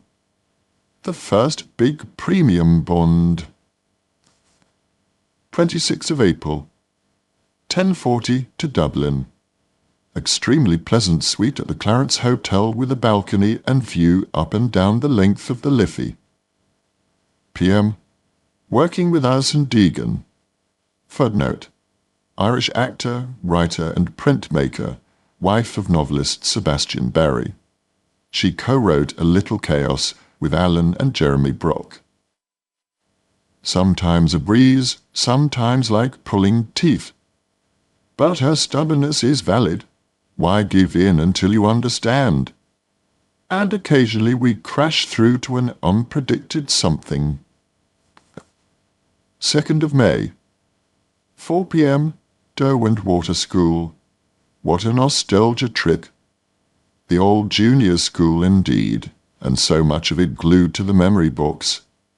Strangely, it doesn't even seem smaller. A cutely detailed picture of Miss Kendall in her classroom. Her presents, her glasses, her hair. Her habit of using hand cream after lunch. Her incredibly white hands. 3rd of May. The World Court. A day's rehearsal of Plasticine. A day and a half for this 33-scene, 33-character play. Well, screenplay. Somewhere between Train Spotting and Shocking and Fucking. But with a heart and mind of its own. Vasily is from AIDS-ridden industrial Urals, and this is about his life, his town, his country, where simple acts of kindness are misunderstood and greeted with abuse. 4th of May. 4 p.m. Reading. Heroic stuff from the cast in front of a full house. 8th of May. Paul Lyon Maris tells me that the Abbey out-of-joint Sebastian Barry concerted worry is that they are second to private lives. The Abbey wants to stick to the original dates, which conflict with Harry Potter 2, which won't declare itself. Here we go. PM. Talking to Sebastian Barry, who was a little more relaxed than I thought he might be, but somewhere in here, of course, he needs the money. 14th of May. The dreaded Cannes trip is avoided. 26th of May. 12. Hay on Wye. 6 p.m.-ish. Reception, meeting Germaine Greer. Every question, every sentence is a gauntlet, exhausting after 5 minutes. 8:30. Clinton lecture. World events domesticized, made Chekhovian in a way. Arafat wanted to take his gun into the meeting. Never happened, mutters Chris Hitchens behind me. And when Ian, interlocutor, doesn't please him, it's ask a bland question, get a bland answer, except that it then wasn't, particularly when it hit the Middle East. Anyway, CH left early, loudly opining that there wouldn't be any drink left. 1st of June. Agreed to do Amnesty concert on Sunday with Eddie Izzard. 3rd of June. 4 p.m. Wembley Arena. To Eddie's dressing room, and then a rehearsal with Vic Reeves and Harry Enfield for the Monty Python sketch The Four Yorkshiremen. Then on to the stage to run it through, and the first sight of that space. 7:30. The show, which goes brilliantly. We have to wait until nearly 11. It is like strolling out onto the scaffold, my script securely taped inside a Sunday Times magazine. The others are wonderful and very funny. I'm too nervous to corpse. I just stare at them. After in the bar talking to Tom Jones, he quotes Dustin Hoffman saying to him, "It's like you open your mouth and an animal comes out." 7th of June. Election Day. 10:45 to Jon Snow's house. Michael Foot there. A lonely figure, victim of Parkinson's, but still caught up in it all. 8th of June. 4 a.m. to bed. 1 p.m. Ian McKellen, lunch in the utterly remodeled 82 Narrow Street. Ian talks about the National Theatre's amazingly blinkered approach to choosing a new artistic director and of the prejudice against Jude Kelly. 13th of June. 6:30. One-parent family launch at Joe Rowling's house. Robbie C., Neil Pearson there, plus Mira Sayal, Kathy Lett, and Joe Rowling, who is witty, of course, at the microphone and warm and vulnerable to meet. The house needs the Caroline Holdaway touch to get it finished. 16th of June. Mel Smith's 50th. Not, as we found out on arriving and swiftly hit the present, Pam's 53rd. From then on, the usual frenetic mix. Fireworks and Mel playing Petula Clark to Richard O'Brien, while Hugh Grant and Patsy Kensit arrive uninvited. Pam, God bless her, remains unimpressed by anything, and 2 seconds after our arrival says, "I've had a facelift. Want to see the photos?" 12th of July. 2:30, RADA Council. Could be paranoia, but I begin to feel pressure to write a big check. Cannot explain to them this is not possible or that I have the builders in. 17th of July. 10, Wallingford, Farmers Market. Getting out of the taxi in the town square as the fall pig is roasting and the bacon is spitting and the ham is being sliced and the English wine is being poured, all on the same day as vote 2 for the leader of the Tory party, and the knowledge that they are going down the Ian Duncan Smith route leaves one with, as they say, a particularly nasty taste in the mouth. 1st of August, 2:05 BA to Rome. 4th of August. Today's marked and controlled by silent brick walls, impasses. Although it's the same old story, there's a danger of real damage. Reading private lives doesn't help indulgent half-mad creatures that they are. Pool, lunch. 10th of August. To the Montalcino market. A nasty little prod from the Guardian lurks in a cappuccino stock. Why is it all triumphs and tragedies with British journalists? What's so wrong with experiment? Or then, dare we breathe it, failure? It's beyond schadenfreude. It's as if, as a nation, we are only happy facing negativity. It's our national security blanket. What did you expect? What did I tell you? There, you won't feel the benefit. You did your best. Never mind. Take care now. 16th of August. Palio Day. An hour by the pool, and then 12 a.m. to Siena and lunch at Le Loggie. Then to Colombina, Francesca and her beautiful apartment with its windows onto Il Campo, and as it happened, right above the starting line. A fantastic view from 4:30 until 7:15 and the start of the race. The bands, flags, horses, all the time the crowd funneling into the Campo until the words "sea of people" actually meant something.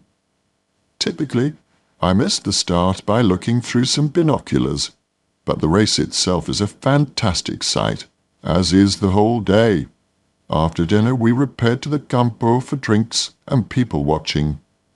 Then through the winning Drago district to the car and my turn to drive home. 21st of August, 2:30 drive to Rome, 6:45 to London.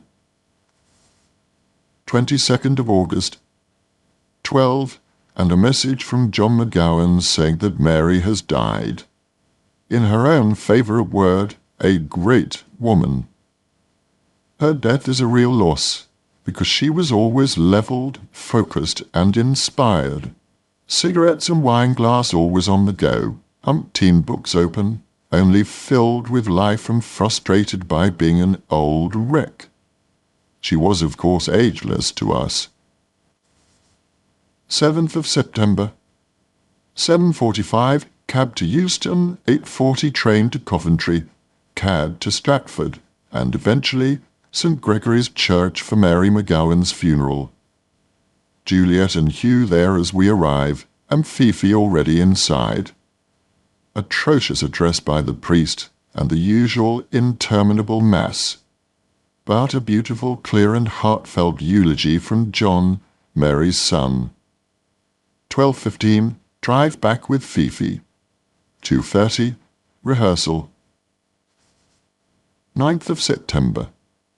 8, Michael and Sandra Kamen with Greg, choreographer. Somehow, by a direct question from Rima, really it becomes an open fact that Michael has MS. 10th of September. PM is weird.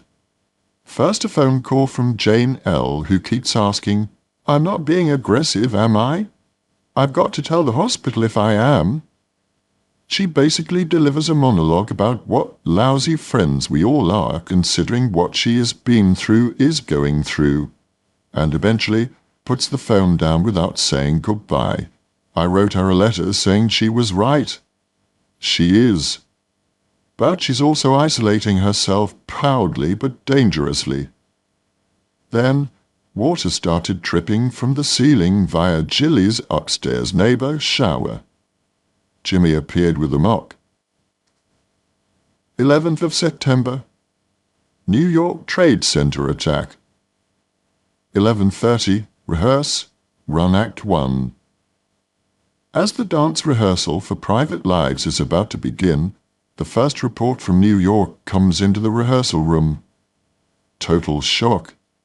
All rehearsal becomes an acute, flattening irrelevance, but we do it anyway, whilst the mind is in limbo. Eventually back home at 7:30, and just watch it over and over on TV, as if to imprint it on the brain, the psyche, the life, really. That plane was like watching a knife go into butter. 14th of September, 11 a.m. 3-minute silence which we shared with Kiss Me Kate cast in their adjacent rehearsal room. Supper at home, watching more coverage. Still trying to understand something. Cannot remove the fact of 4 million starving in Afghanistan, not to mention the innocents in Iraq. There is such political naivety in the US that it only takes one image of 5 Palestinians dancing in the street to obliterate the bigger picture. 21st of September, 8 p.m., first preview. "This is like drama school," said Lindsay somewhere in this long day. Somehow from somewhere reserves are tapped and we get through to huge laughter and applause. Howard Davies is glowing with the real pride in actors' courage. He loves actors and takes real pleasure in watching them flex muscles and imaginations. It's incredibly touching when a director shows their vulnerability in that way. 25th of September. Tonight's audience feels wild and almost out of order. They want to laugh at every line. In Sheiky's, champagne is sent to Nick Heitner. It's official. He's the new National Theatre Supremo. 28th of September. The show is full of good things, mainly from a lighter, flirtier Lindsay. 2nd of October. The show is Tuesday Bizarre. Lindsay takes her Amanda into a scarily down-market area during Act 1. I shouldn't say anything, but do. Act 2 is back on track. The thing is, this play doesn't work unless we're talking to each other. As soon as one of us does a number, we're all sorts of trouble. 3rd of October, 9:15, Dr. Reed to activate MRI scan Booper. Talk of removal of sebaceous cyst and cardiology checks. 10:30, Liz to hospital MRI scan of Rima's knee. 20 minutes in the machine listening to my choice from the music on offer. Breakfast Baroque. Shopping for first night gifts. 3:30, rehearse. 8 p.m, packed house and they're off the leash from the word go. A bit of control freakery from the word go. 4th of October, press night, which goes seriously as well as you could expect. Howard rightly warned us of first night fraudeur, people scrutinizing or too nervous to support too loudly. And we clapped together as a company and did the play, which is all I ever wanted to do. 5th of October. In order to avoid the phone, take a dazed, not enough sleep again, walk to 38 Westbourne Terrace with coffee and muffin in hand. Back home, and there's enough information to know that it's 2 for and 1 against at this point. God, how I hate their agendas. 2/3 of their reviews are written before they enter the theatre. 7th of October. Paul Lyon Maris calls and said the reviews are great. So that strange narrative is played out and we can get on with the run with an official stamp. 10th of October. Show remarkable for inane laughter from person in the front row. Witless, joyless sound that dangerously silences or dilates the rest of the audience. 21st of October.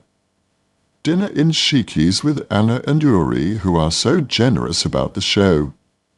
Given that Anna had said she hated the play, the characters, what they stood for, etc., it's a real accolade. Plus, it had been a defining image in rehearsals, to make Anna care. 23rd of October. David Heyman calls to tell me how brilliant I am in Harry Potter. At home, faxes about the press junket, which is huge and impossible. The DH phone call was, of course, a coincidence. 4th of November, 6:30, Harry Potter premiere. The film should only be seen on a big screen. It acquires a scale and depth that matches the hideous score by John Williams. Party afterwards at the Savoy is much more fun. 6th of November, 66 Harley Street for the beginning of the heart check. I like this doctor. PM. On the way in, and the Evening Standard nominates Howard, Lindsay and I.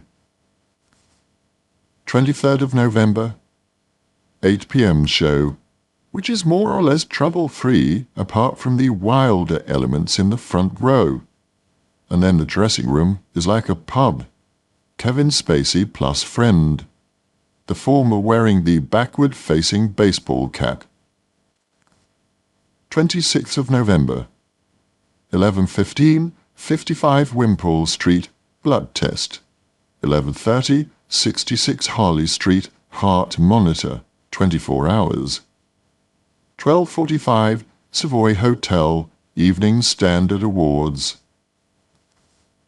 27th of November, 2 p.m. 66 Harley Street, treadmill and ultrasound. 4th of December, 2 p.m. 66 Harley Street. Rodney Fowle, I like him, and the results of all the heart checks.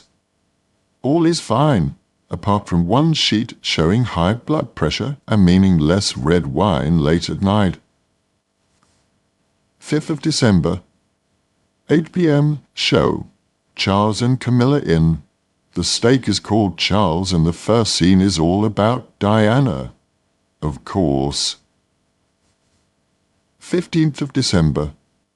Sheikies, in a day of memorable moments. It was capped by having Bill Clinton come over to our table to say hello.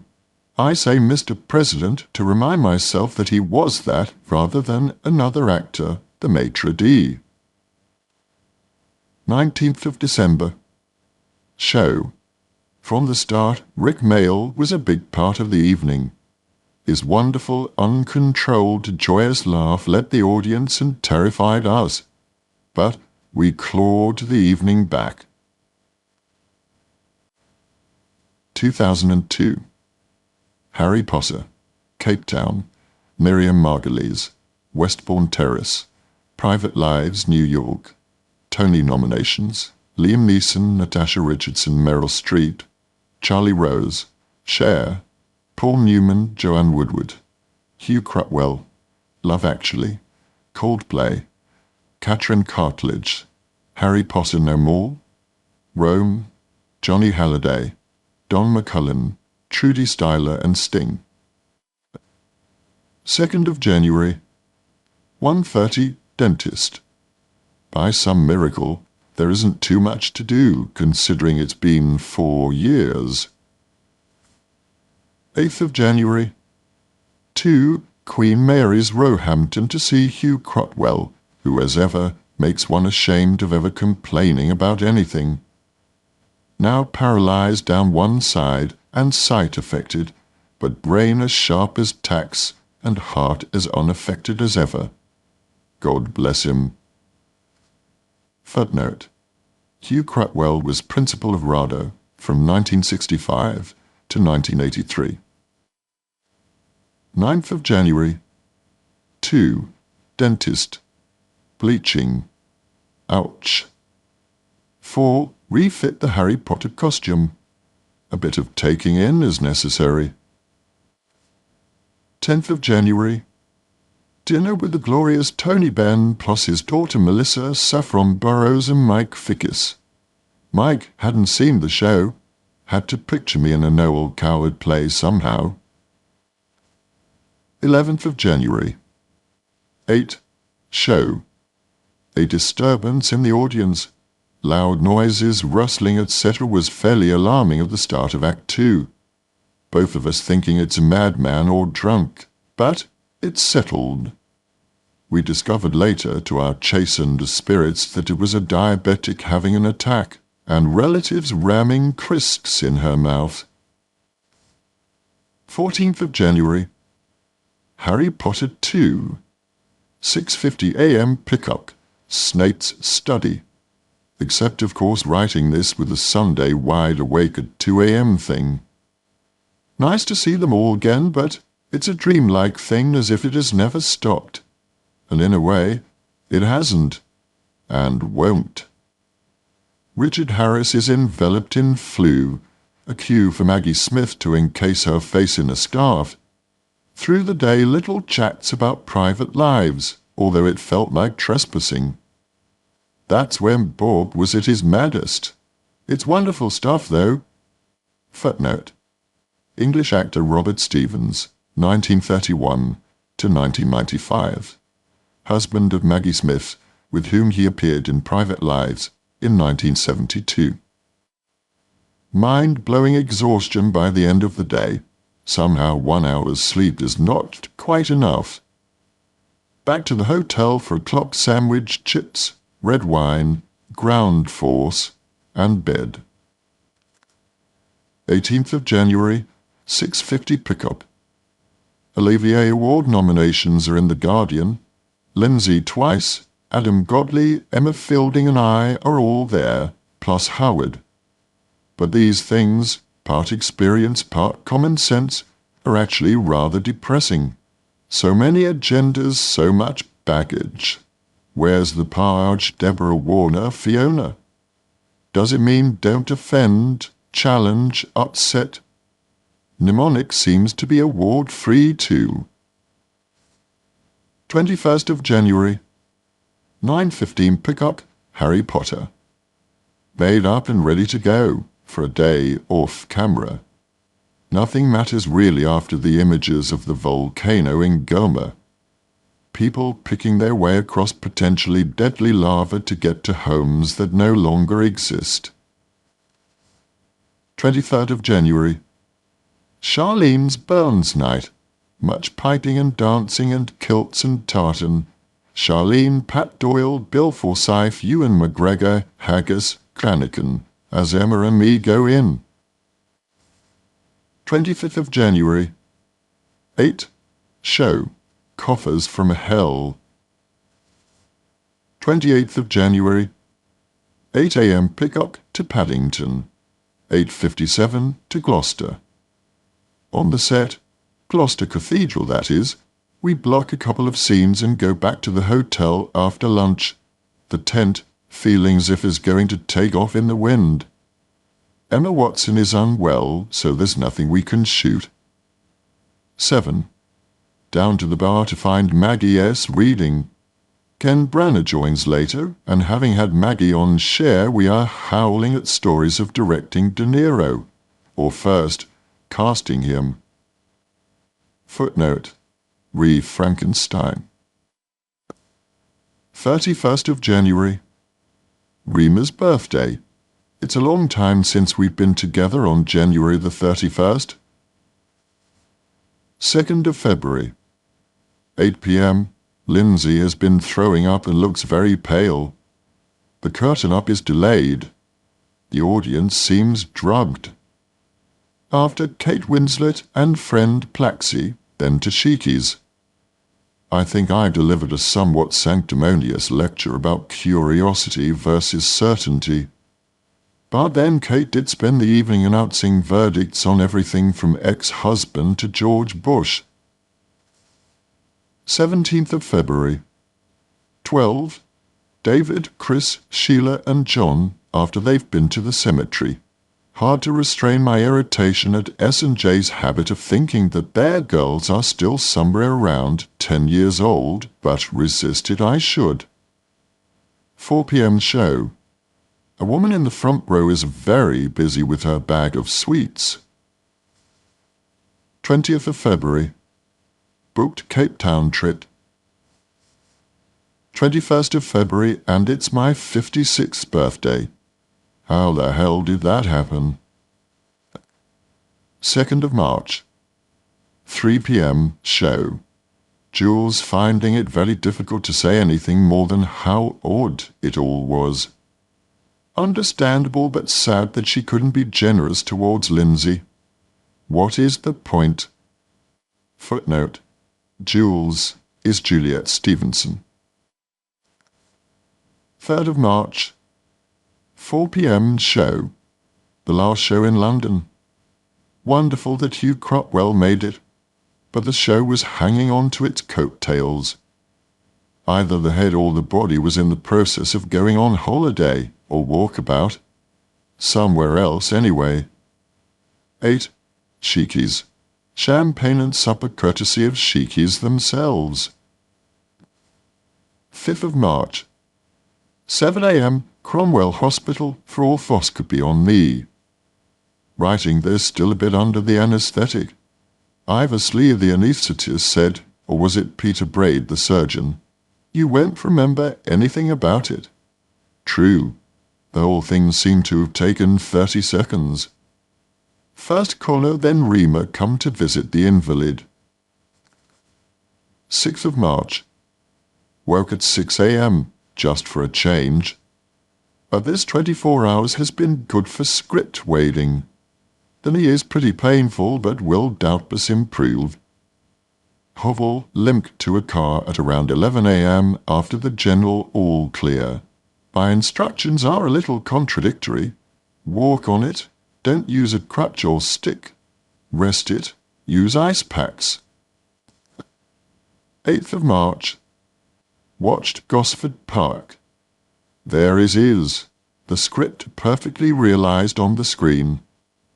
And I felt seriously detached.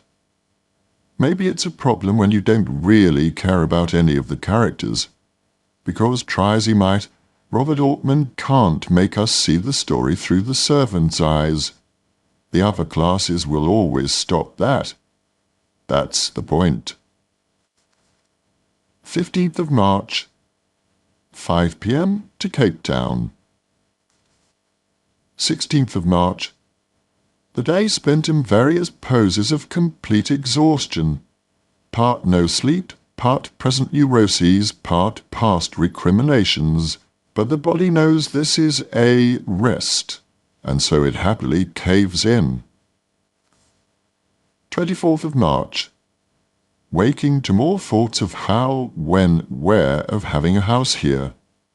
Made more appealing by the fact that the wind is gone, and it's a sunny morning with a calm, come-hithery sea. Maybe it's not such a good idea. How often will we get here? Others would use it, of course, but looking after it?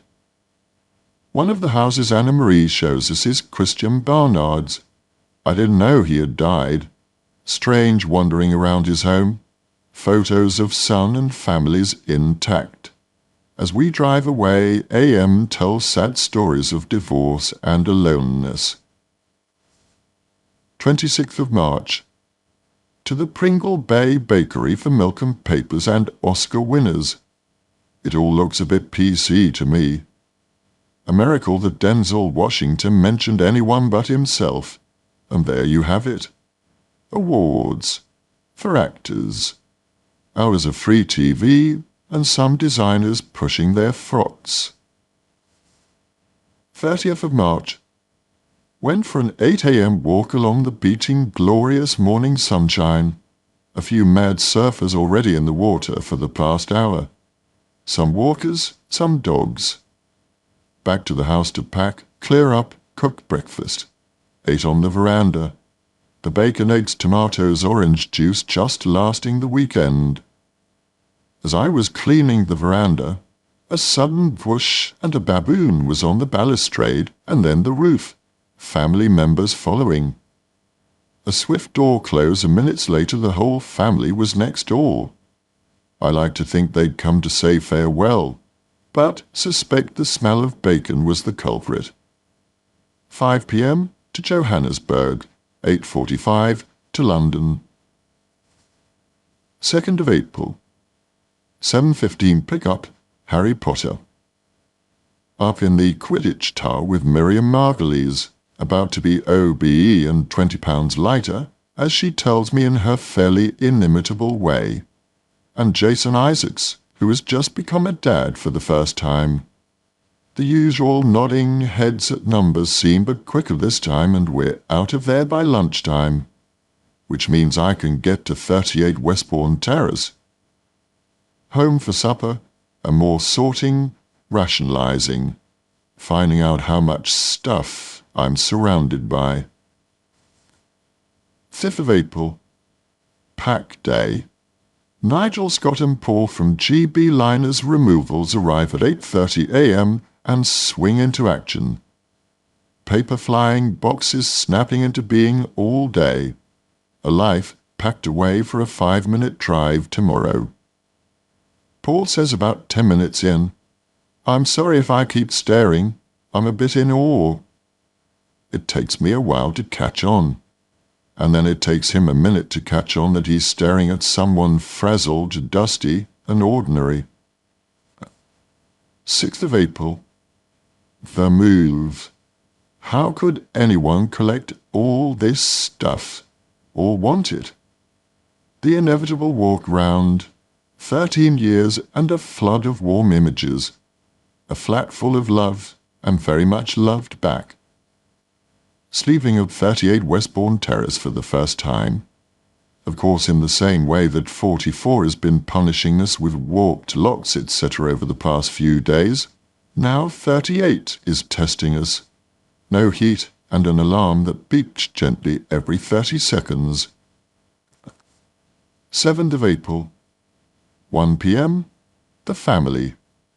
God bless them. Not an ounce of resentment, just wandering around smiling. 8th of April, Christchurch, Oxford. Last day on Harry Potter 2. David Heyman says, "Are you still doing the play?" with his usual charming lack of command of the odd detail. Talk of directors for Harry Potter 3 reveals that Alfonso Cuarón is David's choice, while Chris favours Ken B. I can only sit and stare. 9th of April. It is a great apartment to wake up in, especially when the alarm isn't going off every 30 seconds. 6-ish, and there's a potential flood in the utility room. 7:30, 38 WT, wet the new flat's head. 11th of April, 1:25 to New York. Watching The Deep End on the plane. Everything Dark Harbour was meant to be. Tilda Swinton amazingly focused and graded performance in a script that must look awful on the page, to continuing mystery of film. Style over content in a way, but somehow miraculously more than that.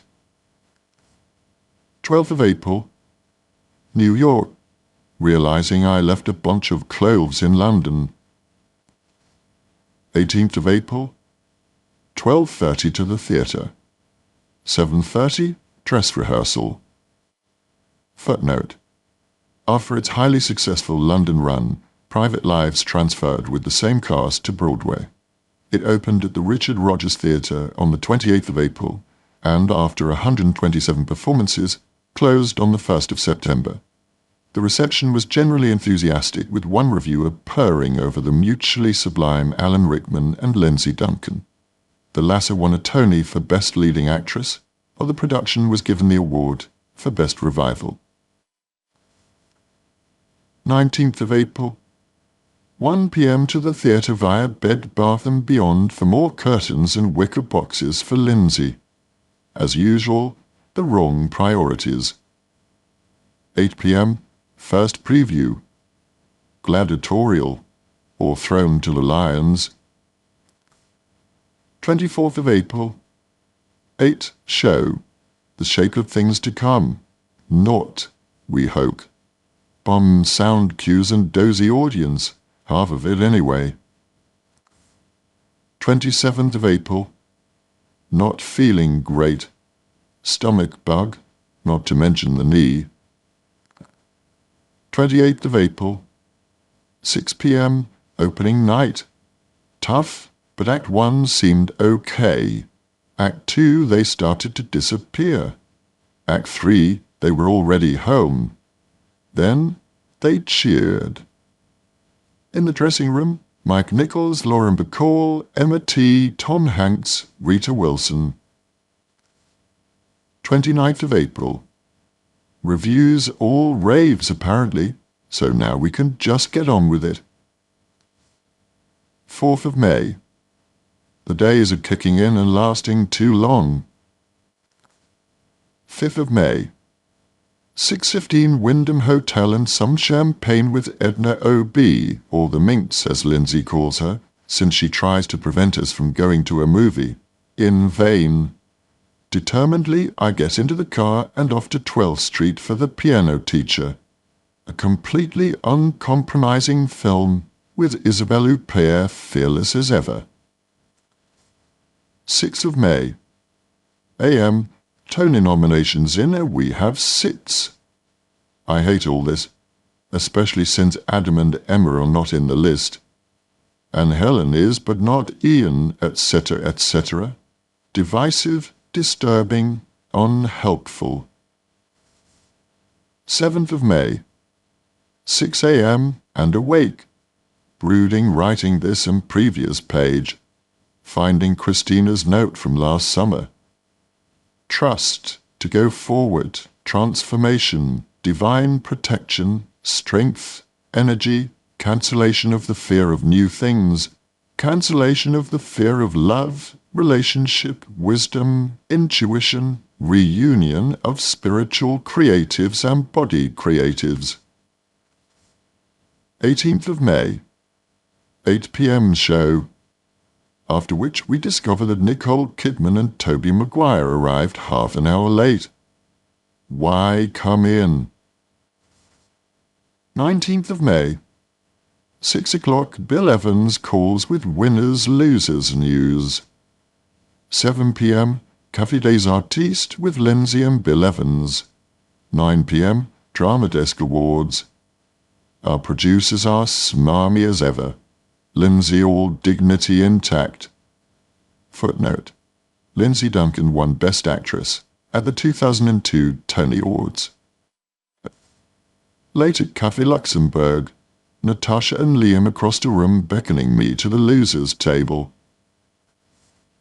20th of May, 6:30, About a Boy. The kind of depressing English film where single mothers and amnesty workers are ugly people in oversized sweaters. 26th of May, 6:30, Liam and Natasha. 2-hour drive upstate to their glorious house and dinner with John Benjamin, Hickey and Jennifer Carpenter from the Crucible, plus, oh, Meryl's in there, as in Street, who turns out to be fun and gossipy.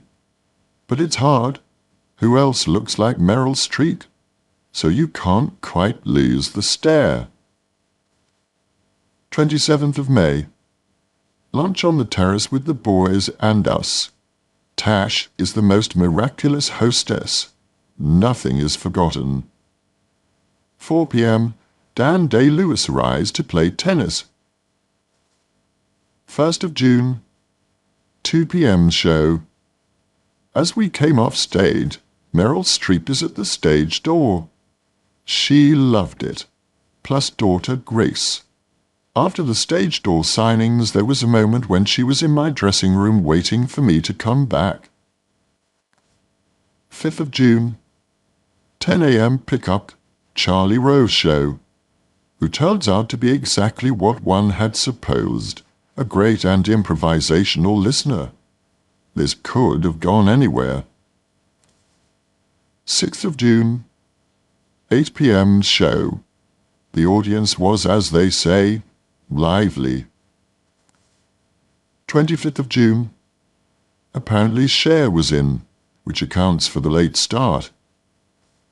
16th of July. 8 p.m. show. Pitt's audience, and of course Paul Newman and Joanne Woodward in. 27th of July, 8 p.m. show. Unutterable exhaustion before, during and after. A shame, because the audience was very sharp. Howard watched Act 1 and thought it all fine. Lindsay's voice started to return in Act 3. But the combination of personal dramas, antibiotics, and the tail end of the run is starting to take its toll. 20th of August, 8 p.m. show. 10:30, Paul Newman, Joanne Woodward, Talia. Hard not to just stare in amazement at this wonderful, generous, ego-free, open, childlike, utterly on-the-ball couple. 24th of August, supper with Ian Holm. Ian does his drunken cowboy. Okay, you suckers, this is a fuck-up. 25th of August, Hugh Crotwell has died. This is a major event for all of us. Happy, sad, enormous, proper. 26th of August, 9:30, dentist, until 2 p.m. But Jeff has done a really wonderful job, top half anyway. Bottom half and the lone tooth, gone forever. 1st of September, 3 p.m., Private Lives, final performance. There were a few scary moments, but the audience went wild, and Jimmy held up a board saying, "I love you very much." Footnote: American theatrical producer James Nederlander. 10:30, Coffee Luke. We were sat at a table for 8 right next to the piano. It had Noel Coward's songbook waiting. Emma Fielding picked out and we sang "Someday I'll Find You" through the red wine haze. It's over. 11th of September. Decide not to fly home until tomorrow. Everything too rushed, and the rush seemed disrespectful. The TV coverage is mercifully restrained and unbearably moving when it is utterly personal. Mothers, fathers, children holding up pictures, sitting among the flowers at Ground Zero. And the unalterable sense, as the 2,800 names are read out, is of world citizens. All those South American, Japanese, Asian, European names. And a year goes by, and still no one talks properly about it all. 16th of September. Love Actually, first day. 21st of September. 11. Tate Britain, Lucian Freud.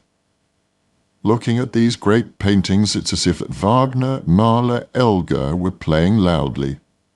Heroic, isolated, exposed people. 25th of September. 9:45 pickup. Em and me after the concert. Difficult, subtle, concentrated stuff. The age-old problem with staying innocent whilst the head is full of stuff. Home via Peter Jones, Blue Brushes, and General Trading Company. A lucky find of a bathroom rubbish container. Such is life off its hinges. 28th of September. 8:30, Danny and Leela. And as Rima says, Danny talks more and more as mouthpiece of the Daily Mail. 4th of October. Greg Wise was on set, but there was no chance to talk. 13th of October. 2 p.m. Sweet 16. Ken Loach's latest and another move towards populism, it seems, although Martin Compston is a remarkable and fine young actor. 21st of October. 8 p.m. Duncan's car to pick me, Beatty Edney and Adam's girlfriend Lucy up to go to Wembley Arena for Coldplay concert. They were really wonderful. Every song close to being an anthem already, and incredibly moving to see that many people knowing the lyrics. In the bar backstage, Gwyneth Paltrow introduced herself. More beautiful off-screen, and then we met the group in the inner sanctum with Richard Curtis. 25th of October. 2. Bridges Place. Happy sad talk of Ruby's envy of touring around with friends in a play. And then there's a cheeky visit to Sheiky's to find a cab, where they sit us down with a bottle of champagne. Both Ruby and I can feel a wheel turning. The fascination of showbiz is ever thinning. The opportunities for only real work have to be nourished. 26th of October, 2:30 a.m. Before sleep.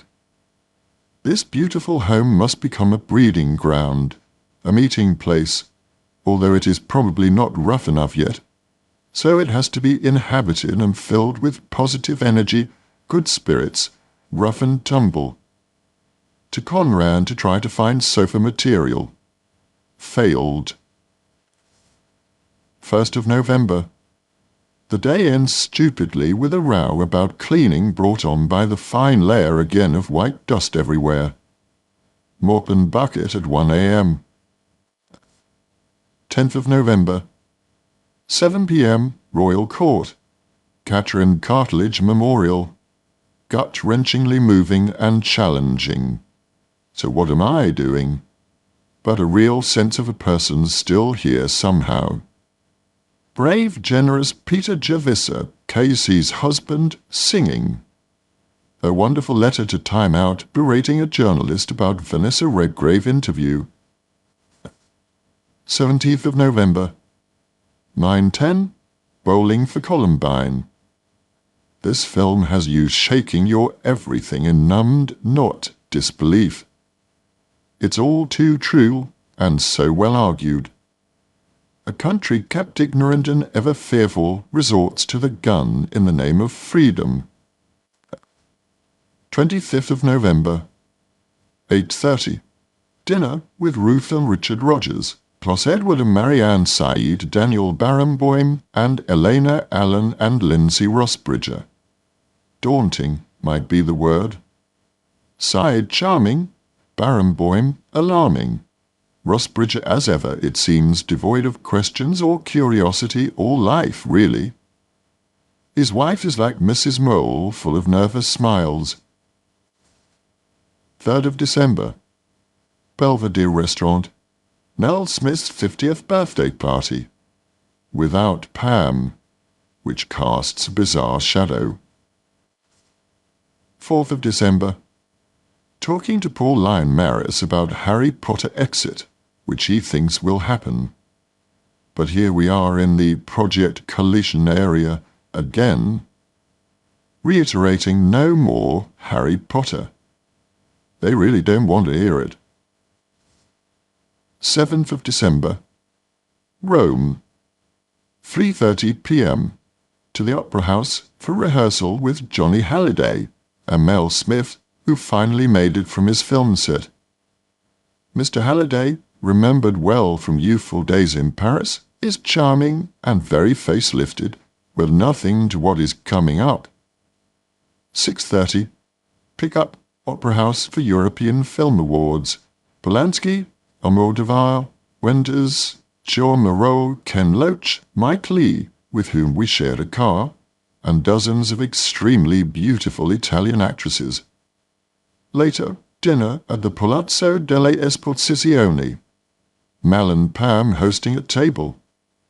Mel, somewhat perplexed by the non-response. Why?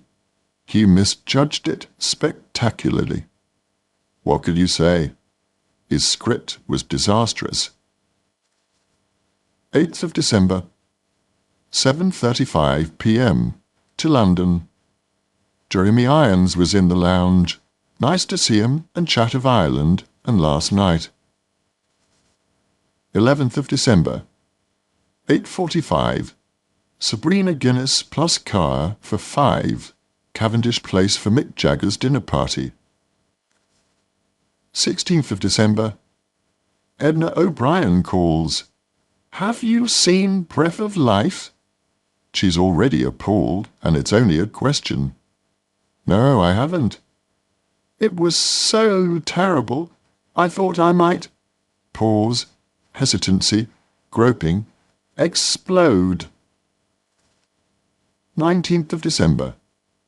12. Don McCullin doing portraits now. and strangely the shyest, most nervous man, in an incredibly endearing way, as he talks of his imminent new baby. "What am I doing? I'm 67. Or his ex-wife. "She's taken everything. I got to start all over again. I'm off to photograph the Kurds next week. This light is fantastic. One more roll, and I'm out of here. Sorry to take so long. Judi Dench next week. I'm no good with women." 21st of December. Trudy and Sting's Christmas Party. Byzantia meets Fairyland. They have built a red-roofed theatre where Richard E. Grant read "'Twas the Night Before Christmas." Zinaida Yanowski and Andrew Muir danced the Nutcracker, the Razumovsky Ensemble played the Brandenburg Concerto, and Vasco Vasiliev prodigied his way through the Carmen Fantasy. Around and about all that was fantastic food and beautiful wine and Krug champagne. But perhaps best of all was the chance to talk to Elton John and David Furnish about SAFE, Sponsored Arts for Education, and elicit their support. 24th of December. 11:45. Finally make it to the church in St. Petersburg Place. A congregation out of Fellini by Francis Bacon through Ken Loach. Bard a great organist and very superior choir really letting rip on "Oh, Come All Ye Faithful." 30th of December. 12:30 a.m. Watched an hour of Winter Guest on Channel 4, and back into the editing room with that. Amazing how distance lends not disenchantment, but maybe internal rhythms change. Too little courage, at times. Horrible sound. Beautiful acting. 31st of December. Selfridges for the present still to get. Slight sense of panic. 2003. Martin Bashir, Michael Jackson. Harry Potter 3, Daniel Radcliffe, Tony Blair, Jamie Cullum, Royal Family, Annie Lennox, John McEnroe, No Wine Month, Paul McCartney, Emma Thompson, Los Angeles, Mos Def, Something the Lord Made, Antigua, Harvey Weinstein. 6th of February. Selena comes up trumps with tickets for the Stones concert in LA and alerts us again to the Beijing event. 1 p.m. Freddie Findlay, now 19, comes round for lunch. Fairly quickly we get to the point. He has been in drug rehab, is now clean for 93 days, and his agents have dumped him. That golden 12-year-old still visible behind the eyes, but an alcoholic father and a manic-depressive girlfriend are his present. 8th of February. 11 a.m. Phillida. Late because she went to the wrong address and then wandered up and down Westbourne Terrace looking at doors and in windows until she hit upon the right one. Still one of the most beautiful women on the planet. Watching Martin Bashir's documentary on Michael Jackson. Disgraceful, self-serving journalism. How much did that cost?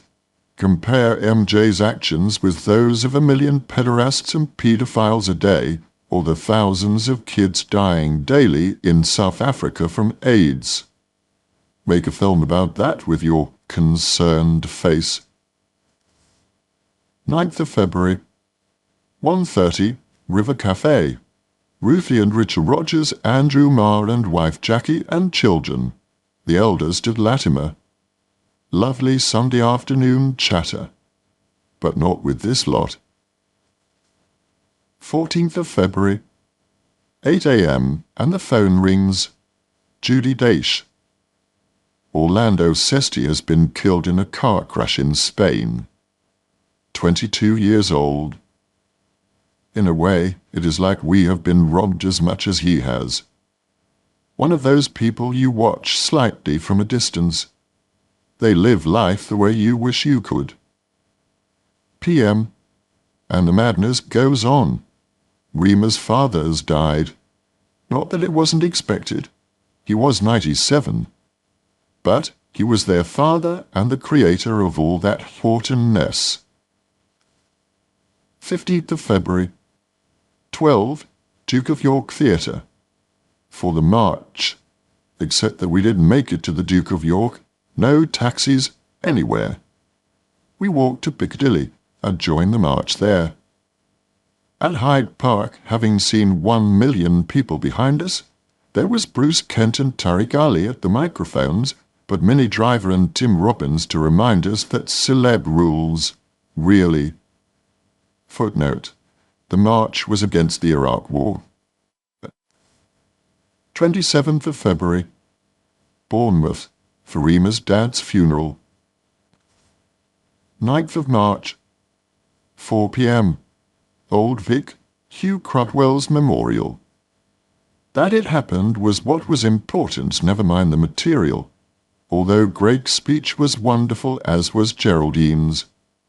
Footnote: English actor Geraldine McEwen. She was Hugh Crotwell's wife. And the massed voices on A Little Help from My Friends was the abiding echo. 13th of March. 6:30. Pick up Harry Potter 3. Day 1. 3rd of April. These pages filled with nothing about the war, but now they are 15 miles from Baghdad with threats of chemical warfare ahead. This seems like a marker point. Rumsfeld has become a hated person. Bush seems like an irrelevance now. 7th of April. I don't seem to write much about the war, mainly because there is hardly a face I believe. Blair, yes, but his agenda is so hopeful and idealistic. Forget Bush. Just take one look at Rumsfeld and Cheney. What would you sell them? Buy from them? 14th of April. 7 a.m. Pick-up Harry Potter. Talk table stuff with David Thewlis, Michael Gambon, Maggie Smith, Warwick Davis. More of the same, really. But what else can you do except get the shots? A choir, 300 children, one speech, people reading in the background. 2nd of May. 8:40 pickup. Corridor with Dan Radcliffe. He's so concentrated now, serious and focused, but with a sense of fun. I still don't think he's really an actor, but he will undoubtedly direct, produce. And he has such quiet, dignified support from his parents. Nothing is pushed. 12th of May. 1 p.m. Mark Malin. There are definitely new notes in the vocal range. I hear it speaking, shouting, singing, and the title of Kristen Linklater's book is all too appropriate. Freeing the Natural Voice. I feel as if I have never used any natural voice, that this noise that people impersonate and which always depresses me is nothing to do with me. Press on. 17th of May. 6 p.m. Car to Chequers. Real sense of the shiver of history going through the gates. 7:30 for 8. Arrived to find Ben Kingsley and wife, Peter Hayne, Principessi Strozzi, others. Then Richard and Judy arrive, then Tony and Sherry with 3-year-old Leo in his arms, in pyjamas. Dinner for 25. Tony hanging around at the door to talk to me. Was I the only known critic? I mentioned safe. Reema in the Lords and blacklists in the US. Not bad for 4 minutes. On leaving I said, well, thank God you're in the room with those maniacs. Footnote: the maniacs are the members of the Bush administration. He raised an eyebrow or two and said, yes, it's been difficult. And we drove away. TB silhouetted in the grand doorway in his off-white chinos and blue open-necked shirt. 21st of May. Evening completely taken over by stupidly picking up a saucepan by a handle that had been perched over a flame for about 15 minutes. Even dropping it as quickly as possible left me with my hand in cold water all evening and holding an ice bag in bed. 2nd of June. 3:30. Carter St. James's Palace to rehearse with Jamie Cullum and all the others for tonight's cabaret after dinner entertainment. 9:35. On stage in front of the entire royal family, 40 or 50 of them. The show goes well. Ronnie Barker and June Whitfield walking off with the evening. But the poem, plus Jamie's wonderful singing and playing, was a happy juxtaposition. Afterwards, they all walked in, the pages of a million newspapers. The Queen, Philip, Charles, Camilla, a kiss on both cheeks, Andrew, Anne, Edward, Sophie, William, Zara, Peter, etc., etc. No need ever more to wonder. And then to the Ritz, for much champagne. 3rd of June. 8. Tate Modern Photography Exhibition. Meet Martin Parr, my hero. 6th of June. 8 p.m. Annie Lennox concert, Sadler's Wells. One of the great voices and one of the great concerts. Why is now a 20th century anthem. Annie afterwards quiet, curious, gentle, shy. 26th of June. 8:30 Zyka. Dinner for Patty and John McEnroe with Ruby, Ed, Suzanne, Nikki. McEnroe is very sweet and loving with Patty, and endearingly egocentric and polite in other ways. I'm sure he's a great dad, and would be a fantastically loyal friend. Who would have guessed? Also, he doesn't mind gossip. No one likes Rosetsky. 28th of June. All day on the sofa or in the toilet. Thank you Criterion Brasserie, one assumes. Not to mention their seats, bringing the backache on again. Eating nothing but a bowl of porridge later on. 29th of June. Amazingly enough, better. 21st of July. 7:15 pickup. Coming out of the hole, fighting imaginary werewolves, etc. Alfonso is looking stressed. Thank you, Warner Brothers. 27th July. 1:30. Richard Rogers' 70th birthday party at the River Cafe for hundreds of close friends. 30th of July. 7 a.m. Pickup. Snake Lupin classroom. The day got off to a fabulous start with the scream guillotining onto my head. A sudden swift blackout, followed by day-long melancholy, not helped by my fairly innocent Warner Brothers won't have that to the Leonardo werewolf with genitals drawing. Alfonso was quietly ballistic with me. I love him too much to let it last too long, so I wailed offset and we sorted it out. He's under the usual Harry Potter pressure, and even he starts rehearsing cameras before actors. And these kids need directing. They don't know their lines, and Emma Watson's diction is this side of Albania at times. Plus, my so-called rehearsal is with a stand-in who is French. 31st of July. 7 a.m. pickup. Tired, tense, and closed. Stape-like. Not particularly useful to a joyous atmosphere on the set.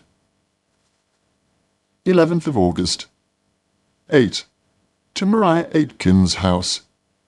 Edward Hibbert, Patrick McGrath, Edward St. Aubin, to talk about M.A. and P. McGee's script for Some Hope. My point was that at the moment it has two scripts, Less Than Zero and Gosford Park. It could be those combined, but not one after the other. They all seem to take it well. roll on the second draft. 24th of August. Carter Twickenham and the Rolling Stones concert. Jagger, amazing. Energy, focus, voice, defying every known force that might otherwise drag him into retirement. 10th of September. Finally managed to start a no-wine month. Stay-at-home supper. 11th of September. Interesting to wake with a clear head. 8:30. Danny and Leela come by for supper, which was easy and delicious, especially the amazingly easy lemon sorbet with vodka. 19th of September. 5:50. Calendar Girls, Whiteley's. Mostly, I hate the full Monty Billy Elliot Bend It Like Beckham version of Britain, but at least this one is stuffed with friends all being great. Helen Mirren, Julie Waters, Seal Zimri, Ross March, Karen Hines, Geraldine James, and the story has some inherent shake. And it's true. So it becomes a real celebration. And it's better directed than all of the above. Clear, witty, honest. 2nd of October. Sits. To the Royal Court to Ian Rickson's office to meet Cindy and Craig Corrie, parents of Rachel. These are two remarkable people. Gentle, sharp, acute listeners. Such grace. 8th of October. 7 for 7:30. Concert for George Harrison. Great music and incredibly moving.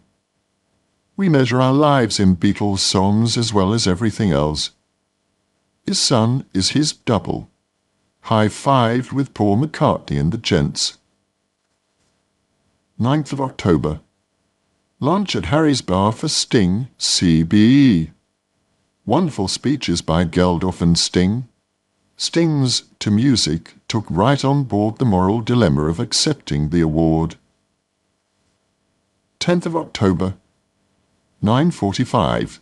Pick up to start the Love Actually junket. 4 p.m. Golden Square. Screening of Love Actually. Me, Martine McCutcheon, and 2 of her friends. Actually, she's one of the best things in the film. Unaffected, truthful, and direct. 11th of October. 12:30. Pick up to Dorchester. p.m. to 6 p.m. with Emma for TV interviews.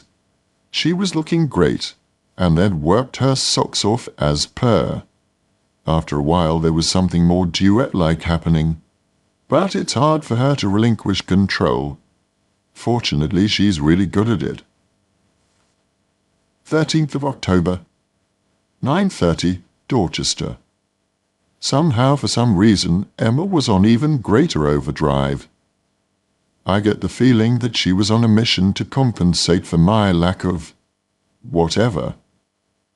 As the other humiliations of the day dribbled on, I became profoundly depressed. But of course that too is even more inappropriate. The 2 o'clock smile was paramount, or rather, universal. 15th of October. 5 p.m. Michael Kamen, who was in a haze of cannabis. And why not? Footnote. Michael Kamen had multiple sclerosis and died from a heart attack on the 18th of November, 2003. The music needs to go through a sieve and come out attached to the right bits of narrative, but he's working on that. 3rd of November. 8 a.m. pickup. 10:55 to New York. Lowell Hotel. 7th of November. 11:55 to Los Angeles. Four Seasons Hotel. 12th of November. Jimmy Kimmel Live. So, this is a chick flick? No, it's more of a dick flick. I got beat, but we were away with the horrors of Toby Keith singing American Soldier only minutes away. I'm on the sofa with a stand-up, a boy trumpeter, and one of the Red Hot Chili Peppers. Slightly scary. 20th of November, Hugo Young's memorial service, which in a way I am grateful for. An hour or so in Westminster Cathedral. Some great words, some great music, some space to think about Michael, Gilly, Hugo. 22nd of November, 7:30, Royal Academy of Music. Memorial service for Michael Kamen. Annie Lennox sings All My Trials, Lord. David Gilmour and Bryan Adams sing.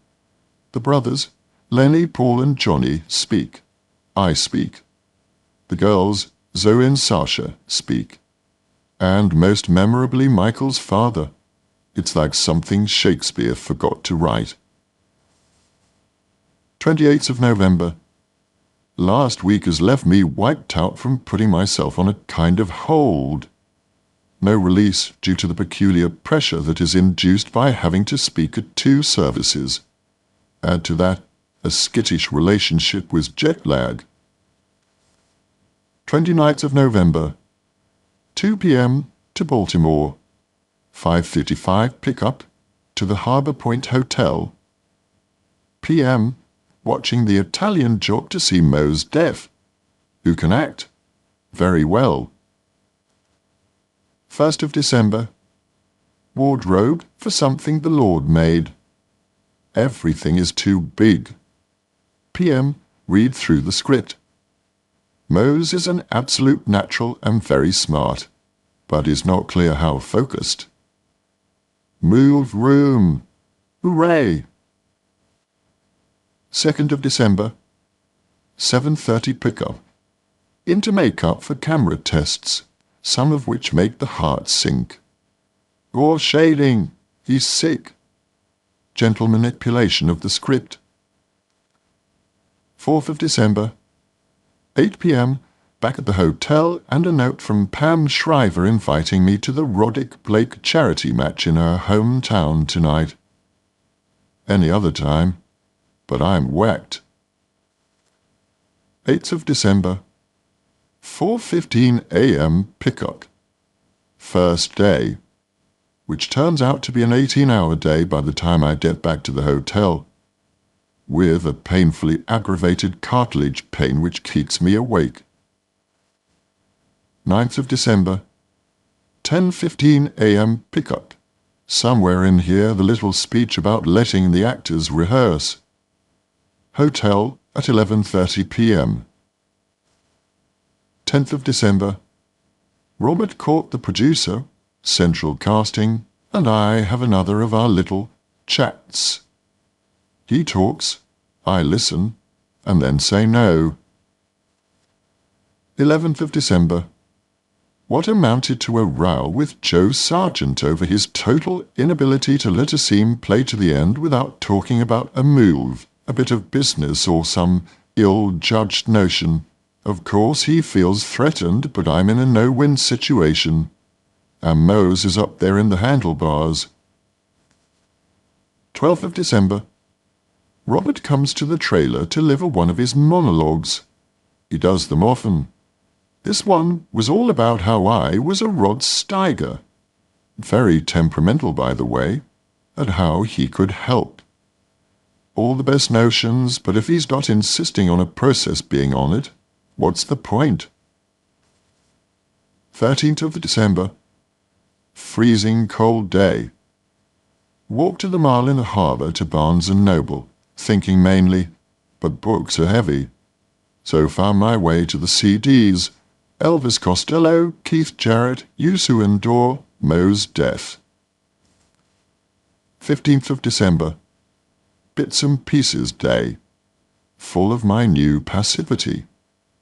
Of course, all it produces is something more bland than it needs to be, but it keeps people happy-ish. Although I think the crew relished the challenge. Bob Caswell upset that no one seems happy about Saddam Hussein's capture. He's a Republican. 16th of December. Joe calls with tomorrow's 4:45 call, so a planned dinner out is off, which leaves me watching Diane Sawyer's interview with George and Laura B. And this, is a president. Diane did well, short of being rude, but those little eyes can narrow beyond belief, and that little smile can look the smallest, meanest sneer.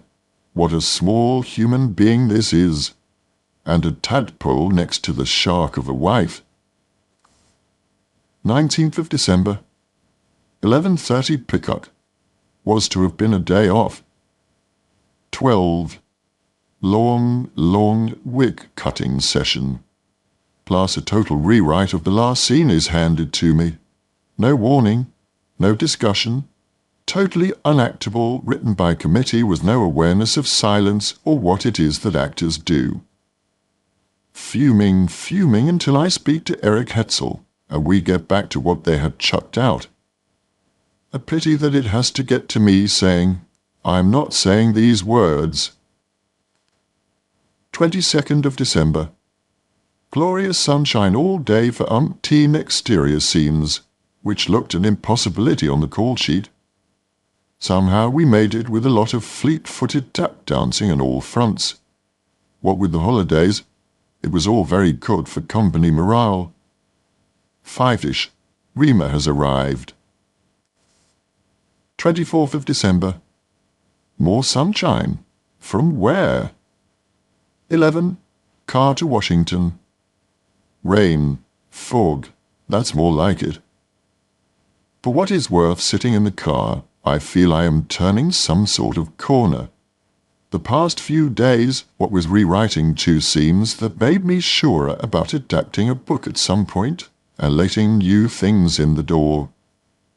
Bring it on 2004. 27th of December.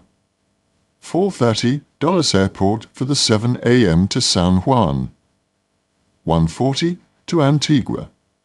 4:30, eventually make it to the jetty. Barbara and Ken Follett waiting to escort us to their truly fabulous house. 28th of December. Rima and Barbara are perfectly matched at Scrabble, and she sorted out the remaining clues in the Times crossword. 7:30, to the hotel for barbecue night. Said hello to Harvey Weinstein, who didn't seem thrilled to be discovered, or it's my paranoia. 30th of December. 6:30, another cocktail party. More incredibly rich people in a house lifted from the Hollywood Hills via pharmaceutical millions. 2004. Something the Lord Made. Baltimore, New York, Lauren Bacall. Paris, Stephen Polyakov. Somerset, Joan Bakewell. Argentina, Kenya, Cape Town, Mary Selway, Rufus Wainwright. New York, Harry Potter and the Prisoner of Azkaban.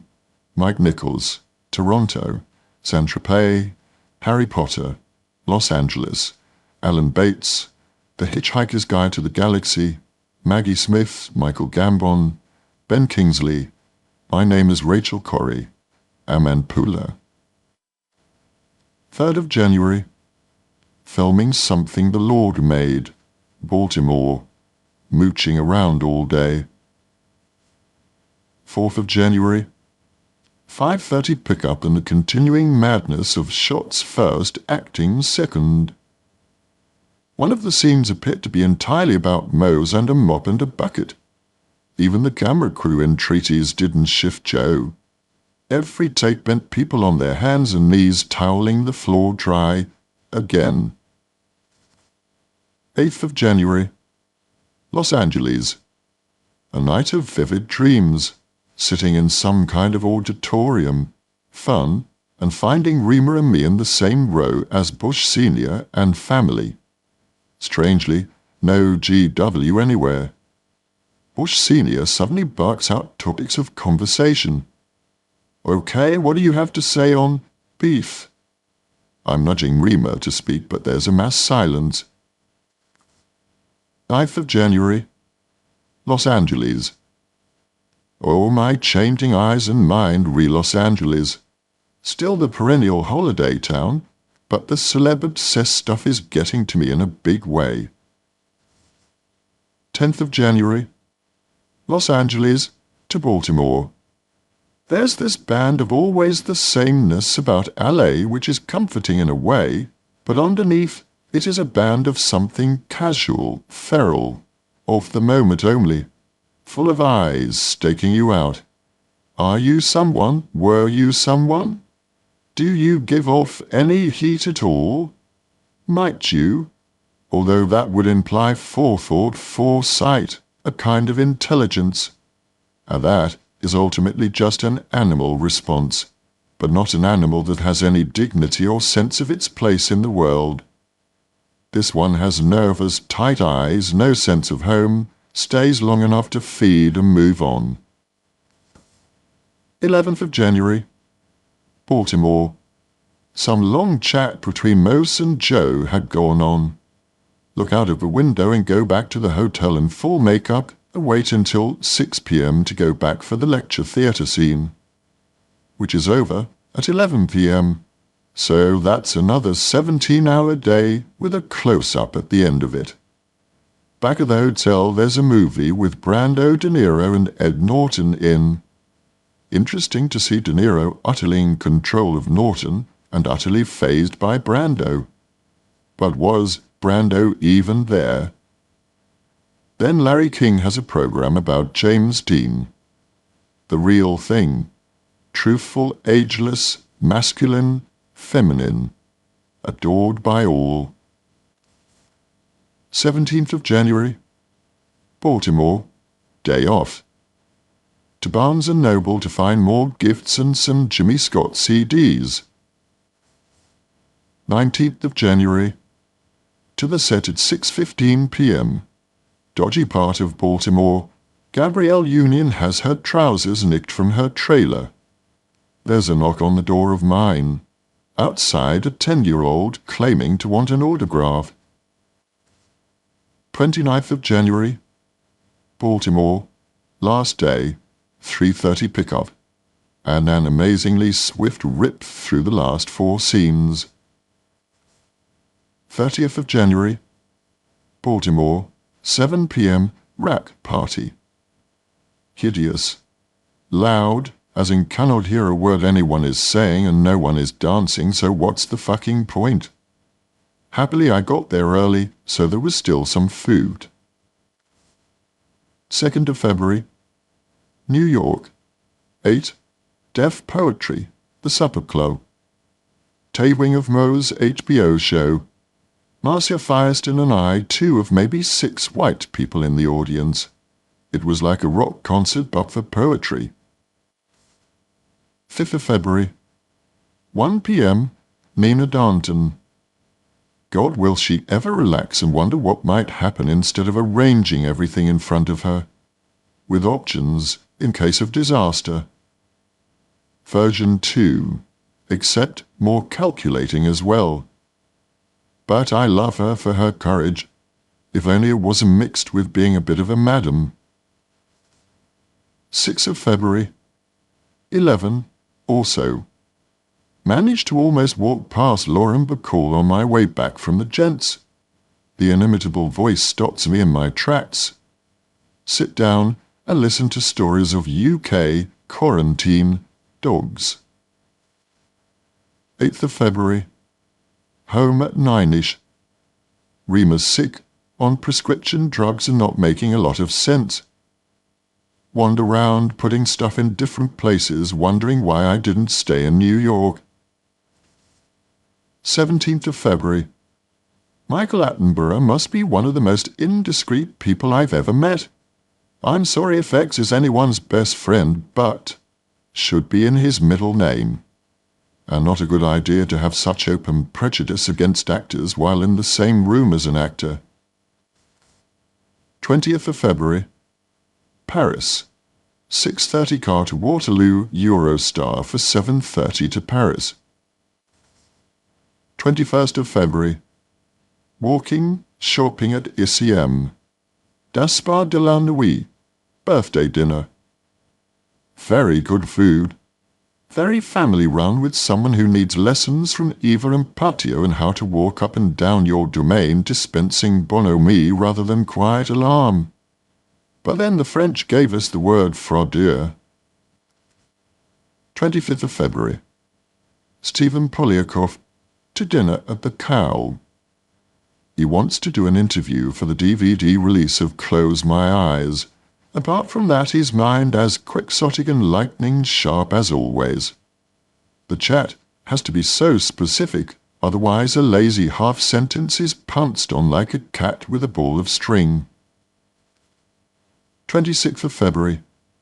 4:30, Dr. Choi, who says rightly, "Why is it men who have to get up in the night to pee? Why is it that only boys are bedwetters?" He thinks we can train ourselves out of this impulse, but offers only vague ideas as to how. 27th of February. 2:30, Oval House, Brixton Road. Workshop performance of Victoria Wood's Acorn Antiques musical. Trevor Nunn was in the corner shop before it started and looked horror-struck that I was coming. After he left, Richard E. Grant arrived. But we were, as it turned out, only there to laugh, applaud, and be entirely on their side. Brilliant structure, hilarious show, great songs, wonderful acting. 29th of February. Somerset. A beautiful sunny morning. Walk through the fields, down lanes, to the Marjorie Fish Garden, to the pub for a drink. After, Miranda Richardson had taken me around the impending studio and the location of the planned lake. Late lunch, after the family who have come to choose a puppy have left. A bit nerve-wracking, like being auditioned. To London via Basingstoke, one of those seemingly endless Sunday journeys. But the memory of the Yeovil station buffet lingers, like something from a 40s film. Lawn modern counter, fire, false, in the grate. 1st of March. 8:30, Aphrodite with Ruby and Ed. I don't know. Ruby buys a shopping trolley without checking. Ed was only half present. Maddie at home in pain with a new brace. Ruby drank an awful lot for her, and it did all end in tears. I found myself staring at a situation I don't want to be part of. 4th of March. 3 p.m. Stephen Polyakov. Interview for Close My Eyes DVD. Very odd having to refer to Stephen said while I'm looking at him, and somewhat to my surprise he segues with slightly surprising, to borrow his vernacular ease, into die-hard gossip. "Have you told these stories before?" says the marketing director, a quiver. Car to Olympia, Antiques Fair. Bought 4 chairs and a Fontana Arte lamp. 6:45, Lincoln's Inn for Helena Kay's book launch, Just Law. And if the people in the room are the usual suspects, rounded up, then I'm very content to be one of them in this crazy Britain. 6th of March. Rather away weekend. Morning session at 9. Generally, this weekend still feels like the staff looking for validation of things they've already decided. There's a reluctance to be self-critical. Blame is such an easy option. 7th of March. 1 p.m. Joan Bakewell joins on her way to the Bath Festival. She has the perfect balance of curiosity and anecdote, discretion and indiscretion. That's why she's Joan Bakewell, I guess. 9th of March. To the nursing home to see Auntie D and Uncle V. The first sight of them is like a rite of passage. In their room, in their armchairs, having walked down a corridor with the smell of urine wafting along with me. Both asleep, waxen. Awake as usual, Auntie D does all the talking. How they love it here. The staff are wonderful, but worry because they've always paid their way. Here and there we trade some memories, and Uncle V silently weeps of the mention of people and places gone. 10th of March. to Argentina. 7:15 to Madrid to 11:40 Buenos Aires. 12th of March, 9 a.m. Touching the Void. They had to make a dramatization because the two guys themselves are on a charisma bypass. But the shots are amazing and the ongoing dilemmas jaw-dropping. Footnote: Touching the Void, a 2003 film about two young climbers, Joe Simpson, Brendan Mackey, and Simon Yates, Nicholas Aaron, who come unstuck while climbing in the Andes. 14th of March, 10:30, to the gym to get rid of the Argentinian beef calories. 17th of March, a rush through the rain attempting to make it to the auditorium in time for the Brazilian film, but the water is too deep to get out of the taxi. So back to the hotel to pack. 18th of March, Argentina, to Isla Victoria, Lake Nahuel on the plane to Bariloche, a lettuce sandwich, a roll containing meat and mozzarella with boiled egg on the top, hot tray of pork and prune kebab, plus chicken on a piece of toast, all sitting in spinach and cheese and cream sauce. 2 more rolls, a packet of crispy tostadas, and a cream horn with toffee sauce. 19th of March, 11 a.m. Horse ride was Marcus the guide and Mariana and Paolo, the only other guests in the hotel. She's a travel agent, how useful. He, engineer, farmer, from Buenos Aires. Good thing Rima didn't come, it would have been too hairy for her. Down slopes, cantering, through thick branches, etc. But a dream realized, riding in Patagonia. 20th of March, 1 p.m. boat to the mainland and then to Peñón del Lago, met by Raquel, who says, "Ready for your tour?" Now I understand the meaning of seeing something of Bariloche. Indeed, everything. PM. Rima gets the full bird-watching joy from the gardens outside the room. Ibis and lapwings by the dozen, it seems. 21st of March, 2:30, car to Bariloche Airport. The point and double takes and "It is him" took on a new edge when one of the culprits was Caroline Kennedy. Footnote: daughter of JFK. NB. We have talked of not handing over so much of the day to other people, other causes. This trip, this solitude, has reminded me of the time and space needed to be creative, not to be so subject to others' whims. It will take a real clear out of the cupboard and a real strength of purpose. 22nd of March. NB continued. Currently the phone rings too often, and I answer it. Appointments clutter up the work. There should be clearer use of the day. Time to be fit. Time to think. 31st of March. NB, take these trips more often. You can see the life you are living more clearly. Pack fewer clothes. Heavy suitcases are a misery. Don't slide back into the old habits. If there is a plan, live it. 10:50, car to Westbourne Terracing, glorious sunshine. Immediately unsettled. Unpacking, answering or opening mail, email, answer phone. The unutterable clutter of London life. And immediately people want pieces of you. Watch it like a hawk. Talking about work is confining, not freeing. What does it mean? It all feels like a necessary evil. Find myself resentful about ADR and the press request for Harry Potter. Neither are creative, so it's not surprising. Footnote: ADR is additional dialogue recording. 12th of April. Stayed at home day. What on earth did I do? except watch hours of stupid TV which somehow calms the mind in the face of the pile of unread material and the acreage of untapped brain. This has to stop. While the apartment work goes on, there has to be some stripping away as well as all that adding.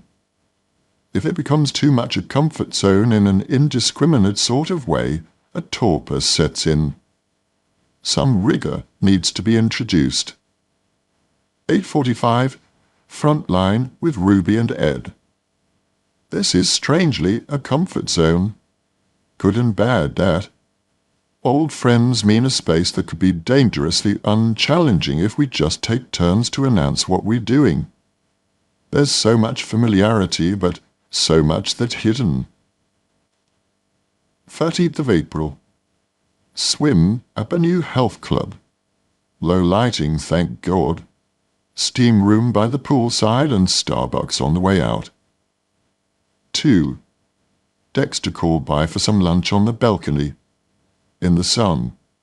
I was being snappy. He looked alarmed. December 45. The Permanent Way, National Theatre. David Hare's play, directed by Max Stafford Clark, about rail privatisation and the big crashes of recent years. Towards the end, a character voiced what I had been feeling. We don't do communal well in Britain. No, we know how to give orders or how to grovel, but getting us to work happily for each other, like pulling teeth. Hence the inevitable existence of the Daily Mail. All hate, envy, and punishment. It's enough to make one pack all bags. Later reading Gielgud's letters. Less than 30 years ago, and there's nothing like that now. The acting community is all over the shop.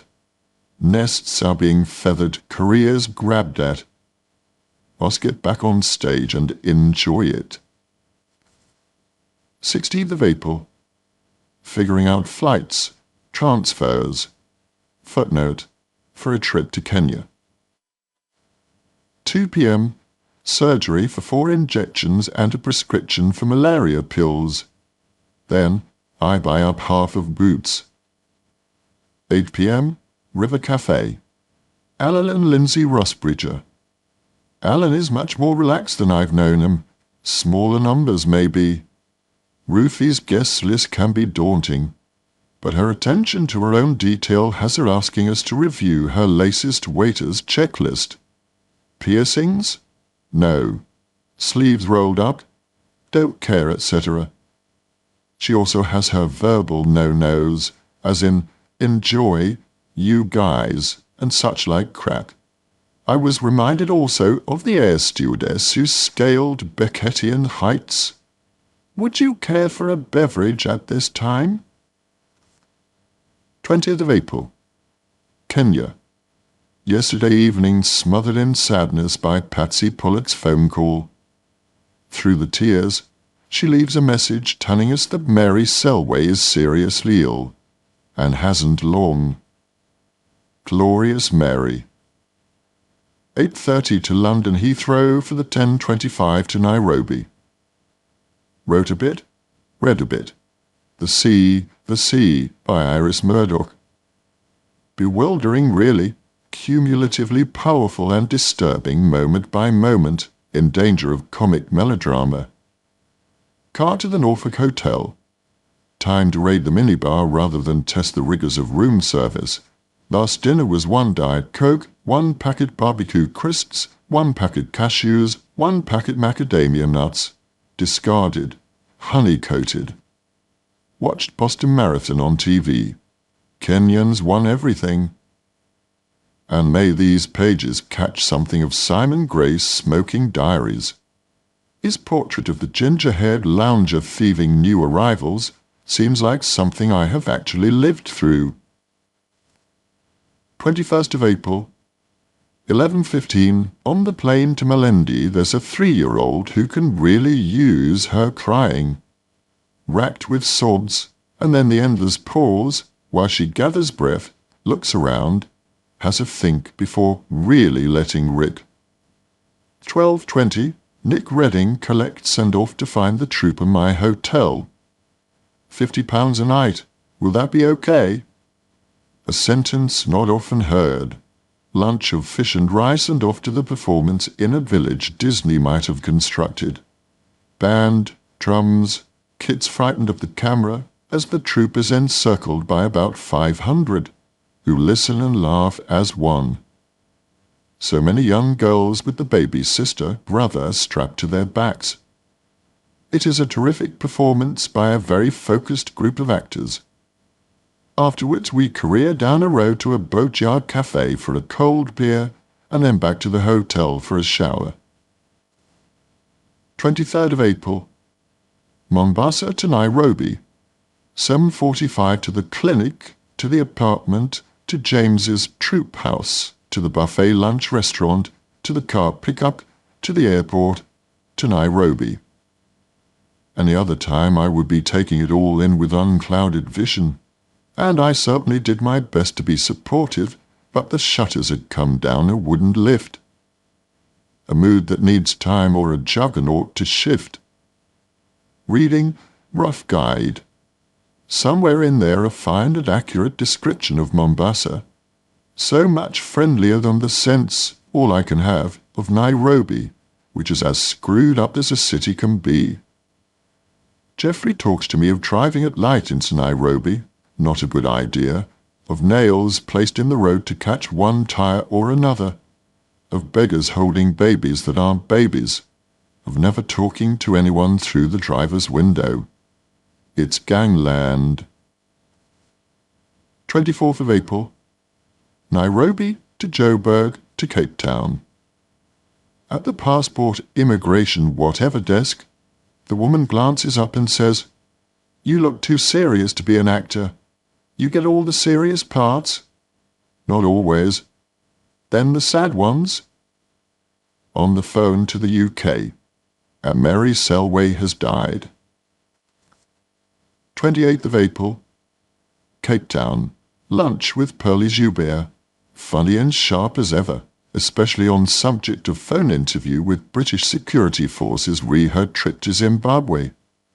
"What would you do if someone pointed a gun at you? Put my hands up, say hello, sir, would you like a blowjob? If he said no, run like fuck. This is not a laughing matter, madam." 29th of April. On the plane reading more of Simon Gray's diaries.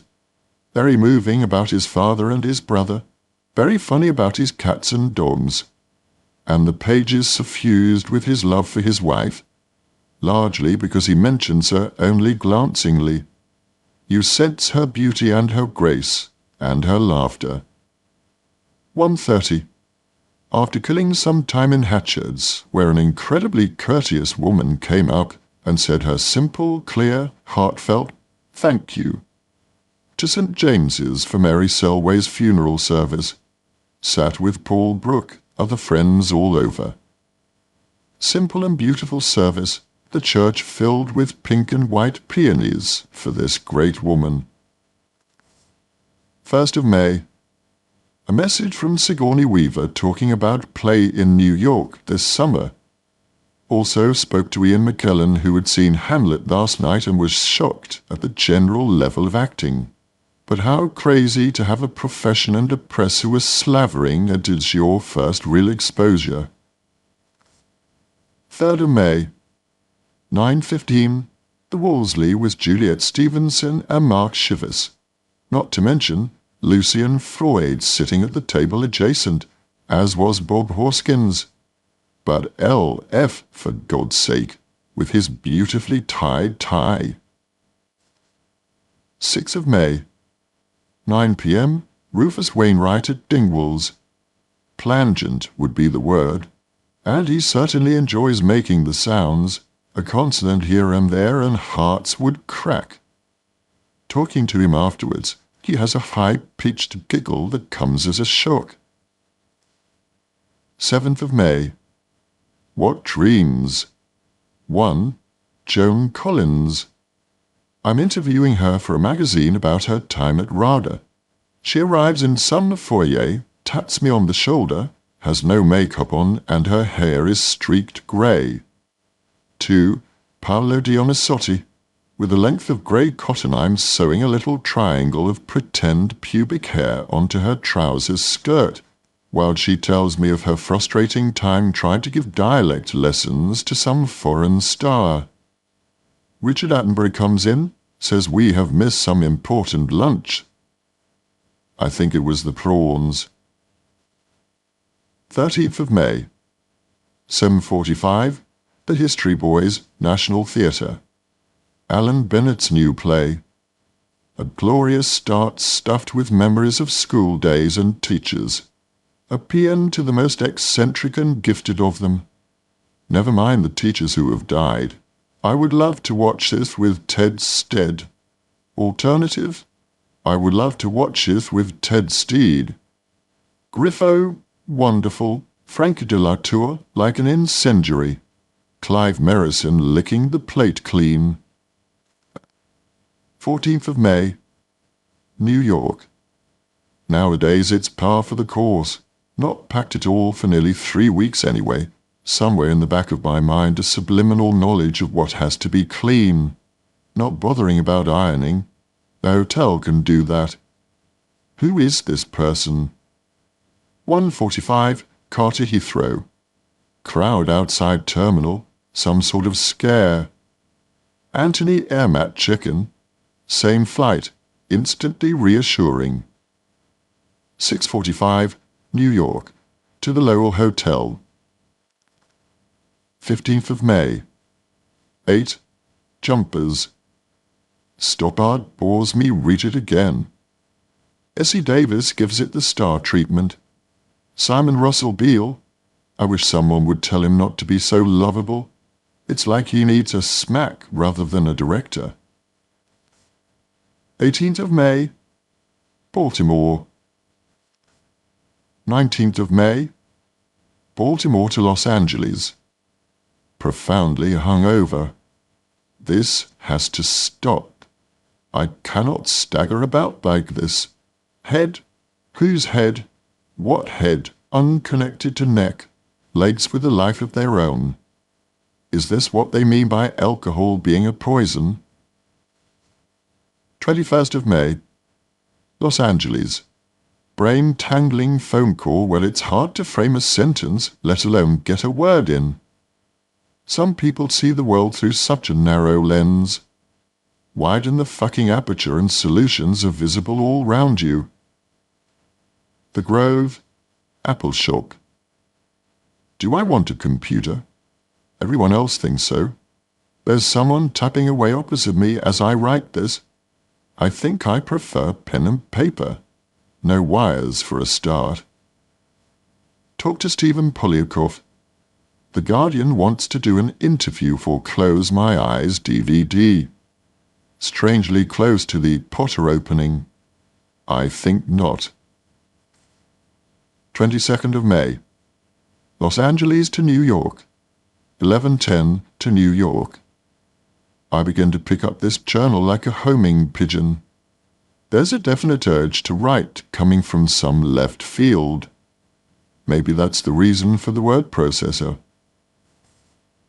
23rd of May, New York. 4 p.m. Harry Potter 3, world premiere. Arriving at Radio City was like being a Beatle. Thousands of fans screamed as we got out of cars or became more visible. Mostly for Daniel Radcliffe, but a rush for everyone. Not to mention walking out onto the stage to 6,000. Alfonso has done an extraordinary job with this. It is a very grown-up movie. So full of daring that it made me smile and smile. Every frame of it is the work of an artist and storyteller. Stunning effects that are somehow part of the life of the film, not show-off stunts. Later, back to the hotel with Eleni and Ariel Dorfman, who takes egomania to utterly charming heights. He just loves being him. 25th of May, 5:30 Mike Nichols. They've moved upstairs to the penthouse. Diane was sleeping before the 3 a.m. wake-up for GMA. Footnote: Diane is Diane Sawyer, Mike Nichols' wife and anchorwoman on Good Morning America. Mike poured a couple of ball shots and we went out onto the wraparound terrace. New York every which way, as usual, the most all-embracing, civilized, witty, compassionate conversation. Bush, Antony Cleopatra, Pacino, MN's new musical, Kate Nelligan, I think she lost hope, New Zealand, an elegant verbal slalom. As I left, remember, you're always number one, and the heart lifts. 26th of May, 11:10, 11:30 to Toronto. 2:15 with David Cronenberg to Prego for lunch. They say that the atmosphere on his set is always ace, and I can believe it. Charm and good humour in spades with unerring eye for the specifics. We talk of the sea, and seem to be on the same page. 7:30. David Young collects me and we go look at his new house. Michael Ondaatje joins to go for drinks. 28th of May. Toronto to London. 6:15 a.m. Heathrow. Home 7ish. Mail, phone, clothes, email, etc. I heard yesterday about David MacDonald's funeral. 10 a.m. Kensal Green Crematorium. I felt like an observer, if not an outsider. I had always found David slightly alarming, but then they all were. My gods of the 70s with their outrageous repertoire and 50-pence seats. British theatre legend, and we should be there. Beautiful music, simple service, and then to the Chelsea Arts Club in Michelle Gish's car. Giles Havergal was looking a bit haunted, and there was Philip Prowse with his sweet and sourness. 30th of May. 5 p.m. car to drive to Leicester Square for Harry Potter London. 8. Screaming thousands, some since 5 a.m. apparently. 9:30. National History Museum for the party. Weirdly, there's a VIP area which of course everybody wants to get into and not everyone can. Not sure if this isn't a little divisive. 31st of May. 11ish. Also, on the way in, Simon Gray is sitting at a table. He raises a hand in greeting. "Mr. Nichols," I say, and it's 2 minutes before I realize. A letter in the morning. 1st of June. A letter is posted to Simon Gray. 8:30, Brian Cox's birthday party. Chateau Brian, as it's called, although the hacienda look is pure Hollywood Hills and rather wonderful in Camden Mews. Lulu there again. Roger and Sue Graff finally succeeded in giving me a lift home, not before Ian Rickson talked of a play for me. Francis B. and Miranda. A multi-layered evening. 2nd of June. a.m. Listing the possibilities seems like an idea. Manchester United ruined my life. 4 last songs. Plague House, A Little Chaos, Pas de Trois, French movie, Snowcake, Mrs. Farnsworth, The Royal Court play. 8th of June. 11:30, Mansion House for Rada lunch at 1:15, with the Queen. The snapshots would be of milling about, people looking subtly older, some in hats and palaver, men in red uniforms holding pike staffs, the ones in glasses letting the side down, a feeling of having to accept our place in the establishment or not. Vivienne Westwood was there, for heaven's sake. The Queen in yellow, laughing at Richard Wilson. Dickie A. with his finger unerringly on the button, mentioning the D-Day celebrations of Sunday. Working the socks off to enlist Donald Gordon to the cause. But mostly, looking up to the gallery at the T-shirted students looking down. The sense of 30 years, and a shy pride at being there once. 20th of June. Home to a phone message from Lindsay saying she was off to the Dylan concert and did I want to come. Did I? It was raining, and I was warm. Visions of mud and crowds put the skids on that. But I would have. I called back. She was already on her way, so hopeless. But the offer to bring Adam Duritz and any stray Counting Crow back afterwards was leaped on, and later confirmed. It was a great evening. From nowhere. 26th of June. France. 5 a.m. The alarm. More watering the garden.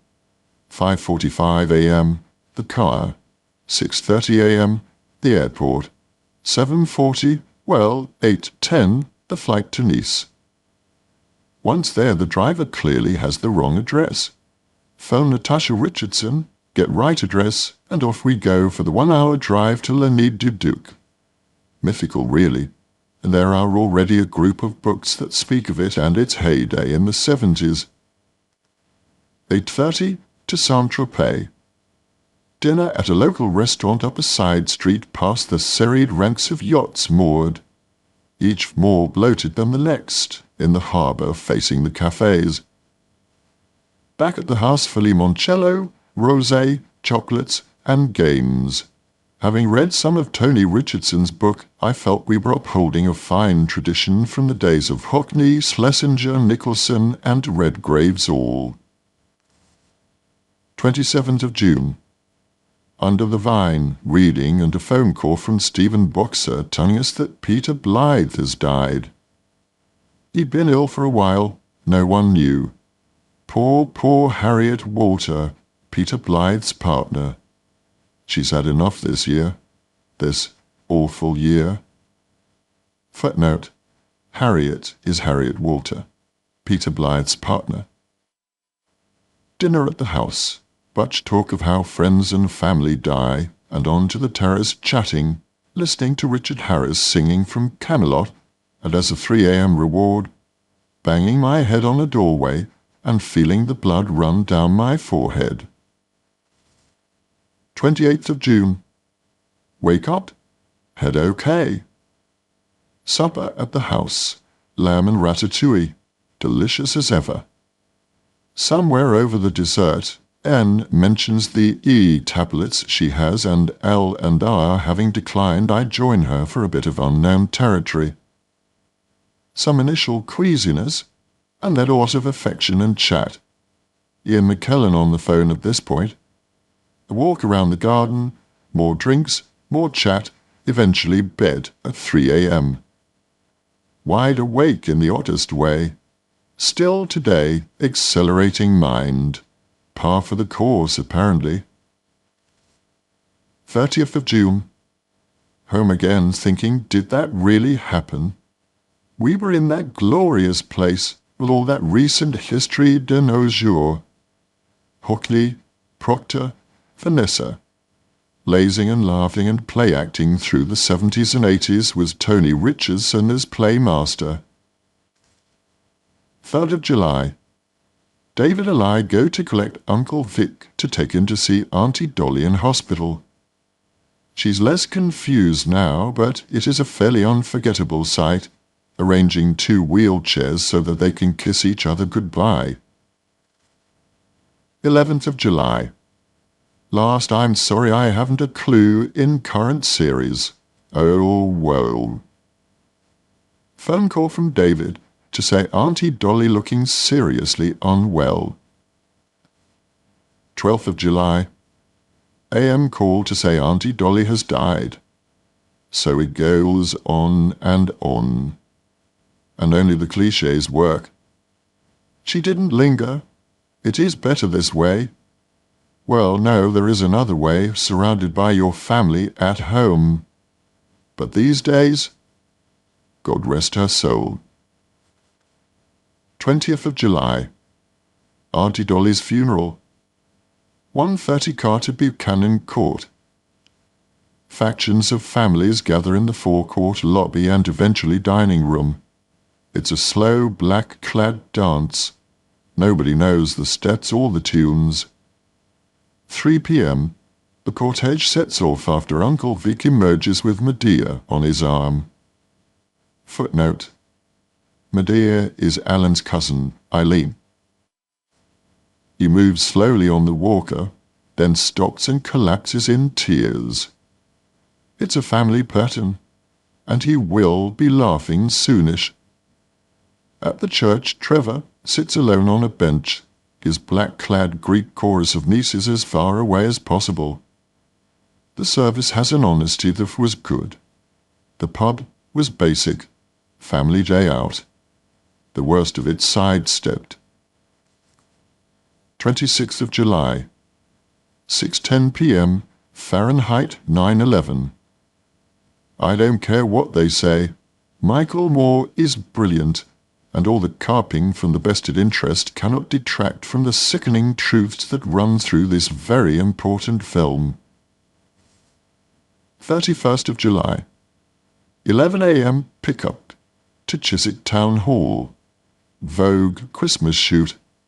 Not quite sure how and why I said yes to this. 26th of August. Starting to clear out what might be called the press PR cupboard. Really rather depressing. Predictably so, I suppose, once one starts to reread interviews, see photographs, etc. The brave thing would be to dump it all. I think I'm moving towards it. Find some kind of essence. A few vaguely sensible sentences, a few unself-conscious photographs. Certainly with all the recent cleaning, the air is lighter around me. I shall persevere. 29th of August. With David to see Uncle Vic.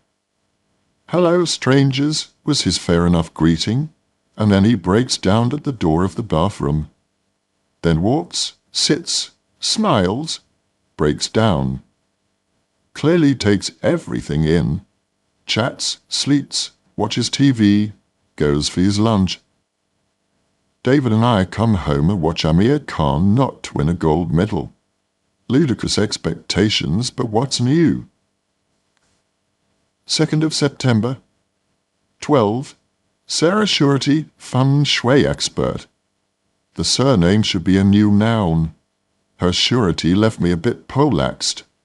The space is dangerously awry, something that I have been feeling strongly. Her analysis, too masculine, no resting places, too much metal, water flowing wrongly. 14th of September. Back to Harry Potter. 7:40, Harry Potter Scene 94. There could be a new agency called Glorified Extras. It would include Maggie Smith, Michael Gambon, Robert Hardy, Miranda Richardson, Robbie Coltrane, Francis de la Tour. Never mind the kids. This is just one of those scenes that goes on and on. Something happens, and then it continues with lots of group work and little dialogue. 15th of September. Harry Potter, 7 a.m. pickup. Today we are running into the arena to administer some bizarre liquid. 17th of September. Los Angeles. 19th of September. 3 p.m. Judy arrives. Into the limo and to the Shrine Auditorium for the 2004 Emmy Awards. Footnote: Alan was nominated for Best Actor for Something the Lord Made. The award went to Al Pacino. 26th of September. 7 p.m. memorial for Alan Bates. Beautiful man, beautiful occasion. Amazing roll call of memories. Sheila Valentine, Malcolm McDowell, Alan Bennett, Keith Baxter, Eileen Atkins, Frankie de la Tour, Celie Imrie, etc., etc. His talent deepened all the time. reminded again that actors have big, all-embracing hearts. 28th of September, Harry Potter, 7:55 Peacock. Smacking the backs of Daniel and Rupert's heads, doubtless a fuss will ensue about corporal punishment. 29th of September, 7:10 Peacock. Back to the head-banging. In a way it becomes an interesting exercise, justifying total silence with some mild physical abuse thrown in. 3rd of October, lunch. Kathy Lett and Jeffrey Robinson.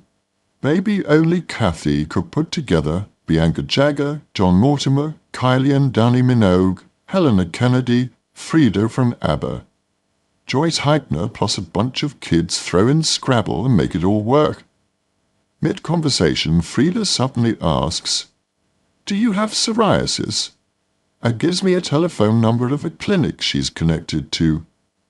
Kathy had said in an email, she's rather reclusive and interesting. Later at home, bizarrely, after taking a visiting Sean Biggerstaff out for curry, there's ABBA on Channel 5. We wave our arms around to Dancing Queen, Fernando and Chiquitita.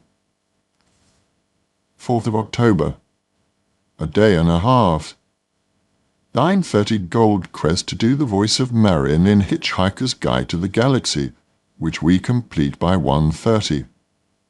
I voice a bit South London, but me for now. 5th of October, 10:30 Royal Court. Meeting with Elise Dodgson and Catherine Viner. Footnote, with whom Alan was working on My Name is Rachel Corrie. Catherine has done some valuable early interviews and collating, but is learning about non-linear approaches and non-specific deadlines. 13th of October, 7:10 Pick-up for Harry Potter. Offset, much utterly unmissable chat between Maggie and Michael about days at the National Theatre, Olivier, Coward, Edith Evans, then talk of what's upcoming. Serena, Ian McKellen, is doing his Dame, says Michael. At first I thought he'd said Arena is doing the Dame. Judy? I inquired to blank faces. Once corrected, I proffered, that'll be packed. With what? Says Maggie. 18th of October. Harry Potter. 2 words, completely meaningless ones. Various times, various angles, and then we're out of there. This could be stir-crazy time. 20th of October. 2:30. More sitting down in the Great Hall. Which expression did you use? Says Maggie. Earlier, Zoe had called. Did I think she should play La Poncia in Bernarda Elba? I couldn't raise huge enthusiasm. Zoe said Maggie had originally been asked to play B.A. Her responses range from, I don't want to play that ghastly old bag, to, whatever happened to like comedy? To me, she said, I mean, can you imagine me saying, the Nenna's still in the fields? 21st of October, 6:30, Peter Mandelson's leaving party. Ought to be apologizing for leaving as one arrives. Through a glass darkly I lip-read Andrew Rawnsley saying, quite a week, to Jeff Hoon. Sally Green, chilly as per usual. Gail Rebuck still wants a book. 29th of October, Harry Potter. 9 a.m, the Trophy Room, which after a few stories may be renamed the Ben Kingsley Room, or, as Duncan Heath says later, it would be in his contract to make it the Sir Ben Kingsley Room. What makes someone so obsessed by all that stuff? Not a trace from Michael, Ian, Maggie, Judy, etc., etc. The most profound insecurity, I suppose. 11th of November. Harry Potter, 7:15 Pickup. In Dumbledore's office with Maggie. My speech is unlearnable. So some serious laughing goes on. Plus, Maggie's stories of the ladies in lavender premiere. Miriam Margolyes look like a Sherman tank in sequins. 15th of November. 3 p.m. Cutter and Gross to get Reamer an eye test and new glasses. Staggering prices. Today, I made the Vogue list and was a question on University Challenge. They hadn't a clue. 17th of November. Harry Potter, 7:15 pickup. Running in, pointing a wand. Expensive Doctor Who stuff. Maggie and Michael really beginning to tire now, as in join the queue of this monumental waste of energies. 23rd of November. Harry Potter, 7:15 pickup. For the only Snape v Potter scene of the film, and of course I get shafted. First, the line-up date was with a stand-in. Why not tell me beforehand? We are basically rehearsing. Then the announcement which said they were going for a ridiculous number of setups. So we all had to be super on the ball, please. 7th of December. Harry Potter, 7:40 pickup. Great Hall, Yule Ball. An attempt was made to get me to dance. Why? With whom? For what reason? Better to not be there, but if that is not an option, then he would quite unself-consciously just observe. 8 p.m. Home to news of inflammatory headlines in the independent Rachel Corrie project. Of course, the journalist at the Women in Film Awards was from the Mail, and not from the Independent as she claimed. Footnote. Rachel Corrie, who was born in the United States in 1979, visited Gaza as a student and became involved in the campaign to prevent the demolition by the Israeli army of Palestinian houses. On the 16th of March 2003, she was crushed to death by an Israel Defense Forces armored vehicle. Whether this was a deliberate act or an accident is disputed. In 2005, her parents, Craig and Cindy Corrie, filed a civil lawsuit against the State of Israel. That same year, Alan and the journalist Catherine Viner produced the play My Name is Rachel Corrie. It opened in London and was to transfer to the New York Theatre Workshop, but was postponed indefinitely, which Alan denounced as censorship. Eventually, it opened off-Broadway on the 15th of October 2006, having earlier been part of the Edinburgh Fringe. Later talking to Sigourney about Mrs. Farnsworth and Snowcake, if our combined wills were enough. 8th of December. Harry Potter. 2 days of just standing very still, applauding twice, and watching the others dance. But also 2 days of real progress with the Rachel Corrie piece, so much so that coupled with yesterday's shenanigans, it might even lead us not to include much, if any, of the Gaza material. Her journey seems so detailed already. 13th of December. Harry Potter. Last day. 7 a.m. pickup. Last seen with Pedro, who I rudely described as like working with a sideboard on wheels. Nothing to do with him as a complex, delightful person, but more to do with the way he manages to bang into you at any opportunity. I feel so shafted on this film with all Mike's best motives. He's under pressure, like Alfonso, and everything is about the shot. We only talk about the scene on about take 4. Plus ça change. Footnote. Pedja is actor Predrag Bielats, who played Igor Karkaroff in Harry Potter and the Goblet of Fire. Mike is director Mike Neal. 2:30. My Name is Rachel Corrie.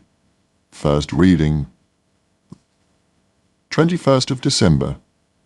Heathrow to Hong Kong.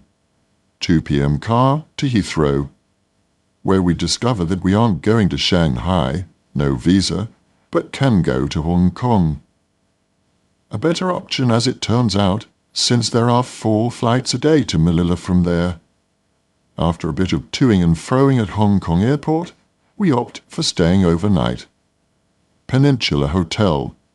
Spectacular views of the spectacular harbour. Supper on the 28th floor of 1 Peking. They warned us about these spicy cabbage rolls, but we went ahead. I managed 1, reamer a half, mouths of flame. 22nd of December, Hong Kong to Manila. 24th of December, Manila to Amman Pulo. 25th of December, Amman Pulo. Awake at 5:20, waiting for the dawn. Bake some tea, watch CNN on repeat. Get up, eat mangoes, drink Bucks Fizz, open presents, go to clubhouse for breakfast. Back to casita to lie on beach lounger, to boathouse to watch children from neighbouring island dance in brilliant red, white, yellow and pink clothes. Not a smile in sight, but with the lightest of hands and feet. Back to the lounger, up to the casita for pedicure manicure to the strains of That's Amore, Dean Martin from the Christmas gift CD, as I doze fitfully and dream crazily. All the time reading Jeff Dyer's Yoga for People Who Can't Be Bothered to Do It. Or did I read it? Or did I write it? Must ask him. All lines are blurred, possibly by how seductive is all this perfection, and how arranged. 7:30, turkey dinner, but boneless with prune, walnut, stuffing and mash. Perfect. 2005. Amman Pulo, Manila. My name is Rachel Corrie. Paris, Sheila Gish, Dennis Lawson. Toronto, Snowcake. Vancouver, Seattle, Los Angeles.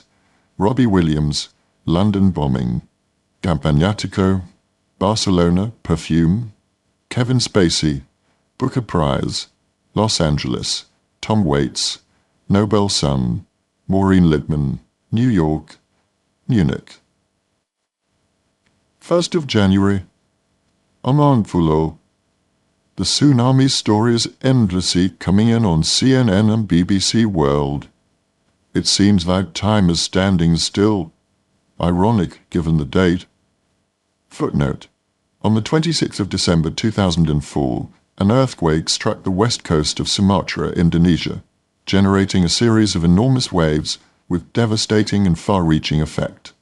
It is estimated that at least 227,000 people were killed in 14 countries, the worst affected of which were Indonesia, Malaysia, Maldives, Myanmar, Sri Lanka, Seychelles, Thailand, and Somalia.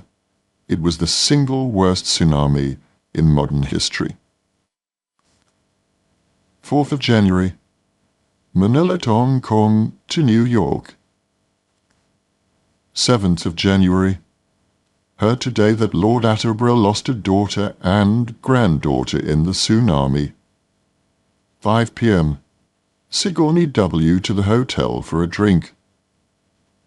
9th of January, New York to London. 9:10 to Heathrow. Being recognized has perks when you were escorted and cosseted like this, and Virgin's flat beds meant that we got about 3 hours sleep. 12th of January. I had been fairly pissed off with the fact that work had gone on in my absence and without my knowledge, but in a way it became very focusing to compare the two edits. What emerges is hopefully an accurate portrait and something that Meghan can inhabit and reinvent. Footnote. This is in reference to My Name is Rachel Corrie. Meghan is American-British actor Megan Dodds, playing the titular character. 15th of January. Somewhere this week, Prince Harry goes to a fancy dress party wearing a shirt with a swastika on the sleeve. Idiot. But how predictable to see the tabloids' punts. and it is like another tsunami seeing the front pages and headlines cleared to make room. 22nd of January. Harrods, last day of the sale. Time to spend more money, buy more clothes, and especially an espresso cappuccino maker. 25th of January. 11:30, Royal Court. Working through notes and alternative versions. The job now is not to lose its musicality while allowing some leeway in. The Corrie family are apparently happy and feel that we have caught the real Rachel. A huge plus. 27th of January. 5:30 to David Hare, who seems to talk about the production rather than the text, which is reassuring in a way, and is good to have those questions asked, in the manner of a scythe. 31st of January. Rima's birthday. 1 p.m. Royal Court. Nat Hood from Equity. The problem of collecting subscriptions when the union is no longer a closed shop, and rich actors say, "Why am I paying this money?" 1st of February. 7. Chloe Fremantle's Private View, Kerwin Gallery. Her paintings are like herself, contained, courteous, sensitive, searching, full of the past, infused with something less tangible than the present. Alan Hollingsworth was there. I bet he admires their elegance and daring. 24th of February. 11. Royal Court. First half, 35 minutes. Full of joys. I find myself searching for the political animal, and we talk about all of that quite openly. Lunch. Second half, 50 minutes. Will be faster, but it means the whole evening will be 1.5 hours. Clearly work to do, but here is the end of a massive first phase. Now it's a period of learning for Megan before we start again on the 7th, where the personal political balance will be number one consideration. 27th of February. Paris. 8 a.m. Carnivale Museum, Madame de Sévigny's rooms. 1:20 to Isabelle Huppér's apartment for a cup of tea. Brave soul, her home has the decorators, she's tried to pack, and she has a matinee. 3 p.m. Hedda Gabler. The slowness, the attention to detail, the epic rather than the domestic scale, it all had. It felt like Greek tragedy, and Isabel was mesmeric and detailed and magnificent. 4th of March. 12. Cosimo and Paloma. To talk of Campagnatico, which hopefully will be done by June. Back to choosing taps and toilets. 7th of March. 12. Start working with Megan. Not at my best, and Megan slipped so easily onto the back foot, a comfortable place with one eyebrow raised. But we press on, and there are some great discoveries. 9th of March. Brave, beautiful Sheila Gish has died. It was like a slow crescendo, but so desperately unfair. Impossible to make much sense except the humbling courage. 13th of March. 5:15 car to Guildhall, Empire Awards, more like a 5:40 dash. But all is okay. They haven't sat down when we got there. Kevin Smith, Jennifer, Jason, Matt Damon, Mel and Pam, Helen M., etc., etc. Stephen Frears, of course, free meal. Made speech, gave award to Kevin. Later took them all to Waterloo Bridge, the only bit of sightseeing they have done in 5 days. 16th of March. Second anniversary of Rachel Corrie's death. 12. Meeting with press in front of house to discuss strategy and possible interviews. Rehearse. After lighting a candle next to some flowers and Rachel's picture. 22nd of March. Sheila Gish's funeral. 12. St. Michael's Church, Highgate. The applause started as Sheila's coffin, covered with painted sunflowers, came up the aisle. This was totally secular and started off brilliantly by Frankie de la Tour. Shall I compare thee to a summer's day? We all sang B.B. King. Lindsay, Meals on Mules, wonderful. And so it went on towards the massive applause. 6. Number 1. The Old Witch. People still hanging on to each other in the bar when I got there. Then a bunch of us went downstairs for dinner with Dennis, who looked calm, watchful, and on a nearby other planet. Footnote: Dennis Lawson, Scottish actor and director, and Sheila Gish's husband. 27th of March, 9 a.m. to Toronto, Ree's Snow Cake. 30th of March, 9. Pick up to go trampolining, which I seem to have a fairly predictable talent for. Mixed dance and high jumping, I guess. Unsurprisingly, like skiing, I also sense the thrill of danger and start jumping too high too soon. 12. Read through. 3rd of April, 10:35 to rehearsal rooms. For a day of basically letting Sigourney stretch her wings, arms, legs, until the point when I had to call her on the incessant rewriting of a script we've just spent a week writing. Why, oh why, do they all do this?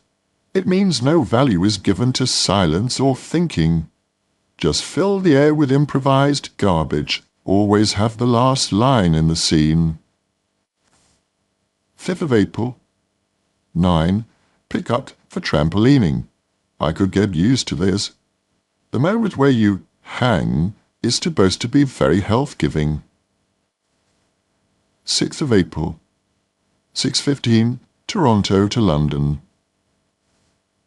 7th of April. Slept 4 hours. Thank you, little white pills. 7:45. My name is Rachel Corrie. First preview. I find myself mentally blotting out all the good stuff and focusing only on where it needs to get on with it. But Megan is amazing, and there is nothing but massive approval for the work afterwards, including praise indeed from Edna. 8th of April. Kath Finer's piece is in The Guardian today, and is very good for the whole enterprise. A slight stab of wondering if I have been too self-effacing. But, as I keep saying, this is all about Rachel and her family. 3:15, Heathrow to Toronto. 12th of April. Wah, snow cake. 5:30 wake up. 6:05, back to car wreck and the very disturbing sensation of being strapped in upside down in a car, followed by backward tumbling down a slope, followed by shock vomit work. Back at the log cabin and into the bath, or more accurately lie down in the shower tray. 14th of April. Wah. Last night, in London, the audience stood for Megan.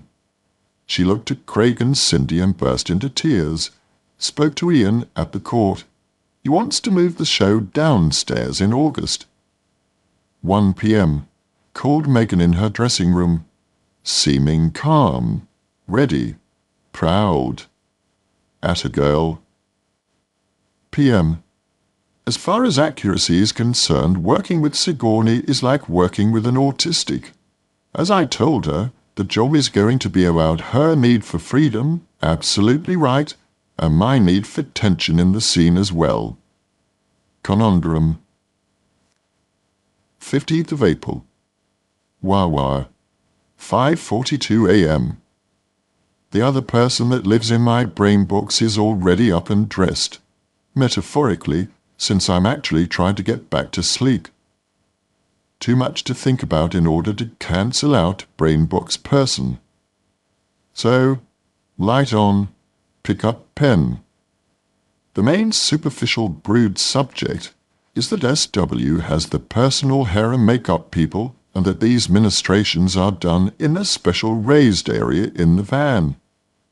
Not sure that this elitism, which I find hilarious in other circumstances, is useful on this occasion.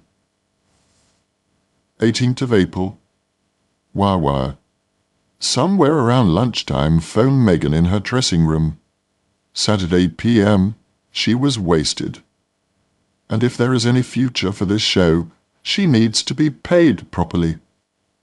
But the reviews are the kind which begs the show to have a longer life, so the pressure will be on.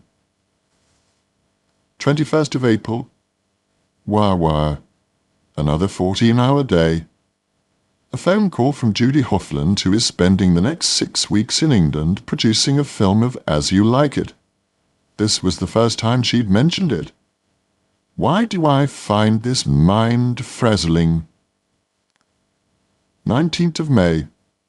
Toronto, 8:45 pickup. Filming the goodbye between Alex and Linda was appropriately matter-of-fact and throat-catching. In a way, it matched the mood on the set. When you've all been so close, and now you'll probably never see most of these people again. And this has been, with all the high nooning with SW, the most incredibly shared experience I've ever had. A real journey. 11. The worst anticlimax imaginable. Gina and Jessica walk towards me, the crew whiz-banging behind me, and say, "We're pulling it. It's going to take an hour to light." If only I had thought more clearly, I would and should have said, "Liars, it's not about light, it's about money." As it was, we just sizzled and putted our way to the wrap party in a coitus interruptus daze. Footnote: Gina Carter and Jessica Daniel were the producers for Snowcake. 1st of June. Vancouver, Tofino. 3rd of June. Tofino. Whale-watching trip. One glimpse of a grey whale's back and several spouts of spray. Back to the hotel p.m. while Rima is on the bird-watching trail. Watch the birth of a new superstar, Rafael Nadal, known in Spain as Rafa. Even the name works everywhere. 8. Shelter. Really good cooking of the thick pork chop on mashed potatoes plus asparagus and port jus variety. Too much of my journals seem to be about food and almost nothing about exercise. And the waistline expands. 4th of June. Tofino to Souk Harbour. 5th of June. Souk to Victoria to Seattle to Olympia. 2:15, Seattle. Cindy and Craig Corey there to collectors. And now begins the strange journey past road signs down streets I know so well but have never visited before. 6th of June, Olympia. 9:15, wander along the boardwalk. Craig coming towards us. A coffee in the market by the water. "Hey, are you that actor guy?" "Well, that's a label." "What? Sorry, didn't mean to offend." 7th of June. Seattle to Laguna. 25th of June. Laguna to LA. 29th of June. Los Angeles to London. 5:30, Virgin to London. Robbie Williams on the flight, presumably free. Why would he want the hassle and general bus station of it all, and on his way to Live 8 concert? 7th of July. The day the bombs hit London. Absolute pillar to post. From the euphoric yesterday to the numbness of today. Footnote: London had just won the bid to host the 2012 Olympics. A bus and 3-4 stations, hundreds injured and, as of today, 37 killed. Bush has the nerve to talk of the killing of innocent people and Blair feels it necessary to use his "I am moved" voice. Real tragedy wherever you look, for whatever angle, but threaded with hypocrisy as ever. Newsnight has Paxman pressing his tired old buttons in, of all people, Tony Benn, who as far as I can see is making perfect sense. We stayed home all day, answered worried phone calls, watched TV, stared at it all. 20th of July. London to Rome to Campagnatico. 4:30. Paloma plus Claudio, Leah and others are there, looking slightly amazed that the house is habitable at all. Paloma with a dab of white paint on her cheek. She and Corsi have done a wonderful job. There's a terrace. There are bathrooms. Storage. It's a house let free. 25th of July. The others head off to the beach. I stayed to give job list to Claudio. Just as well. As Leah is leaving, she points out that the electricity is off. Call Paloma, call Claudio, call Raimondo, who comes and says it's nothing to do with his work. I have yellow pages, it's ENEL, find ENEL bill, call them. 40 minutes later they arrive, slit switch outside and leave. Me none wiser. Learn Italian. 7th of August. 11. Uncle Thick, who apparently is doing really well, but his first words were, "Alan, my, you're getting tall." 15th of August. The flight no one wants to make. To Toronto for Luke Greenblatt's funeral. Just before leaving, a message from Kate, Luke's mother, asking me to speak. Spent some of the flight writing it, which got some of the tears out of the way. 20th of August. Barcelona, perfume. 5-ish, Ritz, but incorporating dispute, now Palace Hotel. This could be time for foot stamping, certainly a time for yelling, "Hello!" since there was nobody on reception and the concierge wasn't budging. "Not today," was the horrified response to a request for a DVD. Lonely little minibar, limited room service, polyester pillows. 21st of August. New pillows, extra hangers, DVD player on its way. 22nd of August. 4 p.m. Riding lesson. 23rd of August. Day 1. Perfume. 24th of August. Late p.m. pickup. Rehearsal with Ben Whishaw and eventually shoot bedroom scenes with him and Rachel. Tom Tykwer maintains extraordinary temperament. Detailed, enthusiastic, supportive and, hallelujah, 2 able directors in a row, vulnerable. Back at the hotel at 5:20 a.m. 25th of August. Sleep till 12:30. 4:30 pickup. On Tambo, the big black horse. Legs too short to jackknife me into the saddle. Home at 2 a.m. 26th of August. 7 p.m. to the set with Rima and Arlene, who hang out heroically. 1 a.m.-ish for dinner. I'm less heroic, given the agony of my shoes. 7 a.m. Back to the hotel for bacon and eggs. Half of my brain says, "Stay up, you're awake now." The sensible half says, "No, you're not," and I collapse into bed and sleep until 2 p.m. 29th of August. 3 p.m. Press conference. "Rachel, how is it to be so beautiful?" "Alan, what are the smells of Barcelona?" 5th of September. The Town Square week starts.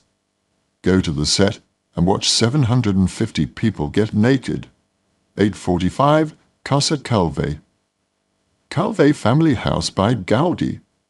The restaurant is in what were his offices. Utterly beautiful. White tiles, polished floors, wooden compartments, stained glass. Appalling food. Ben, of simple food tastes, gets an unannounced pile of pasta in squid ink. 10th of September, p.m. Kevin Spacey calls from his dressing room during the tech for Richard II. He talks of having loved working with Trevor Nunn. I tell him of walking through a crowd of 750 naked fucking people and the urge to lift a mini camera from the costume pocket. Make friends with the stills photographer, he says wisely. They want me to be in Arthur Miller's Resurrection Blues, to be directed by Altman in February. 26th of September, Nevada, Figueres. 10:40 pickup and out almost to the French border. Beautiful piece of countryside for the ride into the mountains. Rambo, my horse, of course gets freaked out by 1.5 inches of water. It was a grating last time, so everything is delayed while he is acquainted with it. 30th of September, Figueres, Nevada. 3 p.m. drive to Barcelona Airport. 6:30 to London. 3rd of October, 5 p.m. Anne McFerrin for an interview. Sunday Times. Still, they want to talk about stuff from 20 years ago or Harry Potter, Harry Potter, Harry Potter.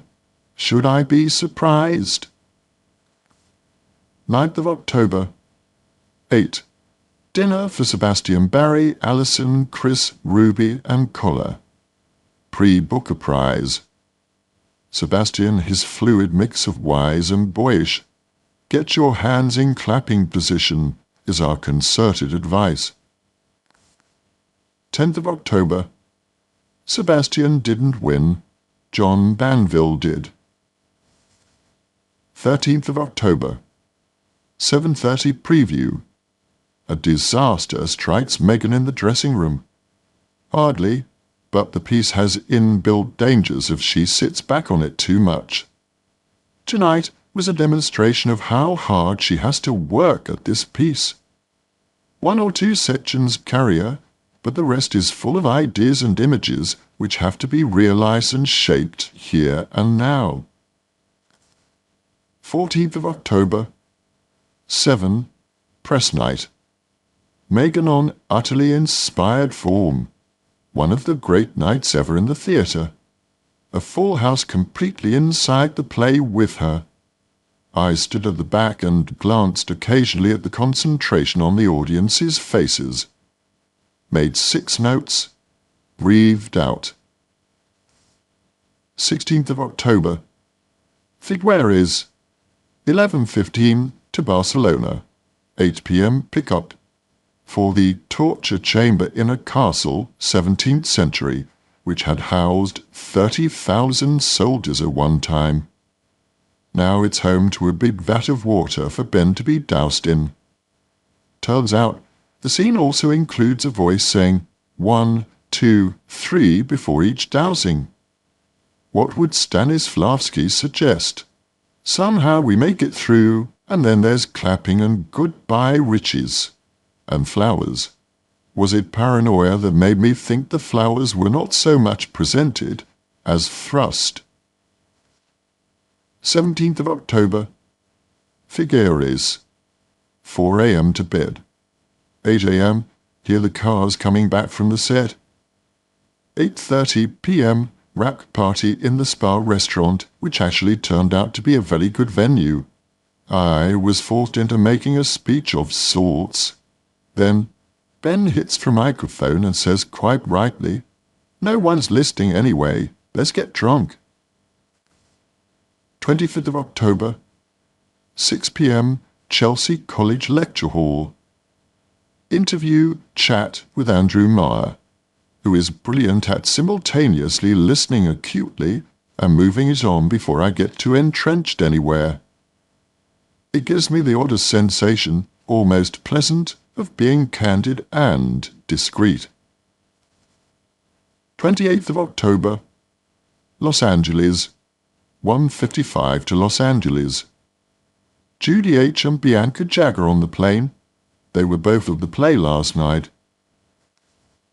29th of October, 7:15. Marcia collects me and we're off to the Kirk Douglas Theatre for a benefit for the homeless. Elfrey Woodard, Don Cheadle, Eva Mendes, Morgan Freeman, Marisa Tomei, Tim Robbins. And at the piano, a few feet away and worth the ticket alone, Tom Waits. Very well put together hour or so of testimonies, and Tom Waits sang 3 songs. I sat sort of floating during Waltzing Matilda. 9:30, 4 great words. I met Tom Waits, who turns out to be stylish, gentle, which those plangent piano chords now seem to suggest totally. 31st of October, 7:10 Pickok, No Bell Sun, Day 1. 3rd of November, Los Angeles, to the Park Plaza Hotel. Hello, Lindy, I'm Alan. And straight into 6 across the office desk. Footnote: Lindy Booth is a Canadian actor and Alan's castmate in No Bell Sun.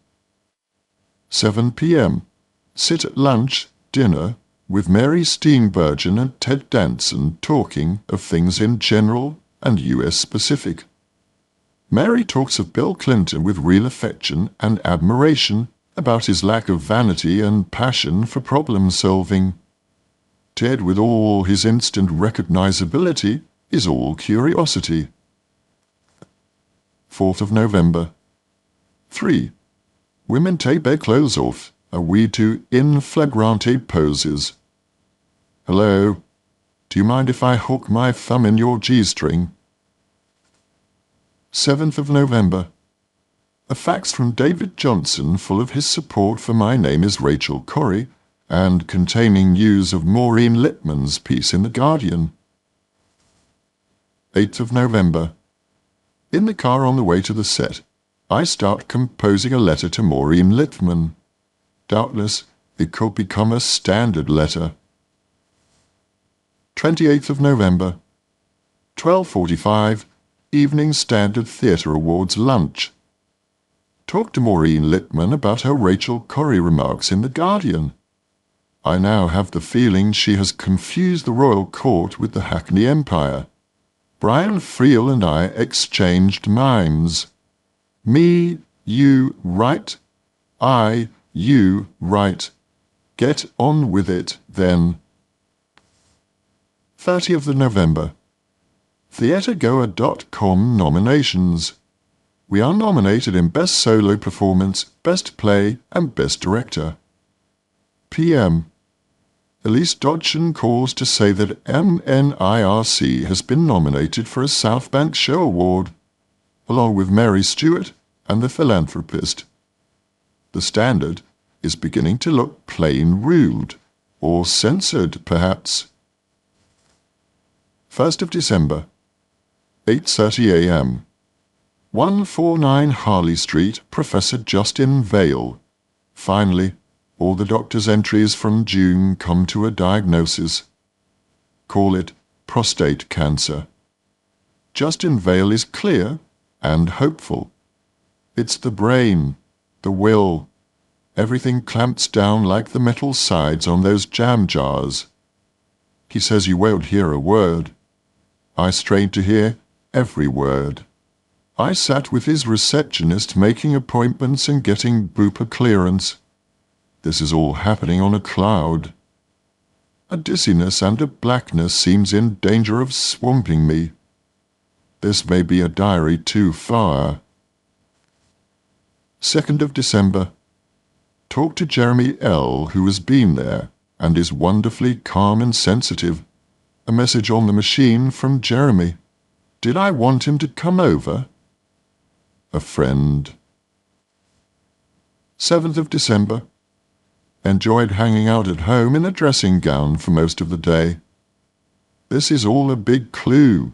to stop running so much and to run, as in exercise, a bit more.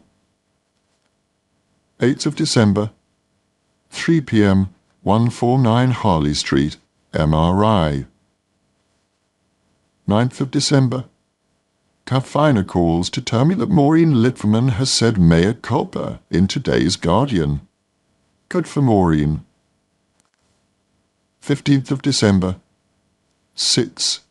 And finally news from Justin Vale's secretary that the scans are clear.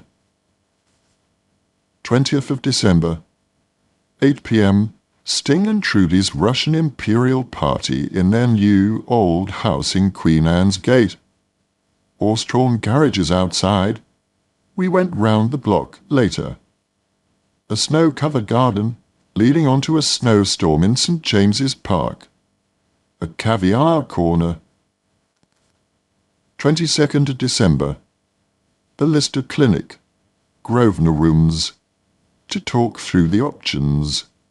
I'm not really any clearer, each consultant pressing the claims of his own speciality. 6 to 9, Helena and Ian. Alistair Campbell on free and easy form. I gave him my little spiel on how I never met a curious politician, one who asks questions rather than makes little speeches. Exceptions on reflection are of course Neil Kinnock, and now I think of it, Robin Cook. 23rd of December. The heat has disappeared again. 28th of December. 9:30 car to Heathrow to New York. 30th of December. 11 a.m. Munich. It's like Spielberg is already on to his next film while he's shooting the one we're watching, so what we get has an aridity to it, and its admirable efforts to be non-judgmental render it soulless. 2006. Nashville, Harry Potter 5, Berlin, Snowcake, Hula Pool. My name is Rachel Corrie, Vanessa Redgrave, Lynn Barber, Lucian Freud, Harry Potter, Ruby Wax, Campagnatico, Richard Wilson, New York, Edinburgh, Snowcake, Munich, New York, Perfume, Andrew Marr, Christmas with Natasha Richardson and Liam Neeson, and Mia Farrow, Bette Midler, Meryl Streep, Stanley Tucci. 4th of January, 2 p.m., Nashville. 3:30 collected and taken to Vanderbilt for pre-op talks and to meet Dr. J. Smith, calm, centered and sensitive man. Footnote. Throughout 2005, Alan had been receiving treatment for an aggressive form of prostate cancer. It was decided that the best option was to remove the entire prostate, to which end he and Rima traveled to the Vanderbilt University Medical Center in Nashville, Tennessee, where he was operated on by Dr. Joseph J. Smith, one of the leading surgeons in the field. 5th of January, 5 a.m., wake up, 5:45, driven to the hospital, 6 a.m., pre-op. This is like a film set. Nothing seems real. Remembering nothing but with that painkiller high in the recovery room. Attentive, caring people. To my room. David the ace nurse awaits.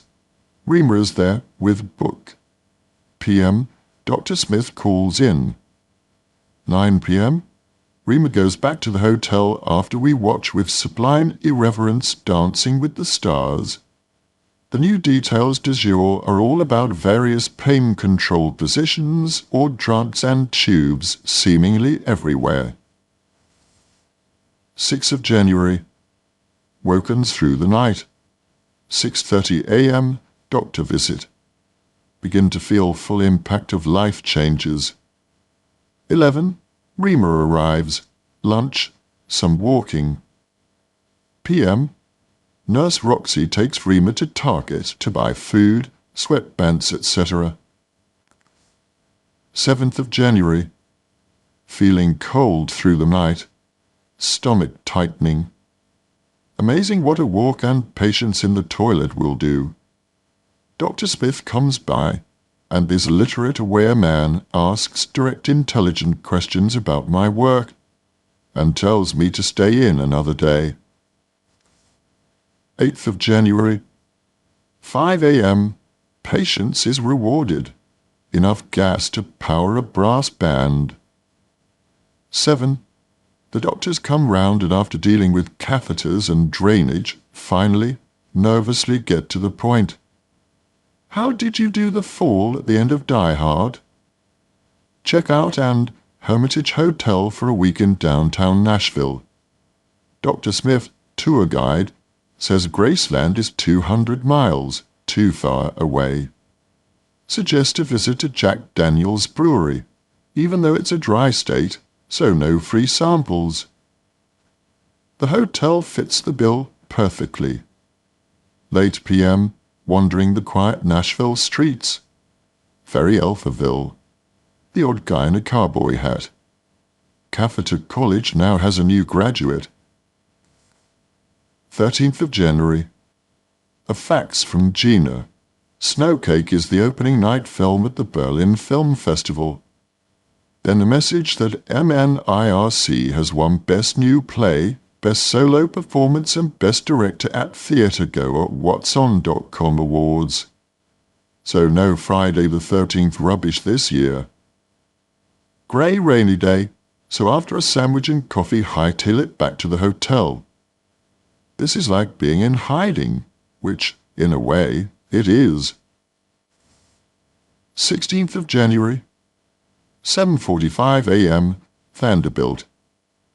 Dr. Smith pulls out remaining tubes, etc., and rips off plasters, all with his trademark air of quiet dignity and sustained wisdom. 17th of January. Reporting in some triumph to Dr. Smith that it was a dry night. Standing over moving around to the problem areas, but he seemed pleased, and it means I could dump a lot of the packages. Rima doing rest of dumping, sauntering innocently towards public garbage bins. 3:25, Nashville to LaGuardia, and then Mercer Hotel. 22nd of January, London. At home with a pile of mail. 24th of January, 11:30, David Coppard, which contains the piquant info that Harry Potter 4 paid less than Harry Potter 3, thanks to the exchange rate. 30th of January. Finally, yes to Harry Potter 5. The sensation is neither up nor down. The argument that wins is the one that says, see it through, it's your story. Added to the 7 weeks per film clause. 8th of February. Spoke to Andrew Ward and finalized plans to travel to Ullapool for the great birthday escape. Wilderness, old friends who got engaged in our flat, now with 1-year-old boy. Seems like good karma. And train rides, books, and windows. Footnote. Andrew Ward was an old Edinburgh-based friend of Alan's from his art school days. Plus, a phone call from Francine Lefrak full of foreboding about MNIRC in New York. As I said, it's happening and I won't cut it. The US fights for free speech, but censorship is important too, it seems. 9th of February. 7 a.m., car for 8:55 to Berlin. Regent Hotel, X4 Seasons in the Bentley. A couple of leaning on the bonnet photos, and it's ours for the duration. 9. Snowcake opening night film, Berlin Film Festival. And the film looks good up there. This little miracle becomes a kind of epic. They listen and laugh and clap loud and long. It's like a row of cherries on a one-armed bandit. 17th of February.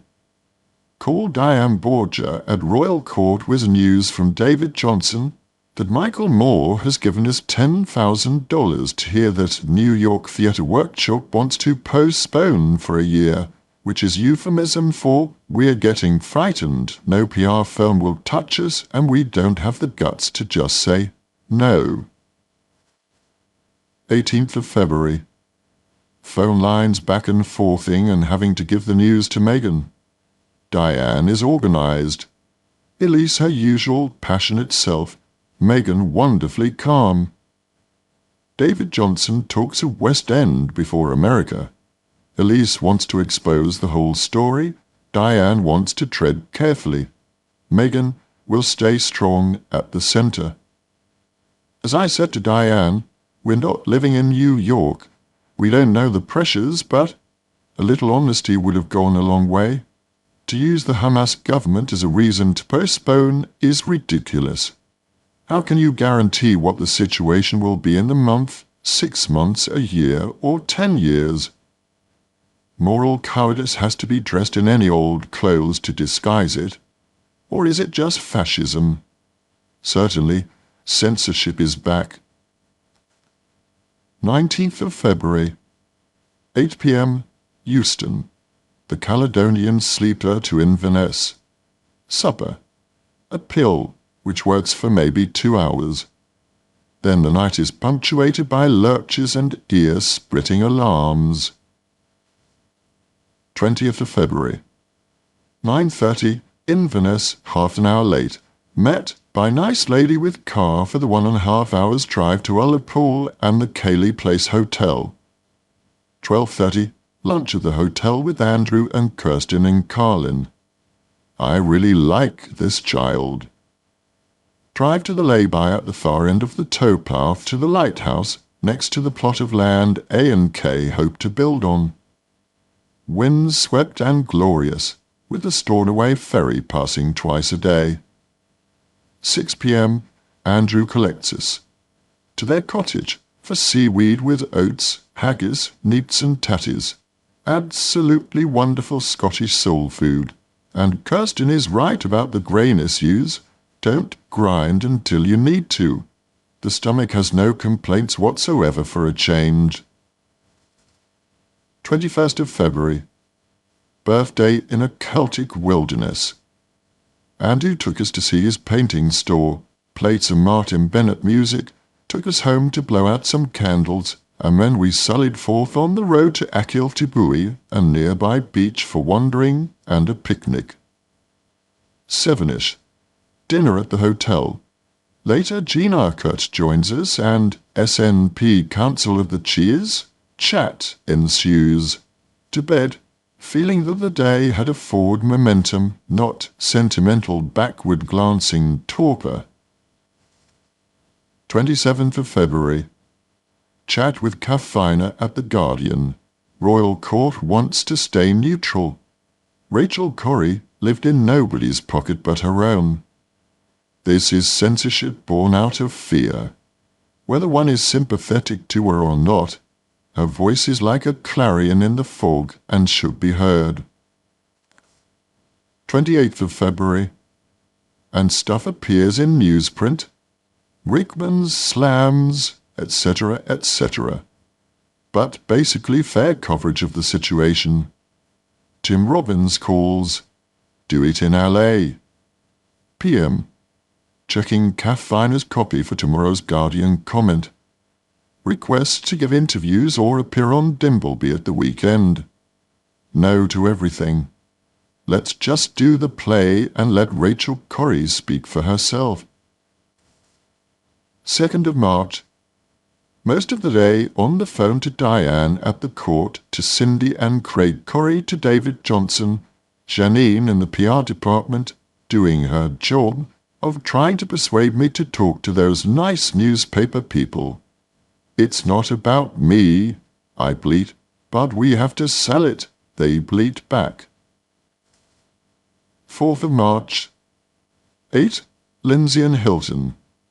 Talking to Diane on the way, she has spoken with Oscar Eustace of the New York City Public Theatre, who is passionate that MNIRC should come to New York if only to demonstrate that single groups cannot close a show.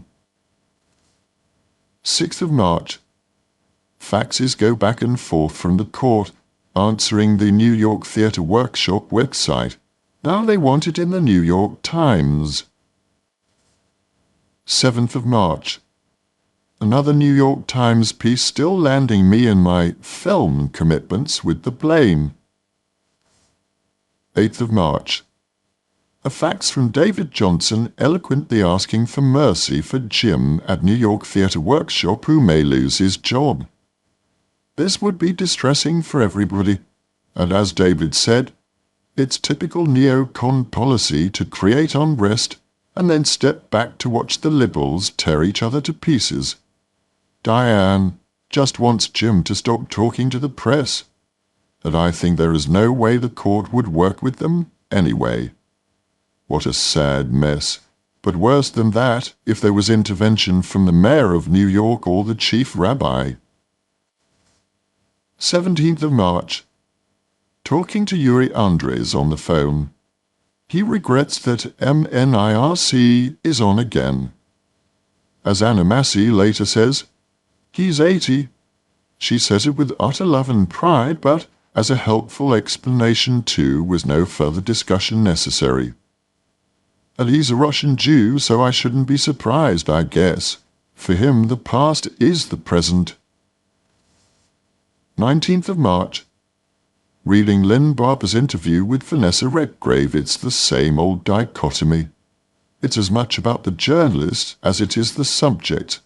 Except the journalist is funny, forthright, perceptive, and gets to just leave at the end and have another say until the next one.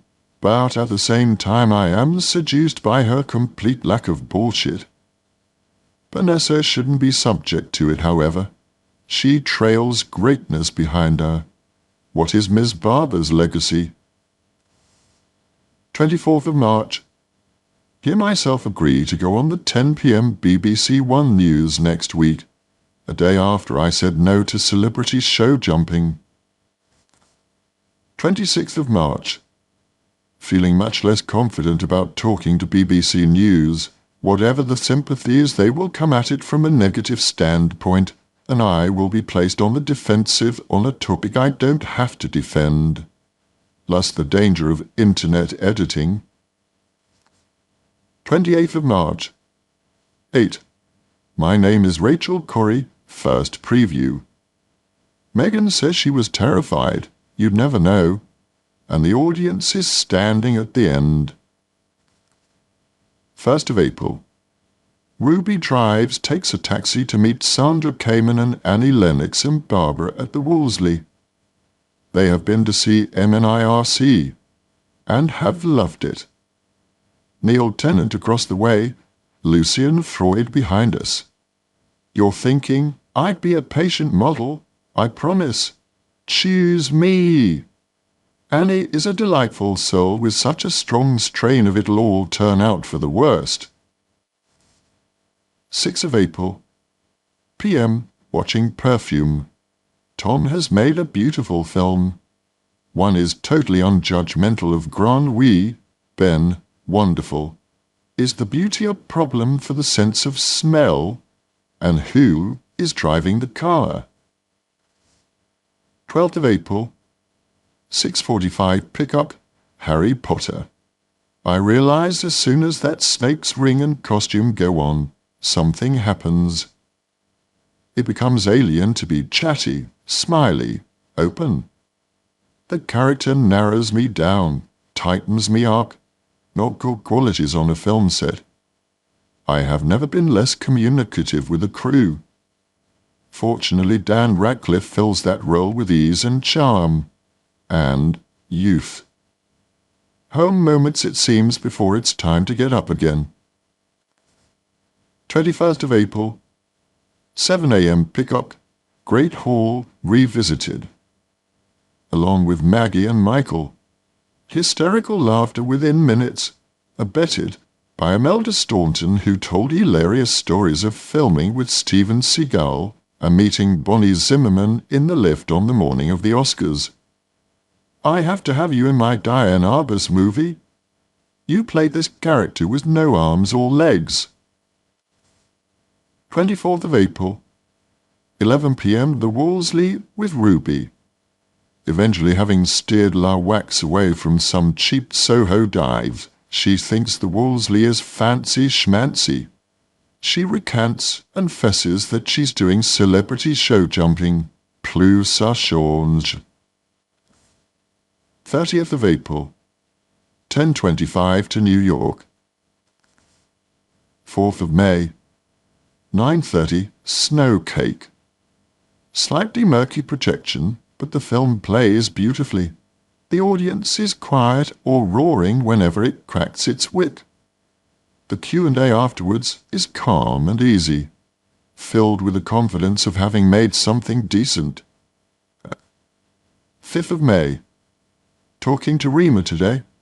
She lost her seat, and that is seriously their loss and her freedom. Footnote: the seats on Kensington and Chelsea Borough Council in the local elections. 14th of May. 4. My name is Rachel Corrie. Cindy and Craig in. 20 minutes late going up. Power surge equals blackout. Megan taps into something very pure, not unconnected to seeing the Corries sitting in the circle together. Beautiful work. Today the Observer talks of a triumphant run, not quite David's words in the hospitality room. Footnote: David Johnson, producer on My Name is Rachel Corrie.